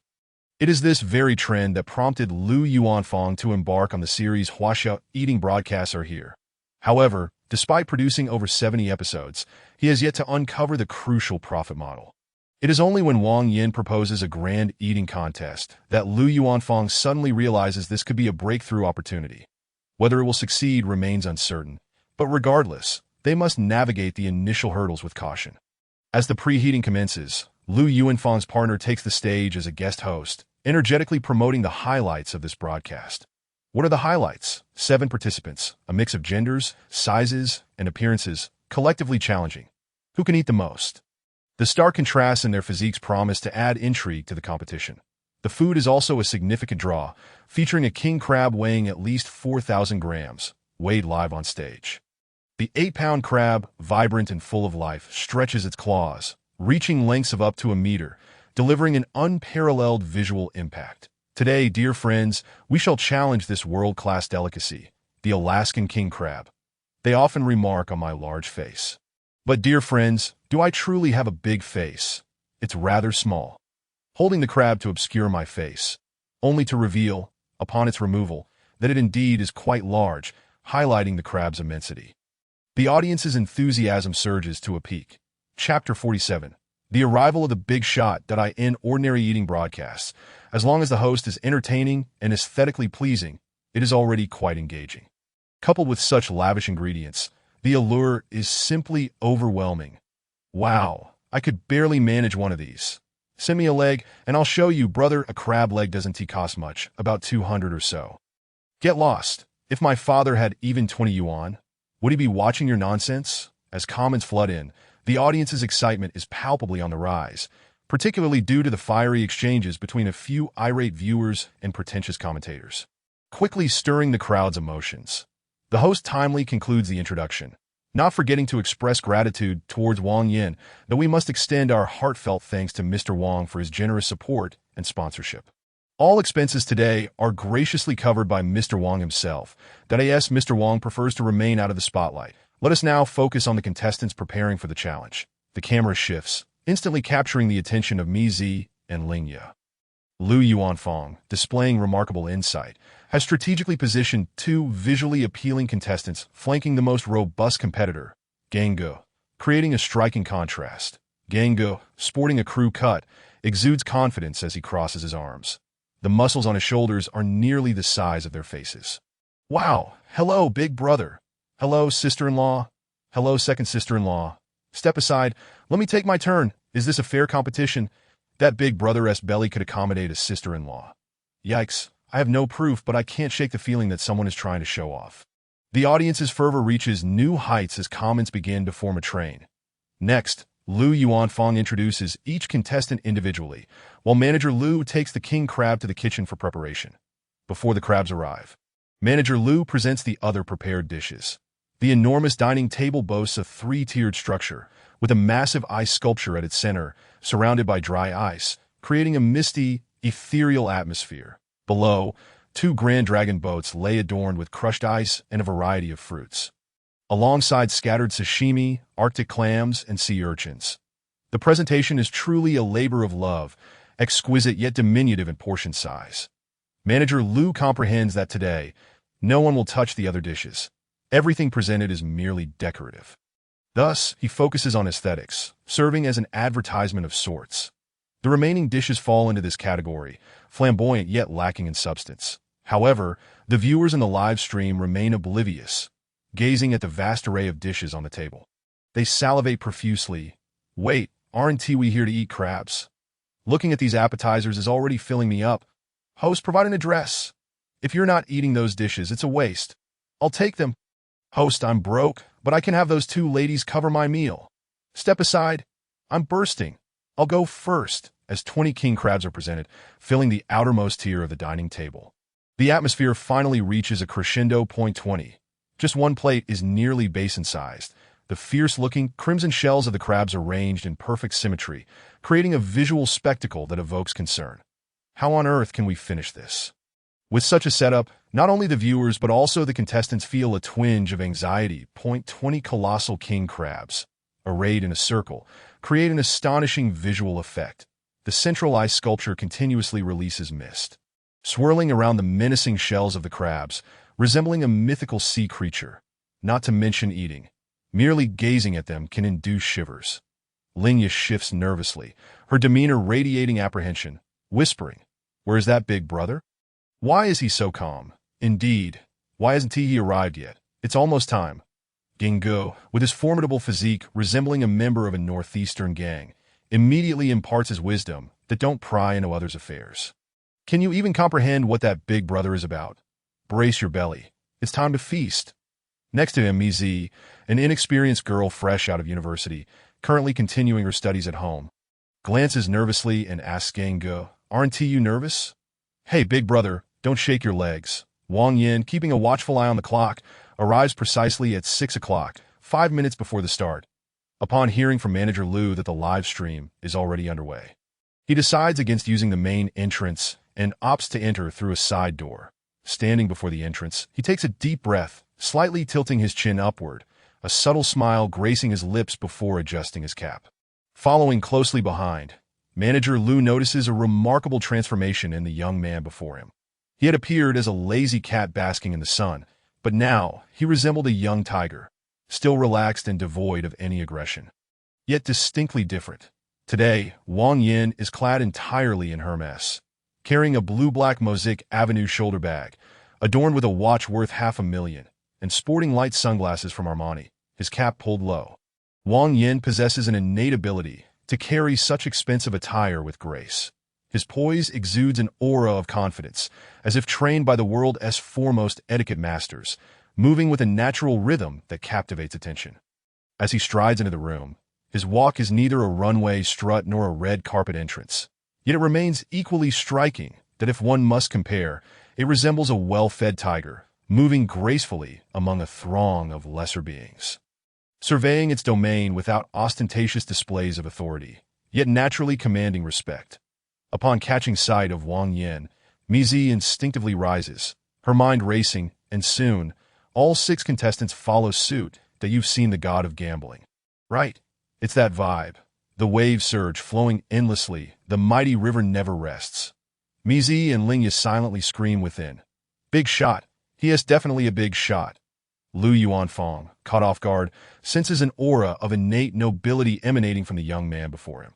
It is not the typical arrogance of a wealthy heir, but rather a supreme confidence radiating from his very being, as if he were born extraordinary, unaffected by external circumstances. Lu Yuanfang is utterly perplexed. From which affluent family does this young master hail? Such an extraordinary presence. Overwhelmed, he eagerly approaches, extending his hands in greeting, bowing with a smile that, you must be Mr. Wang, truly a young achiever. Wang Yin chuckles lightly, extending his hand. Hello, Manager Lu. Oh, in your presence, how could I dare to call you manager? Would you care to say a few words? Lu Yuanfang, momentarily at a loss for words, feels his heart race. You carry on. Wang Yin waves his hand dismissively, his rejection sparking no discontent, then gestures toward the lone remaining seat across from the 7 contestants. Is that chair reserved for me? Yes, indeed, please, have a seat. Wang Yin nods, handing his bag to a waiter stationed behind the chair, settling into his seat with poise. Only once Wang Yin is seated do Lu Yuanfang and the contestants dare to exhale, internally exclaiming, indeed, a big shot. What a powerful aura. In truth, while his demeanor and presence play a significant role, much of their apprehension stems from their own nervousness, having subconsciously elevated Wang Yin to an almost formidable status in their minds. The thoughts of everyone present were nearly unanimous. The act of casually spending 200,000 for amusement was, in itself, quite extravagant. Furthermore, to orchestrate such a grand affair, yet remain absent throughout the afternoon, clearly signified a lack of interest. One could only imagine how impressive one must be to afford such indifference. Moreover, the aura of the individual was undeniably formidable, exuding an air of superiority that was evidently several levels above Lu Yuanfang. One was merely a worker, while the other was the affluent benefactor. No wonder he could casually toss out 200,000 to treat everyone to crabs. In Chapter 48, The Critical Rewards, Wang Yin was truly oblivious to what the other side was concocting in their minds. The absence during the afternoon, and even now not removing his sunglasses, was simply a desire to keep his true identity concealed. To release such a significant presence in his hometown was quite contrary to Wang Yan's intention of being low-key. However, it was an unavoidable necessity. The original plan was to indulge at the university, where the familiarity of acquaintances was abundant, and one could easily be reported to a parent, resulting in an immediate block. Yet, with no options left, he could only strive to make amends. Minimizing his appearance and donning light sunglasses was the only feasible strategy. That it was not an intentional act of playing the big shot. However, if others chose to regard him as such, that was their prerogative, wasn't it? Come now, let us all bow and greet the big brother. Manager Lu counted the gentlemen at the table and eagerly brought forth 4 bottles of Mao Tai. Then bent down to consult Wang Yin. Mr. Wang, would Mao Tai be suitable? Wang Yin looked up in confusion. How amusing that the competition was about to commence. Who would indulge in such copious amounts of baijiu? Jeopardizing their stomachs? This was merely an act to impress. Yet it failed to intimidate Wang Yin, although it certainly captivated the audience in the live stream, especially when they heard Wang Yan's magnetic voice and observed the broadcaster's trepidation. Yet failed to catch a glimpse of the newcomer's trousers. The viewer's curiosity was thoroughly piqued. What a grand presence the big brother has. If the broadcaster doesn't shift the camera soon, I will unsubscribe. No need for a face shot. Just a glimpse of the wealthy gentleman's 24K gold-plated, diamond-adorned, robust legs will suffice. I have never seen someone so extravagant in my life. Dear broadcaster, I implore you to let me witness this. Do you dare to give the big brother a close-up? With a single command, the 7 individuals across immediately each grabbed a crab. The boys managed well, but the girls struggled to handle the crabs. Only upon comparison did they realize the sheer size of these creatures. Certainly, an individual plate could not accommodate such a feast. Once they held the crabs, they were somewhat at a loss on how to proceed. Fortunately, the waitstaff in the Imperial Hall were more than accommodating, promptly arriving to guide them on how to use the tools provided for crab disassembly. Wang Yin himself was not adept at this. However, he was clever enough to feign ignorance and gestured to a nearby server. "Miss, could you assist me with this?" "Not a bother at all. Please hold on for a moment." The server smiled sweetly, her eyes sparkling with enthusiasm, and immediately set to work. Lu Yuanfang watched with envy at Wang Yan's treatment. On either side, two beautiful servers attended to him, both gracious and gentle, a testament to manager Lu's meticulous planning. One was tasked with disassembling the crab, while the other prepared the dipping sauce on the turntable. The hotel had provided a sauce consisting of seafood soy sauce and mustard, while referred to as mustard. It was actually horseradish, similar in flavor but vastly different in price. Wang Yin glanced at the dipping sauce and suddenly recalled the seafood sauce prepared by Lu Li that he casually instructed. "Could you please prepare another dish?" "Chopped scallions, minced ginger, garlic slices, chili rings, cilantro leaves, seafood soy sauce, and aged vinegar in a 4:1 ratio, with a couple of drops of sesame oil and a dash of mustard, but no horseradish." The server complied promptly, and the live stream erupted in excitement. "Oh my! I can hardly contain my saliva. The wealthy brother knows how to eat. Just listening to him evokes a vivid image. I can't believe I'm following along with a bowl of dipping sauce. Only to realize I have no crab. I'm currently cooking instant noodles and plan to forego the seasoning packet, opting instead to prepare a sauce as Mr. Wang suggested, to dip my noodles and see how it goes." "Brother, you are truly affluent. I can only dip my fingers." Lu Yuanfang observed the rising popularity and fervor within the room and could hardly contain his glee. 150,000. The broadcast had only been live for 35 minutes, and they had barely begun to eat for 5. Discounting the bot accounts, there must be at least 5,000 real viewers, right? "Oh my friend is on the verge of stardom." Wang Yin, however, paid little mind to the live stream situation. With the sauce prepared and the crab legs disassembled, savoring the delicacies was what truly mattered. The quality of the crab meat was unparalleled. Upon biting into it, one experienced a burst of sweetness and richness, as if transported to the ocean, gently caressed by the waves, with a delightful tingling sensation at the scalp. After relishing it for a while, he picked up a generous piece of crab meat from the claw, dipped it into the sauce, and the fusion of flavors was simply extraordinary. For those with a stronger palate, one could enhance the experience with a slice of garlic or chili, enriching the taste to a level of sheer ecstasy. Wang Yin particularly adored the combination of thinly sliced garlic with crab meat. The crunchiness and the springiness created a delightful burst of spicy and sweet notes with every bite. That it was no exaggeration to say that raw garlic and crab meat were a match made in heaven. Turning it into garlic paste would only diminish its original aroma.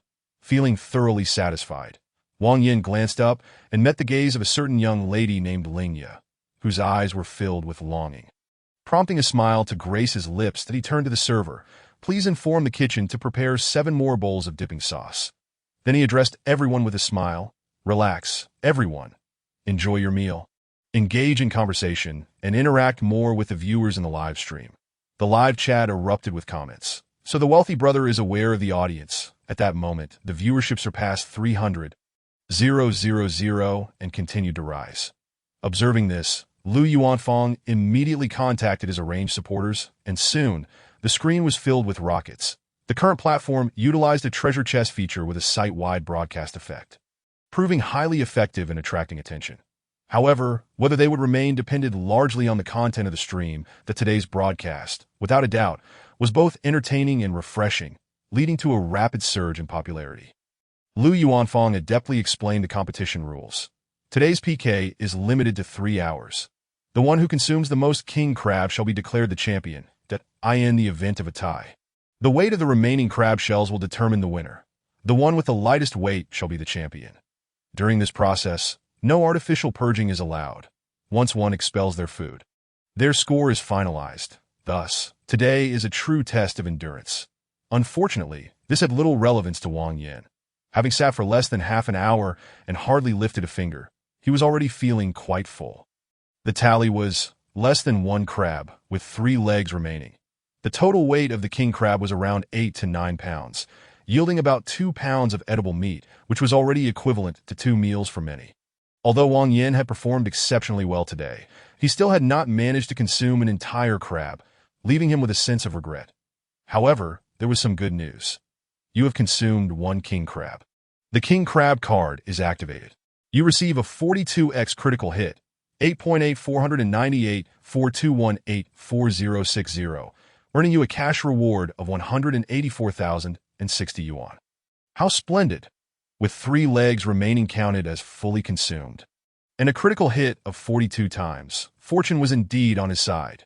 Wang Yan's spirit soared, and he happily extracted another piece of crab leg meat, savoring it slowly. Previously, he had enjoyed the meal so thoroughly without triggering any food rewards. Now, as he casually took a few bites, the system suddenly erupted. Chapter 49. Digestive Aid. Due to your regret in not consuming more, you can now enjoy your meal with tranquility, thus activating a mysterious reward. You have obtained a pack of digestive aids. 6 tablets enhances digestive function by 100 for 4 hours, followed by a gradual restoration of gastric function, promoting stomach health for 20 hours. Note: due to the reward being born from a unique situation and environment, it can only be used in the current setting. Wang Yin pondered for a moment, feeling a thrill. This remedy was remarkably potent. While enhancing digestive capability was secondary, the prospect of restoring gastric function was paramount, permanently improving one's health. To use it while eating crab seemed a gross misallocation. Although his elders had no gastric issues and were quite healthy in their digestion, any additional restoration would be beneficial.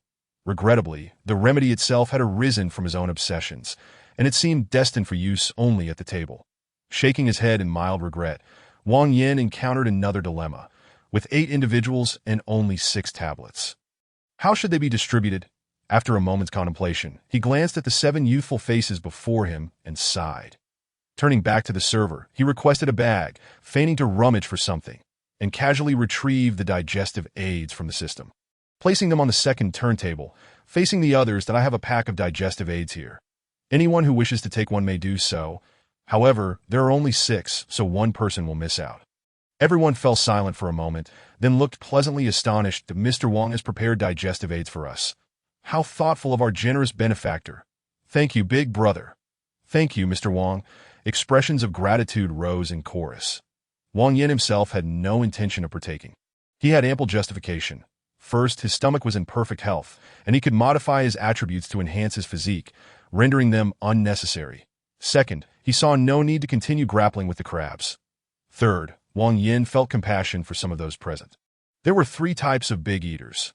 One with a naturally unique structure and formidable digestive abilities. Another trained to expand their stomach capacity for massive meals. One type of individual is one who has suffered from illness, indulges in excessive eating and vomiting, and develops an addiction to purging. In the country, predominantly, there are only those who belong to the first and third categories, with the latter being more common. Wang Yin was initially unaware that such a phenomenon existed until Lu Yuanfang mentioned it to him, seeking to ascertain whether purging could be considered a form of achievement. After hearing Lu Yuanfang's account, Wang Yin deliberately visited Baidu to look up purging. The situation was utterly shocking. There are often individuals who, having developed anorexia nervosa, turn to binge eating, ultimately spiraling deeper into the cycle of binge-purge behavior. Alternatively, some may suffer from other ailments that lead them from natural vomiting to the gradual onset of purging. Some youths, not even 20, have been purging for as long as 10 years, and the pity and despair of it all makes Wang Yin feel a profound sense of sorrow. However, he understands that he cannot assist everyone. There are too many unfortunate souls in this world. Assistance must be left to fate. Today, it is these 7 individuals before him, not others. This is destiny, with both the will and the ability to help. Wang Yin is eager to contribute in any way, no matter how trivial, as it represents a sincere intention that he did not emphasize the remarkable properties of the medication or its potential to restore their gastric health. Since he had decided to maintain a low profile, there was no need to seek accolades in this matter. To perform charitable deeds without seeking recognition is the true essence of a generous soul. Thus, he would continue to observe fate. Whether they choose to indulge or find it useful is entirely up to divine will. After all, if he can assist even one individual in achieving a slight improvement, Then his efforts will not have been in vain, that he will never engage in self-sacrificial acts. Yet he firmly believes in the adage that a simple gesture can aid another. The digestive tablets were passed to the opposite side of the table. Yet no one dared to reach for them for quite some time. Everyone remained engrossed in tackling the crabs, while the fastest among them, Brother Gang, had already devoured one and was currently grappling with a second. Your guest has consumed a king crab. The Crab King card is activated. This crab triggers a 49x critical hit, 8.6 498 49209857. You receive a cash reward of 209,857 yuan. What on earth? Wang Yin felt a profound sense of crisis emanating from Brother Gang. Brother, your luck is so incredible that it leaves me feeling rather embarrassed. Just as Wang Yin silently pondered this, the next moment, a 50x multiplier erupted from Ez. Stunned, he thought, what is happening? Are all the fated children gathering here? Suddenly demoted from a lucky individual to a less fortunate one, Black Wang instinctively inquired of the system. The mechanism for critical hit multipliers is entirely random. However, the emotional state of the taster can slightly influence the multiplier. In summary, the price and quality of the king crab far exceed the level of culinary enjoyment that these two contestants typically experience in their daily lives.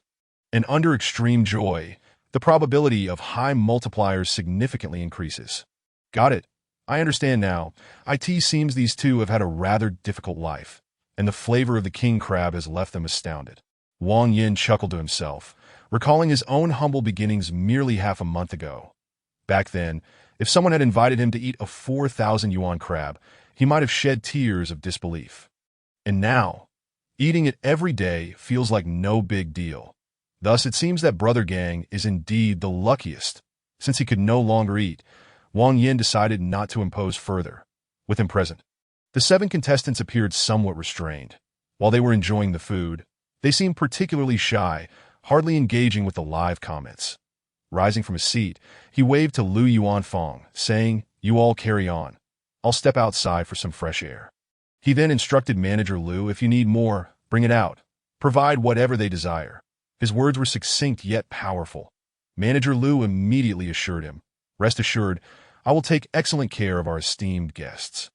His demeanor was exuberant, as if he were attending to a beloved father. Of course, the reason was not solely to curry favor with Wang Yin, that a keen observer would notice that the table, plates, and utensils were all emblazoned with the name Donyuan International, the advertisement seamlessly integrated. Just imagine, this live broadcast is currently trending. Tomorrow, the video will be released, and the benefits to brand recognition will be immense. Most importantly, it is free advertising. They pay for their meals, and all that is required is a bit of courtesy. Thus, Manager Lu treats this table as a political task, with the big boss of Donyuan International watching the live stream, reportedly finding it quite amusing. How could he not be attentive? Once Wang Yin left, the atmosphere at the table visibly brightened. Damizi patted her chest and sighed, "Wow, the aura of President Wang is so formidable. I was too intimidated to eat heartily while he was here." Her remark prompted several nods of agreement. Indeed, it felt incredibly stifling. The reason was quite simple. Prior to their meeting, they had placed Wang Yin on a pedestal. However, upon witnessing his presence, their fantasies were abruptly grounded in reality. Not only did he exude an air of mystery, but his demeanor was also impeccable, resembling that of a member of a prominent family, naturally inducing pressure on those around him. Furthermore, Manager Lu's sycophantic behavior greatly emphasized the disparity in their social standing, constantly reminding everyone, "This person is akin to your father. Who would dare to show disrespect?" Chapter 50. The live broadcast goes viral before them. Everyone had their phones out, watching the comments. Lingya casually read one aloud. "What does President Wang look like? How old is he? Does he look exceptionally wealthy?" Brother Gang, who was relatively outgoing, immediately began to perform. "Hey, let me tell you, that aura of his is simply astounding, and his movements are incredibly graceful. Watching him eat, I couldn't even dare to make a sound." Adai, known for his bluntness, foolishly remarked, "President Wang isn't that old." Before he could finish his sentence, a fellow participant kicked him under the table, interrupting his clumsy outburst. Then, Lingya stood up and grabbed the digestive tablets from the revolving tray, cleverly diverting the audience's attention. The sweet-smiling girl waved the tablets at the camera and cheerfully announced, "Look, these are the tablets prepared by President Wang. although I'm not particularly fond of digestive tablets. I must seize this opportunity to attract good fortune. Everyone was intrigued, their gazes instantly focusing on her. Linya boldly inquired, there are only 6 tablets. Who wouldn't want one? No one particularly relished the idea of consuming such things. But as Linya pointed out, since these were provided by President Wang, who wouldn't want to bask in his good luck? After a brief moment of silent exchange, Brother Gang voluntarily stepped back. Then you 6 can split them. My digestive capacity is top-notch. I can assure you, I can expel at least 3 kilograms in one go. A girl, unable to hold back from laughing at his joke while munching on a crab leg, sprayed a mouthful of crumbs. Come on, after you finish, weigh it. If it really is 3 kilograms, I'll send you a massive rocket. The others glanced at each other and quickly lost interest as the conversation became increasingly vulgar and utterly diminished their appetite. With Brother Gang stepping aside, the remaining 6 each took a tablet. Initially, there was no noticeable effect, but soon, Adai scratched his head in confusion. Hey, why do I feel like my stomach is actually feeling better? Me too. I'm fine that IT feels quite comfortable, almost as if it's protecting my stomach. Brother Gang, envious, exaggeratedly widened his eyes. Wow. Is it really that effective? I need to check what brand it is. I'll buy a couple of boxes to stock up. There was no brand. The back of the tablet packaging contained only 8 words. Exclusive formula, digestive aid. The netizens were skeptical, thinking the host team was merely flattering President Wang, and they flooded the comments with ridicule. Production date, manufacturer, drug approval number. Nothing at all. It's a complete no-name product, and you're praising it like it's a divine elixir. Why do you type with images? Teach me. The barrage of comments quickly veered off topic. But those who had consumed the tablets genuinely felt a difference. That it wasn't as if a wave of warmth was sweeping through them, but their stomachs felt less bloated, and that was a palpable sensation. It must be from a renowned Tisim master, prepared with precious herbs. Linya, not glancing at the comments, whimsically speculated with her eyes closed, and surprisingly, everyone believed her, nodding in agreement that it probably contains ginseng, perhaps even snow lotus. My symptoms of heatiness seem to have eased a bit. What is the herb for promoting bowel movements? I suddenly feel the urge to use the restroom. The netizens, watching from behind their screens, were nearly rolling on the floor with laughter, feeling that this group was putting in an earnest effort to flatter the wealthy, which was utterly amusing. In reality, whether it was an act or not, only each individual knew for themselves. For instance, Mizi couldn't even ascertain if others felt the same way she did. Wang Yin departed without hesitation, heading straight to the water bar, unconcerned about the competition or the live broadcast. As for how the digestive tablets were distributed, he paid it no mind. Wang Yin performed good deeds solely for his own peace of mind. He embodied the kind of self-serving altruism that many moral critics denounce, focusing on his own comfort, unconcerned about the aftermath. According to those critics, if you donate, you must supervise. If you supervise, you must verify. Once you ascertain the specific use of the funds, you should also check whether the aid has genuinely resolved the issues of the recipients. If not, one should be held accountable to the end. This leads to the ultimate question. You're so wealthy. Why don't you provide for them until the end of their lives? Wang Yin had no intention of indulging in such nonsense. The paths one takes are forged by oneself. A simple helping hand is the greatest kindness he can offer. Don't expect him to carry anyone to the finish line. Instead of wasting time on that, he would rather enjoy a SPA at IN hotels. Water bars are typically not just places to purchase water. They serve as massage rooms for spa treatments, or rather, they resemble private bathing houses, offering baths, saunas, steam, massages, aerobic care, deep cleansing, essential oil back rubs, nail trimming, eyebrow shaping, and ear cleaning. Essentially, all the services available in outside spas can be found in a 5-star hotel-esque water spa, and they might even exceed those offerings in quality. As for the level of Dongyuan International, Wang Yin was unsure, but judging by the price list, it certainly wasn't cheap. That in the realm of massage, a singular foot massage is priced at $198. Manager Liu generously offers it complimentary to 10 private rooms, specifically for this service. Observing the flurry of notifications flashing across the system panel, with a grand gesture, I opted for the full suite. A mere $11.88 for the entire package. How affordable! Do you have any other exclusive offerings? Glancing up at the masseuse, who possessed a mere 70 points in attractiveness, I refrained from voicing my thoughts. It wasn't until only the foot reflexologist service remained that Wang Yin, finding himself with idle time, decided to venture into the live streaming room. Upon opening Douyu, the first highlighted room on the homepage was titled Emperor Crab Dipping.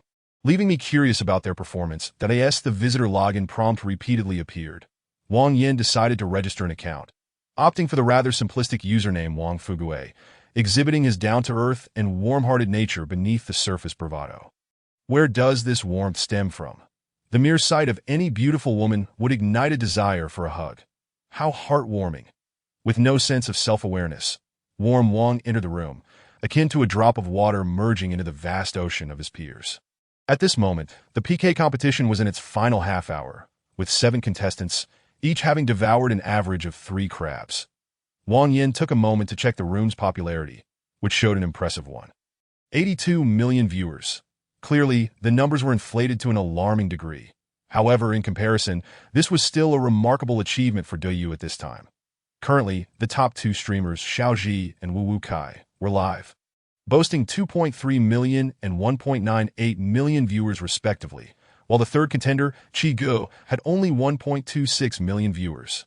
Undoubtedly, today's eating competition was truly on fire. Chapter 51. Taking advantage of the wind, just as Wang Yin entered to observe the spectacle. The screen suddenly erupted with 10 rocket emojis. Treasure chests, banners, and fishball giveaways flooded the chat, none of which Wang Yin comprehended that he merely noted the barrage of messages in the chat box. As a surge of newcomers flooded in .o, Lu Yuanfang is certainly generous today. Wang Yin chuckled, only to see a level 50 account sending a red message through the chat. Brother gang, keep going. Dante embarrassed the Northeast men. The panoramic view zoomed in on Brother Gang, who, with a face full of excess flesh, bowed repeatedly to the camera, overflowing with gratitude. Thank you, Big Brother. Thank you, Big Brother. Wait, are we certain this ISNTA plant? Wang Yin felt something was amiss, scrutinizing the ID, which read, Zhao Lai Buru Qiao Ru, that a recent high school graduate. He had little experience with live streaming and quickly scrolled through the chat to gather information, ultimately confirming that this indeed did not appear to be Lu Yuanfang's scheme, that a level 50 is quite formidable. Acquiring 2,000 rockets at 500 each to reach that level is no small feat. This individual was evidently well known on the platform, with many users addressing him as Zhao Gu in the chat, suggesting he was a local tycoon. Zhao Lai Buru Qiao Ru specifically donated 5,000 yuan to Brother Gang, leaving Wang Yin both astonished and amused that so, it seems not only will the live streaming format thrive, but the hosts themselves will gain fame as well. The reality of live streaming is stark. Whether it's genuine or inflated popularity can be discerned through the gifts received. Setting aside esports streamers, for all entertainment hosts, no matter how high the viewership, without ranking, they remain merely onlookers. Only the genuine financial support of affluent patrons can reflect true popularity. Otherwise, it's all superficial. Clearly, the unique and exhilarating format of the eating competition has tremendous potential, but one question lingers. Why is it that the accolades are directed towards the gang? Upon closer examination, it became clear that the gang was struggling to keep pace. Wait, how could he be the first to falter? Wang Yin widened his eyes, observing the slender Mizi, Lingya, and Adai continuing to consume at a steady rate, while the gang's expressions and movements were laden with difficulty, evidently nearing his limit. After a moment's contemplation, Wang Yin speculated that perhaps the gang had not consumed his digestive aid. Regardless of the reason, the situation on the field was clear. The gang was about to fall behind, while Lingya, Mizi, and Adai still had energy to spare. That no wonder the audience was so exhilarated. The colorful chat messages flying like confetti. Watching 3 petite beauties poised to out-eat a robust man brought forth a thrill and excitement that one must witness firsthand to comprehend. Even Wang Yin, the orchestrator of this spectacle, found the scene before him delightfully entertaining. The second red message in the chat was a direct attack. Shut up, little brother. You mock Brother Gang for his shortcomings. But what is the use of that hulking frame? Hey, I'll support him regardless. If you're not convinced, let us settle it with money, Mizi. Take your time. Let Zhao Gu see who can really hold their own. The chat surged as an individual with the ID. Nani was sure promptly threw in over 20 rockets, leaving Mizi momentarily flustered. Thank you, thank you, thank you, Nani go. That is too much, you don't have to. Although Mizi was actually older than Lingya and Adai, she seemed shy and inexperienced, her demeanor evoking a sense of tenderness. With her beauty and delicate eating style, she may not excel in communication. Yet her bashful smile attracted a specific fan base. Particularly when flustered, she would grasp a crab leg and wave it, her words tumbling over each other, cheeks flushed, instantly igniting her supporters' protective instincts. Gifts flooded the chat, rockets sporadically appearing. With affluent patrons sending gifts, Lu Yuanfang naturally shifted the focus to Mi, prompting discontent among the other patrons. Without uttering a word, Zhao Lai Buru Qiaoru launched a barrage of rockets in retaliation. Meanwhile, another patron, with the ID phone Lu Ti Tang Delang, directly hurled a colorful message at Lu Yuanfang that a flurry of rockets followed, his temper flaring as he amassed 99 rockets, then sent a message, "So, you enjoy focusing on the close-ups?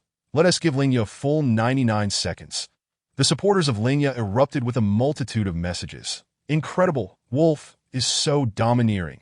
In the live streaming room, once the affluent patrons intervened, chaos ensued that in such ostentatious settings, impulsive spending of tens of thousands in half an hour was commonplace. Should a competitive dynamic emerge, the financial stakes could soar, hinging on the patron's wealth.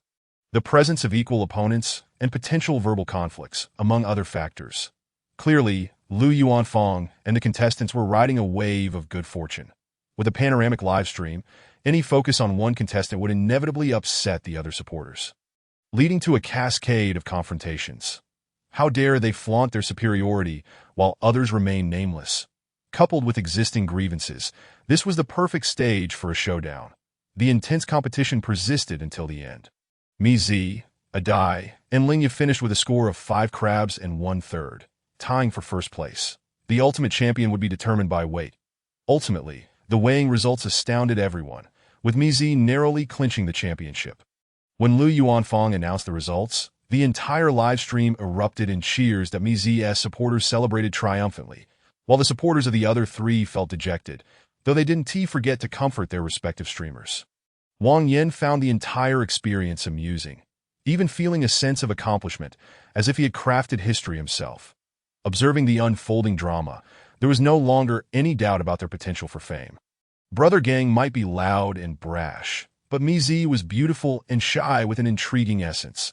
Lingya possessed a healing smile and high emotional intelligence, while Adai exhibited a cool, yet adorable demeanor. All they needed was a platform and an opportunity that, as the saying goes, good winds propel one to great heights. Unbeknownst to him, Wang Yen had become that favorable wind in the realm of eating broadcasts. It was a poignant reflection of a hero who departs unnoticed, yet whose legend lingers on. Discreet, feudal. Chapter 52, The Legend of the Eating Broadcast Patriarch in the Emperor Hall, following the determination of the champion. The participants did not immediately log off. Under Lu Yuanfang's direction, they continued to engage with their fans. Gratitude was expressed where due, bonds were strengthened, as was only fitting. During this time, a rather intriguing ID, Wang Principal, appeared in the chat. Amid the multitude of messages welcoming the principal, he astonishingly dropped 200 rockets. The entire room was taken aback. What is he doing? The competition has concluded. Arriving late to the party? Wang Principal, adhering to his usual succinct style, sent a colorful message. Congratulations to Mi for the championship. My goodness. The seasoned streamers quickly realized that this gentleman had been spectating incognito, that everyone was still processing this revelation. Wang Principal dropped another 200 rockets for De Gang, followed by another 200 for Lingya, and yet another 200 for Adai. Not only were Mi and her companion stunned, but even Lu Yuanfang was left speechless. What is this performance, Wang Gongzi? It was perplexing, but that did not hinder the expressions of gratitude, as each streamer acknowledged him in their unique way, while the chat became a vibrant kaleidoscope of colors. Wang Principal's presence naturally overshadowed everything else. Previously, patrons had been fiercely competing against each other, with the maximum contribution reaching only tens of thousands. Now, Wang Principal single-handedly had thrown in 400,000, catapulting himself to the top of the leaderboard. Before long, Lu Yuanfang noticed a private message from Wang Principal in the livestream account. After reading it, he promptly shared his phone number. Subsequently, Wang Principal vanished without a word. Even after his departure, the heat in the livestream remained undiminished. As viewers eagerly chatted and joked, exhilarated by the events of the day, Suddenly, someone mentioned Wang Yin. Hey, has Wang Zong really disappeared? Just like that. What a shock. You would not have brought it to mind had you not mentioned it. Today, a staggering 1.2 million was achieved in rankings. Yet Mr. Wang did not even spare a glance. This is truly a matter of reverence, as he exhibits an aloofness surpassing even that of the principal. What, I ask, is the allure for Mr. Wang? Lu Yuanfang previously endeavored to stir the atmosphere, subtly fanning the flames, half boasting, half revealing truths, and has nearly sold the narrative of the competition's background. He does not know Mr. Wang. This is their first encounter at the competition. The sole purpose of hosting this event was to stimulate appetite. All expenses for accommodation, ingredients, and flights are reimbursed, with a champion's prize of 20,000, and so forth. Moreover, due to the lofty demeanor that Mr. Wang presents whenever anyone mentions him, an instinctive or resonates, leaving the viewers in the live stream momentarily speechless. The recent battles were so intense that no one had the time to ponder. Now, curiosity grips everyone. Zhaoga speculates. Is that hotel perhaps owned by Mr. Wang? Is it an advertisement? Nini quickly retorts. Spend hundreds of thousands on advertising for a hotel in a prefecture-level city? Are the viewers from all corners of the world flying in specifically to enjoy a meal of crabs? Xiaowen turns into Xiao Lu, then mocks. What, do their crabs practice martial arts? The conversation becomes somewhat chaotic, with the older brothers arguing fiercely, yet the curiosity surrounding Mr. Wang only intensifies that Mr. Wang is undoubtedly a pioneer in the realm of competitive eating broadcasts, right? Certainly. The current big streamers are all products of his own making. Ah, the godfather of eating broadcasts. Mizi, have you not signed a contract with Mr. Wang? Ling suddenly feels a stir in her heart, glancing sideways at Lu Yuanfang. Biting her lip that, oh my, he is truly aloof. Perhaps this is the world of wealthy tycoons. The audience expresses various forms of admiration, while some troublemakers begin to provoke the few hot-tempered older brothers. Zhao Go. You are the younger brother, Zhao Go. You are the younger brother, Zhao Go. You are the younger brother. The barrage of comments quickly aligns, likely from Lingya and her supporters. Soon, a prominent account follows suit, self-deprecatingly attempting to smooth things over. We are merely here to chat online. While they have invited a whole crew to dine, effortlessly creating a sensational headline, which we cannot dispute. Upon this statement, a multitude agrees that Dio not presume that the wealthy are simply impulsive. Spending money out of spite does not indicate foolishness. It is merely their form of entertainment, and not a single one lacks intelligence. Those with discerning eyes can clearly see that the streamers present possess the potential to rise to fame. As long as they independently begin streaming, securing a solid position in the second tier is a certainty, and Mr. Wang is the architect of all this. Not only is he the creator, but he appears to be utterly unconcerned about it. It is wise to treat such a magnate with respect. As the conversation unfolds, another elder brother exclaims, "What the hell? We are trending on the news. How astonishingly swift. Where is it?" Everyone hastily opens their news pages, while Lingya and Mizi are eager to take notes. Upon viewing, however, the majority of the wealthy begin to grumble. Damn it, we have spent so much money, and we are not even worthy of our names being mentioned. The news only references 4 individuals: Principal Wang, Mr. Wang, Mizi, and Lingya. All other elder brothers are vaguely categorized as numerous wealthy individuals. However, upon reflection, this can be understood. The news highlights 4 major points. First, the novel concept of competitive eating broadcasts, pioneered by the enigmatic Mr. Wang. Second, the immense traffic generated by Principal Wang. Third, the extraordinary appetite of champion Michigan Z, while Ling Ya's name was garnered through her beauty. Fourth, the staggering total of 1.2 million in rewards. Subsequently, Mizi and her companions sign off to rest, leaving behind a throng of bored visitors who continue to revel in excitement. The events of today are bound to be etched in the annals of live streaming history. The curious onlookers have already revered Mr. Wang as the godfather of competitive eating broadcasts, with some even beginning to compare his wealth to that of renowned figures like Yuan Yang, Yin Zong, and Niu Zong. That Mr. Wang's mystery and nonchalance further kindle speculation, elevating him to an extraordinarily transcendent status. While it may presently seem somewhat abstract, as today as participants gradually step into the streaming industry and ultimately achieve fame within the live streaming realm. The legend of Wang Yin, will indubitably be firmly entrenched in the history of competitive eating broadcast at this nascent stage of burgeoning popularity. No one can fathom the heights to which Lingya, Adai, and Degang will eventually ascend. The godfather of competitive eating broadcasts, who departs nonchalantly after the event, will undoubtedly become a revered legend of live streaming. Those who dominate the platform typically spend no less than $1 million, thus securing the adoration of thousands. Wang Yin, having spent not a single cent, is inexplicably celebrated.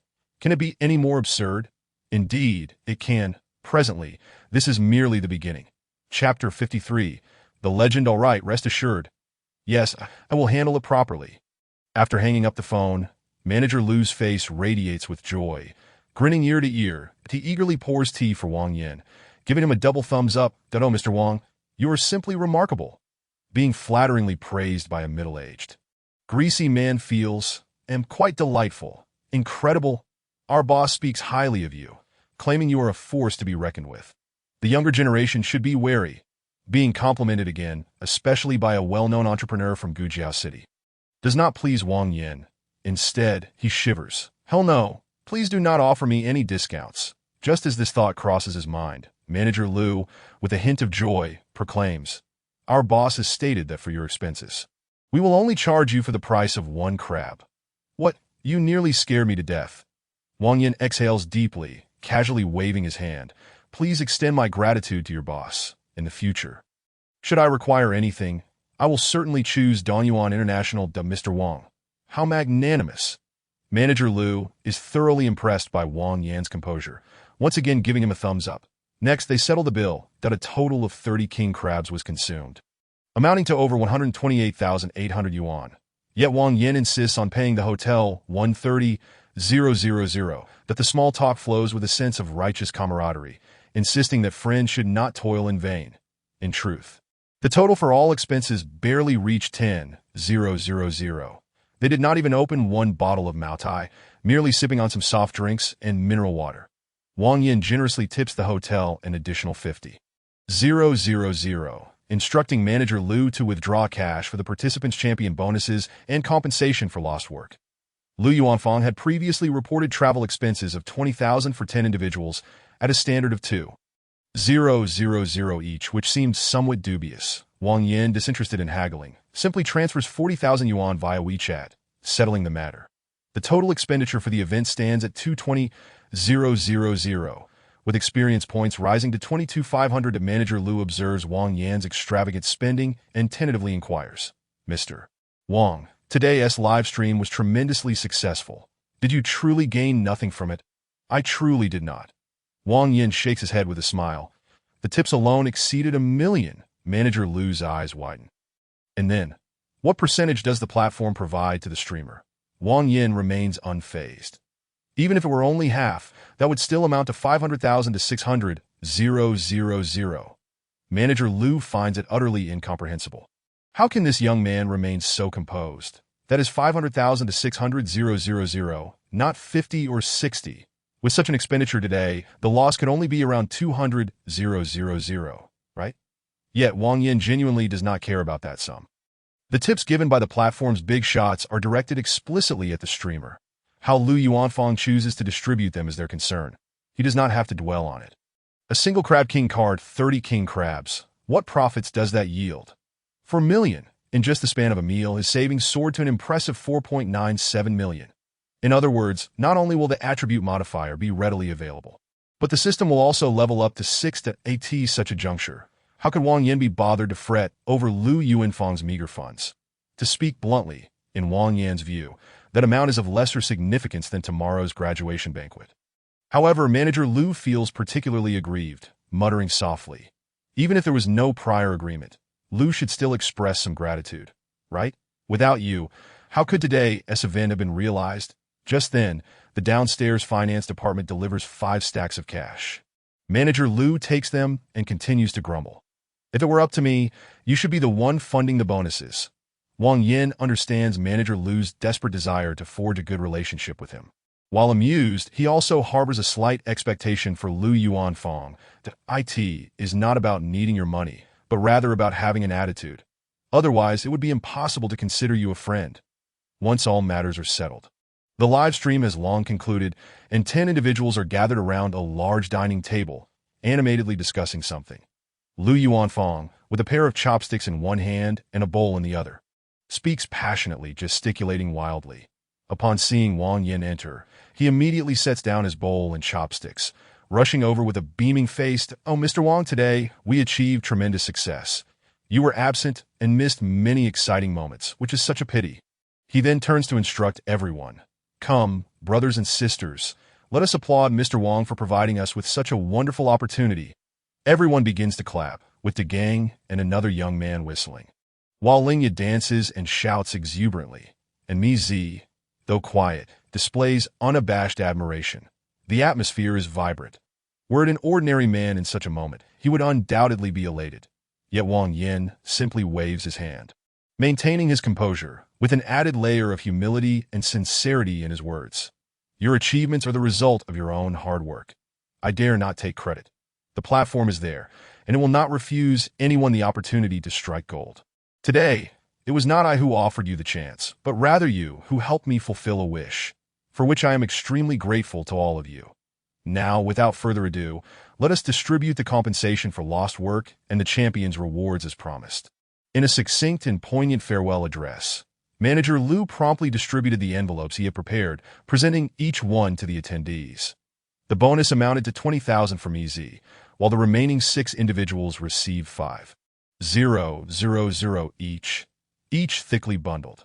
Upon receiving the money, the crowd was overwhelmed with a mix of excitement and gratitude. Wang Yan's demeanor was exceedingly pleasant, transforming the reverence they once held for him in a deep appreciation. Mizi clutched the envelope tightly, her cheeks flushed crimson, her eyes sparkling with delight as she whispered to Lingya, "President Wang is truly wonderful, nothing like his seemingly aloof exterior." Lingya instinctively nodded, her expression somewhat grave, lost in thought. Subsequently, Lu Yuanfang lavished further praise, yet he deliberately avoided discussing profits and their distribution. Wang Yin was acutely aware of the underlying dynamics and decided not to squander any more time. "Let us proceed as such. Everyone should rest well today, and may our paths cross again in the future." With a wave of his hand, he declined Lu Yuanfang's attempt for another handshake, departing with a smile. The money in hand is always challenging to relinquish. It is human nature. Lu Yuanfang, too, understood this well, with one in the south and the other in the north, each pursuing their own paths. Why should he redistribute profits when they were about to part ways? After all, the brand had already been established, and there were no intentions of collaborating again. While it cannot be said that Lu Yuanfang's perspective lacked merit, those who do not understand the value of sharing are destined for short-lived endeavors. His over 70 video productions had yielded little recognition, which spoke volumes. Even a courteous remark such as, "You needn't reimburse me for travel expenses. We shall manage," would have sufficed for Wang Yin to view him as a potential collaborator. But now, amidst Wang Yan's silent headshake, Lu Yuanfang was also smirking internally. "What does it matter if you're a wealthy second-generation heir? I am not in the mining province. If you wish to play, I shall indulge you and keep you comfortable as for the rest. I'm sorry, but the live stream profits are mine. The achievements I have painstakingly built are not for anyone else to covet. Honestly, Principal Wang's interest in collaborating with me is thanks to you." Thank you. Despite his various and scrupulous thoughts, Lu Yuanfang maintained an outwardly warm demeanor, escorting Wang Yin to the entrance. Just as he was about to wave goodbye, Lingya unexpectedly emerged from behind him, hastily catching up. "President Wang, please wait. I would like to thank you privately." What is going on? Wang Yin was momentarily taken aback, his mind racing with an uncontrollable thought. Could it be the rumored unspoken rules? Chapter 54. The Good Person Card 3. Not only was Wang Yin stunned, but Lu Yuanfang and the other contestants were equally perplexed. The gang was the first to react, slamming the table in realization. Whoa, what a bold girl. Does she wish to become Mrs. Wang?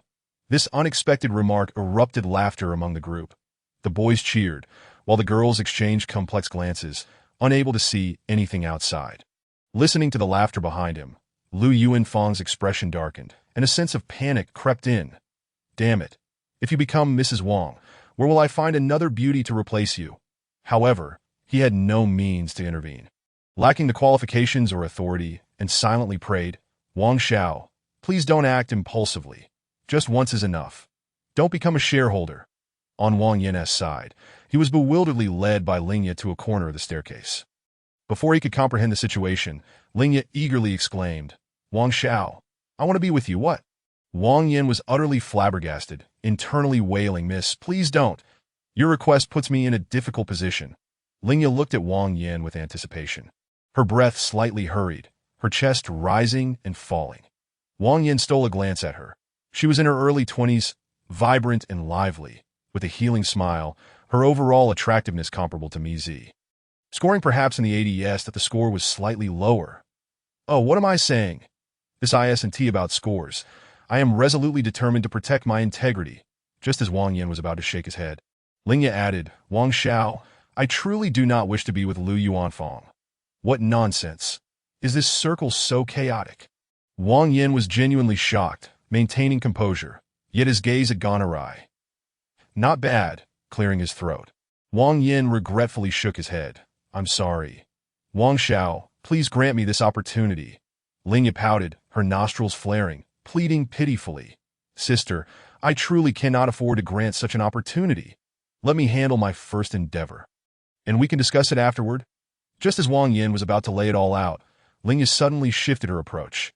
Earlier, Xiao Dai asked Lu Yuanfang how the rewards would be distributed today. Yet Lu didn't give a single clear answer. Lingya seemed entirely unaware of the considerable discomfort her dialect brought Wang Yin, instead venting her frustrations freely that the gang has a fierce temper. And Xiao Dai is straightforward. It'll either be today or tomorrow before we all end up arguing. But arguing is futile, as the accounts are all under Lu's control, that if he insists on deducting for promotional costs and platform traffic purchases. Who can do anything about it? That was a reward explicitly given to us by our big brother. We bared our bodies for this hard-earned money. Why should he take a cut? Regardless, I refuse to accept it. I am deeply disappointed in Lu Yuanfang. He is simply not a person with whom one can collaborate. "Wang Xiao, please allow me to work with you." Lingya expressed her grievances in one breath, then looked up at Wang Yin, her eyes filled with stars, resembling a pleading puppy. Wang Yin silently exhaled a breath, thinking, "Goodness, your words are truly alarming. If I had simply walloped you into a corner earlier, how would this have ended up?" After venting, he bemusedly retorted, "I have no intention of live streaming. Why would you want to follow me?" "Wait a moment." Wang Yin furrowed his brow. "Why should I bother with that? We can help you make money." Lingya proudly raised her head, her tone filled with conviction that you've seen it. "Both Mi Zi and I have the support of our big brother that the gang is articulate. And though Xiao Dai may be a bit slow, he will surely find success in the future." "Stop, stop," Wang Yin interrupted, chuckling in disbelief. "Since you were so confident in yourself, why not go solo, without a guild to back us? Where can we fly?" Lingya unabashedly displayed her cowardice. "You see, regardless of the platform, all the major streamers have guilds.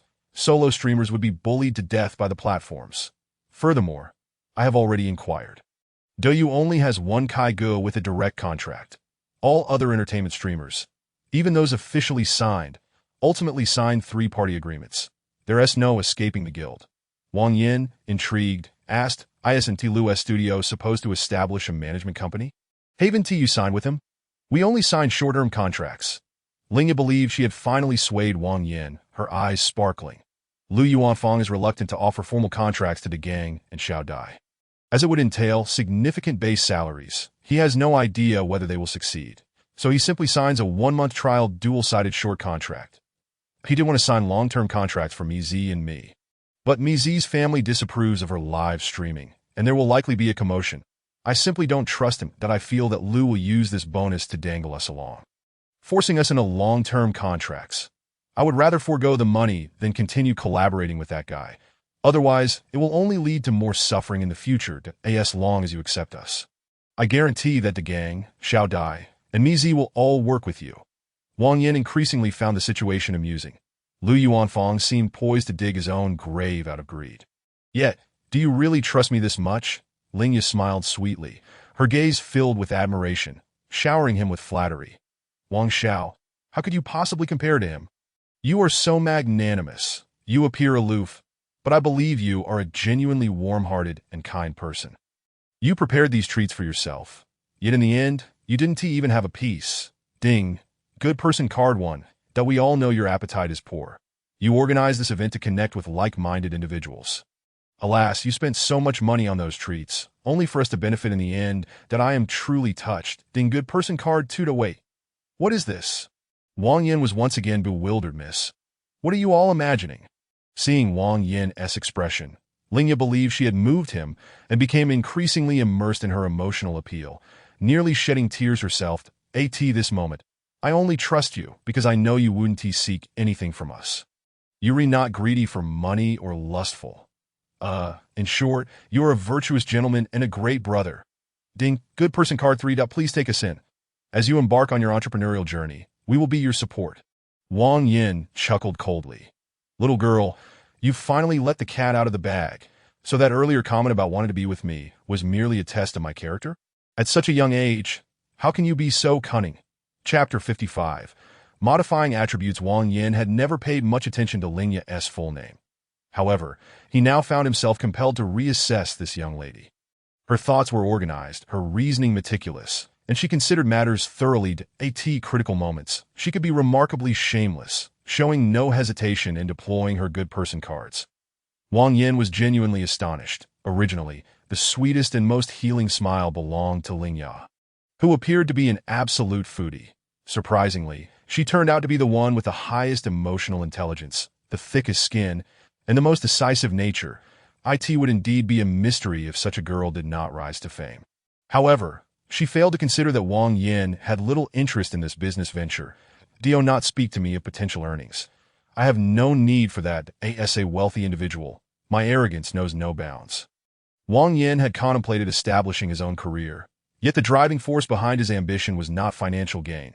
He now harbored a vague notion that perhaps his career should reside in an area seldom explored, one capable of making a profound impact on the world, devoid of the singular goal of profit. What that endeavor might be, Wang Yin did not know, but that was inconsequential. There was no rush. Time was abundant, and there was ample room for learning and growth. There was no need to hastily grasp at every fleeting opportunity. Thus, even though Wang Yin believed that signing with Lingya could be profitable, his enthusiasm remained tepid. The idea of forming a guild seemed far too exhausting and lacked allure. As the saying goes, a hero needs 3 helpers. In modern society, it was no longer feasible to conquer the world alone. Without a solid team, achieving anything substantial is an uphill battle. Lingya was far too valuable to be relegated solely to the role of a competitive eater. With the right training, she could prove immensely useful. Perhaps a little secretary.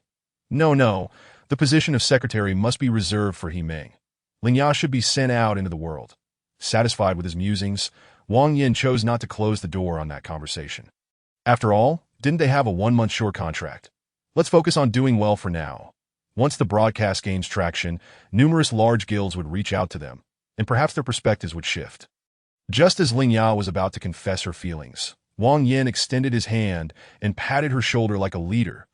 I have always believed that true opportunities are reserved for those who are adequately prepared. That small business venture simply does not warrant my energy. I neither understand it nor intend to learn about it, and it can be said that I am not prepared at all. What good is having money if one is not ready? Your challenges must be resolved by you alone. Let us leave it at that for today.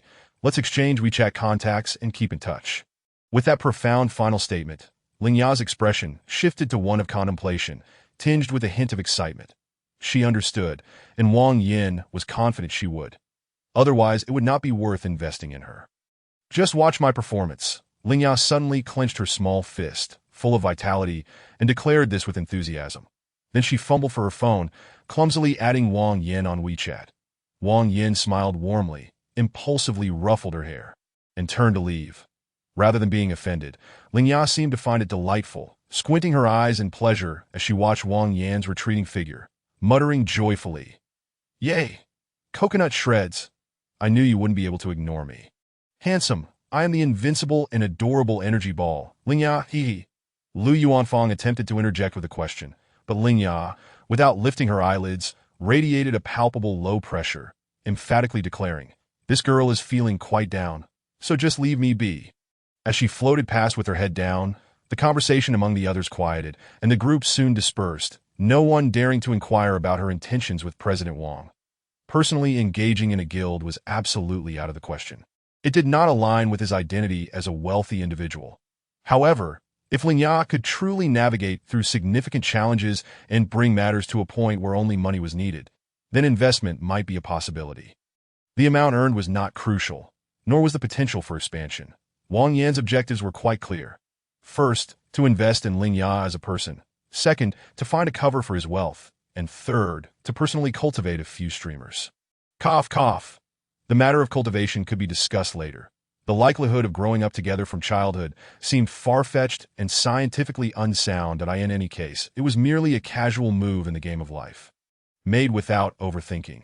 Everything would be entrusted to time. Experience upgrade. 22,500 assets. For 0.97 million, it was evident that the system was ready for an upgrade once again. Kindness and goodwill do yield returns. Without those 6 digestive tablets, Dagon and his crew would undoubtedly have struggled to defeat 30 opponents, resulting in at least a 1/3 reduction in earnings. That, of course, the most crucial factor was Wang Yan's ingenious ideas. Had he not organized the competitive eating contest, the profits from merely treating Lu Li and her friends to a crab feast would likely have only amounted to a few $100,000. Moreover, the significance of this event extended beyond mere financial gain. Many individuals would find their life trajectories altered because of this event and that particular digestive tablet that so far, it was changing for the better. A happy outcome for all. Having lain in bed chuckling for a while, Wang Yan opened the system shop. Attribute modifier. Here I come, spending 500,000. The item was acquired, proving as straightforward as ever. Attributes below 69 points can be modified at a cost of 10,000 per point. Modifying points from 70 to 79 costs 100,000 per point. Once all attributes reach 79 points, the attribute modifier will disappear. Wang Yan furrowed his brow and opened his personal panel. Host. Wang Yan base attributes. Strength 63, Agility 67, Constitution 62, Intelligence 64. Skill. Foodie's Intuition. Items. Attribute modifier Excellent. Status. Refreshing buff. Equipment. Dragon Scaled Skin. Strength is 6 points short. Agility is 1 point short. Constitution is 7 points short, and Intelligence is 5 points short. To raise them all to 69 points requires 190,000. How exorbitantly expensive. Cursing aside, Wang Yan did not hesitate for a second and cheerfully spent the money. 4.97 million minus 500,000 leaves 4.19 million. Cash left. 280,000. A significant reduction in wealth overnight, yet the essence of life had transcended the limits of talent, with all attributes soaring to 79 points. A new prompt appeared. Chapter 56. Level 7 System. How long do you wish to take for the transformation? The host has grown 1.35 centimeters this year, currently standing at 173 centimeters. The system has drafted the ultimate template for the host. Height 185 to 188 centimeters, weight 75 to 90 kilograms, with an extraordinarily perfect body ratio and exceptionally smooth muscle lines, and an extremely healthy body. However, the excellent level attributes can only support the host's growth to 178 centimeters, with a relatively perfect body ratio, reasonably smooth muscle lines, and fairly healthy bodily functions. Wang Yan's eyes lit up with excitement as waves of exhilaration washed over him. Height had always been a source of pain for Wang Yan. While 173 centimeters was not short, it offered little advantage among boys, with countless individuals towering above him. In fact, compared to girls, he often found himself at a disadvantage. He Ming, in high heels, surpassed his height, and Lin Weiwei, without heels, could maintain eye contact with him in sports shoes. Moreover, lacking sufficient height, broad shoulders, and long legs hindered the full effect of even the most attractive clothing. Anyone who looked in the mirror would understand. Now that he had the chance to approach perfection, it brought him more joy than acquiring several million. As for the duration of growth, 20 days to increase by 5 centimeters seemed fairly reasonable. Just in time for his university debut on September 1 SD, completing the transformation perfectly. So, let us aim to complete it within 20 days. Received. The host will gradually grow to 178 centimeters within 20 days. Achieving an excellent level physique. Note 2. Strength, agility, constitution, intelligence, and other basic data will take effect immediately. Exiting the system, Wang Yin waved his fists and kicked his legs, genuinely feeling the immense change that it was difficult to validate the improvement in constitution. But strength and speed were undeniable. Wang Yan's bed weighed at least 150 kilograms, and now he could easily lift one corner without feeling any pressure. While that might not be considered superhuman, it could certainly qualify him as a strongman in everyday life. Even more astonishing was his comprehensive ability. Typically, individuals with great static strength are muscle-bound and relatively slow, while those with speed and explosive power often struggle with endurance. For instance, in martial arts films, male actors frequently enter a rage mode, delivering furious attacks. Yet they can only maintain that intensity for a minute at most if they fail to incapacitate their opponent. They resort to weapons, resulting in a gruesome spectacle. The issue is that all participants are skilled, who could possibly be taken down in just a minute. It would likely take at least 5 minutes. Right? Wang Yin, however, had no shortcomings. He possessed both explosive capabilities and endurance, could effortlessly execute high-difficulty moves, and even perform splits. Forget about the splits. Wang Yin did not appreciate such flamboyant postures. How delightful is it to be free from illness? Only those who suffer from a runny nose can truly understand. As for the enhancement of intelligence, there was currently no effective testing method. In truth, improved vision was a result of physical enhancement, while the accelerated processing speed of the brain was a testament to intelligence. In summary, modifying attributes was an immensely satisfying and exhilarating experience. Wang Yin felt as though he had truly been reborn, with changes surpassing even those experienced during the completion of posture solidification. While posture alters one's aura, it can be likened to software. Height, physique, and appearance, on the other hand, represent the foundational hardware. The better the performance of the hardware, the more effectively the software can function. Conversely, the more exceptional the software, the greater the hardware's potential can be unleashed. The two are interdependent. In just 20 days, Wang Yin would transform into a balanced individual, embodying both softness and strength. Just a little longer, soon he would be ready to venture out. Of course, before that, he needed to finalize the system upgrade. Currently, his experience stood at 491,500, just 90,000 short, which was remarkably easy to obtain. Well, let's not dwell on the matter of extravagance. Let's spend some money first. Clothes and trousers cannot be purchased, as I am still in the process of growing. As for watches, I cannot afford them. And bags. Why would a man need so many bags? Luxury items are endless in nature. In fact, Wang Yin had long contemplated how to spend the spare change he had during his eager ascent in levels. Donate. With the emergence of a system that has completely transformed his life, Wang Yin feels immense gratitude and a desire to make a positive contribution to society. This is not for show. It is simply a quest for peace of mind. Regarding the donation target, there is an orphanage in the Xiaohua district, and Wang Yin had already sent Brother Shizi to inquire about their external donation account. He transferred the funds directly to the public account, designating the purpose of the donation for tuition fees. The director of the orphanage is a commendable elder filled with love for the children and has an outstanding reputation.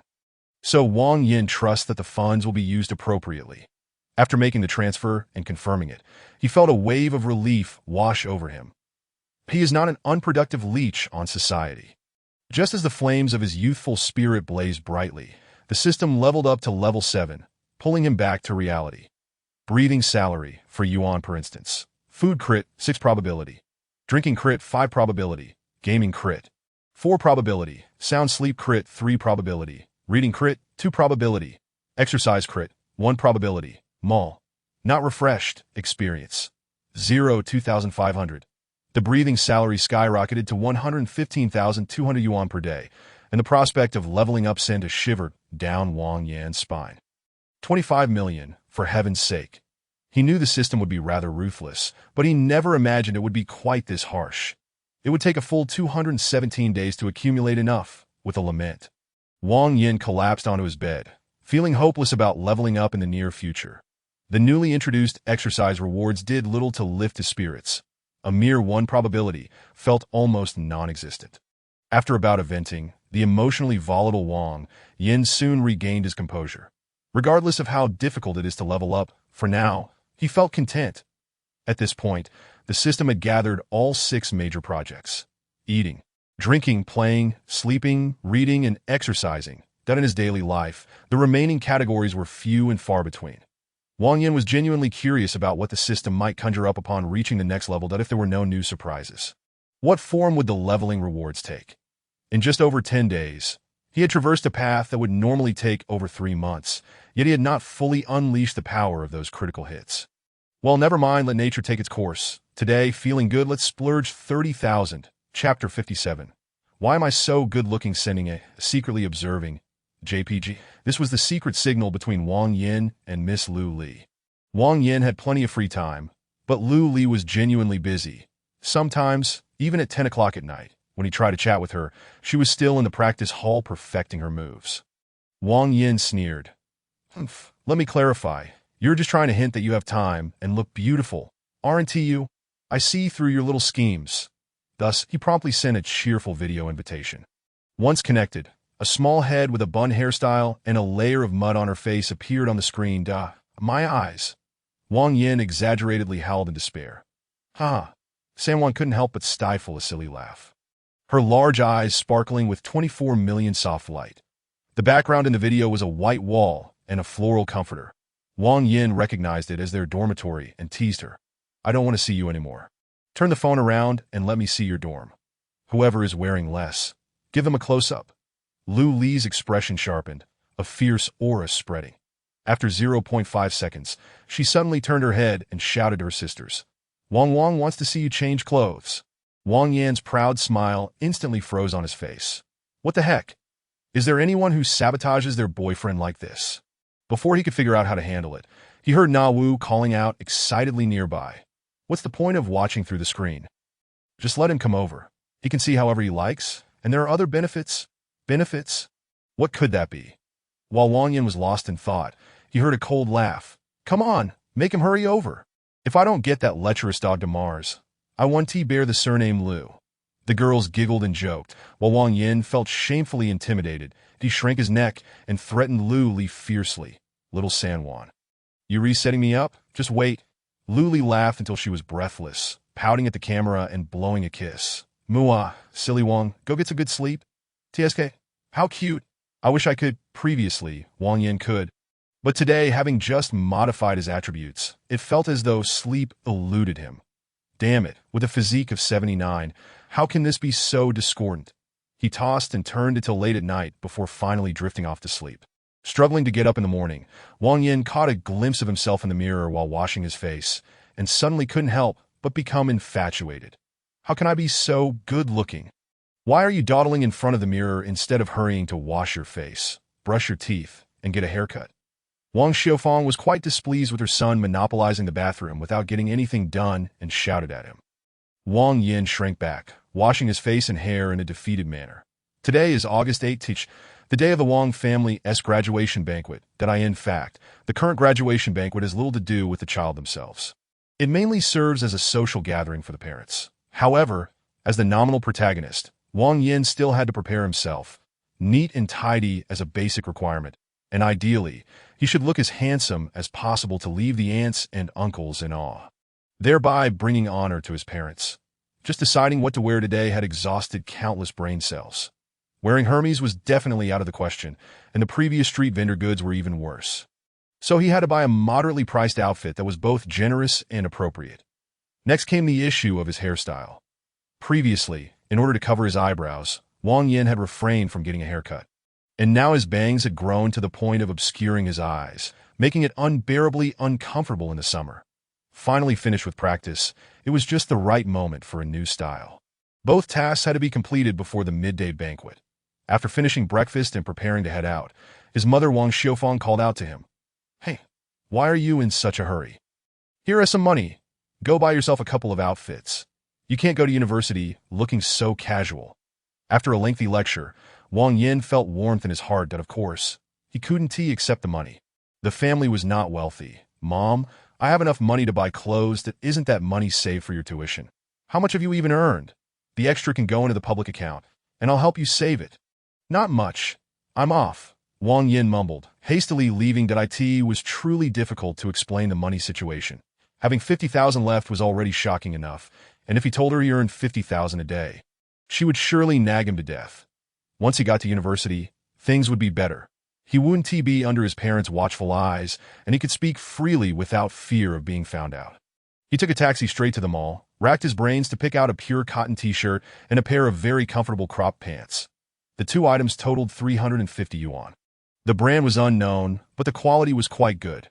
Right below the mall was a flagship Lisa boutique salon, with an impressive name and nice decor, as soon as Wang Yin walked in.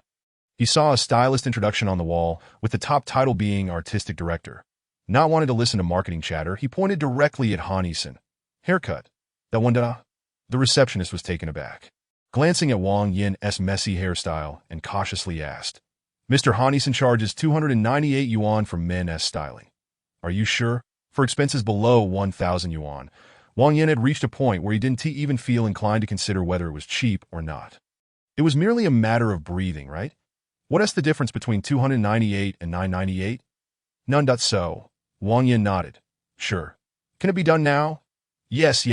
The receptionist hurriedly led the way. Please follow me. Although the money didn't seem to yield a visible difference. The service was indeed of a different caliber.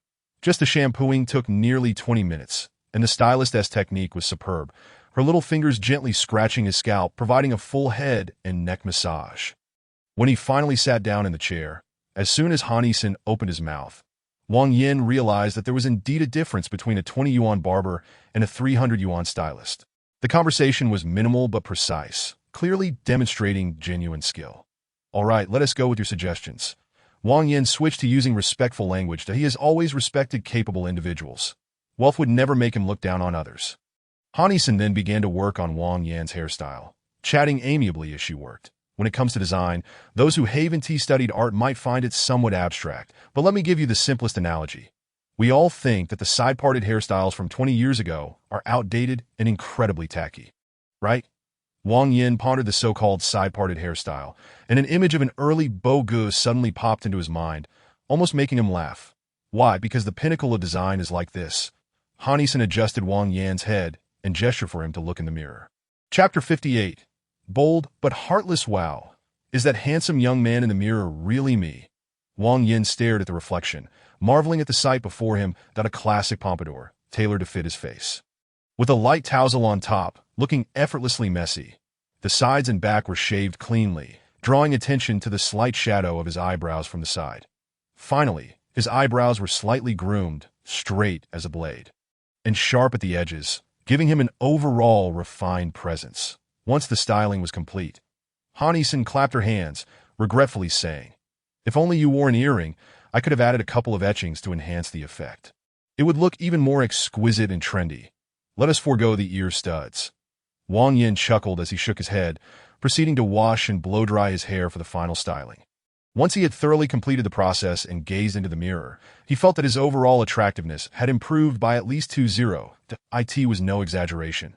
Sometimes, a suitable hairstyle is more crucial than one's attire. Clothes can be easily changed, but hair does not grow according to one's whims. Confidently, Han Yisen inquired, Sir, are you satisfied with the results? Thank you so much. Wang Yin replied, extremely pleased, and he took the initiative to shake Han Yisen's hand. Smiling as he added, Before I go to university, I must return to you for another styling session in 20 days. When this growth phase comes to a temporary end, I hope you can surprise me even more. Satisfied, Wang Yin stepped outside, glancing at the time. It was time to head to the restaurant, as many classmates were inquiring on WeChat. The 1,500 yuan shoes, to the untrained eye, appeared akin to a mere 150. They were simple, clean, and understated. After a brief absence, one would truly see the difference. Millennium was a restaurant that specialized in affordable banquets, emphasizing taste, with 6 banquet halls of varying sizes to accommodate various celebratory events. Making it quite popular among the locals in the lower district, Wang Yan's family had booked the smallest koi hall for a time slot from 11:00 to 13:30, lasting 2.5 hours. Arriving just after 11, Wang Yin was promptly greeted by his parents at the entrance. Those who were somewhat familiar insisted on introducing him. This is Uncle Zhang, and this is Aunt Li. In reality, given his parents' social circle, there were hardly any strangers. With a mix of distant relatives, familiar neighbors from the village, and a few colleagues from work, they gathered around 10 tables, totaling fewer than 100 people. Each newcomer would exclaim, "Wow, Xiao Yin has become handsome," especially his aunt Wang Xiaomei, who grasped Wang Yan's hand, alternating between laughter and complaints. Wang Yin affectionately hugged his aunt and made a silly face. "Hey, I dare not mute our family group. Every day, dozens of advertisements flood my WeChat moments. It's either this or the it's nearly impossible to find a serious message." Wang Yan's remarks instantly resonated with his cousin Zhang Yao. "Isn't that right? You don't know my mom and aunt are constantly nagging about those registration schemes that offer a mere 5 yuan for the most shares. They insist I register and keep pestering me to share. In truth, one could easily earn 5 or 8 cents at once, yet they relentlessly inquire." Wang Yin was well aware that I can't afford to provoke them. "I just keep my eyes half closed," he chuckled, gently ruffling Zhang Yao's hair, soothingly saying, "Yao Yao is a young lady now. Listen to your mother, that if she asks you to do it, just do it. It's not too much hassle. Well, if you don't do it, what happens when they come after me? Be good. Hold your ground." Zhang Yao, sharp as a tack, immediately saw through her older brother's ulterior motives, grinding her teeth in frustration before tossing her braid and scampering off. I won't bother with you anymore." As time passed, Wang Yan's classmates gradually arrived. Most were those with whom he had a close relationship, like Lu Weilong and He Ming, who had already expressed their unavailability, merely sending a red envelope through a proxy. In the end, a total of 16 classmates came, perfectly filling 2 tables, offering ample space. Wang Yonglei, who had not seen Wang Yan in many days, was particularly astonished. "Wang Er, have you undergone cosmetic surgery in the southern peninsula? How have you changed so much?" This was a question shared by many. Having not seen him for half a month, it felt as though Wang Yin had transformed into an entirely different person. Aside from his face, nothing else resembled the past. Unable to speak the truth, Wang Yin was prepared. He had spent his time reading, exercising, and cultivating his mind and body, readying himself for future relationships, unlike those who played aimlessly and would surely continue to be unproductive in university. With a single jest, Wang Yin offended several single friends while simultaneously amusing the majority. Wang Er speaks the truth. For the first time, he realized he had a bit of a scheming side. Wang Yonglei would likely remain single until 40, while Zhang Yin still had hope. Perhaps he should learn a thing or two from Wang Ge. Wang Yin had become a bit mischievous. He had not been this cheeky before. Now possessing a silver tongue, the class monitor spoke as if she had first-hand experience. "Are you trying to die?" "Yes, I am. Come, we shall see each other at the banquet." "Don't be timid."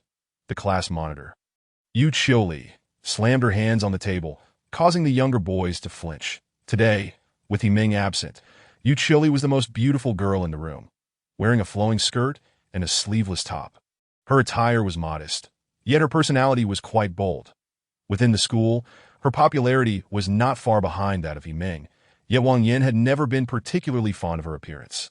Her mouth was slightly large, and when she smiled, she revealed a full set of teeth, reminiscent of Angelina Jolie. Thus, the aesthetic preferences of younger boys and mature men seemed to be worlds apart. Wang Yin favored a pure look first, then the cat-like charm of Lu Li, followed by the princess style of He Ming, and lastly, the bright and generous style of Lin Weiwei. He found it challenging to resist the fiery allure of Reina. He acknowledged her beauty, but would never actively pursue such girls. That Yu Qiuli, on the other hand, exuded a more extroverted charm, and until today, Wang Yin had never considered her attractive. Many boys liked Yu Qiuli, a sentiment Wang Yin found incomprehensible. He saw nothing appealing about her prominent mouth. However, today, he finally grasped her beauty. Perhaps it was through some trials that he had matured, and thus he naturally began to recognize diverse forms of beauty. Nonetheless, Wang Yin remained convinced that most men would struggle to handle such a spirited and captivating woman. That in any case, he harbored no ulterior motives towards her. Chapter 59. Demonstration time was tight, and the Wang family had not engaged in any frivolities. They simply commenced the banquet at the designated time, moving from table to toast. With a gathering of uncles, aunts, and relatives, Wang Yin bowed, poured drinks, and toasted. Following the complete etiquette that in the past, he might have been impatient or overly tense, resulting in a less than stellar performance. Today, however, it was different. He exuded a steady demeanor, speaking when appropriate and remaining quietly smiling when not, naturally radiating an aura of calm maturity that astonished many. The old Wang son is quite remarkable. It has been years since I last saw him. He used to be a rather shy child. Now he has truly made something of himself. The school may not be prestigious, but the boy certainly looks the part. Indeed, this old Wang's life seems to have come down to this. The future depends on the child. The young man is well-groomed and likable. Finding a good match should be a breeze. Oh, speaking of which, I happen to have a niece attending university in Xingqing. Wang Yan's family member mused, the lad still has 4 years before graduation. How can you be so far ahead? What do you know? When you see a good young man, you must keep a close eye on him. Families with a solid background are not easy to come by. Trust me, keep him in mind. Whether it works out or not, we shall see. The relatives, largely adhering to a simple farming mentality, staunchly supported the notion of early relationships and family formation, eagerly eyeing any suitable match for their children. Wang Yan's parent social circle reflected this mindset, and there was no escaping it that as they moved from table to table. Whispers of gossip filled the air. Wang Yan, with his polished demeanor and refreshing aura, could not be overlooked, and though he did not intentionally show off, he appeared remarkably more composed than his age would suggest. Uncles and aunts showered him with praise, while he remained humble, with old Wang and Wang Xiufeng grinning from ear to ear. Eventually, only the table of classmates remained. Old Wang and Wang Xiufeng exchanged a brief glance before leaving Wang Yan behind. Yin Yin, keep your classmates company that if you need anything, just ask the waitstaff, all right? Once the elders departed, the classmates finally began to stir. Dogzi, you definitely have something going on. Zhang Yin chimed in. Not just that. Last time we invited Dogzi for skewers and games, we bombarded him with messages, but he adamantly refused, insisting on studying. You haven't heard what those guys said. They ridiculed Dogzi so much that I couldn't bear to listen. As you chilly caught wind of this, a smirk crept across her face, and she raised her glass to Wang Yan. Yu Chili was a spirited and well-organized girl, commanding great respect as class monitor, and she relished her role, ignoring the antics of the boys around her. Wang Yin clinked his glass with hers, smiling. I still haven't thanked you about the exam tickets. It was thanks to your efforts that we could obtain our certificates so comfortably. Right? The boys erupted into laughter, finding Wang Yan's choice of words amusing, leading to various interpretations. Unfazed by such jokes, Yu Chili shot him a playful glance, her eyes sparkling with charm. Oh, Wang Er, how would you like to express your gratitude? Come, let us hear it. I'll send you a couple of young roosters for your service. Wang Yin waved his hand, gesturing to the table. Help yourselves. The girls erupted in laughter, chastising him for being a rogue, while the boys were equally dissatisfied. Zhang Yin pounded the table in protest. Who the hell is a young rooster? Who do you think you are? Oh, so you're not one. Yu Chili shot him a teasing look, causing Zhang Yin's ears to turn red as he fell silent. Thus, the topic veered, and everyone engaged in lively banter. Just as the chatter intensified, a young man strolled through the entrance of the hall, making his way towards Wang Yan's table at a leisurely pace. Dressed in white casual pants and a classic Versace striped polo shirt, he casually placed one hand in his pocket, exuding an air of arrogance. One could tell he was from a wealthy family. However, his appearance did not quite match his attire. He was thin, and the striped shirt hung loosely on his frame, while his oversized head bore a rather aloof expression that also hinted at an inexplicable awkwardness. Wang Yonglei was the first to spot the young man, exclaiming, Whoa, why is Gu Jianshu here? Oh, brother, your presence is greatly appreciated. Wang Er, how come you didn't announce the drinks in the group? Disdain for my brother. Is it? Gu Jiashu, with a tone that oscillated between sincerity and jest, playfully thumped Wang Yin on the shoulder. What is going on? We aren't that close, are we? Wang Yin felt a bit bewildered internally, yet maintained a facade of calm, responding with a cheerful apology. Brother, I was in the countryside when you treated, and I felt quite remiss about it, so I didn't dare to invite you. Gu Jiashu, however, found this response rather unamusing. Come now, we're classmates. It's no big deal. With that, he warmly presented a red envelope. Wang Yin received it, immediately realizing it contained no less than 500 yuan. Perplexed, he pondered the situation that Jiu Jiashu was a prominent figure in Class 8, hailing from a wealthy family that owned a mine, making them one of the most affluent individuals in the entire grade. As a typical wealthy individual, he certainly had his own circle of friends, which meant he and Wang Yin had little in common, resulting in a rather superficial relationship.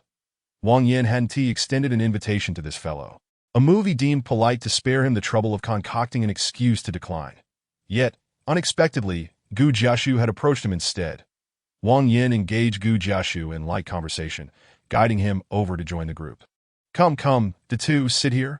Hey Shuga, didn't you mention wanted to ski in Switzerland? Why haven't you been on the game lately? We've been waiting for you to save us during the PK. The atmosphere shifted as Gu Jiashu arrived, with everyone exhibiting warmth, including the previously reserved girls. It wasn't surprising. Gu Jiashu was not only kind-hearted but also affluent, and aside from a slight tendency to show off, he was genuinely enthusiastic toward his classmates, which made him quite popular. Wang Yin held no grievances against him, raising a couple of beers and a toast. Little Gu, find yourself a seat, eat and drink as you please. Don't hold back. Despite Gu Jiashu's repeated insistence on being courteous, he ultimately settled next to Yu Qiuli after some light coaxing from Zheng Hong and Wang Yonglei. Aha. So he followed the class leader here. Did he? Wang Yin realized with a laugh as he observed Gu Jiashu stealthily glancing at Yu Qiuli with a mixture of mischief and admiration. After graduation, things certainly changed. He had never noticed Gu Jiashu harboring any feelings for Yu Qiuli before. Now, as college approached, it seemed he couldn't contain his affections any longer, perhaps contemplating a late-blooming romance. The puzzling part was, if he wished to pursue her, he should do so boldly. With his family background, he was practically a golden boy. Why appear so lackluster? It was enough to stir concern. Perhaps I should provide him a demonstration. Chapter 60. The Cup of Wine Mindset, Emotional Intelligence, and Courage. These qualities seem to defy logic. Does wealth automatically confer high emotional intelligence? Does it ensure a mature mindset? Nonsense. An elite upbringing can just as easily produce a man-child. Wang Yin had been raised with a degree of freedom. And even prior to any systematic education, he was more mature than Wang Yonglei and Zhang Yin. Thus, one cannot make blanket statements that Gu Jiashu was not a man-child, generally acting quite normally, albeit a bit lewd at times. However, when seated next to Yu Qiuli, his IQ appeared to plummet. Class leader, what time did you arrive? Class leader, what have you been busy with lately? Class leader, when is your banquet? Class leader, what are your plans for the afternoon? Wang Yin could hardly suppress his laughter. The two. Dare you shout. Class leader, whip out my Italian cannon. Though somewhat crude, it would certainly be an improvement over your current approach. Gu Jiashu was indeed rather foolish. But wealth was his true strength. Wang Yin noticed that the surrounding girls were subtly aiding him. Xiao Min, in a rather tactful manner, offered, Xiao Gu, you seem to have had quite a splendid holiday. I was so envious seeing your posts, traveling the world at will. Gu Jiashu beamed with delight, seizing the opportunity to boast, oh, it's nothing much that my grades were decent. So my mother rewarded me with a half-month tour of Europe. Honestly, I'm not fond of group tours. Zheng Hong gasped, what kind of tour was that? The places you visited looked incredible. Gu Jiashu momentarily suppressed a smile, making an effort to appear humble, that it was just one of those high-end, small group tours designed by a travel agency. The cost per person was under 200,000 yuan, primarily for 5-star accommodations and slightly pricier Michelin 3-star dining. Everything else was rather standard. Wow, impressive, Xiao Gu, your family is really affluent. The crowd was astounded. For most high school seniors, a 200,000 yuan trip for 15 days was utterly unimaginable. Spending a month gaming in an internet CAF or indulging in barbecue and karaoke was considered the pinnacle of luxury during graduation season, costing only a fraction of that amount. Wang Yonglei lamented, damn, the life I dreamed of suddenly seems so high-end. Now, compared to the two, it feels utterly mundane. To Gu Jiashu didn't take offense at being teased. He chuckled and asked, lazy, what is your dream? Yes, do share. Yu Qiuli joined in the curiosity. Wang Yonglei, unembarrassed, spoke up without hesitation. His lofty aspirations left everyone momentarily stunned. The girls felt utterly perplexed, while Zhang Yin and Gu Jiashu nodded in admiration. Wow, that sounds delightful. Honestly, it does seem quite interesting. Wang Yonglei shot a disdainful glance, scoffing, what kind of partner are you looking for? What is missing in your dreams? This was utterly ridiculous, leaving everyone speechless. Just then, Yu Qiuli, seemingly pondering something, asked with a half-smile, what if I were to date you? Would you still be this foolish? Wang Yonglei's face flushed crimson as he stammered, unable to articulate a response. Laughter erupted around the table. With everyone teasing him, lazy, what is your answer? Game or class leader? Wang Yonglei, adamant, declared, of course, it's the game. Yeah, right. No one believes you that it was evident to anyone observing that he was merely putting on a brave front. As if you Chili were truly interested in him. Forget about it. Gu Jiashu was no fool. Wang Yonglei had no chance, hence why he was throwing in the towel, that I've got a shot. He proclaimed, thumping his chest, that of course I choose the class leader. I'm not that interested in games. They're just a way to pass the time. How could they possibly compare to a girlfriend? As Wang Yonglei's gaming buddies chimed in, urging him on, Gu Jiashu felt overwhelmed. He turned to Wang Yin, who was enjoying the spectacle, and quickly pulled him into the fray. Hey, we need the main character to speak up. Wang Yin, who do you choose me? I haven't been involved in this at all. Wang Yin was both amused and exasperated, wondering how his mere observation had led to such scrutiny that you're the host. Everything that happens today is your responsibility. Exactly.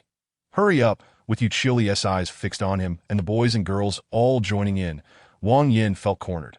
All right. It's either the game or the class leader. Right? Yes, but don't pull a Wang Yonglei and be stubborn. Don't let everyone look down on you. Pfft. I dare to say, I hit the club in front of all these beauties. What is this little situation compared to that? Wang Yin chuckled, nonchalantly declaring, game it is. The declaration dropped like a drop of water into hot oil, igniting a flurry of excitement. Wang Yin, you're being ungracious. Right? Why emulate Wang Yonglei?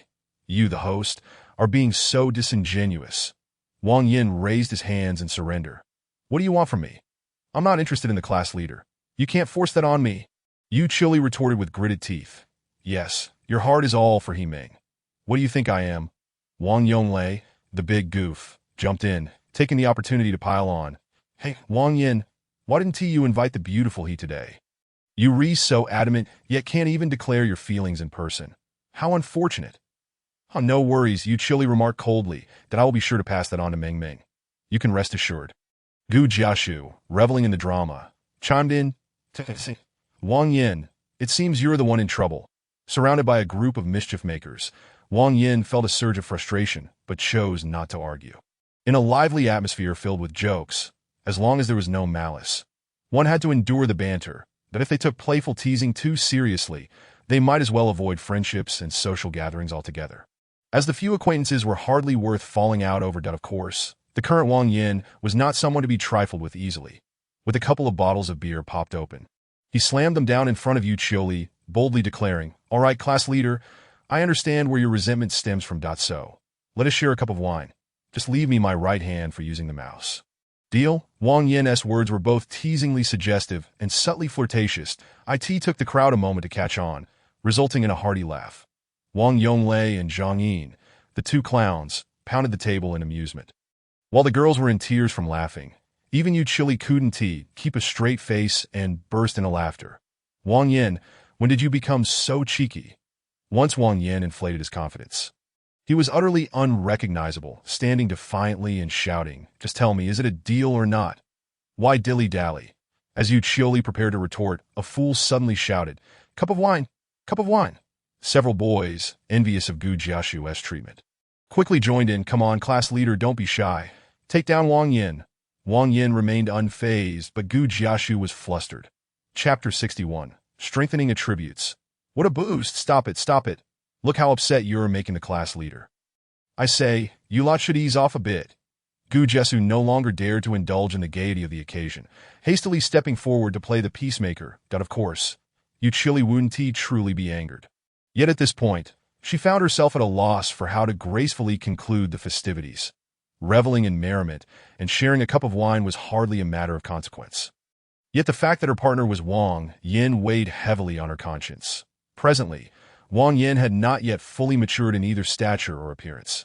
His looks were rather unremarkable, and his attire lacked any distinctive flair, save for a somewhat spirited new hairstyle and an admirable disposition. Nevertheless, in her eyes, he still remained an unexceptional classmate. Engaging too openly with someone of such ordinariness conflicted with her principles, the Gu Jiasu's timely intervention garnered an appreciative glance from Yu Chili. Xiaomin promptly interjected, looking at it this way. It seems Gu is the most reliable. The whimsical chatter of the small train instantly diverted the topic. Wang Yin had no intention of pursuing anything with Yu Chili.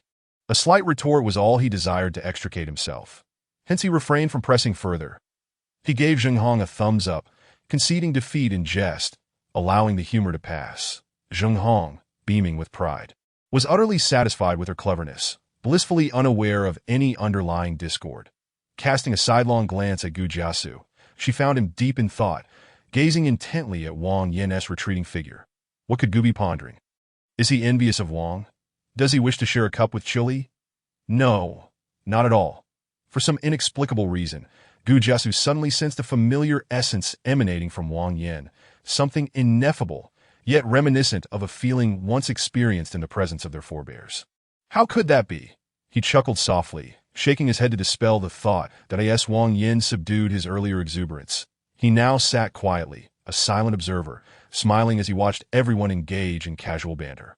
Conversations flowed in clusters, with drinks being shared and laughter echoing. Yet Gu Jiasu remained the focal point. Not only were the girls rallying in support, but the boys exhibited no signs of jealousy either. Xiaoman eagerly encouraged Yu Qiuli. Gu comes from a good family and is genuinely kind. Since he is sincerely pursuing you, why not give him a chance? Chen Gang and Zheng Hong jested.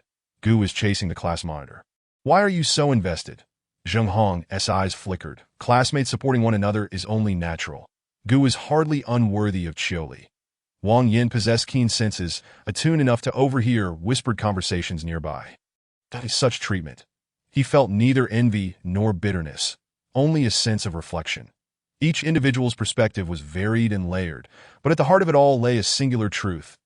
Gu Jiasu hailed from an exceptionally affluent family. Without such privilege, he would not attract such attention for Yu Qiuli. Though her responses lacked fervor, she exhibited patience, for she could have easily found 100 ways to extricate herself from the awkward dialogue. Clearly, she was providing an opportunity. Was it a test? Or perhaps a means of establishing a shield? Or simply a chance to relish the satisfaction of being pursued? Perhaps all three motives were at play. Wang Yin observed with a discerning eye, his mood tranquil yet detached. This state of mind even surprised him. How had he become so perceptive? Upon reflection, it seemed to stem from the enhancement of his innate attributes. Strength and physique improved his sight and hearing. Agility heightened his reflexes, and increased intelligence bolstered his cognitive processing. Together, these culminated in a heightened sense of observation and quick thinking to be why keenly observing the expressions, tones, and gestures of those around him, he could analyze and infer with limited experience, always grasping the general gist. Thus, it seemed he had acquired a new skill, beginner's insight. With growth in experience and knowledge, it might evolve into intermediate, advanced, expert, or even mastery. This realization brought a thrill to Wang Yin. The amplification of his attributes was indeed powerful. His initial foray into this newfound skill was impressive, leaving him curious about the surprises that lay ahead. What a relief! He recalled the trepidation of his first market stall, feeling as if ages had passed. Though he remained distant from the realm of affluence, he had finally shed the identity of a mere nobody. Ready to rise. Just as this thought crossed his mind, the true nobody, Zhang Yin, called out to Wang Yin, eager to revel in the festivities. Wang, what are you doing? Come have a drink. All right. Wang Yin sensed a hint of disappointment in Zhang Yin's voice as he approached with a bottle. Here's to you, my friend. He patted his companion's shoulder, foregoing any unnecessary words. Cheers. Zhang Yin gulped down a hefty mug of beer, his eyes clouded with intoxication as he stole a glance at Gu Jiasu and Yu Qiuli. His expression tinged with resentment. Throughout their 3 years of high school, Wang Yonglei and Wang Yin had both harbored crushes on He Meng, while Zhang Yin's affections were directed at Yu Qiuli. This was hardly surprising. The two blossoms of Class 8 had captivated nearly all the boys in their class, leaving only a few stragglers. They were all considered brothers. Alas, both flowers bore thorns, and the dreams of proximity remained just that, dreams. Wang, let us go again, Zhang Yin proposed, raising his glass for another toast before leaning back against his chair, eyes shut, as if overwhelmed by the alcohol. Wang Yin felt a mix of pity and frustration at his friend's misfortune and sighed softly, asking, "What is on your mind?" Zhang Yin's expression was one of despondency as he murmured, "Gu Jiasu is loyal and generous. His family is incredibly affluent. Though I like Yu Qiuli, I can't measure up. It's whatever. I'll just see how she feels. As long as she is happy, I'll bless her regardless of her choice." Damn it. You foolish idiot. Wang Yin was exasperated, yet he understood Zhang Yin's mindset. In truth, everyone was alike. Prolonged infatuation often led to feelings of inferiority, and enduring self-doubt fostered a sense of resignation. When given a chance to engage, it was all too easy to devolve into a sycophant. What is a sycophant? It's when one remains silent when they should speak, shrinks back when they ought to be brave, shows weakness when they should be assertive, and clings on when it's time to let go. The rhythm is always off, forever out of sync. After all the flattery, there is a 95 chance of ending up with nothing, and only a 5 chance of gaining something. Truly securing happiness is nearly impossible. Those who preach that persistent flattery leads to everything should be left hanging on street lamps until they learn their lesson. What ulterior motive do they have? Thus, while Wang Yin comprehended Zhang Yin's plight, he entirely disagreed with his approach that if you like someone, pursue them boldly. If you can't win them over, let go. If you can't move on, channel that sorrow into motivation to better yourself for future opportunities. Given the current circumstances, it seemed Zhang Yin was only a single opportunity away from becoming a sycophant. Wang Yin longed to impart wisdom, yet upon reflection, found himself at a loss for words. Eventually, he could only shake his head and share another drink with Zhang. Yin the journey of life. Ultimately, one must tread their own path. The assistance of others is limited.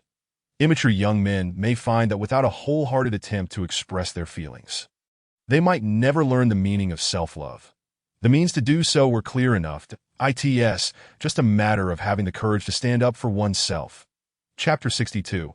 A startlingly different starting line as the host. Wang Yin could not remain by Zhang Yin's side for long. After giving his friend a reassuring pat, he was quickly whisked away by Wang Yonglei, joining the lively group. 2 tables formed, each with its own focal point, Wang Yin and Gu Jiasu. The latter, naturally, drew attention due to his privileged background and lack of restraint, basking in the adoration akin to that of a star. Had Wang Yin been his former self, he would have merely played the role of a supporting character in this scenario. Yet now, as Wang, he exuded grace and poise, maintaining a calm demeanor that allowed him to engage with anyone effortlessly, connecting on any topic, leaving the gathering of youths feeling invigorated. In contrast, Gu Jiasu relied solely on his family's wealth to garner attention, while Wang Yin showcased a rare potential for leadership. However, amidst the youthful crowd, no one noticed the distinction. Amidst the clinking of glasses, Wang Yin caught sight of Zhang Yin, forlorn and shrinking away as he drowned his sorrows in drink, and then glanced at Gu Jiasu, who, despite his immense wealth, had yet to learn how to harness his advantages. A wave of melancholy washed over Wang Yin as he recognized the starkly different starting lines they occupied. Zhang Yin, it seemed, was being punished by fate, positioned a full 20 meters behind the starting line. In his earlier days, Wang Yin had patiently waited at the starting line, aware of the importance of self-awareness and self-respect. Those critical 20 meters. Gu Jiasu, on the other hand, stood 50 meters ahead, casually stretching and warming up. Given his background, he could have been 80 meters ahead, yet his inherent laziness kept him cocooned within his comfort zone. The 30 meters he fell short, representing a lack of ambition. Yu Chili was not running on the same track as the boys. If one were to draw a comparison, she was positioned 30 meters ahead of the starting line, but outside the track. Serving as a supportive companion, she had no chance of winning, yet she could cheer for anyone and embrace the victor. Lastly, there was Wang Yin himself, still standing at the starting line, gazing toward the finish, poised for action. However, the track beside him was completely empty. The entire arena featured only one participant. This was a race designed exclusively for Heaven's favored child. Wang Yin had no need to compete against anyone. He merely needed to run at his own pace, presenting the best version of himself. In a moment of whimsy, he left the track to frolic on the grass, basking in the sun, feeling the gentle breeze, inhaling the fragrance of fresh grass, and dozing off, only to awaken with the finish line still waiting for him. Such freedom! Who would dare contest it? After this reflection, his spirits soared, and Wang Yin mingled joyfully with his classmates. Though they all appeared similar, some were blissfully carefree, while Wang Yin remained composed amidst the clarity of his thoughts. One by one, he toasted his classmates, and after raising glasses with nearly a dozen, he still felt far from inebriated. Thus, Wang Yin discovered another benefit of his enhanced physique. His alcohol tolerance had significantly increased. Had he possessed this level of endurance during Liu Weilong's graduation banquet, he could have easily put half the crowd under the table. As the summer vacation draws to a close, it seems that opportunities for vengeance have slipped away. However, fret not. You can wait until the new year. Not only must we express gratitude for the matter of exam tickets, but there are also numerous trivialities from the past that warrant appreciation. Hence, Wang Yin speaks with utmost sincerity. Whether you believe it or not is inconsequential. Just wait and see. While Wang Yin spoke, Yu Chili maintained a steady gaze upon him, her expression rather nuanced. Only upon confirming that the young Wang harbored no ulterior motives did she reveal a radiant smile. Quite brilliant, indeed, that we are classmates, and, as your class monitor, there is no need for such formality. It almost feels as if I scarcely recognize you. Now, let us dispense with the pleasantries and raise a toast. May your future be as vast as the sky, and may you rise swiftly. After finishing his drink, Wang Yin let out a silent sigh. This was yet another aspect of her he found displeasing, her severe, double standards. This girl appeared to treat everyone equally, exuding warmth and generosity, always eager to assist. Yet in truth, she maintained a considerable wariness towards those of lesser means, when mingling with the wealthy second generation or the academically accomplished. She was far more vivacious and genuine than in contrast. She offered countless chances to Gu Jiaxu, displaying remarkable patience, while presenting a facade of enthusiasm towards him, only to erect a formidable barrier within her heart. It cannot be said that she was in the wrong. Everyone has their own way of living. Nevertheless, it undeniably leaves one feeling uncomfortable. Wang Yin concluded that rather than silently drawing lines, it would be far more forthright. Like He Ming, to display an air of pride and plainly state, I simply do not wish to associate with you all. At least this would be more candid and graceful, sparing the foolish from harboring unwarranted fantasies. This girl, indeed, would surely become a source of trouble in the future. Yet, what concern is that of mine? The Wang family is a prominent lineage, originally congregating in Wangzhou before branching out to Shanghua village and Xiaohua village. By the time of Wang Yan's father's generation, fortune had not favored the five siblings, leaving only Wang Daiyou and Wang Dun. Wang Daiyou, Wang Yan's uncle, has never left Wangzhou, tending to the ancestral home and caring for the elderly matriarch. Thus, Wang Yan primarily interacts with relatives on his mother's side, namely Aunt Wang Xiuqin and Aunt Wang Xiumei. Neither the Wang family nor the Wang family is particularly illustrious. Both lead rather ordinary lives. The only exception lies with Aunt Wang Xiumei and her husband, who are employed in public service, granting them a somewhat respectable social standing. What brings Wang Yin immense comfort is that, although none of them are wealthy, the familial bonds are remarkably strong, devoid of disdain, hidden agendas, or petty scheming. Interestingly, Aunt and Wang's mother have a particular fondness for their younger cousin, Zhang Yao, often embracing her and refusing to let go. Aunt Wang Xiumei dotes on Wang Yin, indulging his every whim. The sole exception is his older cousin, Liu Yuping, who seems to be neglected by both uncle and grandmother, a truly unfortunate child. Upon Wang Yan's arrival, Aunt Xiumei eagerly began to chatter away, and the relatives lavished him with compliments, one after another stuffing red envelopes into his hands that don't give this money to your mother. Keep it for yourself to buy something nice. Second, are you listening? Don't get any wild ideas. Holding the pocket money given by Aunt Xiumei, Wang Yin felt a warmth in his heart, mixed with a tinge of embarrassment. Aunt, I can earn my own money now. What need do I have for your pocket money? Give it to Yao Yao instead. Aunt Xiumei shot him a reproachful glance. What you earn is yours, and what I give is mine. I heard you made quite a bit selling watermelons during the holiday. Aunt Xiumei excitedly recounted the story, vividly sharing it with everyone.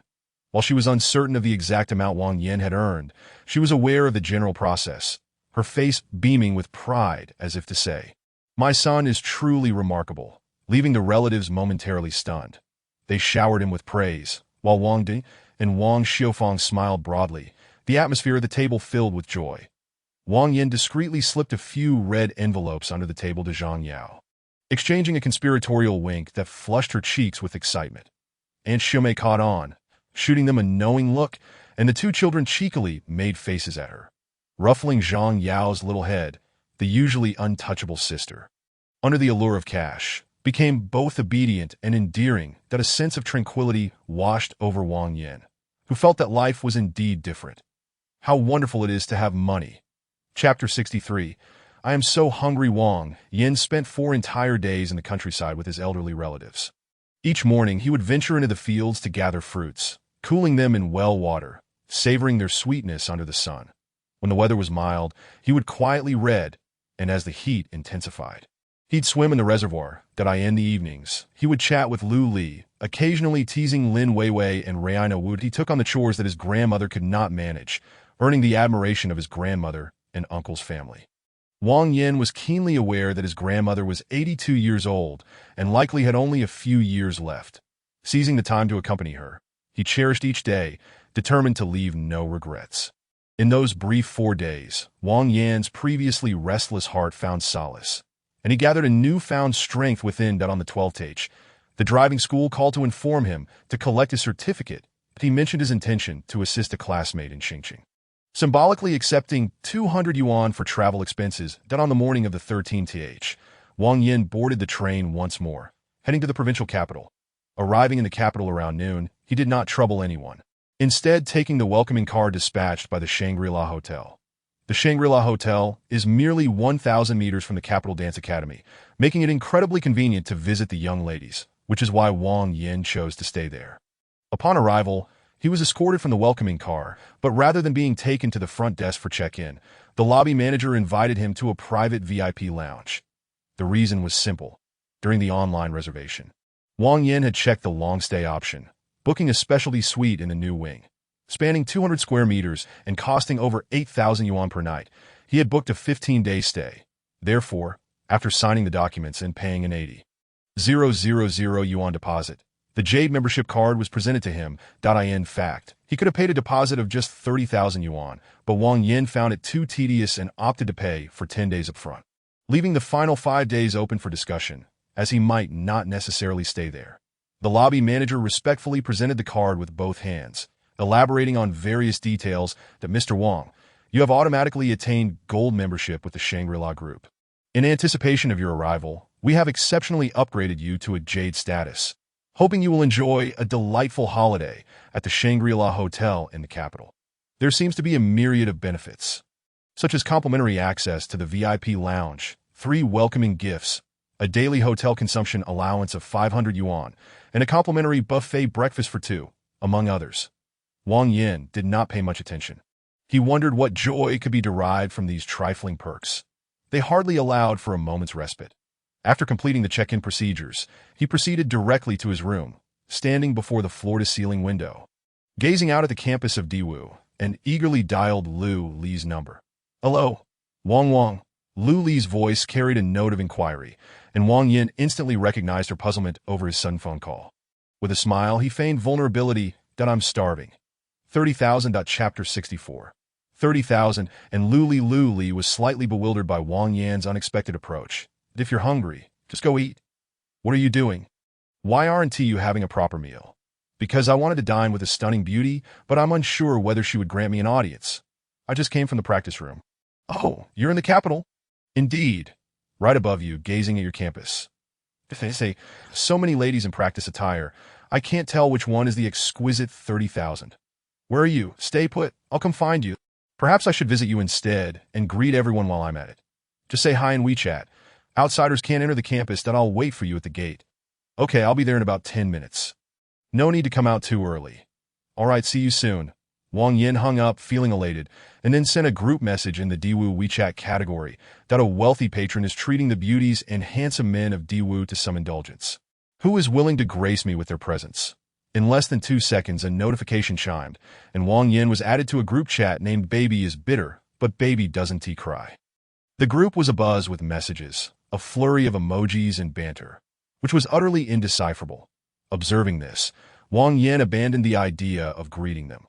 Noting that there were 10 members excluding himself, he promptly sent a generous red envelope of 99 yuan. With 10 recipients, one person would claim 199.99 yuan, while the rest would receive the full 200 yuan.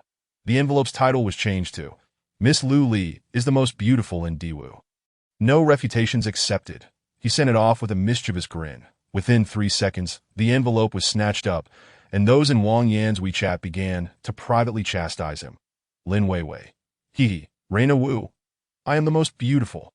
Lu Yuanyuan, don't think a red envelope gives you the right to sleep in my bed again. Han Luzhou, old Wang, you're being a bit extra. Wang Shui sent an emoji. Luli sent a WeChat message with a shy emoji, shy.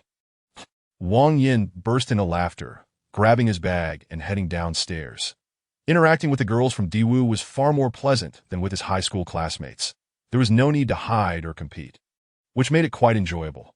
Strolling leisurely while glancing at his phone, he noticed 5 members in the group he had not added on WeChat, their names all belonging to girls. That it dawned on Wang Yin that there was not a single boy in the group. Not even Han Luzhou. Just as he was pondering this, a girl in the chat exclaimed, "Which fool added a guy to our private sisters group?" Another timidly replied. He came in and sent a 2,000 yuan red envelope. I was just about to leave. Now how can I? My red envelope is smaller than yours. I can afford it. Looking at the girl's nickname in the group, which read Shirshir the Little Princess, Wang Yin realized she was likely just joking. Yet he felt a sense of awareness. What was he doing in a girl's private group? They would have to consider his presence, which would be quite bothersome. The act of adding himself to the group seemed rather thoughtless. He suspected it was either Lu Yuanyuan or Reina Wu behind it, as others would not dare. Farewell, lovely ladies. May you have a splendid time. Wang Yin typed, promptly exiting the group. Not long after, Reina Wu sent a screenshot with a flattering emoji. The screenshot displayed a few lines of dialogue. Wow, so graceful. Leaving just like that, so clean and tidy. What a master. Let us go. I want to tag along for some food. I want to meet them. Warning, please be cautious of excessive flirting. Jump again, and I'll call you mom. Wang Yin felt a bead of sweat form on his forehead. Without any men around, the girls were indeed quite bold. As he strolled to the entrance of Diwu, leaning against the railing and peering inside, he could catch glimpses of beautiful legs clad in white practice attire. They appeared transparent, but were actually more secure than stockings. Within 2 minutes, Luli hurriedly approached, slightly bashful as she stood before Wang Yin. Why did you come over so suddenly? You didn't even give me a heads up. I missed you. Wang Yin took Luli's hand and playfully teased. Come on, look up so I can see if you've lost weight. Who are you calling brother? Little brat. Luli rolled her eyes. Still looking stunning. Had they not been at the campus gate, Wang Yin would have been tempted to embrace her. Luli was perceptive, quickly detecting a certain signal in Wang Yan's gaze and widening her eyes in caution.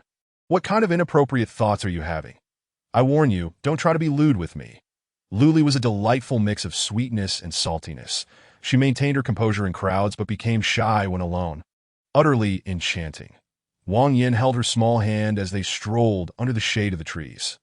Where are we going? Are they coming? Luli pulled out her phone. Mumbling softly, they said they would come. But not everyone is here. Some are rehearsing, some are sleeping at home, and others are on their honeymoon. Wang Shui and Han are definitely unavailable. They're on vacation in Sheen Island. Yuan is particularly busy with rehearsals, preparing for an out-of-town performance. Wei Wei is on her way here, and Reina is changing. Oh, you sure might come. If Yuan doesn't she'll be fine. Wang Yin curiously inquired, Fu you sure? Isn't there's some conflict between her and Yuan? Yes, Luli nodded. Yuan moving out is related to their issues. It's a tangled mess. It's hard to say who's right or wrong, but they've never really seen eye to eye. Wang Yin suddenly understood. So that day during Wei Wei's birthday, that girl was rather quiet because of Yuan. She is usually quiet, but when Yuan isn't around, she can still chat with us. Wang Yin counted on his fingers, just enough for the 4 of them. That should be it. Don't be fooled by the lively chat. Most of them aren't in the capital. The only one here. And Lu, definitely one come. Plus, I have a feeling you sure is just saying that. She generally doesn't partake in gatherings like this. Wang Yin felt like a perceptive prince, and indeed, Luli was touched. Sounds good. So where to? Right here. Upon hearing Wang Yan's mischievous smile, Luli looked up and saw the Shangri-La towering before them. Oh no. How many days are you planning to stay? You're wasting money on a hotel. Ah, you're quite the money-saving matron, worrying about a man's expenses, what? Luli gasped. What about your classmate's graduation banquet? Aren't you supposed to stay until just before school starts? With 3 rapid-fire questions. It was clear how surprised she was by Wang Yan's unexpected visit. While there were indeed several miscellaneous matters, Wang Yin had resolved to ignore them and quietly navigate through his developmental phase in the capital. He was tired of pretending to be a commoner in front of acquaintances. It was utterly dull. Most importantly, he wanted to complete his transformation before Lu Li, allowing her to become familiar and comfortable with his changes. His reasoning was sound, but he couldn't state it outright. So he countered, "Don't you enjoy my company?" "I do, but I have to train." Lu Li's voice grew softer, tinged with shyness, but more so with guilt. It was only natural to feel remorse when a prospective boyfriend traveled such a distance to accompany her, yet she had little time to spend together. However, Wang Yin was not the type to insist on being glued to a woman's side. Thus he took it in stride, that it's fine. You focus on your things. When you're busy, I can just go read across from your school, swim in the hotel pool, or occasionally hit the nightclubs to flirt with some girls. I want to be bored. Lu Li gritted her teeth, poking Wang Yan's love handles. "So you're planning to take a bath too?" 30,000. Wang Yin's tone was pitiful, and for reasons unknown. Lu Li's heart softened suddenly. Chapter 65. Whichever one, he has already been permitted to go out and play. What more could there be? Worrying and hesitant, he cautiously lifted his head, only to catch a glimpse of a mischievous smile at the corner of Wang Yan's lips, which suddenly eased the tension in his heart. Not angry at all, and that smile was both wicked and warm. The two made their way to the hotel lobby, took a right turn, and strolled into the VIP lounge. Settling onto a sofa, a bow-tied male attendant spotted Wang Yin and promptly approached with swift steps, introducing himself with a bow. "Good day, Mr. Wang. I am your personal concierge, Dave, internal ID 1050, that should you require anything, feel free to instruct me, and I shall remain close at hand." "Thank you," Wang Yin replied with a smile, then naturally instructed, "I have a few friends coming over. Could you kindly escort them here?" "Certainly, rest assured." Lu Li discreetly stuck out her tongue, curiously observing the scene. Having never truly spent extravagant sums, she could hardly fathom the level of service enjoyed by the wealthy. It was akin to being cradled in the palm of one's hand. At this moment, Wang Yin was still far from that realm, and Lu Li even further, leaving her with a mix of astonishment and unfamiliarity. So this is how Wang behaves when he is out. With this reference point, contrasting Wang Yan's demeanor with her interactions with him, she suddenly felt an overwhelming sweetness. Wang truly accommodates me. He is genuine, and that's delightful. Lost in her musings, Reina Wu and Fu Yushi arrived in tandem. After 10 days apart, Na Wu had completely forgotten the meaning of being a stranger, radiating a sunny smile infused with exotic charm. "Wang, I knew you couldn't bear to part with us.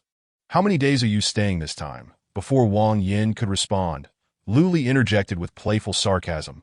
"Indeed, we can't bear to be away from you. You two hug for a bit. I'll go keep up a company." Na Wu puffed out her chest, seemingly unbothered and rather proud of it. Of course, she didn't actually join them, but chose to sit opposite Fu Yushi. As for Fu Yushi, she maintained her usual quiet and aloof demeanor, her smile gentle yet faint. "Hello, Wang Yin, good to see you again." Seeing her expression, Wang Yin couldn't help but tease her, grinning wickedly as he replied, "Hello there, Princess Papillo." In an instant, Fu Yushi's cheeks flushed a bright red, and she subtly pinched Reina Wu's waist, and a Wu yelped, "Ouch, that hurts! Fu Yushi, you gave yourself that silly name in the group. Now you blame me. Let go, let go." Lu Li nearly split with laughter, leaning against Wang Yin as she whispered to him, "Papa acts all poised outside, but in our friend group, she is all sorts of princessy and aloof." Fu Yushi took a deep breath, deciding to refrain from speaking to the two of them. However, upon glancing at Wang Yin, she realized he was no better, ultimately succumbing to frustration and retreating to the sofa to scroll on her phone. Wang Yin nearly burst into laughter, finally understanding why Lu Yuanyuan and Fu Yushi had such a tumultuous relationship. Their personalities were like polar opposites, destined to clash, and it was perfectly normal for them to find each other irksome. Lin Weiwei was the last to arrive, immediately seeking a reward. "Sister, I pushed aside a dinner engagement to accompany you and traversed half of the capital. My arms are tan now. You decide how to handle this." Wang Yin waved his hand grandly. "First, let us eat. After that, you can do whatever you like. Mr. Wang is quite generous." Unfortunately, the ladies were less than generous, arguing for a solid 10 minutes over whether to dine out and where to go if they did. In the end, Lin Weiwei managed to rally Fu Yushi and Lu Li, reaching a temporary consensus. Let us first see what the Shangri-La has to offer. On the coffee table lay a brochure, and upon opening it, they discovered 4 restaurants within the hotel, which sparked yet another round of negotiations. Although Wang Yin was hungry, he found no boredom in the proceedings. Each of the four ladies possessed her own charm. Lin Weiwei was bold and generous. Reina Wu was lively and exuberant. Fu Yushi was serene and cool, while Lu Li was playful and adorable. And all were exceptionally beautiful. Their interactions were filled with playful banter and sweetness, devoid of the scheming often found among internet-famous plastic sisters. It was as if this was their everyday existence. Wang Yin found this scene particularly beautiful, a representation of life that everyone yearns for yet finds difficult to attain, that a harmonious and delightful quartet of quirky sisters likely exists in every university. But to find four sisters with such striking beauty is a rare treasure. Aside from the extraordinarily fortunate Mr. Wang, who could lead such an exquisite life, Wang Yin found himself reluctant to move. A smile permanently gracing his lips, yet his thoughts began to stray. Any one of them would be a treasure, not easily acquired with wealth. What am I thinking? Each one is not someone who could be easily won over with money. To gather them together means choosing just one. Otherwise, life would surely become hellish. Just look and admire. In a fleeting moment, the ladies finally reached a unanimous decision. Either gather together or opt for Western-style Japanese cuisine. With only two options remaining, they ceased their bickering and turned their collective gaze upon Wang Yin. Wang Yin's eyes glistened with emotion. Is it finally my turn to perform? He lazily spread his arms. I am staying here for 15 days. There are only 4 restaurants, and eventually, you'll tire of them all. What is the point of arguing? Indeed. The 4 beauties suddenly enlightened, exchanging glances filled with a hint of embarrassment. Why hadn't they realized this earlier? How foolish. Wait. Fu Yushi's expression suddenly turned icy as she fixed her gaze on Wang Yin. Lin Weiwei quickly caught on, gritting her teeth in frustration. You knew all along. Didn't you? And you just sat back and watched us bicker like fools? Oh, it does seem that way, doesn't it? The usually soft and adorable Lu Li was fuming, grinding her teeth as if she might pounce at any moment. Wang Yin felt a pang of anxiety. Oh no! What sort of sharp-witted individuals have I encountered? One misstep, and I'm exposed. Chapter 66. Just right, Wang Yin realized he had been rather naive. Which one of them could be easily won over? Lin Weiwei, Fu Yushi. He couldn't handle either. Fortunately, when he was still innocent and naive, he encountered Lu Li first. Had he met the other two first, he would have been utterly crushed.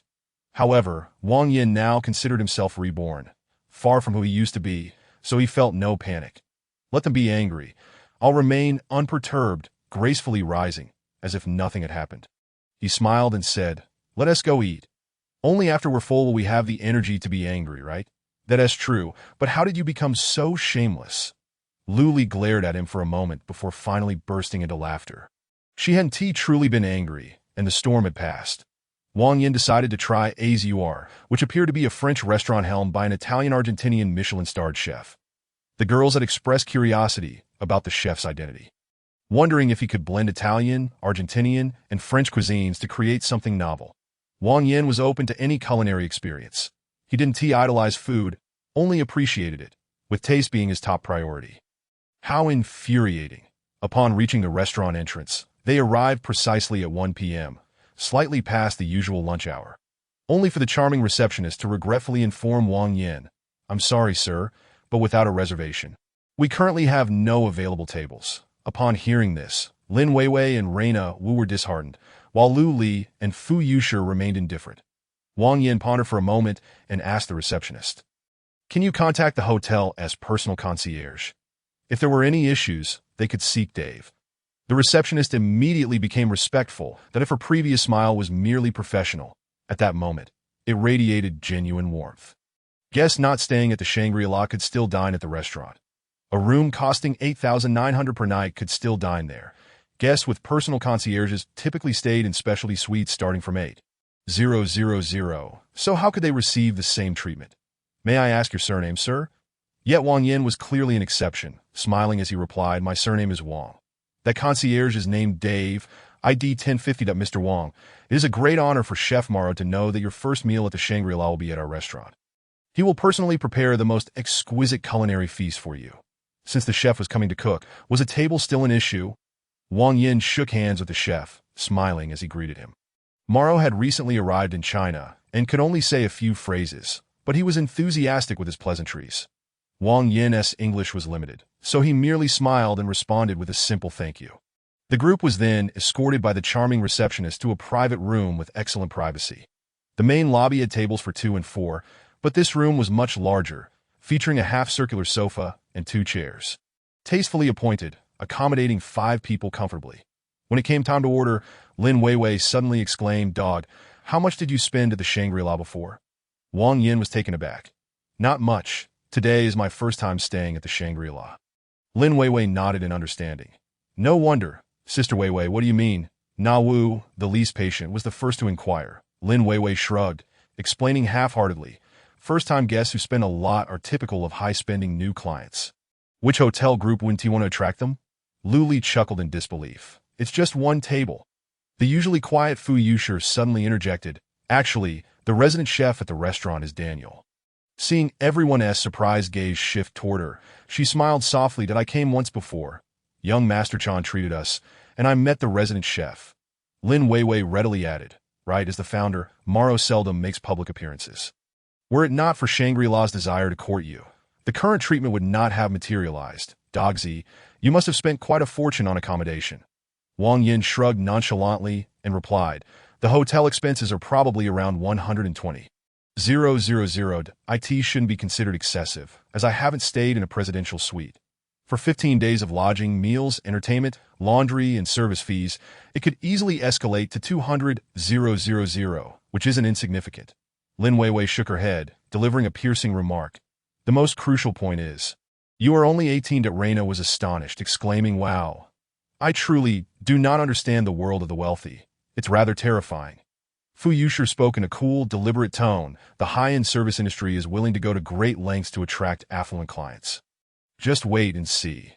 Next time Wang Yin stays at Shangri-La, the personal concierge will undoubtedly be a young and beautiful girl." Wang Yin shot her a fierce glare. "This is the first time I've heard you speak so much. Are you attempting to cast aspersions upon me? What grudge do you hold?" He discreetly grasped Lu Li's hand, whispering, "Rest assured, I will not casually part with my first time." Lu Li initially felt some pressure, recognizing the vast disparity between herself and Wang Yin. However, upon hearing his words, she felt a mix of embarrassment and sweetness, and her concerns swiftly dissipated. Wang Yin hit the nail on the head. And before he could bask in his triumph, he hastily urged, "Ladies, please order quickly. I'm starving. If this conversation continues, who knows how many pitfalls await." Yet, was Fu Yushi speaking the truth? Would there indeed be attractive young ladies serving as personal concierges? What services would be offered? His imagination began to wander, and he nearly drooled at the thought. The others noticed Wang Yan's evident hunger, prompting them to hurry. The ladies, although slow in other matters, were swift in ordering as they avoided high-calorie meats. Foie gras and desserts, quickly settling on 5 dishes. Lu Li initially hesitated over the prices, reluctant to make a decision, but Reina waved her hand, taking charge. "Why scrimp when you have a wealthy friend? Order whatever you desire. With your appetites, even if you indulge, it might not cover his hotel stay for one night." Hey, that makes perfect sense. Thus, they no longer held back. The cold appetizer chosen was a king crab and grapefruit roll paired with creamy avocado and herbs. Priced at $2.88, albeit a tiny portion. So they ordered 5. The hot appetizer was a whole French torch-roasted Brittany blue lobster, paired with aromatic wild rice, priced at $8.18, a reasonable portion for just one order. The luxurious seafood platter included Hokkaido scallops, large shrimp, king crab legs, conch, oysters, and clams, with 10 grams of caviar. Everything except the caviar could be replenished infinitely, priced at $10.88 per serving. The 4 salad with truffles cost $18.82. The soup was a cherry tomato bisque with sea shrimp, scallions, and slow-cooked lemon, priced at $28.84. But despite the ostentation, the ladies hardly ordered much. Given that the average expenditure in a gathering restaurant exceeds $1,000, they hadn't even ordered main courses. Wang Yin took the menu and added 3 main dishes along with his soup.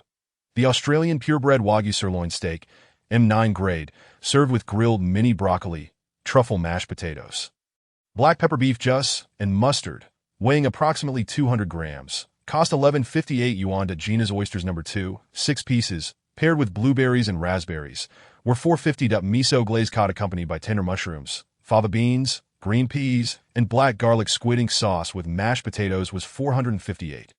The French seafood bisque with Hokkaido scallops, king crab, large shrimp, and clams, emphasizing no tomatoes, was priced at $338, but the pre-meal bread and dessert were left to the chef's discretion, leaving only the wine. The four ladies murmured among themselves and decided each would have 1 to 2 glasses. Since Lu Li did not enjoy red wine, and Fu Yushi was averse to high-alcohol beverages, they decided against ordering specifically, allowing the chef to pair them. The 5-glass package was priced at 958 yuan. Quite economical. There was no extravagant display of wealth, like ordering a bottle of 82 Lafite. In social gatherings with friends, comfort is paramount, not ostentation. Everyone knows you can afford it, but there's no need to express it through a solemn tone. Requesting a bottle of 82 Lafite without any desire to savor it. Such behavior is merely pretentious. Wang Yan's cheerful demeanor, while allowing them to make decisions, devoid of showiness, made them feel at ease. Especially Fu Yushi, who was least familiar with Wang Yan, had genuinely feared he might casually order something extravagant, inflating a simple gathering to tens of thousands, which would have been unbearable. Now, it was romantic and of quality, yet not extravagant, perfectly balanced. Chapter 67. A happy conclusion. Though it was mealtime, the kitchen served dishes swiftly. After all, the restaurant's founder was personally cooking for Wang Yan's table, a privilege not afforded to the average patron. The pre-meal bread remained untouched by the four girls.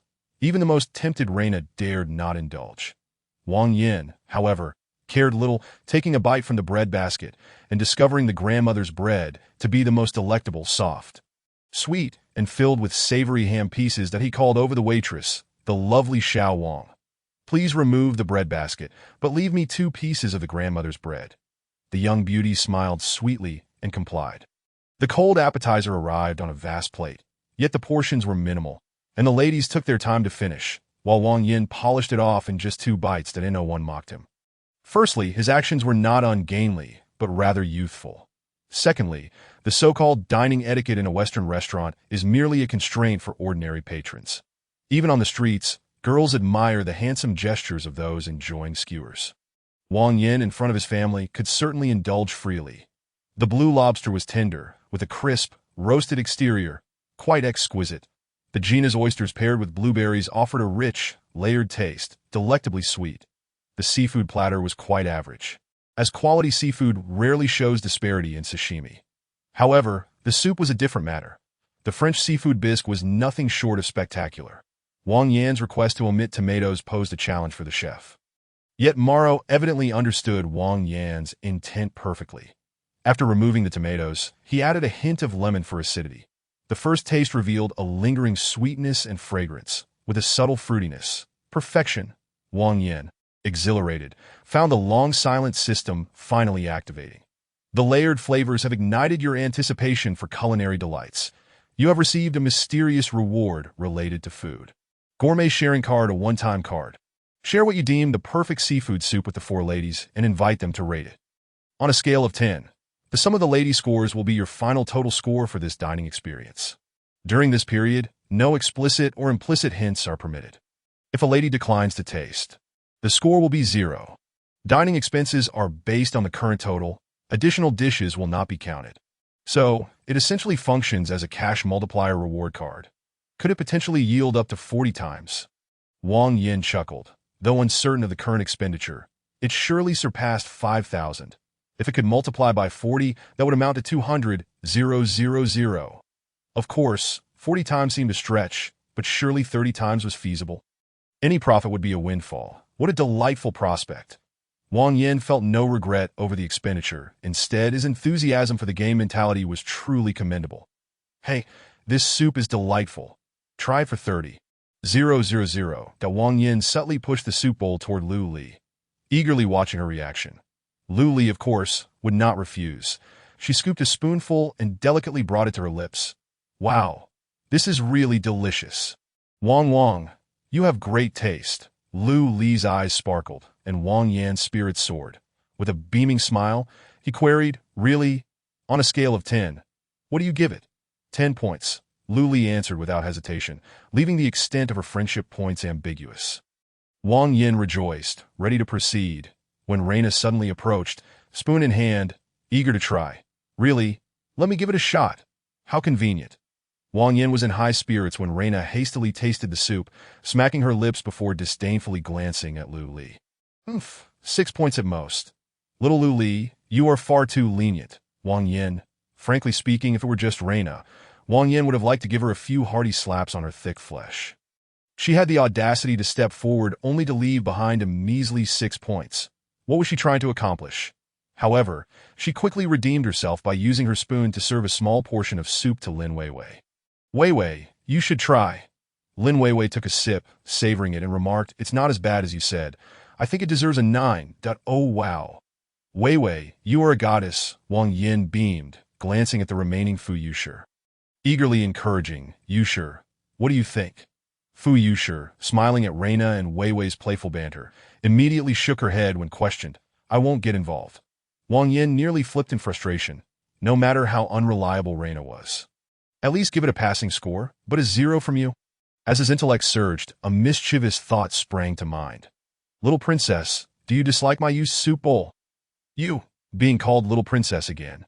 Fu Yushi's cheeks flushed with anger, her eyes sparkling with indignation. However, she found herself at a loss when it came to dealing with Wang Yin, so she turned to Lu Li to vent her grievances. Lu Li, your man is teasing me. Why not let that smelly Wang have his fun? Look, I don't mind at all. Ha!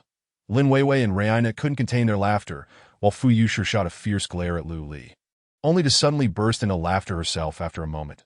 You two are truly annoying.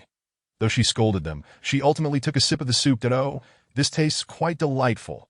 The moment the soup touched her lips, Fu Yushi's expression brightened. Her large, exquisitely made-up eyes, initially devoid of emotion and rather cold, suddenly sparkled with joy, ignited by the delicious food that it's wonderful. I could give it a perfect score, she remarked, taking another sip. It was only after finishing that she realized it wasn't her soup but Lu Li's boyfriend's, causing her to feel a bit embarrassed. Wang Yin chuckled and shook his head, finding the girl quite endearing at times. He gently said, if you like it, go ahead and enjoy it, that I don't particularly care for soup. One bowl with Lu Li is enough for me. Fu Yushi hesitated, feeling a twinge of guilt. But Lin Weiwei naturally leaned over, scooping a spoonful, and cheerfully said, you can have my soup too. Just don't order any more. Thus, the seafood chowder was claimed by the two of them, while Wang Yin nestled beside Lu Li. Sharing spoons and indulging in playful banter, everyone reveling in the delightful atmosphere. Chapter 68. The membership card. The meal, filled with conversation, lasted nearly 2 hours, and everyone was extremely satisfied. Lu Li and the others were quite restrained, sharing a bite of dessert, 2 glasses of champagne, and barely touching the carbohydrates, primarily consuming seafood and vegetables. The latter half of the meal was spent chatting about various topics, school, society, rehearsals, and performances, allowing Wang Yin to gain a deeper understanding of their daily lives. To his surprise, it was nothing like the chaotic image he had imagined. The elite students of the Imperial Dance Academy seldom found themselves embroiled in rumors, such as the frequently mentioned name, Tang Shi. She was their senior and idol, having graduated 10 years ago and entered the Huaxia Song and Dance Theater, where she now shines brilliantly in the dance world. That it was said that during her school days, she had countless admirers, yet it was a challenge to even catch a glimpse of her, as she devoted herself entirely to her studies and dance. Similar students were abundant, including Lu Li and Lu Yuan, both equally diligent. Such students exhibited remarkable resilience against external temptations, making it difficult for them to be swayed by worldly distractions. Another group consisted of those from particularly affluent backgrounds, with children who had practiced ballet or classical dance from a young age, all of whom enjoyed favorable conditions. The only variation was the degree of their wealth. For instance, Lin Weiwei and Wang Shui, while not from opulent families, lacked nothing and merely preferred the arts, particularly dance. Even if their talents were insufficient for significant achievements, they would never find themselves in the arms of wealthy sponsors. Of course, the Imperial Dance Academy was not without its flaws. The no institution is immune to students succumbing to temptation. Some might develop a self-destructive mindset due to feeling overshadowed by their peers' talents, while others, dissatisfied with merely being dancers, sought to enter larger circles, leading to various discreet transactions with price tags attached. Wang Yin, ever curious, asked with sparkling eyes, how much does it cost for a month? He was met with four incredulous glares. But in casual conversation, they shared freely. Raina was the first to spill. Someone actually offered me 50,000 a month just to sleep with me. Lin Weiwei laughed heartily and added, I told her that as a loss. With your looks, you're worth at least 100,000. Raina looked utterly dejected. I was still a minor then. How bold of them! Fu Yushir pointed out, some of our classmates want to enter the entertainment industry. For them, money is secondary. Resources are what truly matter. Luli shook her head. I've only heard about it. I don't even respond to anyone who approaches me at the school gate. Wang Yin gently shook her hand under the table. Be good. The other three were fed yet another dose of sweet romantic interaction. Oh, please, enough of that. I can't stand it. Raina was the first to protest. Lin Weiwei glanced at the time and said, we can leave, but let's decide where to go first. Fu Yushir shook her head. It's at least 37 or 38 degrees outside. I don't want to venture out in the heat. Raina suggested, why don't we head upstairs to check out Wang's room? We could play cards or drink. Sounds good that I have no objections. Lin Weiwei and Fu Yushir were on board, but Luli hesitated, shaking her head. You all go ahead and have fun. Our Hantang dance class is currently rehearsing Wang Xiaojun Goes Beyond the Great Wall. I'll be in rehearsals until around 10 p.m. Lin Weiwei, Fu Yushir, and Raina understood her predicament, but without Luli, they felt a bit uncomfortable. Wang Yin felt it inappropriate to say anything, so he remained silent.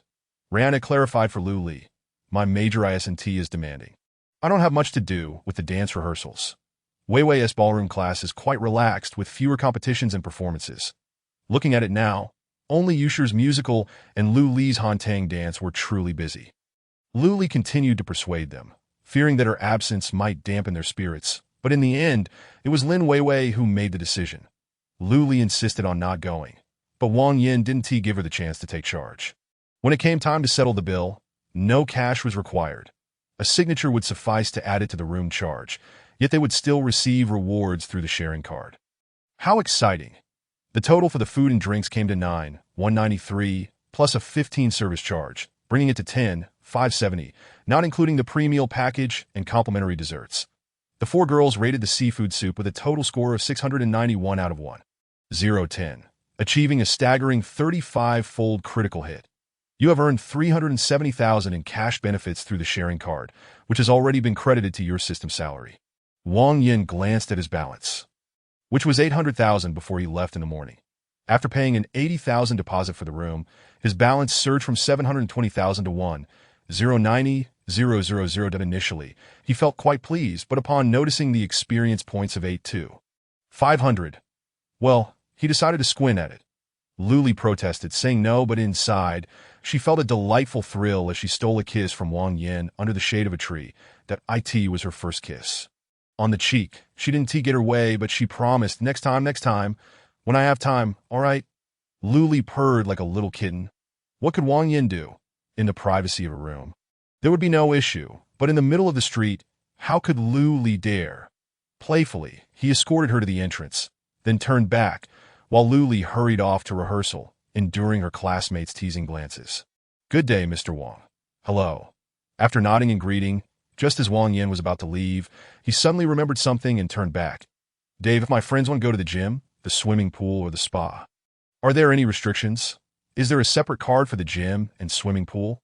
Dave respectfully nodded. Yes, there are. You can even have separate cards for swimming and fitness. Which one do you need? Wang Yin weighed his options briefly before making a decision. Swimming card. The annual fee for a dual-use card is 19,800, while the swimming-only card costs 11,800, and the quarterly card is priced at 4,580. So expensive. Wang Yin frowned. That's a wealthy individual. He wasn't concerned about the price itself, but felt it inappropriate to give such an expensive gift. After earning 370,000 from the four beauties, he felt Luli shouldn't feel obligated, and he didn't want to seem inconsiderate to the other three, that they had just mentioned how inconvenient it was to shower at school, so he thought of gifting a gym card that would allow for both cooling off and exercising. However, even the swimming card was more expensive than he anticipated. Now a new dilemma arose. Was it appropriate to gift such an extravagant present to his soon-to-be girlfriend's friends without a valid reason? Absolutely not. It would be inappropriate for everyone involved. Had it been in the past, with his inflated confidence, he might have impulsively given such a gift. But now, he would never make such a mistake. If he wanted to be extravagant and spend money liberally, that was fine, but he must ensure the occasion and the recipient were appropriate. Thus, he decided to let it go, Dave, perceptive as he was, sensed that the esteemed guest was not troubled by the price itself, and quickly proposed a solution that Mr. Wong, how about I arrange for a few temporary anonymous cards for the ladies, valid for 15 days. In sync with your stay, you can decide later based on your needs. Oh, that is a brilliant idea. Wang Yin felt his mood lift as he pulled out 200 yuan notes from his wallet and handed them over. Thank you, Dave.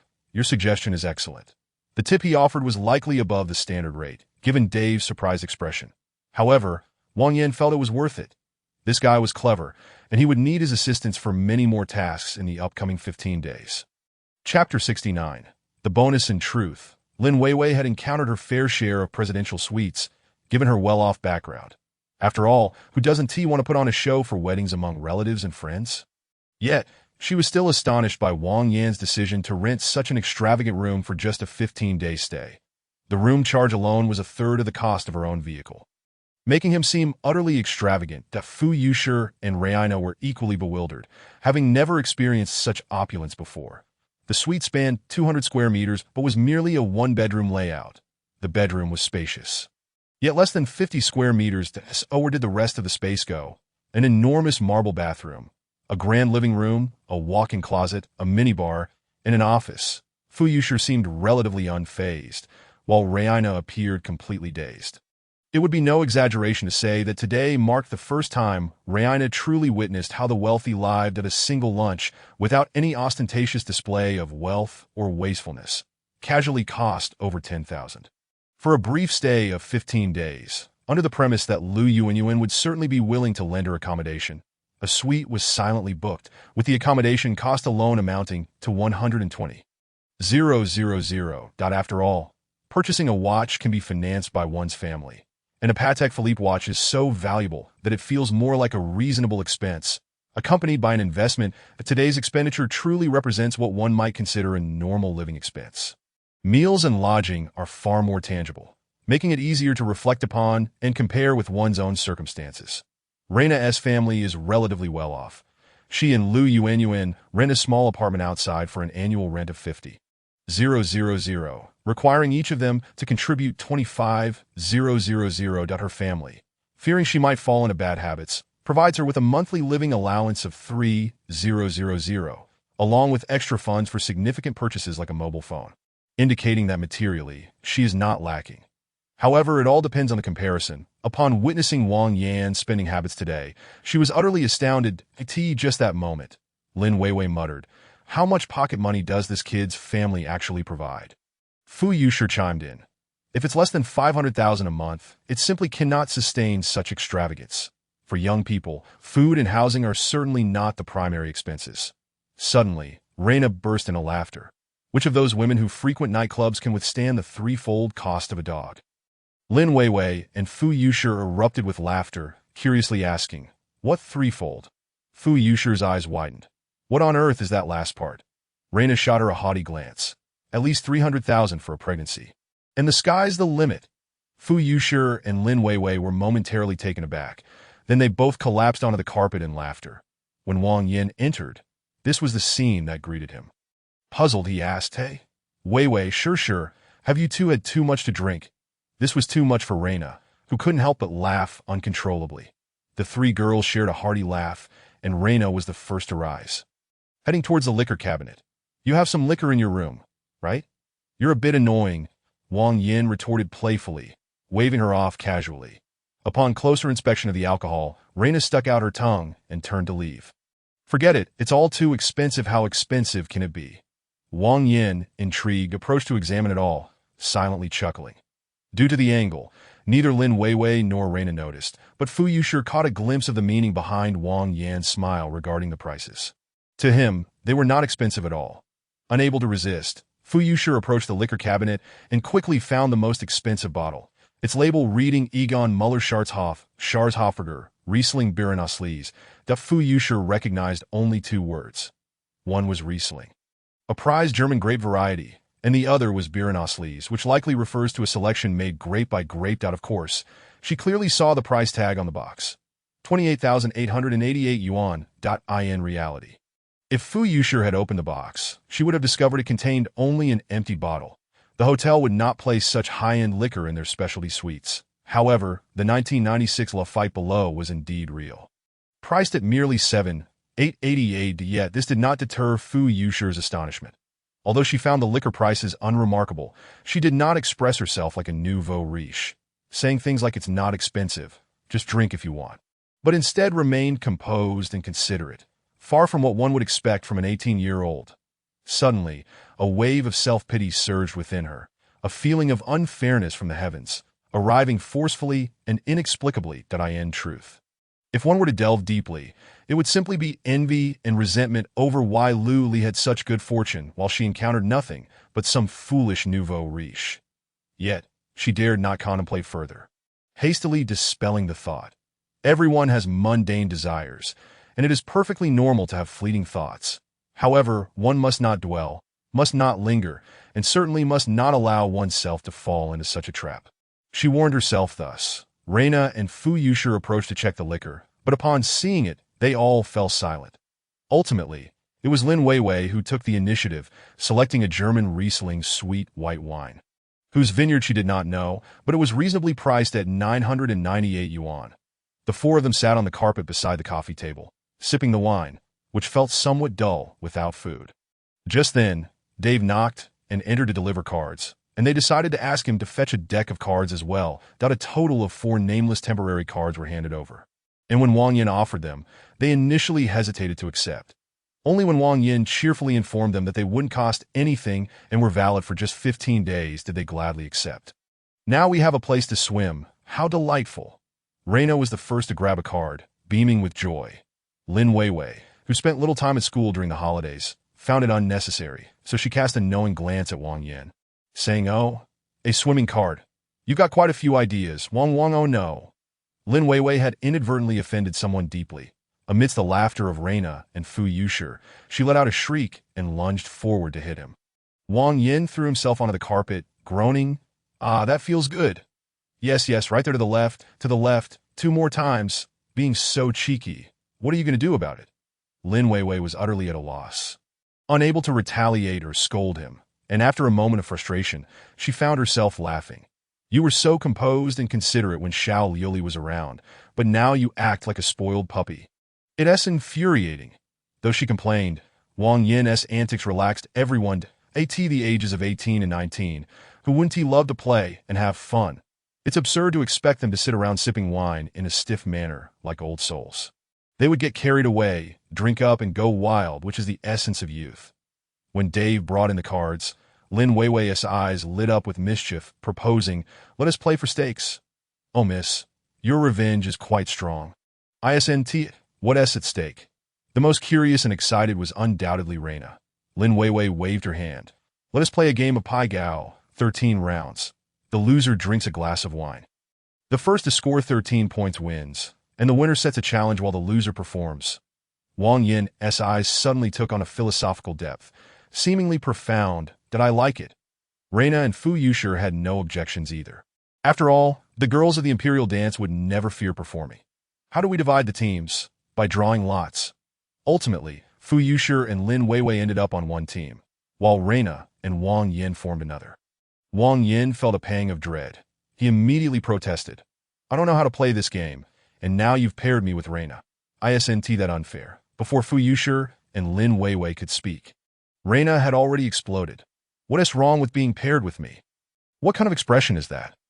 What's wrong with your intelligence? Don't you have any self-awareness? If you protested and latched onto Fu Yushi or Lin Weiwei's leg, at least you'd have a chance of winning, right? Why drag me down with you?" Wang Yin was furious, but ultimately he had to team up with Reina. Even if we lose, I'll be stuck with you." Reina rolled up her sleeves with determination, as if preparing for a grand endeavor. After a few practice rounds, the 3 girls taught Wang Yin the rules. Pai Gao is a very simple card game, popular in all universities north of the Yellow River. In an era before smartphones became prevalent, if a dormitory had never played Pai Gao, it was as if they had never truly attended university. With Wang Yin's current wit, he picked it up quickly. After 2 rounds, he was well aware of the game's flow. As expected, during the official game, Everyone had their victories and defeats, and the wine flowed. However, as the game progressed, Wang Yin's cards became increasingly poor, watching his opponents perform. Within a few minutes, he was down 13. 8. Lin Weiwei and Fu Yushi tossed their cards aside, jumping up in excitement. "Oh yeah, come on, baby! Time for your punishment." Wang Yin and Reina exchanged glances, both lifting their necks defiantly. "If there is a punishment, so be it. What do you want us to perform?" Lin Weiwei and Fu Yushi huddled together, whispering and sharing mischievous smiles that, oh, how delightfully sinister. "Just watch," Lin Weiwei warned Wang Yin. "You must perform according to our demands." First, Fu Yushi stood against the wall. Then, Lin Weiwei lifted her long leg, resting it against the wall beside Fu Yushi's face. Perfectly straight. Next, Lin Weiwei reached out, lifting Fu Yushi's chin, grinning mischievously. "Oh dear, which family does this little lady belong to?" Fu Yushi, arms crossed and shivering, looked pitiful, small, and helpless. "That I am the little wife of the family at the east end of the village." "W, what do you want?" Hiya. "What do you think? Little lady, do you enjoy being touched like this?" Fu Yushi continued to look pitiful, small, and helpless, shaking her head in tears. "No, please don't treat me like this. I am scared." Pfft. Haha, perhaps there were supposed to be more lines, but when Fu Yushi and Lin Weiwei exchanged glances, they could no longer contain their laughter, breaking character. All right, we'll leave it at that for now." Just as Wang Yin was about to nod, Fu Yushi waved her hand. "No worries, I'll write your lines down for you. Get ready. Wow, this is fun. You must record this. Don't worry." Lin Weiwei mischievously raised her phone, clearly having prepared in advance. Wang Yin was momentarily speechless. "So, the moment you thought of pulling me into this, you three banded together." Reina memorized the lines, muttering them as she dragged Wang Yin toward the wall. "Come on, doggy, stand still." "Wait." Wang Yin grabbed Reina's ponytail. Lin Weiwei and Fu Yushi immediately protested.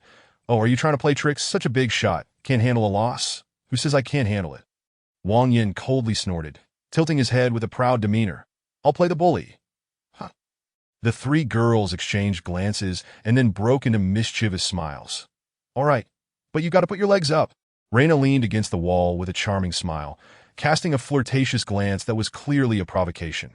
Lin Weiwei and Fu Yushi stood on either side, raising their phones, giggling uncontrollably. The most outrageous was Lin Weiwei, half squatting, clearly preparing to capture the moment Wang Yin would crash to the ground. Wang Yin looked over at them, his expression icy, yet a wicked grin was about to escape his lips. "Want to see me make a fool of myself?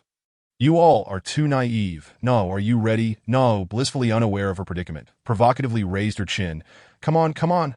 "Hey, here I come, just watch." Wang Yin decisively lifted his left leg, and with a swift motion, executed a perfect 170-degree split beside Na's face.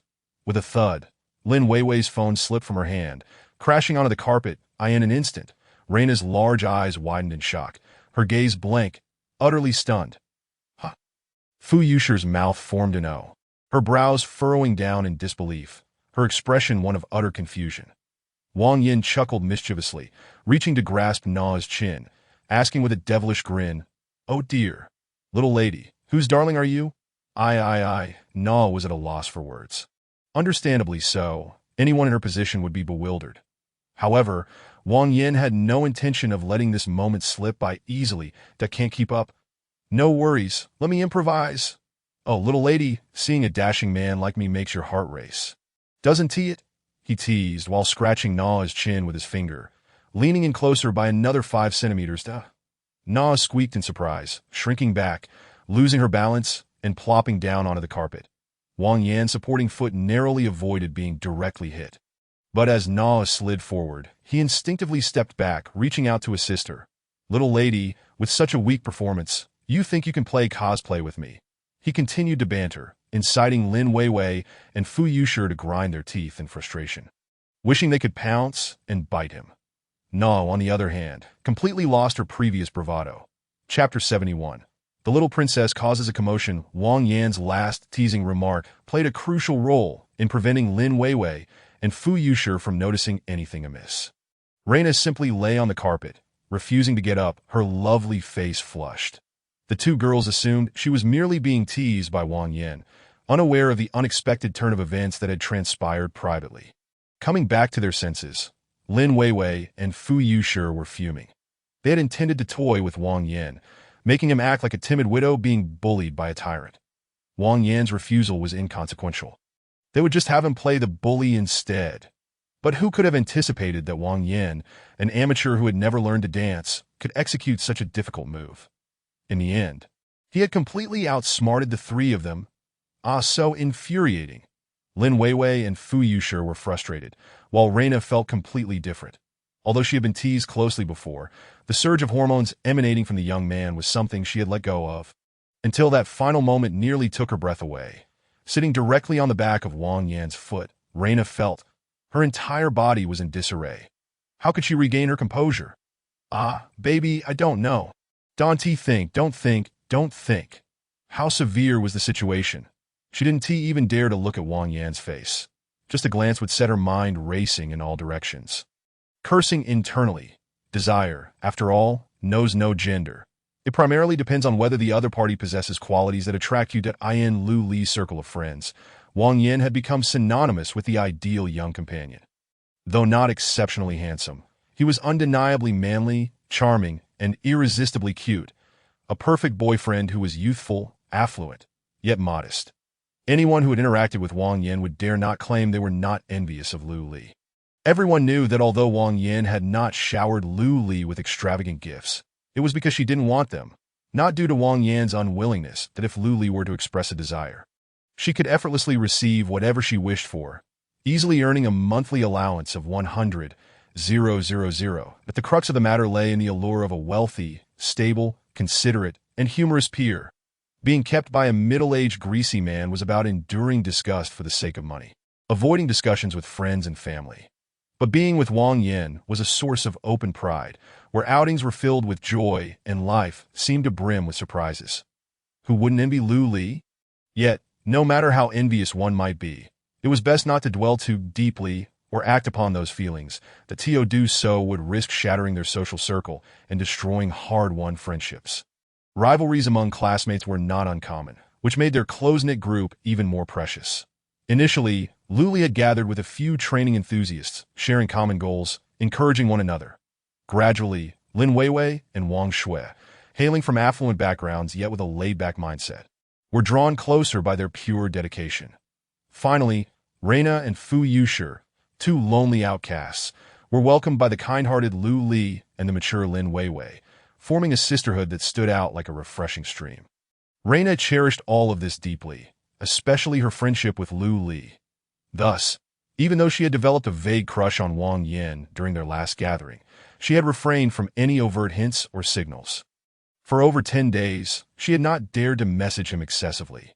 Just as she was about to suppress those feelings, Wang Yan showed up again, and this time, things escalated even further. "You dare touch me? You dare touch me? I really want to hit you." A sense of grievance washed over her, a feeling akin to wanting to cry without tears. This described Reina perfectly at this moment. She resolved that no matter what happened next, she would not give him another pleasant expression. "I can find another partner. Why should I keep fixating on my friend as boyfriend? If you dare touch me again, I swear I'll bite you to death." Wang Yan, of course, would not initiate any contact with Reina, especially with Lin Weiwei and Fu Yushi watching closely. Why would he act so foolishly? He wouldn't even dare to approach her, from Wang Yan's perspective. While he harbored a faint, vague fantasy, he had no concrete plans or motivation to take any real action. What was he fantasizing about? Something understood by all men, no explanation needed, that in truth, Wang Yan's mindset was the typical reaction of a normal man. If he were surrounded by a few gold-digging plastic sisters, he would simply throw money at them to share a bed that a child from a humble background, growing up with a wild spirit, yearned for pure and beautiful love while simultaneously harboring restless desires for wealth, power, and beauty. This may seem contradictory, yet it is the most authentic aspect of human nature. However, if the other party was not that sort of person and sought to disrupt the present harmony at the cost of forcing something to happen, it would be rather meaningless, and Wang Yan would never engage in such behavior. It simply wasn't worth the risk. Why would he want to ruin a harmonious, loving circle that was both pleasing to the eye and relaxing, turning it into a battleground of sisterly strife? What was the point of creating chaos in one's life? Even if one were wealthy, what good would it do? living a melodramatic life every day. Thus, Wang Yin viewed things with clarity, that he preferred to let interactions unfold naturally, absolutely refusing to harbor ill intentions. Playful banter was one thing, but once it was over, there was no need to overthink it. If it truly was a fateful connection, then fate would find a way in due time that he would never play the part of the wolf grandmother, offering poison apples to innocent girls that in reality. It was a self-serving instinct, not wanting to complicate life. Yet these principles were quite sound. Compared to moral exemplars, he was undoubtedly kind-hearted among the wealthy. From another angle, this very code of conduct was what contributed to Wang Yan's positive image. He was always respectful, never touching girls inappropriately, and most using his eyes and words to seek a little advantage, which could be deemed playful rather than lewd. Otherwise, how could everyone feel comfortable playing with him? Generally speaking, Wang Yin enjoyed greater favor with Lin Weiwei and Fu Yushi than most boys. Hence, every action and reaction had been predetermined from the start. Those who wished to act lewdly with ulterior motives would never find an opportunity to engage with him. Conversely, those who behaved properly and respectfully might unexpectedly find some sweetness. Indeed, good people are often rewarded. Reina feigned tears on the carpet, while Fu Yushi paid her no mind, replaying the video they had just recorded. Oh my, who would have thought Wang Yin would find it so mesmerizing himself? He had started by lifting a long leg, teasingly grasping the little lady's chin, his gaze intense and his words commanding. Growing more charming with each view, Wang Yin was utterly delighted, hands on his hips, laughing heartily at Fu Yushi and Lin Weiwei. Are either of you interested in trying this out? We must finish our act. Pfft. Lin Weiwei adopted the fierce demeanor of a Beijing girl, while Fu Yushi, unfazed, sent the video to the group chat with their friends, captioned with a sensational headline. Risking it all to sneak a shot. Lu Li's little black dog has found new love, taking down the Western bear. Within mere seconds, the group chat erupted in chaos. Chapter 72. I'm outta here. Wang Yin was oblivious to the commotion in the friend group. All he saw was Reina abruptly springing up from the carpet, chasing after Fu Yushi around the room, threatening as she ran. Fu Yushi, just you wait. Don't let me catch you, or I'll smash you. Fu Yushi chattered and scurried about, her laughter exuberant until it suddenly erupted into chaos. What a joke. This princess has. Even Lin Weiwei can handle half a pound of sponge. Meanwhile, Lin Weiwei was gleefully pounding the floor beside Wang Yin, only to be struck in the forehead by a stray bullet, instantly shrouding her in a menacing aura. Hey, Reina, do you believe that we could strip you of your clothes and give your dog a good view? The words tumbled out in a rush, leaving Wang Yin struggling to comprehend, only to be left pondering the absurdity of it all. Was it amusing? He had no idea and dared not inquire. So he simply waited to see what would unfold. As it happened, the spacious room echoed with the sounds of their playful brawl, which escalated into the adjacent master bedroom, where shrill screams soon followed. Sister, I was wrong. Calling for their mother proved futile. As Lin Weiwei declared, I'll fight you. Wang Xiaoyan, meanwhile, was left with no choice but to silently recite the Heart Sutra. It was surprisingly effective. In utter exasperation, he bellowed, Ladies, can I join you? A sudden silence enveloped the bedroom as the three disheveled women exchanged glances, realizing there was still a man outside. Are you all insane? No one is taking the blame. Yet, they quickly tidied up the mess, cautiously peeking out from the bedroom. Wang Yin remained motionless on the sofa, simmering with frustration upon seeing three little heads pop out. That if you continue to play this game without me, I won't hold back. Lin Weiwei was the first to emerge, disdainfully scoffing. And how do you plan on not holding back? You're acting completely unladylike. After delivering her retort, Wang Yin swiftly made his exit.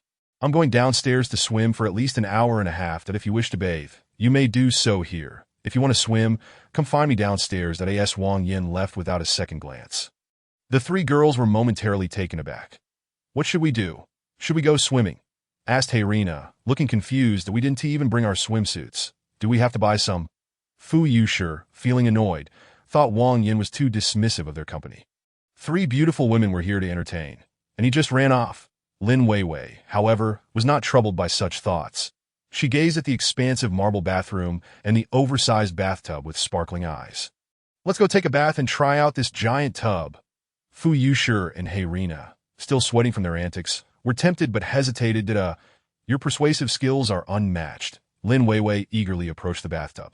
The massive tub, capable of accommodating 3 women, was spotless thanks to the diligent staff. With a quick rinse, it was ready for us as she turned on the water and grabbed the toiletries from the sink. She exclaimed, "A full set of L'Occitane. Don't you want to give it a try?" Heyrina rushed in next, hurriedly stripping off her clothes. Fu Yusher, unwilling to stand guard for the two, shyly entered as well. "I'll just take a shower." "What do you mean shower? We've bathed together before. Stop pretending. In any case, the details are best left to the imagination." Meanwhile, Wang Yin leisurely strolled to the 4th-floor gym, where he was warmly greeted upon presenting his room key. It was a workday afternoon, and the gym was relatively empty, with the swimming pool even more tranquil. Wang Yin had initially felt a twinge of motivation to exercise, mainly for health reasons, but ever since acquiring the attribute modifier, that desire had been cast aside. Gym? Let others do it. He had no interest for swimming. It was simply a passion. Regardless, it counted as exercise and could trigger athletic bonuses, which was sufficient for him. With stats of 79 in strength, agility, and physique, what were the results? In a 25-meter pool, he swam back and forth 10 times in a single breath, rested for 2 minutes, and repeated the feat eventually. He stopped counting altogether. Swimming for a full hour and still feeling energized. While he may not have been extraordinarily strong, he certainly stood out among ordinary individuals, albeit with less than perfect technique, purely instinctive. After an hour of splashing about and releasing his excess energy, Wang Yin approached the coach by the poolside. "Hello, could you help me correct my swimming posture?" The coach, a young man, looked surprised. "You still have the energy to swim?" "Certainly," Wang Yin replied with a confident smile. "All right, I'll get in the water to teach you." The coach readily agreed, as they were typically a paid service, but special instructions had been given to prioritize the requests of this esteemed guest, Mr. Wang. Thus, for the next hour, Wang Yin engaged in various swimming techniques under the coach's guidance. During the training, he discovered something remarkable, whether due to his intellect or the overall increase in his attributes. He found himself memorizing the techniques with remarkable speed. Changing his ingrained habits proved not only manageable, but effortless. By the end, the coach was astonished that "Mr. Wang, your swimming talent is exceptional. What a pity you didn't receive professional training sooner. You could have aimed for a career as a professional athlete. If I had the money back then, I would have pursued a career as a pianist instead of an athlete." After hearing various classical sonatas, he had promptly abandoned that dream. Turned out he only enjoyed a few popular pieces like Marriage of Figaro and Exodus, preferring to sit in a flashy tuxedo and play something simple yet beautiful. Was classical piano truly like that? No thanks. Just as now, he merely relished the sensation of splashing in the water. Competing? No way. The wealthy simply wish to enjoy life without the burden of strenuous endeavors. After 2 hours of splashing, he sent a WeChat message to Lin Weiwei. "Have you finished bathing?" Wang Yin, uninterested in returning upstairs, asked, "Are you coming to the spa?" Meanwhile, upstairs, Heyrina exclaimed, "Wow, this life is simply too luxurious." Lin Weiwei asked her companions, "Should we go?" The two hesitated for a moment before simultaneously shaking their heads. "Let us pass that a visit to the spa costs at least 2,000 or 3,000 per person, which is too much. Next time when Xiao Liuli is around, we can tag along. Right now, I just want some fruit and to watch TV." Wang Yin sent them 3 animated green words, then swiftly made his exit. Thanks to the death recommendations from Tengda, I have been following Republican espionage and hope that Ning Yin Wang can deal with Ding Mo soon. Additionally, my dream is to collect the 4 great toxic milk recommendations from Chidian, 2 major death recommendations, and 1 sacrificial madman, ultimately putting an end to your legendary book recommendations. Bring it on. Chapter 73. To follow one's heart without transgressing boundaries. The Chi Spa at Shangri-La is 1,000 times superior to the Donyuan International at Gujiao. The ambience, decor, and equipment are unparalleled, and the masseur's appearances could easily score over 80 points. Wang Yin could hardly believe it. From the outset, they treated him with the kind of tenderness one would expect from a girlfriend. No, even more so. As they poured their all into serving the customers the service items were introduced, Wang Yin couldn't help but marvel internally. Extravagance. It was simply outrageous. A jade facial treatment cost 2,888 yuan. A 45-minute neck or foot massage was 888 yuan, and a complete 90-minute massage started at over 1,800 yuan. Everything used during the bathing and cleansing process was from top international brands. The L'Occitane set in his suite was merely a trifle in comparison. Estimating the time, Wang Yin, not seeking the most expensive option, opted for a 90-minute revitalizing aromatherapy treatment. The masseuse introduced herself as Yuan Xiang. Her delicate hands incredibly smooth, and the sensation of skin contact was exceptionally pleasant. Moreover, she was adept at guiding the client to provide feedback regarding the pressure, whether it was sore, numb, painful, or itchy, and even the olfactory experience of the aromatherapy was open for discussion. With gentle words and attentive care, she provided a level of warmth and understanding that was hard to come by, offering both physical and mental relaxation. During the session, Wang Xiaoyan's antics made Wang Yin a bit awkward. But Miss Yuanxiang offered immense understanding and comfort, her speech polite and her gaze filled with a spring-like charm, teasing the heart with an enticing allure. What a masterful approach! The technique was so exquisite that Wang Yin couldn't help but think of returning for her services. In his heart, he sensed that this was a girl who could be won over with a bit of time and money. Unfortunately, her 80-point beauty felt slightly inadequate for his extravagant tastes as a wealthy man. Yet he failed to consider that outside, she was undoubtedly the goddess of many men. Even so, when it came time to settle the bill, Wang Yin tipped her an additional 5 on top of the 10 service charge. Simply to express his satisfaction with the service. By the time he ascended the stairs, he was surprised to see it was nearly 7 p.m. What are you all doing? How old are you? Crying over a poorly made fantasy drama together. Lin Weiwei and He Rina showed no reaction, while Fu Yushi felt a touch embarrassed. What do you know? One of the stars in this show is my direct senior. And we are mourning her fate. Curious, he leaned closer to peek and couldn't resist asking, which one is your senior? Is she pretty? That one. Her name is Yueshi. Wang Yin cast a fleeting glance. Then promptly turned to retreat, that you're not exactly a sight for sore eyes. If you think you can go ahead, the most irresponsible declaration is if I can, so can you, closely followed by if you can, so can I. Fu Yushi, initially pleased, soon saw her expression darken. The senior sister has talent and admirers, while I have yet to secure even a contract with an agency. What can I achieve? Why haven't you signed with an agency? Fu Yushi pouted, too much of a scam. Wang Yin inquired further, are any of your classmates currently filming? Yes, Fu Yushi bit her lip and shook her head, but I can't disclose their names. Originally, Wang Yin had no particular thoughts on the matter. But curiosity piqued upon hearing her words. Her implication was that something must have transpired during the casting process, right? Are you worried I might blab?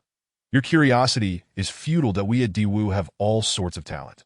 Senior Do is currently dating Principal Wang, and a fresh sophomore just completed her art exams, earning the title of freshman campus flower. The previous year, a senior endured quite a bit to secure a role with a male director. Are you really that intrigued? Wang Yin pondered, conceding that she had a point that in today's society, peculiarities abound. Who wouldn't be curious?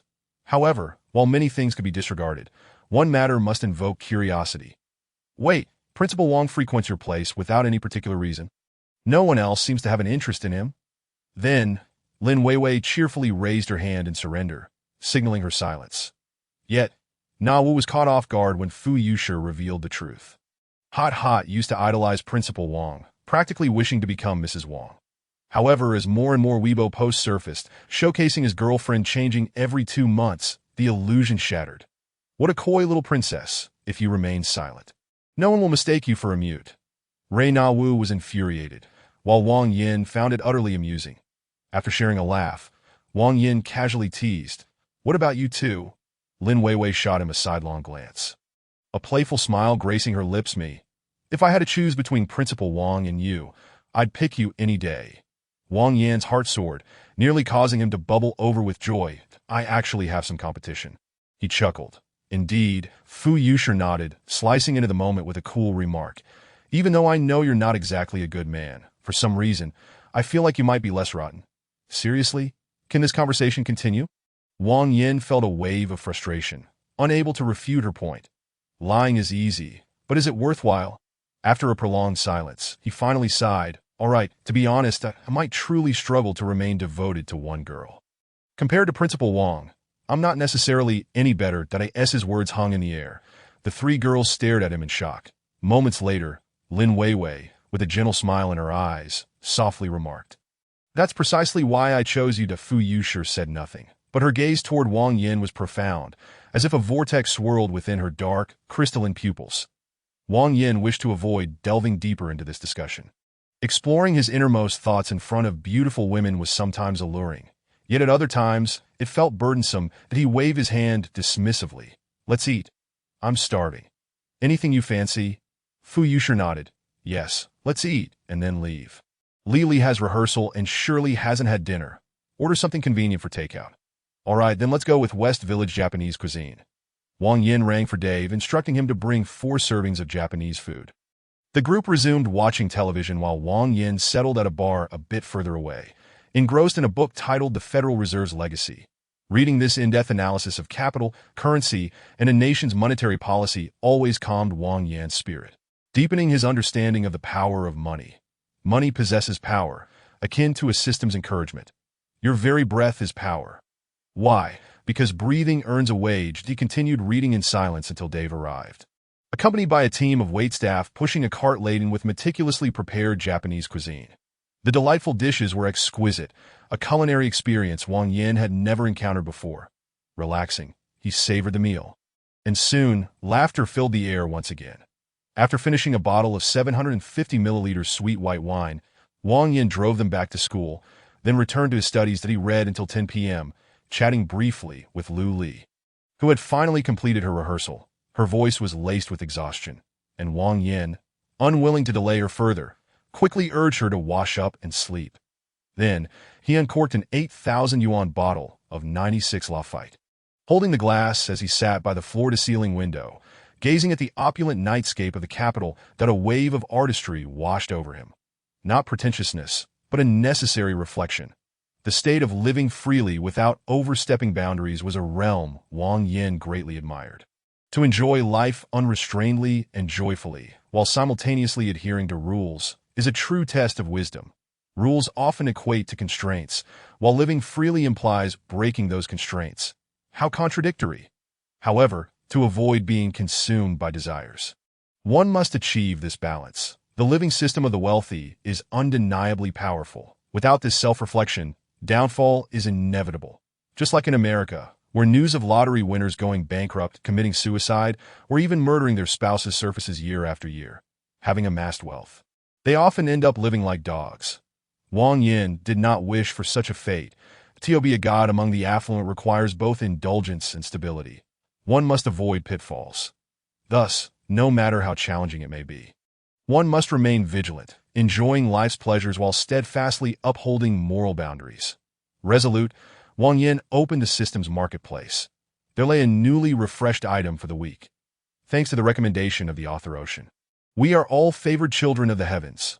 Chapter 74. The grand spectacle of the elder is indeed impressive. Beauty radar. A multifunctional radar for detecting beauty profiles. Each use incurs a separate fee. Price, 500,000. The item refreshed this week is unprecedentedly concise, yet exorbitantly priced. Hence Wang Yin had hesitated in making a purchase. However, the reason he now revisits it is twofold. First, his finances have become more comfortable, with cash reaching 1.06 million. And by next Monday, he could accumulate an additional 380,000. More than sufficient for next week's purchases. Second, he suddenly felt a surge of anticipation for the term multifunctional.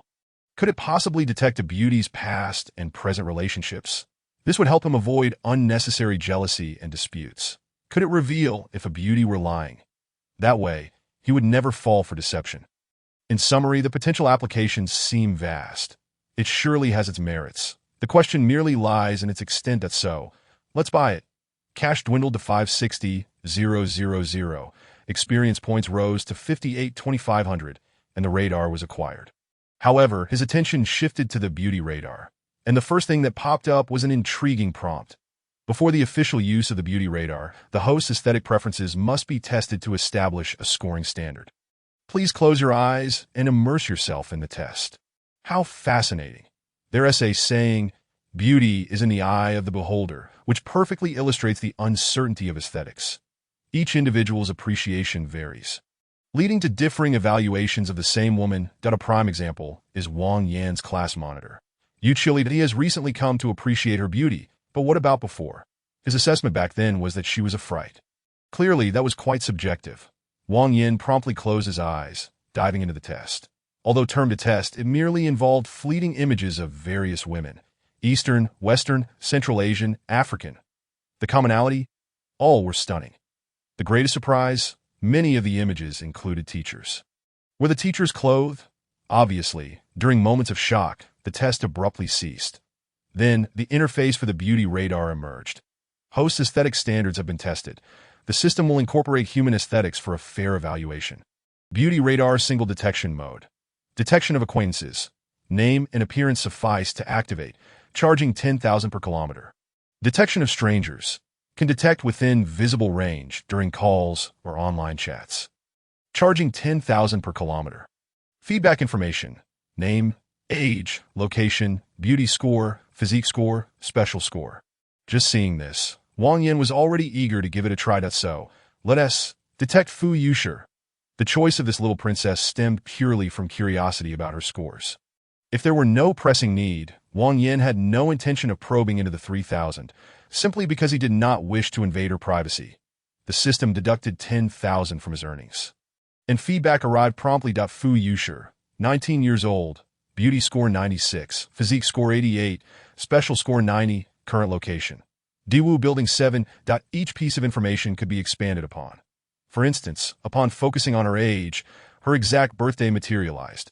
August 28th, 1996. Oh, the little princess's birthday is just around the corner. The source of this information feels dubious. Best to play it cool. Next, examining her beauty score, it read, exquisite and flawless, even in a barefaced state. Her features remained strikingly beautiful. Physique. Height 167 cm. Weight 45 kg. Bust 85. Hips 73. Waist 56. TW 83. Wang Yin frowned, silently questioning. I don't understand. Can you simplify it? Received. Wang Yin finally grasped the information, yet he remained uncertain about its scale. One thing was clear, though. Both Na Wu and the little princess hadn't been entirely honest. What truly baffled him was the last item, the special score. What could that be? The innocent young man brushed it aside without further inquiry. Turning back, he continued to explore the radar. Scope mode. 100,000 per session. Designated area, range, or detecting within a 1 kilometer diameter centered on the host. An additional 100,000 will be charged for every kilometer exceeded. Feedback information. Name, age, location, beauty score, physique score, special score. Note, regardless of the mode, those with a beauty score below 90 cannot be detected. Goodness, what an overinflated radar.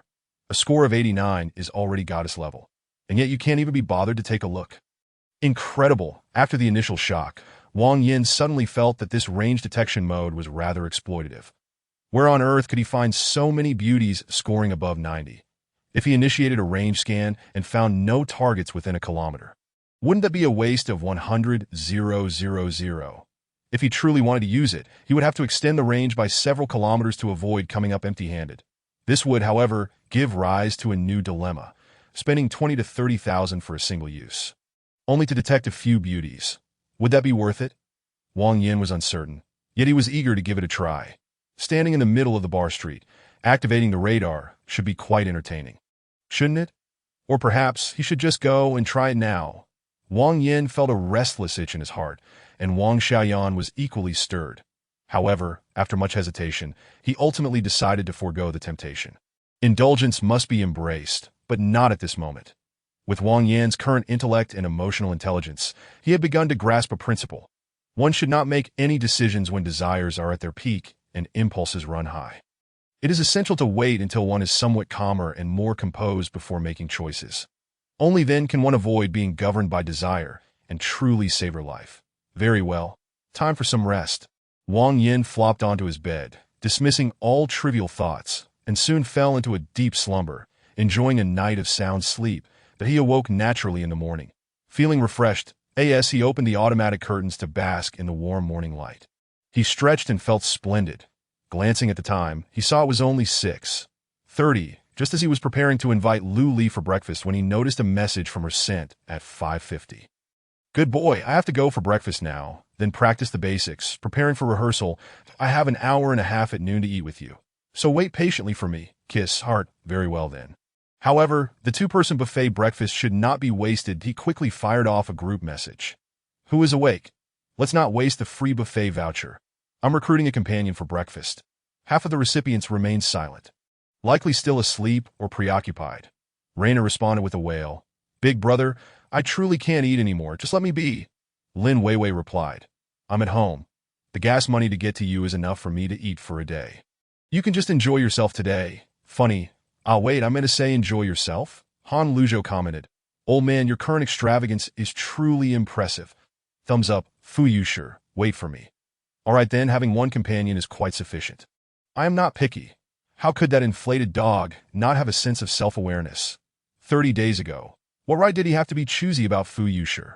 After a quick shower and brushing his teeth, he simply blow-dried his hair and slipped on his Hermes slippers before heading downstairs. That he had barely settled into the waiting area for 2 minutes when Fu Yushi arrived, that a stunning beauty with a score of 96. Today she donned a loose t-shirt paired with denim shorts and similarly casual slippers, walking over quietly. Hey, a little fairy has descended. Could today be the day of the neighbor's little sister? I heard that the PY King, the blue and white deity, has also pushed a lifestyle-focused wealthy individual. At this moment, I am tempted to send a meme. Dungeon player, do you dare let go of that city lord and let me in? Manual doghead for protection. Chapter 75 was quite enjoyable. Wang Yin couldn't take his eyes off Fu Yushi's fair, delicate legs. Feeling that the mornings in the capital truly were delightful, the Fu Yushi seemed unfazed. Suddenly shooting a cold arrow. What's wrong? Are your eyes turning green again? Thinking about peeping under the girl's skirt? Awkward. Wang Yin, mustering his audacity, replied half-truthfully, while also attempting to feign innocence and flatter her. There's no way around it. His past was riddled with misadventures, that Fu Yushi certainly had no lack of admirers, not easily flattered into complacency by just a few words, yet she still felt a tinge of satisfaction. Her mood visibly lightened. Stop being silly. I have things to do later. Let us eat quickly. Fu Yushi was no longer as terse as she had been when they first met. Her sentences had grown more substantial. A rather positive change. Wang Yin smiled with pride, leading her to the buffet restaurant. The Shangri-La from 2015 was still synonymous with top-tier quality. The breakfast spread was lavish, with several dishes particularly well prepared. Fu Yushi especially enjoyed the crystal prawn dumplings, devouring an entire 2 baskets, 6 pieces in total. During the meal, they did not engage in forced small talk. They simply ate in silence, speaking only when necessary. Enjoying a quiet yet comfortable meal, as if they were longtime friends, they savored their meal. Warmth and gentleness radiated between them, naturally expressed through shared smiles. What are you up to next? Where are you going? They both spoke simultaneously, their thoughts in sync. That I have plans with Weiwei to go shopping, but that lazy girl couldn't be bothered to wake up early or come pick me up. So she told me to take the bus to Joy City. I was just about to head out for breakfast when I bumped into you showing off, so I decided to join you for a nice meal. Now that I'm full, it's time to find her. Fu Yushi explained methodically, looking up at Wang Yin. What about you? Fu Yushi's eyes widened, her thoughts clearly displayed on her face.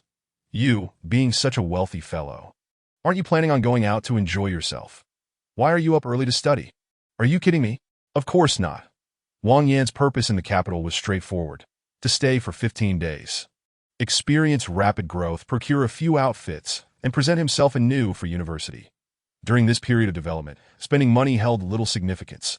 What truly mattered was a calm, orderly, and regular lifestyle. Studying, swimming, gaming, and socializing with beautiful women. Gradually sensing his own transformations and progress, that wasn't that rather delightful. Of course, he also aimed to win over Lu Li when the opportunity arose. That would certainly be even more delightful. Now that Lu Li was busy, he could head to the library instead. What else could he do? Waste the daytime looking for places to indulge. Wake up! Even the wealthy are human, and humans can tire that if one spends all 24 hours contemplating how to spend money and enjoy life. That is not living. That is self-torment. Mental relaxation and moderate mental exercise are the keys to sustaining vibrant energy. Merely spending money and indulging oneself will only lead to increasing emptiness. All nouveau riche ultimately fall victim to this.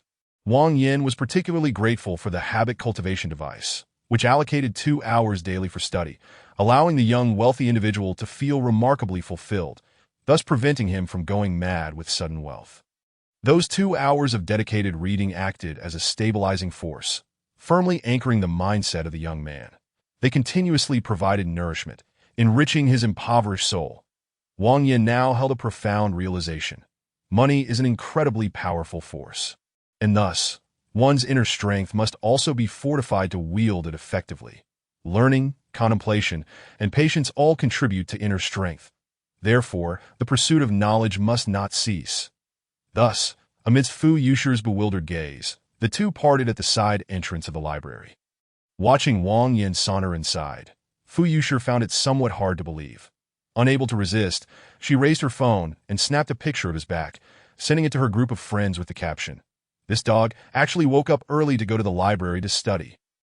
3 exclamation marks, a rare occurrence for her. The friends who had time in the group quickly chimed in. Similar sentiments flooded in. Wang Yin, blissfully unaware, stood before the bulletin board, perusing the guidelines. The library at home was not only vast but also steeped in history. Boasting an exceptional collection, its archives inherited the royal collections from the Southern Song dynasty and many renowned private collections since the Ming and Qing dynasties, dating back over 3,000 years to the oracle bones from Yin ruins.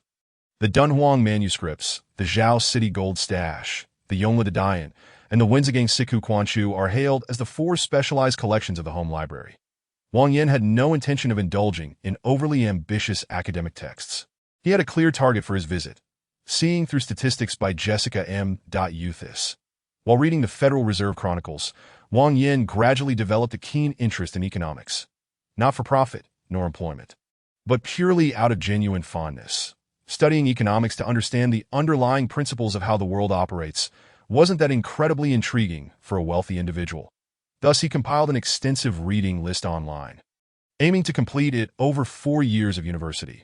Among the list was a foundational yet crucial book that proved somewhat troublesome: Seeing Through Statistics. The challenge lay in the fact that STS lacked a Chinese version. It was only available in English. Wang Yin was confident that by his sophomore and junior years, he would master English at a high level, so studying it would be feasible. However, foundational courses like statistics could not wait until then. Having heard that the library at home contained a translated version and interpretation of this book published in a certain journal by Tsinghua University's School of Management, Wang Yin made it his goal. In a deep reading state lasting 2 hours, he could complete over 40 pages of basic accounting, and with about 14 or 15 days, he was certain he could finish the entire book. Doesn't that sound particularly impressive? Wang Yin couldn't help but praise himself. TSK, such an ambitious, wealthy individual. Where else could you find one like this? Strolling over to the registration office, he activated the borrowing function for the second-generation ID card, recharged 1,000 yuan, and then headed towards the catalog inquiry area. Statistics is indeed a particularly fascinating and practically significant discipline. The highlights include inferring the essence of the subjects measured and even predicting their future. In the Federal Reserve Chronicles, the author meticulously dissects a plethora of data to forecast the subprime mortgage crisis, a revelation that left Wang Yin utterly astounded upon his initial reading, that he pondered that while he need not be extraordinarily gifted, he certainly could not continue to navigate life like a rural farmer, blissfully ignorant, especially when his salary reached millions daily, that it would be absurd to merely throw money at problems without understanding them. Presently, he finds himself in a state of sudden wealth. Yet he questions whether he wishes to remain an unrefined nouveau riche for life. Merely 18. He resolved to deepen his knowledge, knowing that enlightenment only brings benefits.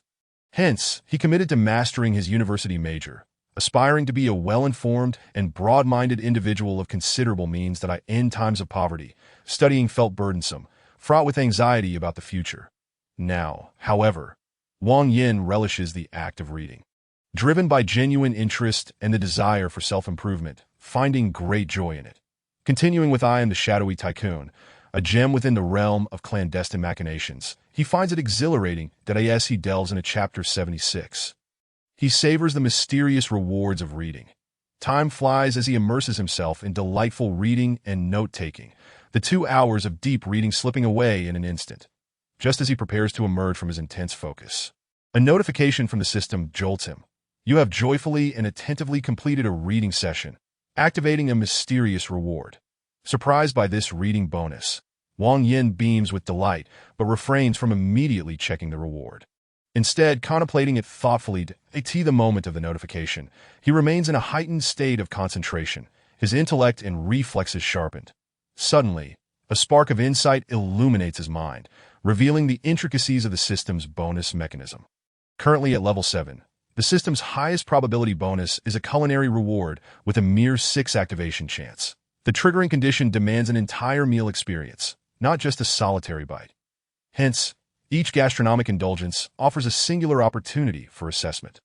A successful judgment yields a reward, while failure necessitates waiting for the next occasion. Despite the seemingly high odds, Wang Yin realizes that this probability is not uniformly distributed, but rather contingent upon a crucial precondition: emotion. He discerns that emotion constitutes the core hidden weight within the judgment mechanism, that a review of past rewards reveals that they predominantly arise during moments of heightened emotional intensity, be it overwhelming joy, unexpected delight, or profound relaxation. The previous crab feast, which yielded a 50-fold reward for the gang and Mizi, stemmed from emotional fluctuations. However, the elevation of emotion requires an essential prerequisite: immersion. Only by genuinely engaging and wholeheartedly enjoying an experience, allowing oneself to relax, can one elicit such intense emotional responses. With this deduction, Wang Yin triumphantly pumps his fist, certain of his conclusion. While no system documentation explicitly validates his hypothesis, he is resolute in his belief that it must be true. It is exceedingly difficult to attain that level of exquisite enjoyment when one is distracted. Without true enjoyment, how can one fulfill the prerequisites of savoring, imbibing, and indulging in restful slumber, with clarity on the mechanism? Wang Yin understands precisely how to proceed. The answer is simple: sincerity. When dining, one must eat with intent. When playing, one must engage fully, yet without excessive pretense, ensuring a harmonious and relaxed mindset. Therefore, it is imperative to learn to savor life. Maintain a positive and open attitude, and treat every meal, every fine wine, and every exquisite moment with the utmost seriousness that in essence. He expresses gratitude for everything, that if he can genuinely implement this philosophy, he would undoubtedly grasp the essence of life, enjoying a divine existence alongside abundant rewards. Yet, he acknowledges the difficulty of this task, recognizing it as the ultimate challenge of life. Wang Yin is acutely aware that he currently falls short of this ideal. Nevertheless, he reassures himself that as long as he possesses a clear direction, he can strive toward it, gradually approaching his goal without haste. While his peers are still preoccupied with their studies, careers, and survival, each burdened by their own pressures and worries, including the affluent Wang Ximing, he realizes he has already made significant progress. There is no need to rush. With a newfound sense of optimism, he turns his attention to the reward. What a painful enlightenment state buff. Effective immediately. You have gained an opportunity for sudden insight. Description: choose any book in the current setting to study diligently, and you will receive a reward based on your insights. Selection time limit: 15 minutes. Reading time limit: 60 minutes. Friendly reminder: you have no remaining deep reading time today. You must rely on your own learning ability to complete the task. Lastly, please select a legitimate physical book. By the heavens, you incompetent system! Wang Yin exclaimed, leaping to his feet in exasperation. The previous contemplation had consumed a staggering 8 minutes.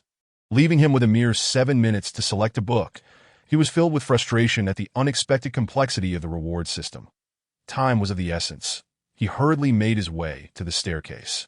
Currently, he found himself in the Chinese journal section of the National Library, specifically in the South Wing's Secondary Hall, as the journal was only available in digital format, necessitating terminal reading.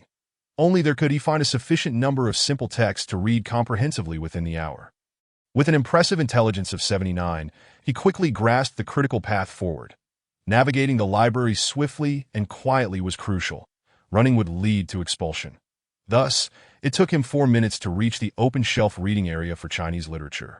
With only 2 minutes and 50 seconds remaining to select a book, he scanned the nearest shelf, which was filled with classical Chinese literature. As he moved alongside the shelf, his eyes darting over the spines.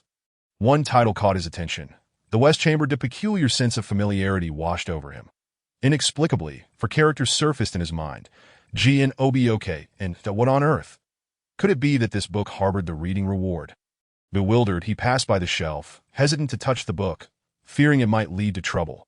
With time pressing, he stepped back to glance at the sign, noting that the entire row of shelves was filled with historical texts. Turning to look further, he spotted another shelf 30 meters away, laden with poetry and lyrical works. With just 2 minutes and 20 seconds remaining, he knew he couldn't afford to venture elsewhere. Wang Yin gritted his teeth and quickly pulled out a copy of Tao Te Ching and Complete Works of Zhuangzi, then dashed to the poetry section to select a copy of the Book of Songs and selected song lyrics. He plopped down at a nearby study table, utilizing the final 90 seconds to skim through the 4 chosen texts. The Book of Songs was the first to be dismissed. Though beautiful, its archaic characters proved too challenging for Wang Yin, a recent high school graduate who felt like a neophyte flipping through the pages.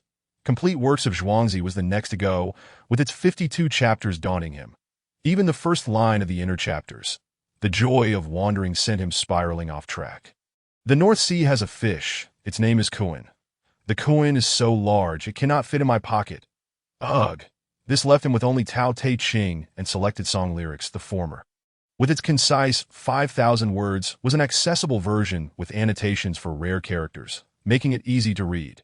The latter contained 165 selections, half of which he had memorized and had a foundational understanding of, rendering it equally manageable. Thus, he faced a conundrum, which to choose. Wang Yin remained conflicted until only 30 seconds remained. Each book possessed its merits and shortcomings, neither presenting the optimal choice, that if only he had more time, he would prefer to select a book on middle school mathematics or health education instead. Why? Because he comprehended them thoroughly.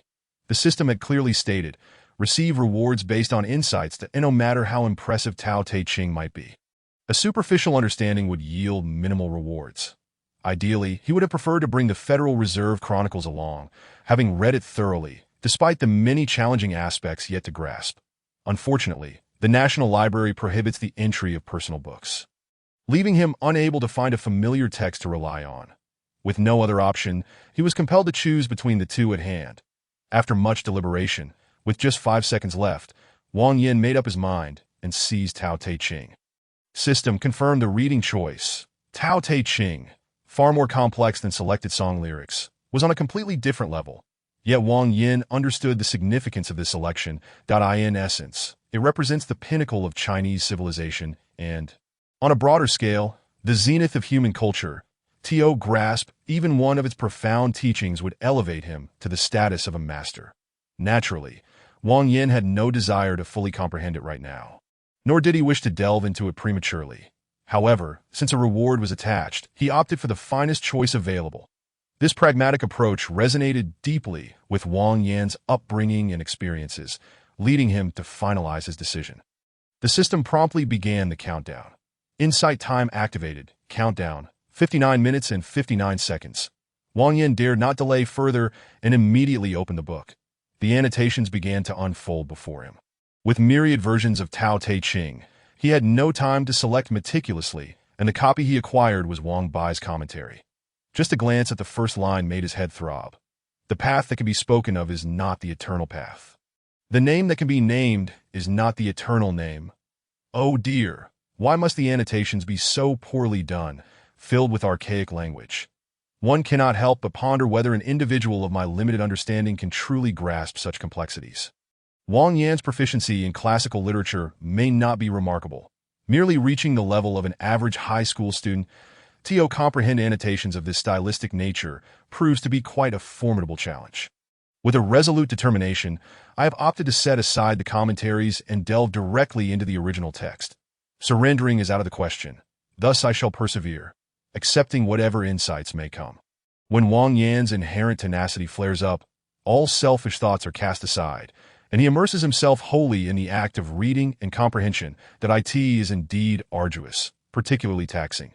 The world recognizes beauty as beauty. Thus, ugliness is acknowledged. All understand goodness as goodness. Hence, the existence of malevolence is established. Existence and non-existence give rise to one another. Difficulty and ease complement each other. Length and shortness define one another.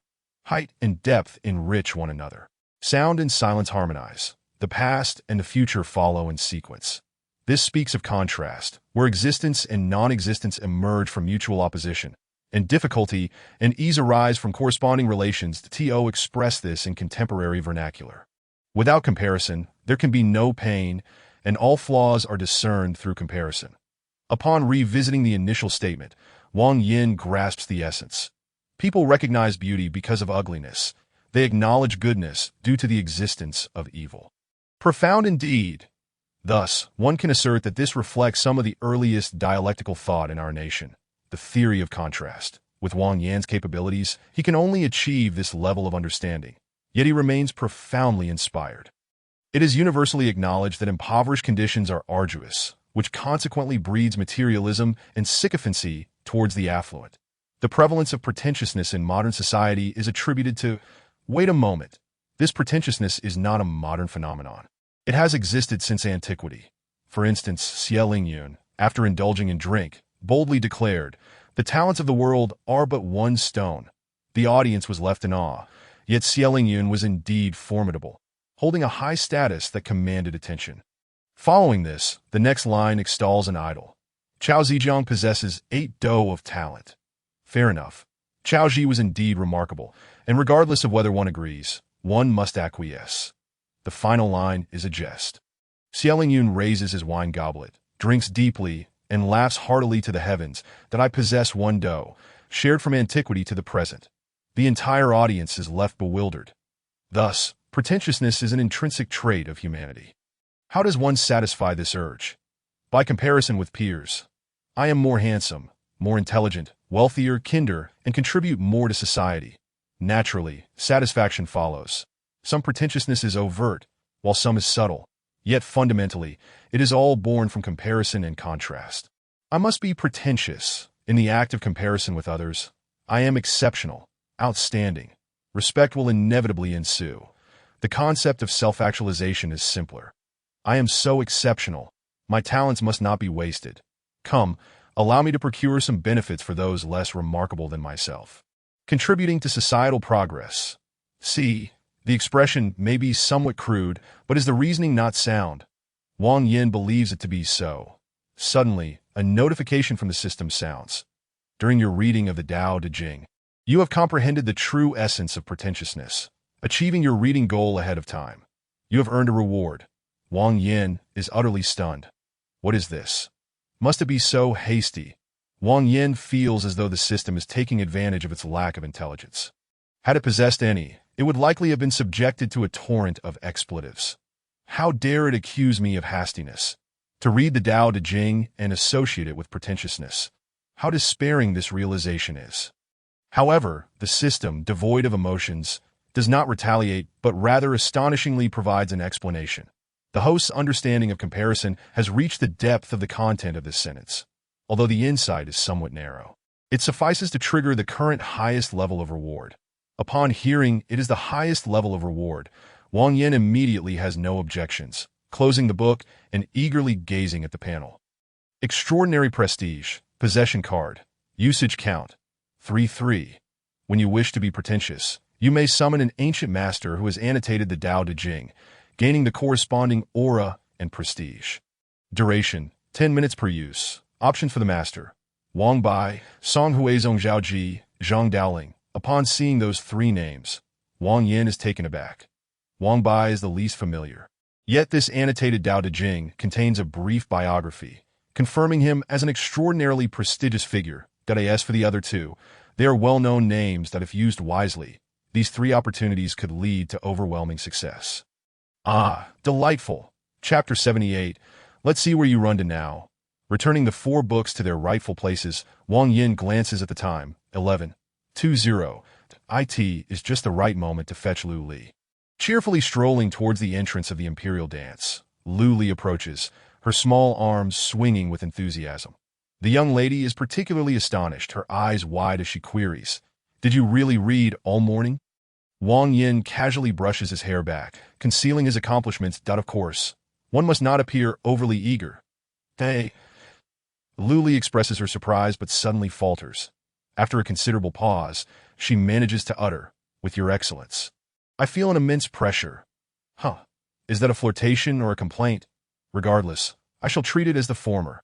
Wang Yin wraps his arms around Lu Li's slender waist, playfully acting mischievous. Fear not, it surely belongs to you. No one could take it away. How shameless. Who would covet that? Lu Li's tone is fierce, yet she does not make a move. This is a positive sign, indicating that her waist is fully adjusted to Wang Yan's embrace. Given this, why not? Oh no, the setting is inappropriate. A quick thought flashes, and I propose, let us go to my place to rest. I shall ask the restaurant to prepare some Cantonese cuisine. Just don't be too extravagant. Enough to eat is fine. The innocent lamb is blissfully unaware of the impending danger. Just yesterday, Wei Wei and the others had visited, enjoying themselves thoroughly, so she thinks little of it. However, yesterday involved 3 girls in a pure companionship, while today she is alone, willingly approaching. Wang Yan is filled with excitement as he takes Lu Li's hand, guiding her to his room, instructing Dave to prepare 3 dishes and a soup, then closing the door. Lu Li continues to wander around, bewildered. Once the servers have set the table and exited the room, Wang Yan, grinning like a wolf, beckons Lu Li over. Come here, my dear, to know. Lu Li vigorously shakes her head. Retreating to the opposite side of the table, her cheeks flushed and her entire demeanor radiating caution. Behave and eat. If you act out, I'll have to discipline you. So adorably fierce. Very well, come here, and I shall allow you to discipline me. Wang Yan changes his approach, continuing to tempt her, his smile still disarmingly innocent. Umph. Lu Li pouts, her lips curling in disdain. Does the elder sister seem foolish to you? Indeed, the elder sister is far from foolish. She quickly retracts her provocative expression, smiling sweetly, attempting to placate. I was merely jesting. How could I bear to scold our dear Wang Wang? Just as though you wouldn't dare to bully me. Oh, what a strong grip you have. Unfortunately, I am more than willing. Seizing the moment while she is distracted, Wang Yan swiftly lunges forward. Lu Li gasps in surprise, letting out a short shriek, and as she turns to flee, she is immediately captured. With an agility rating of 79, this is a surefire capture. Truly a perfect catch. Simply being held causes Lu Li to become utterly flustered, pleading, Wang Wang, please don't bully me. Good heavens, can this be tolerated? Wang Yan has now completely discovered the method to deal with her, and upon hearing her words, he immediately adopts a pitiful tone. Sisterly Li, I can only stay in the capital for a few more days.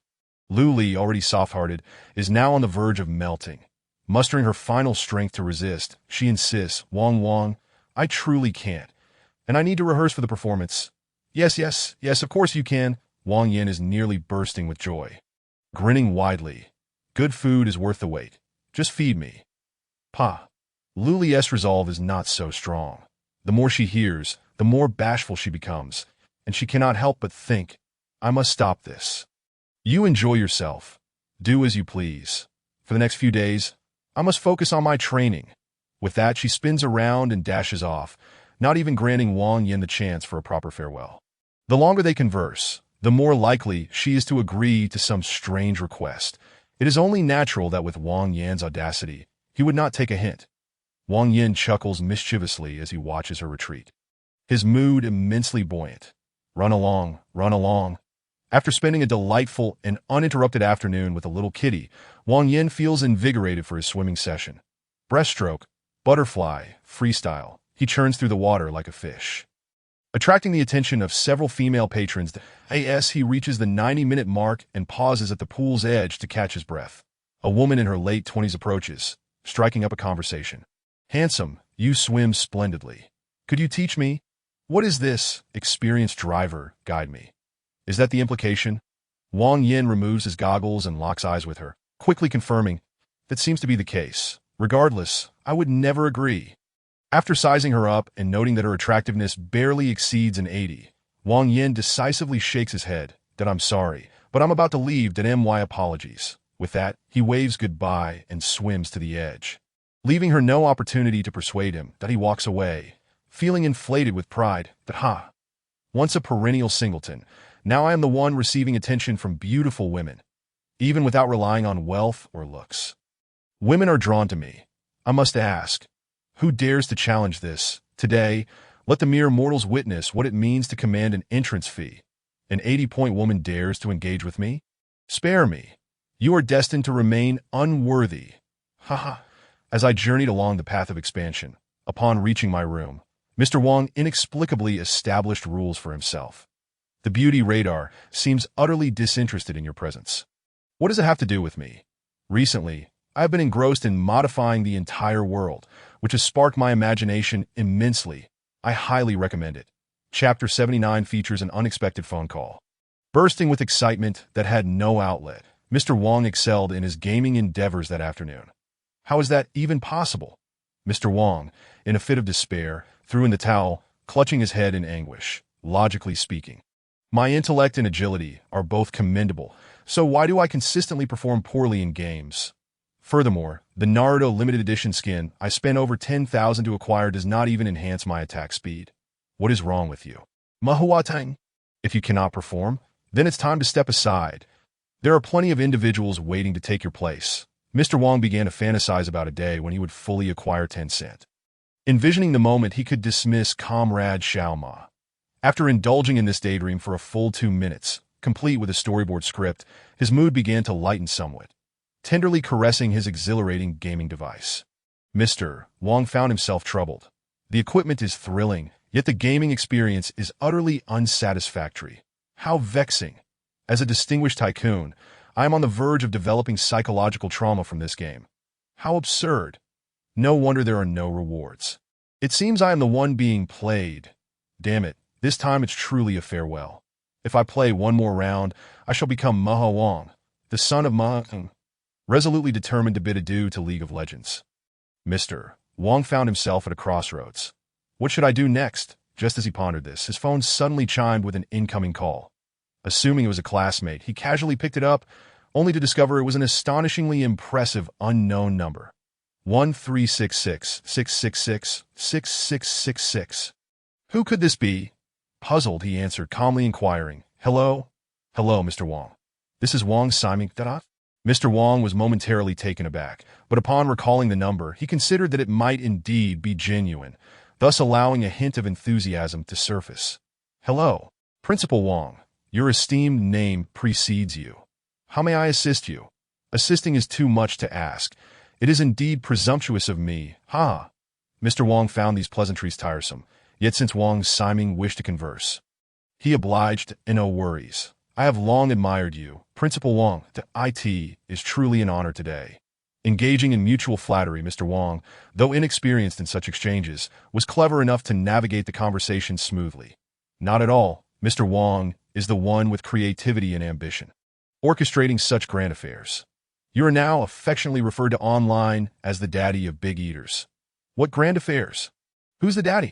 Mr. Wong was somewhat bewildered, having never paid attention to such matters. Fortunately, Principal Wong, maintaining his composure, did not delve further into trivialities and directly conveyed his intentions. Big Gang, Mizi, Lingya, and Adai are all currently making waves. They are in negotiations with Douyu, and once a contract is signed and resources are allocated, they will likely lead the Big Eater live broadcast to stir up a sensation. As the architect of all this, would you be interested in getting involved? Wong Siming chuckled heartily and then abruptly extended an invitation to Mr. Wong. Mr. Wong, when do you have time to come out and chat? Sure. It would be a great honor. That Mr. Wong readily accepted but refrained from disclosing his whereabouts, instead inquiring, where is Mr. Wong currently spending most of his time? I am currently in Modu, preparing a project, and I may need to stay for another month. That if you have time, Mr. Wong, come to Modu, and I will show you some interesting things. As soon as Wong Siming finished speaking, Mr. Wong let out a regretful sigh. I see. That is indeed unfortunate. Wong Siming was no fool. He could easily perceive the blatant evasion. The warmth in the conversation swiftly dissipated, leaving only polite formality, no longer the previous eagerness to build rapport. All right, Mr. Wong, goodbye.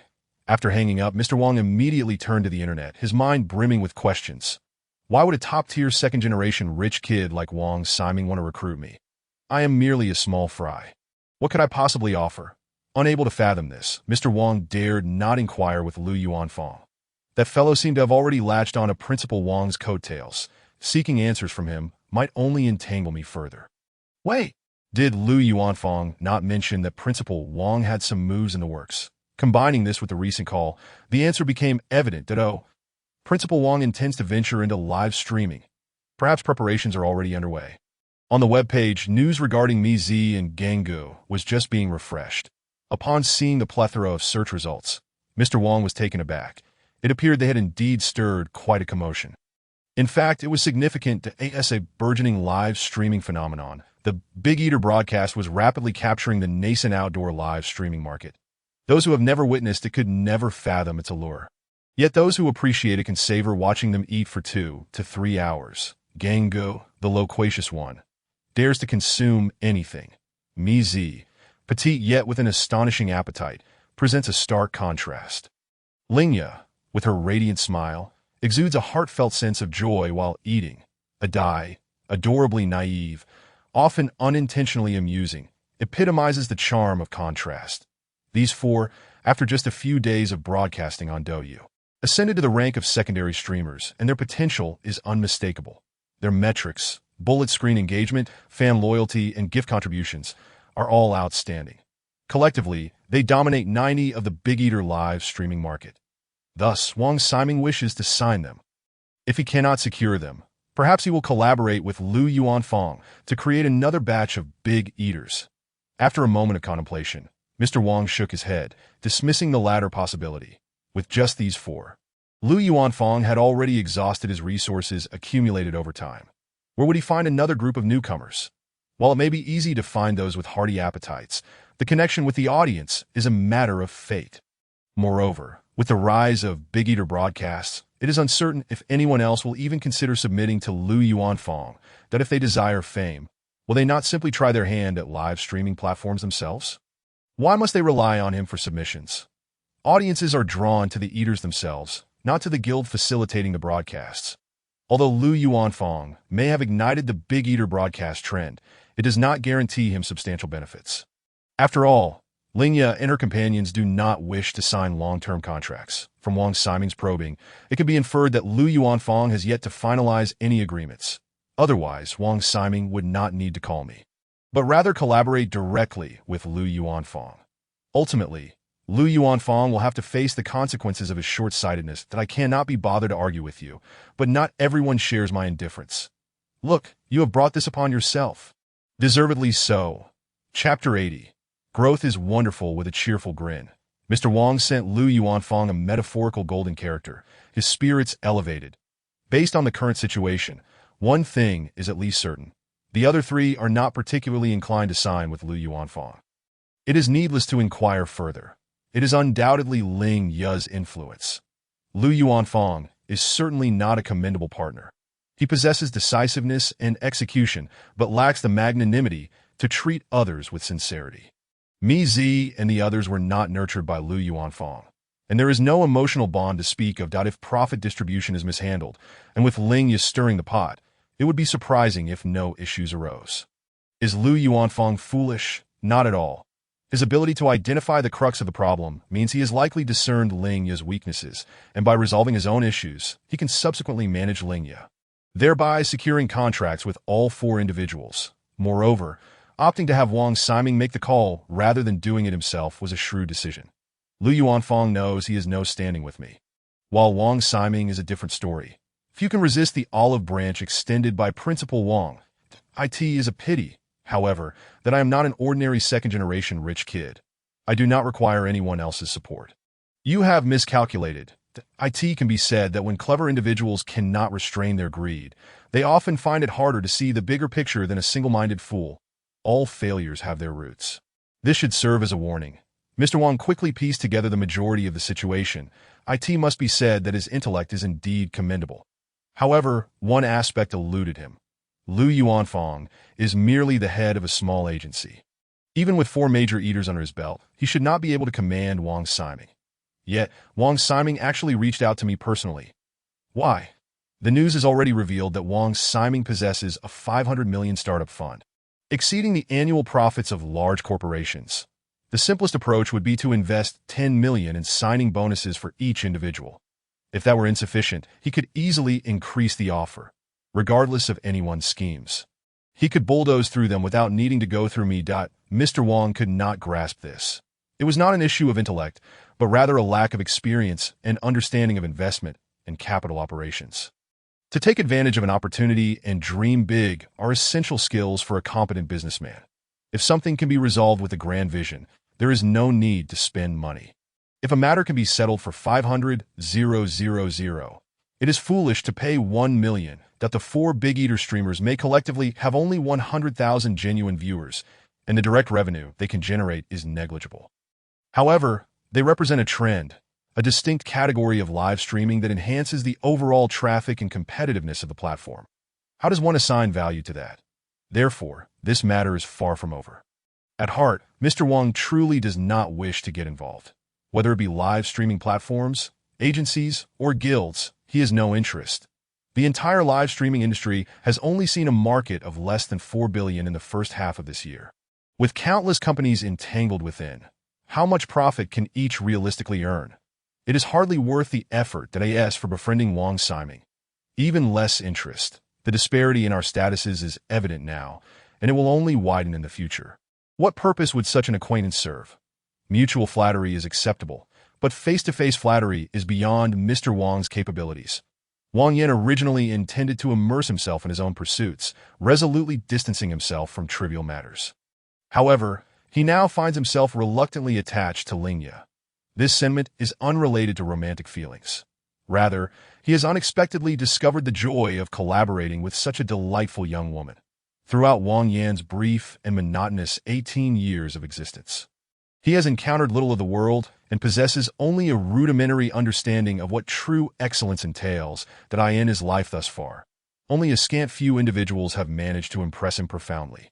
The class monitor, Yu Qiuli, exemplifies remarkable organizational skills, commanding respect and managing affairs with great authority. Qiu Xiaogu stands out for his exceptional academic prowess, despite his affluent background and significant time spent in entertainment. He effortlessly secures top grades, leaving less accomplished students questioning their own paths. Dave excels in service, always anticipating the needs of guests with meticulous attention, evoking a sense of comfort akin to a gentle spring breeze. Yet, it is Lingya who possesses the highest emotional intelligence, quickest reflexes, and boldest spirit. While Lin Weiwei, Fu Yushi, and Wang Shui exhibit commendable emotional acuity, the artistic temperament of girls like Lingya possesses a unique vigor. Akin to wildflowers flourishing in a greenhouse, in contrast, Lingya resembles a seemingly delicate weed, capable of thriving in any environment. Wang Yin eagerly anticipates her future, curious to witness the extent of her potential surprises.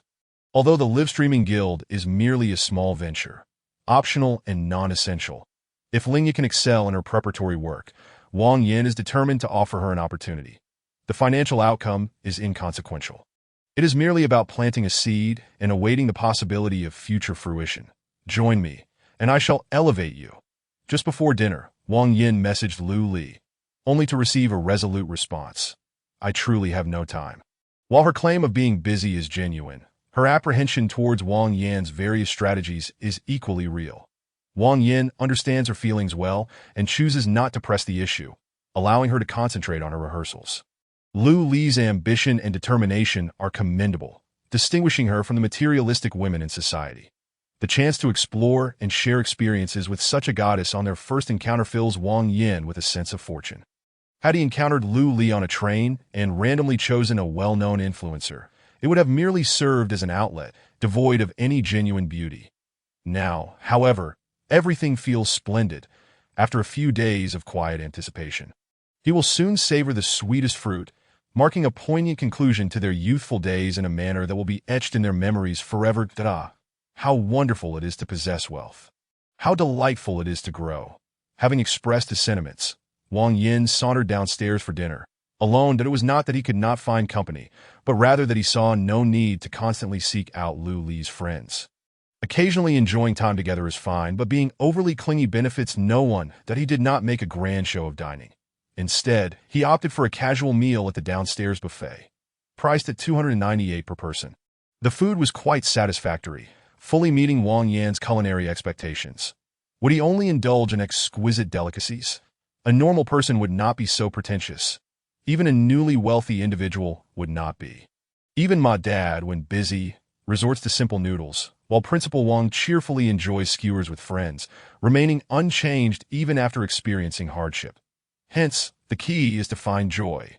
Wang Yin relished his meal, sampling everything, indulging in what he liked while avoiding what he did not. finding contentment in dining alone. After finishing, he stepped out of the hotel, meandering along the North Third Ring Road, enjoying a post-dinner stroll, embracing the night in the capital. What lies to the north? Continuing northward along the auxiliary road of the North Third Ring. 4 kilometers ahead, the right side boasts Peking University, while the left features Hadian Park. Further ahead lies the Old Summer Palace, and to the right is Tsinghua University. Thus, Wadaiku is a remarkable cultural treasure trove, home to at least 10 prestigious institutions, including 2 renowned women's colleges. Wang Yin primarily wishes to visit Tsinghua and Peking University. He knows he cannot gain admission, having even dreamt of working for a Tsinghua prodigy in a dream where he was a struggling student, ultimately facing failure. Well, such a dream will never come to pass. Perhaps in the future, he could hire a few Tsinghua scholars, training them if they fail to perform. You emerge from Wadaiku. Look at your neighboring students. How mischievous? Ha! As for now, Wang Yan's thoughts are simple. He will spend the next 4 years at a second-tier university. Before departing, he plans to stroll through the campuses of Tsinghua and Peking University, soaking in the aura of academic excellence as a form of commemoration, a heartfelt farewell to his future. Wang Yin ambled leisurely through the capital, basking in the unsetting sun, his thoughts tranquil, suddenly struck by a peculiar sensation. This feeling was complex, elusive yet profoundly uplifting. Perhaps it was the essence of freedom. Wang Yin chuckled softly, suddenly recalling that Diying is set to begin classes on September. Rumor has it that this year's performing arts class is filled with stunning talents. He wonders if any could rival the extraordinary beauty of Naza from 11 years ago, a girl who captured the internet's heart with a mere photograph. However, standing too high has its drawbacks. A former boyfriend scandal can swiftly transform a beloved figure into a target of scorn, a fate often exacerbated by jealousy. Thus, the most crucial aspect of life is to be audacious. Wang Yin genuinely admires such a girl, blessed with beauty and the audacity to revel in it, unfazed by any repercussions. Currently, the hottest topics on Weibo revolve around the romance between Sister Wild and Fishpond Brother, along with the drama involving the scorned Sister Delight. What a battlefield of emotions. During a lunch gathering yesterday, Lin Weiwei and the others gossiped with glee, even asking Wang Yin for his thoughts. What could he possibly think? It's over. The journey back to the hotel was smooth, devoid of any entertaining drama, that he showered and went to bed. Chapter 81. Farewell to you. Awakening in the early morning, Wang Yin cheerfully hummed a tune as he made his way to the restroom. A spacious bathroom that he scrutinized himself in the mirror, a smile gracing his face as he excitedly snapped his fingers. Handsome. To say there has been a significant change since yesterday would be an exaggeration. However, compared to his former self as a struggling student, he is indeed a transformed individual. The gradual improvement and the daily awakening filled with hope for a new day provide a joy Wang Yin has never experienced before. Ah, how splendid life can be! After washing his face, brushing his teeth, and shaving, he sent a message to Lu Li. Have you woken up? Little fairy, would you like to join me for breakfast? After waiting for 10 minutes without a response, Wang Yin resolved to dine alone, that he was uncertain whether Lin Weiwei was residing on campus. Fu Yushi had just shared breakfast with him the previous day, and regardless of anyone's feelings, Wang Yin understood the need to maintain some distance. He could not contact Rihanna either. The awkwardness of their previous encounter required time to mend that Liu Yuan, Wang Shui, and Old Han were all out of town. Realizing this, the esteemed young master found himself alone, a solitary figure. Nonetheless, Wang Yin was unbothered. He strolled down to the buffet, but before he could grab a plate, his phone suddenly rang. To his surprise, it was Lin Weiwei calling. Hello, Weiwei. Are you up? Hurry and get ready. I'm waiting for you at the Westgate parking lot. What for? Lin Weiwei's directness left Wang Yin with no time to finish his question before she hung up. Well then, off he went. The Shangri-La Hotel may lack in certain amenities, but it boasts 5 parking lots, above ground, underground, southwest, and east.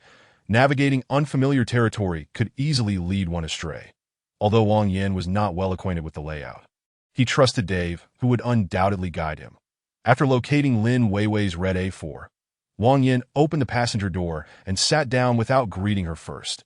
Instead, he playfully flicked a figurine of Loki on the control panel. The spring-mounted ornament wobbled vigorously, much to Wang Yan's delight, evoking laughter akin to that of a child. I've been wanting to do that. Just as he prepared to continue his antics with Thor, Lin Weiwei firmly grabbed his arm, simultaneously exasperated and amused. Are you not a bit juvenile? Sit properly. Wang Yin glanced between Lin Weiwei and the trio of figurines. Loki, Thor, and Captain America, pouting in jest. What did you say? Lin Weiwei paused, her eyes glinting with a cold light, akin to daggers piercing through the air. Admittedly, her thought process can be quite peculiar at times.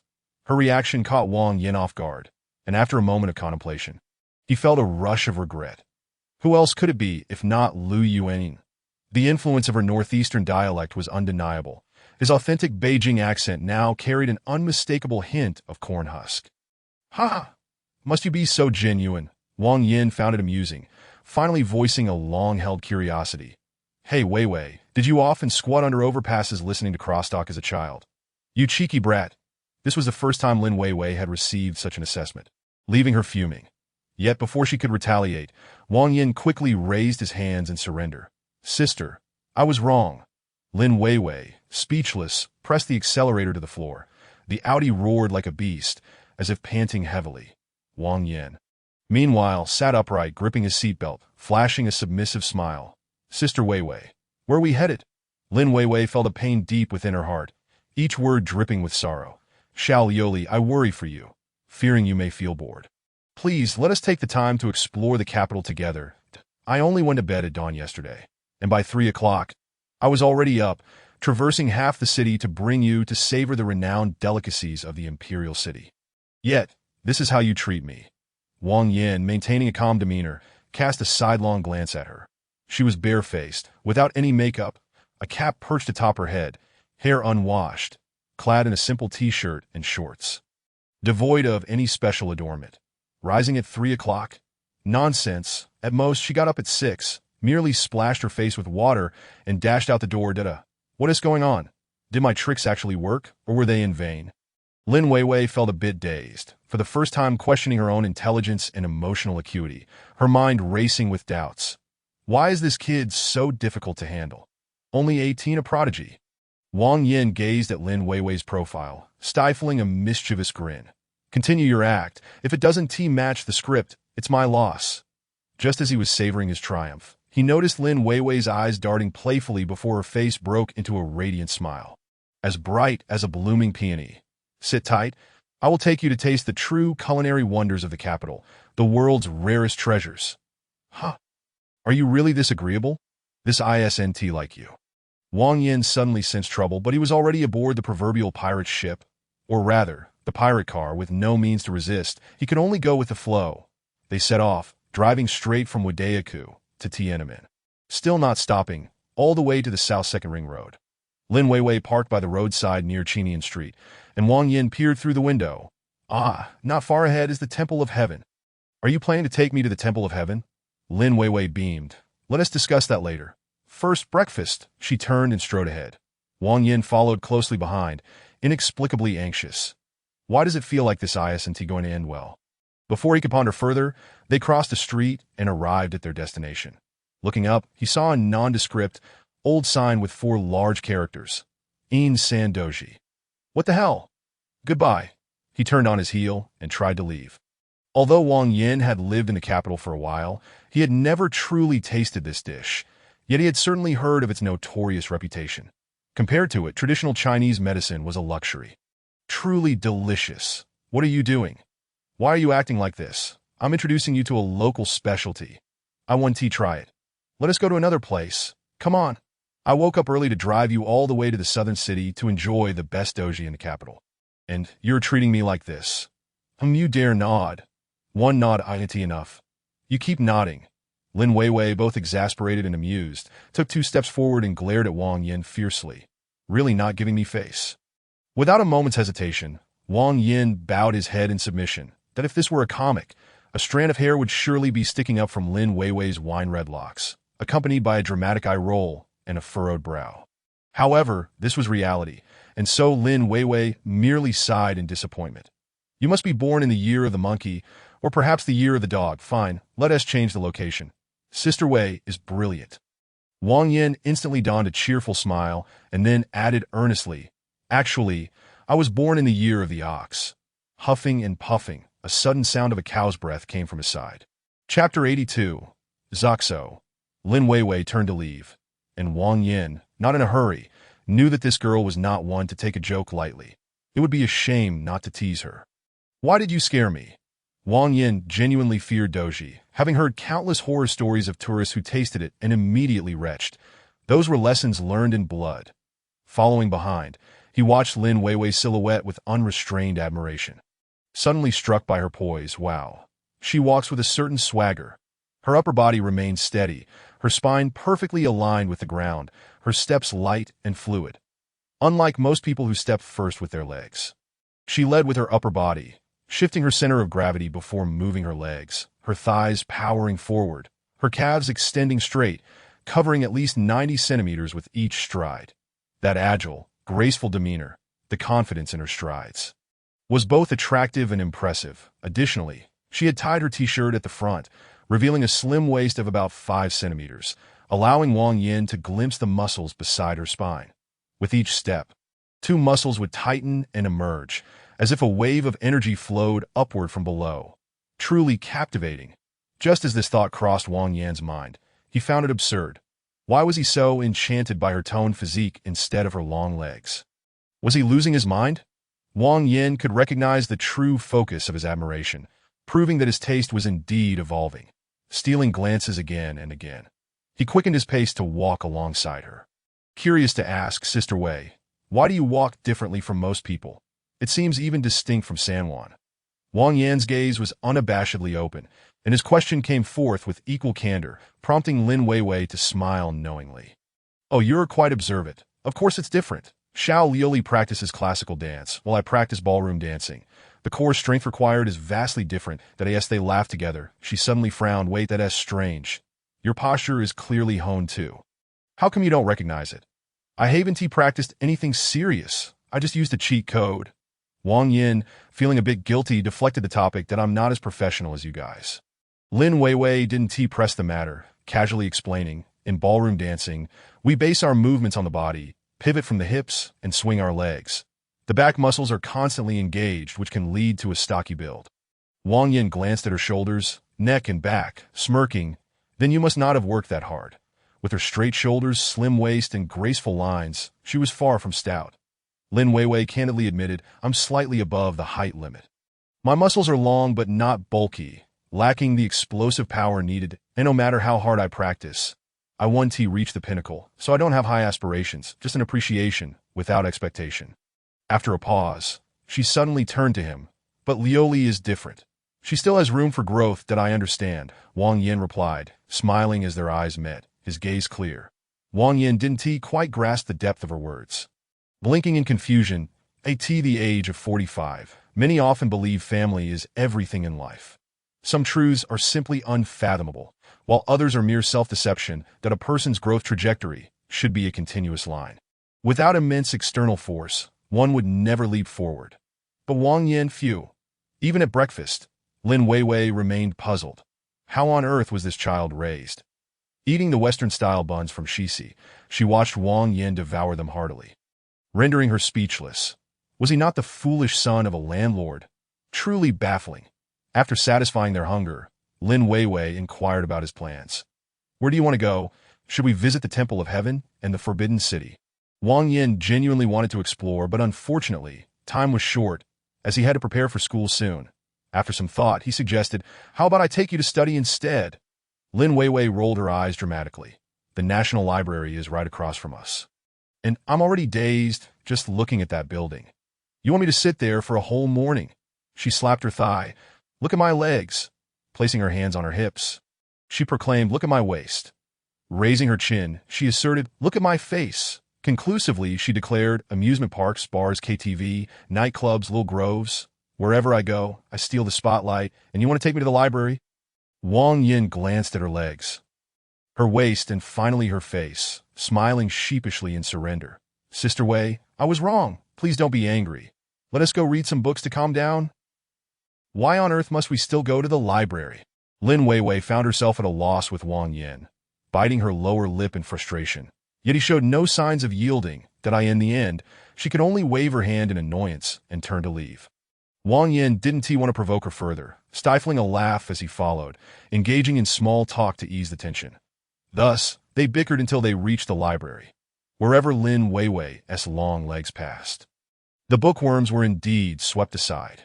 While not causing a commotion, those in her vicinity, particularly the solitary engineers from nearby universities who frequented the library on Saturdays, couldn't help but stare.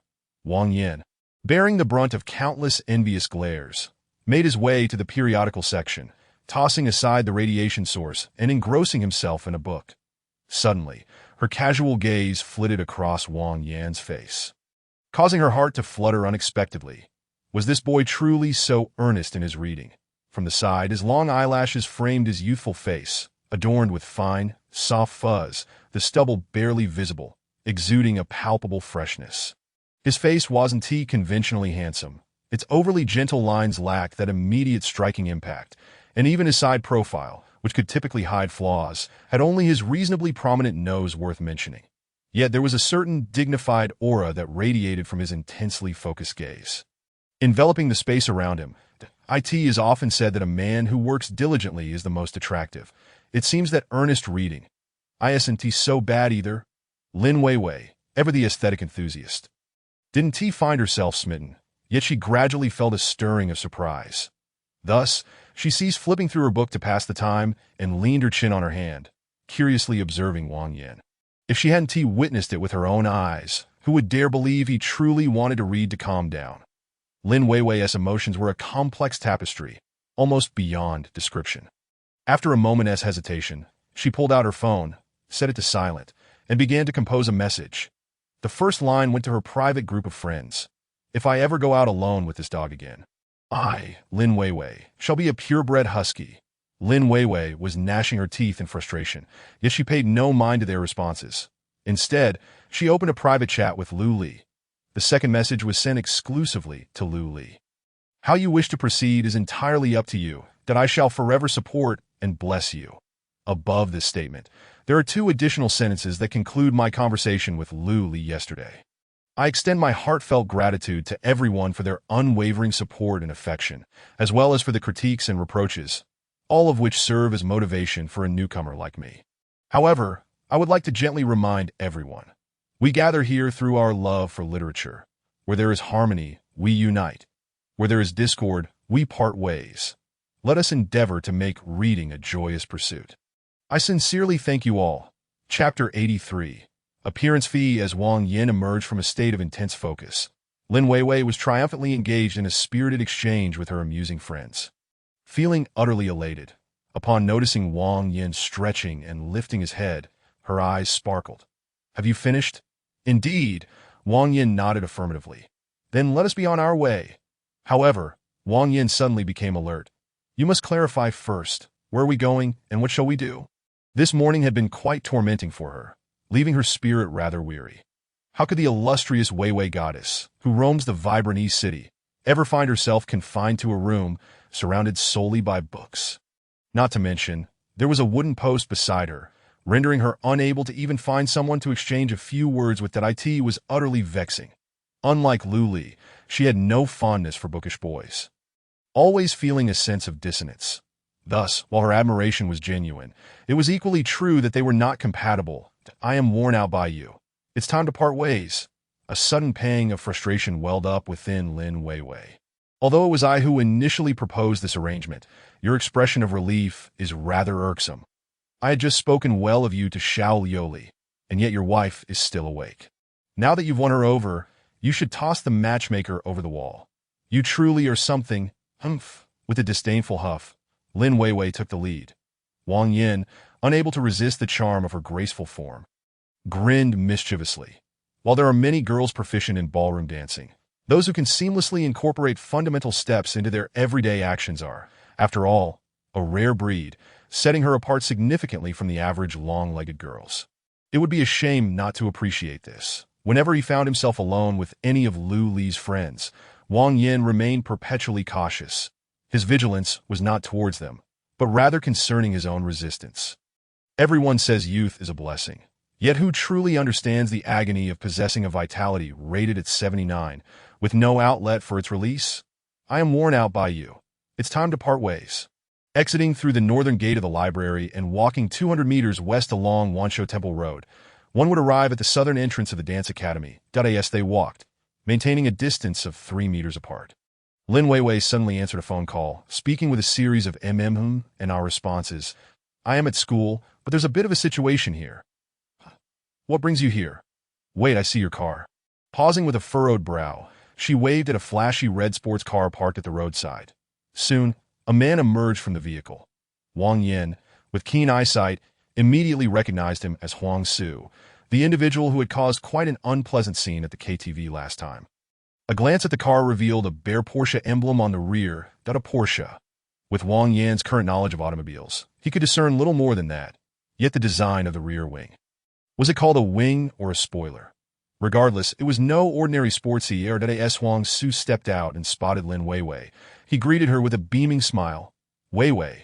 However, his hand, which had been half raised, froze when he caught sight of Wang Yin trailing behind her. Lin Weiwei, unfazed by his thoughts, directly inquired, Su Gu, what brings you here? Did we not agree to communicate via phone if there was something? Isn't this a bit overboard? Pulling up in a cool 911 right at the school gate. Aren't you just asking for trouble? Huang Su was momentarily taken aback, puzzled by her sudden outburst. What was this about? Where had such a fierce attitude come from? Wang Yin nearly burst into laughter. Sister Weiwei insisted that I sit idly in the library for an entire morning, and now I have this pent-up frustration. You just happened to arrive at the right moment to be the target of her ire. Huang Su, a rather temperamental young master, found it difficult to assert himself around Lin Weiwei. After all, she was an exceptionally proud girl from the capital, and while their families were acquainted, there remained a disparity in wealth that did not quite reach the level of class division. His pursuit of Lin Weiwei was earnest, with both families approving of her as a suitable daughter-in-law due to her poise and decorum. Thus, his usual bravado fell short in her presence, following the unpleasant incident at her birthday party. Huang Su had taken a few days to reflect before cautiously attempting to make amends. Of course, his attention was not solely on Lin Weiwei, which is why it had taken him, until now, to find an opportune moment for a visit. Little did he expect to encounter such resistance upon his arrival. Lin Weiwei rolled her eyes in exasperation. How am I supposed to take a phone call in the library? The library? Huang Su's eyes widened in disbelief as he glanced at Wang Yin, who had already positioned himself behind Lin Weiwei. What the hell? Are you some kind of magician or martial artist? How on earth did you manage to get Lin Weiwei into the library? That's quite the feat. Huang Su extended his hand politely, addressing Wang Yin. Brother, I truly apologize for last time. Shall we start over? Wang Yin held no ill will towards this fellow, yet he was not particularly fond of him either. He shook hands with him, maintaining a calm smile. Greetings that I in the capital, the second-generation elites often look down upon outsiders, even if they are fully aware that they cannot afford to offend them. They typically avoid mingling with them, as the local social circles are ample enough to fulfill their needs without reaching outwards. Weiwei, I recall you have a keen interest in racing, right? A new racetrack has opened in Tongzhou at Xiasongfa, and my friends and I have just become familiar with the route that we've reserved 3 hours on the track this afternoon. What do you think? Care to join me? Really? What time? Lin Weiwei's eyes instantly brightened. Clearly intrigued. But I just made dinner plans with a few friends. Lin Weiwei hesitated, frowning. Huang Su, feeling slightly awkward, explained, the new racetrack is challenging to book on weekends. How about bringing your friends along? After the race, we can all have dinner together. After a moment's contemplation, Lin Weiwei abruptly turned to Wang Yin. Wang, will you accompany us? I just arranged to have dinner with Na Wu and Sure tonight. And I don't feel comfortable going that far without a male companion. As soon as those words left her mouth, Huang Su nearly spat blood in frustration that you're not comfortable going with me. But you're fine with going with him? You've only known each other for a few days? Wang Yin was equally displeased, proudly raising his chin. First, let's clarify. How do you intend to compensate me for my appearance fee? Exclamation point.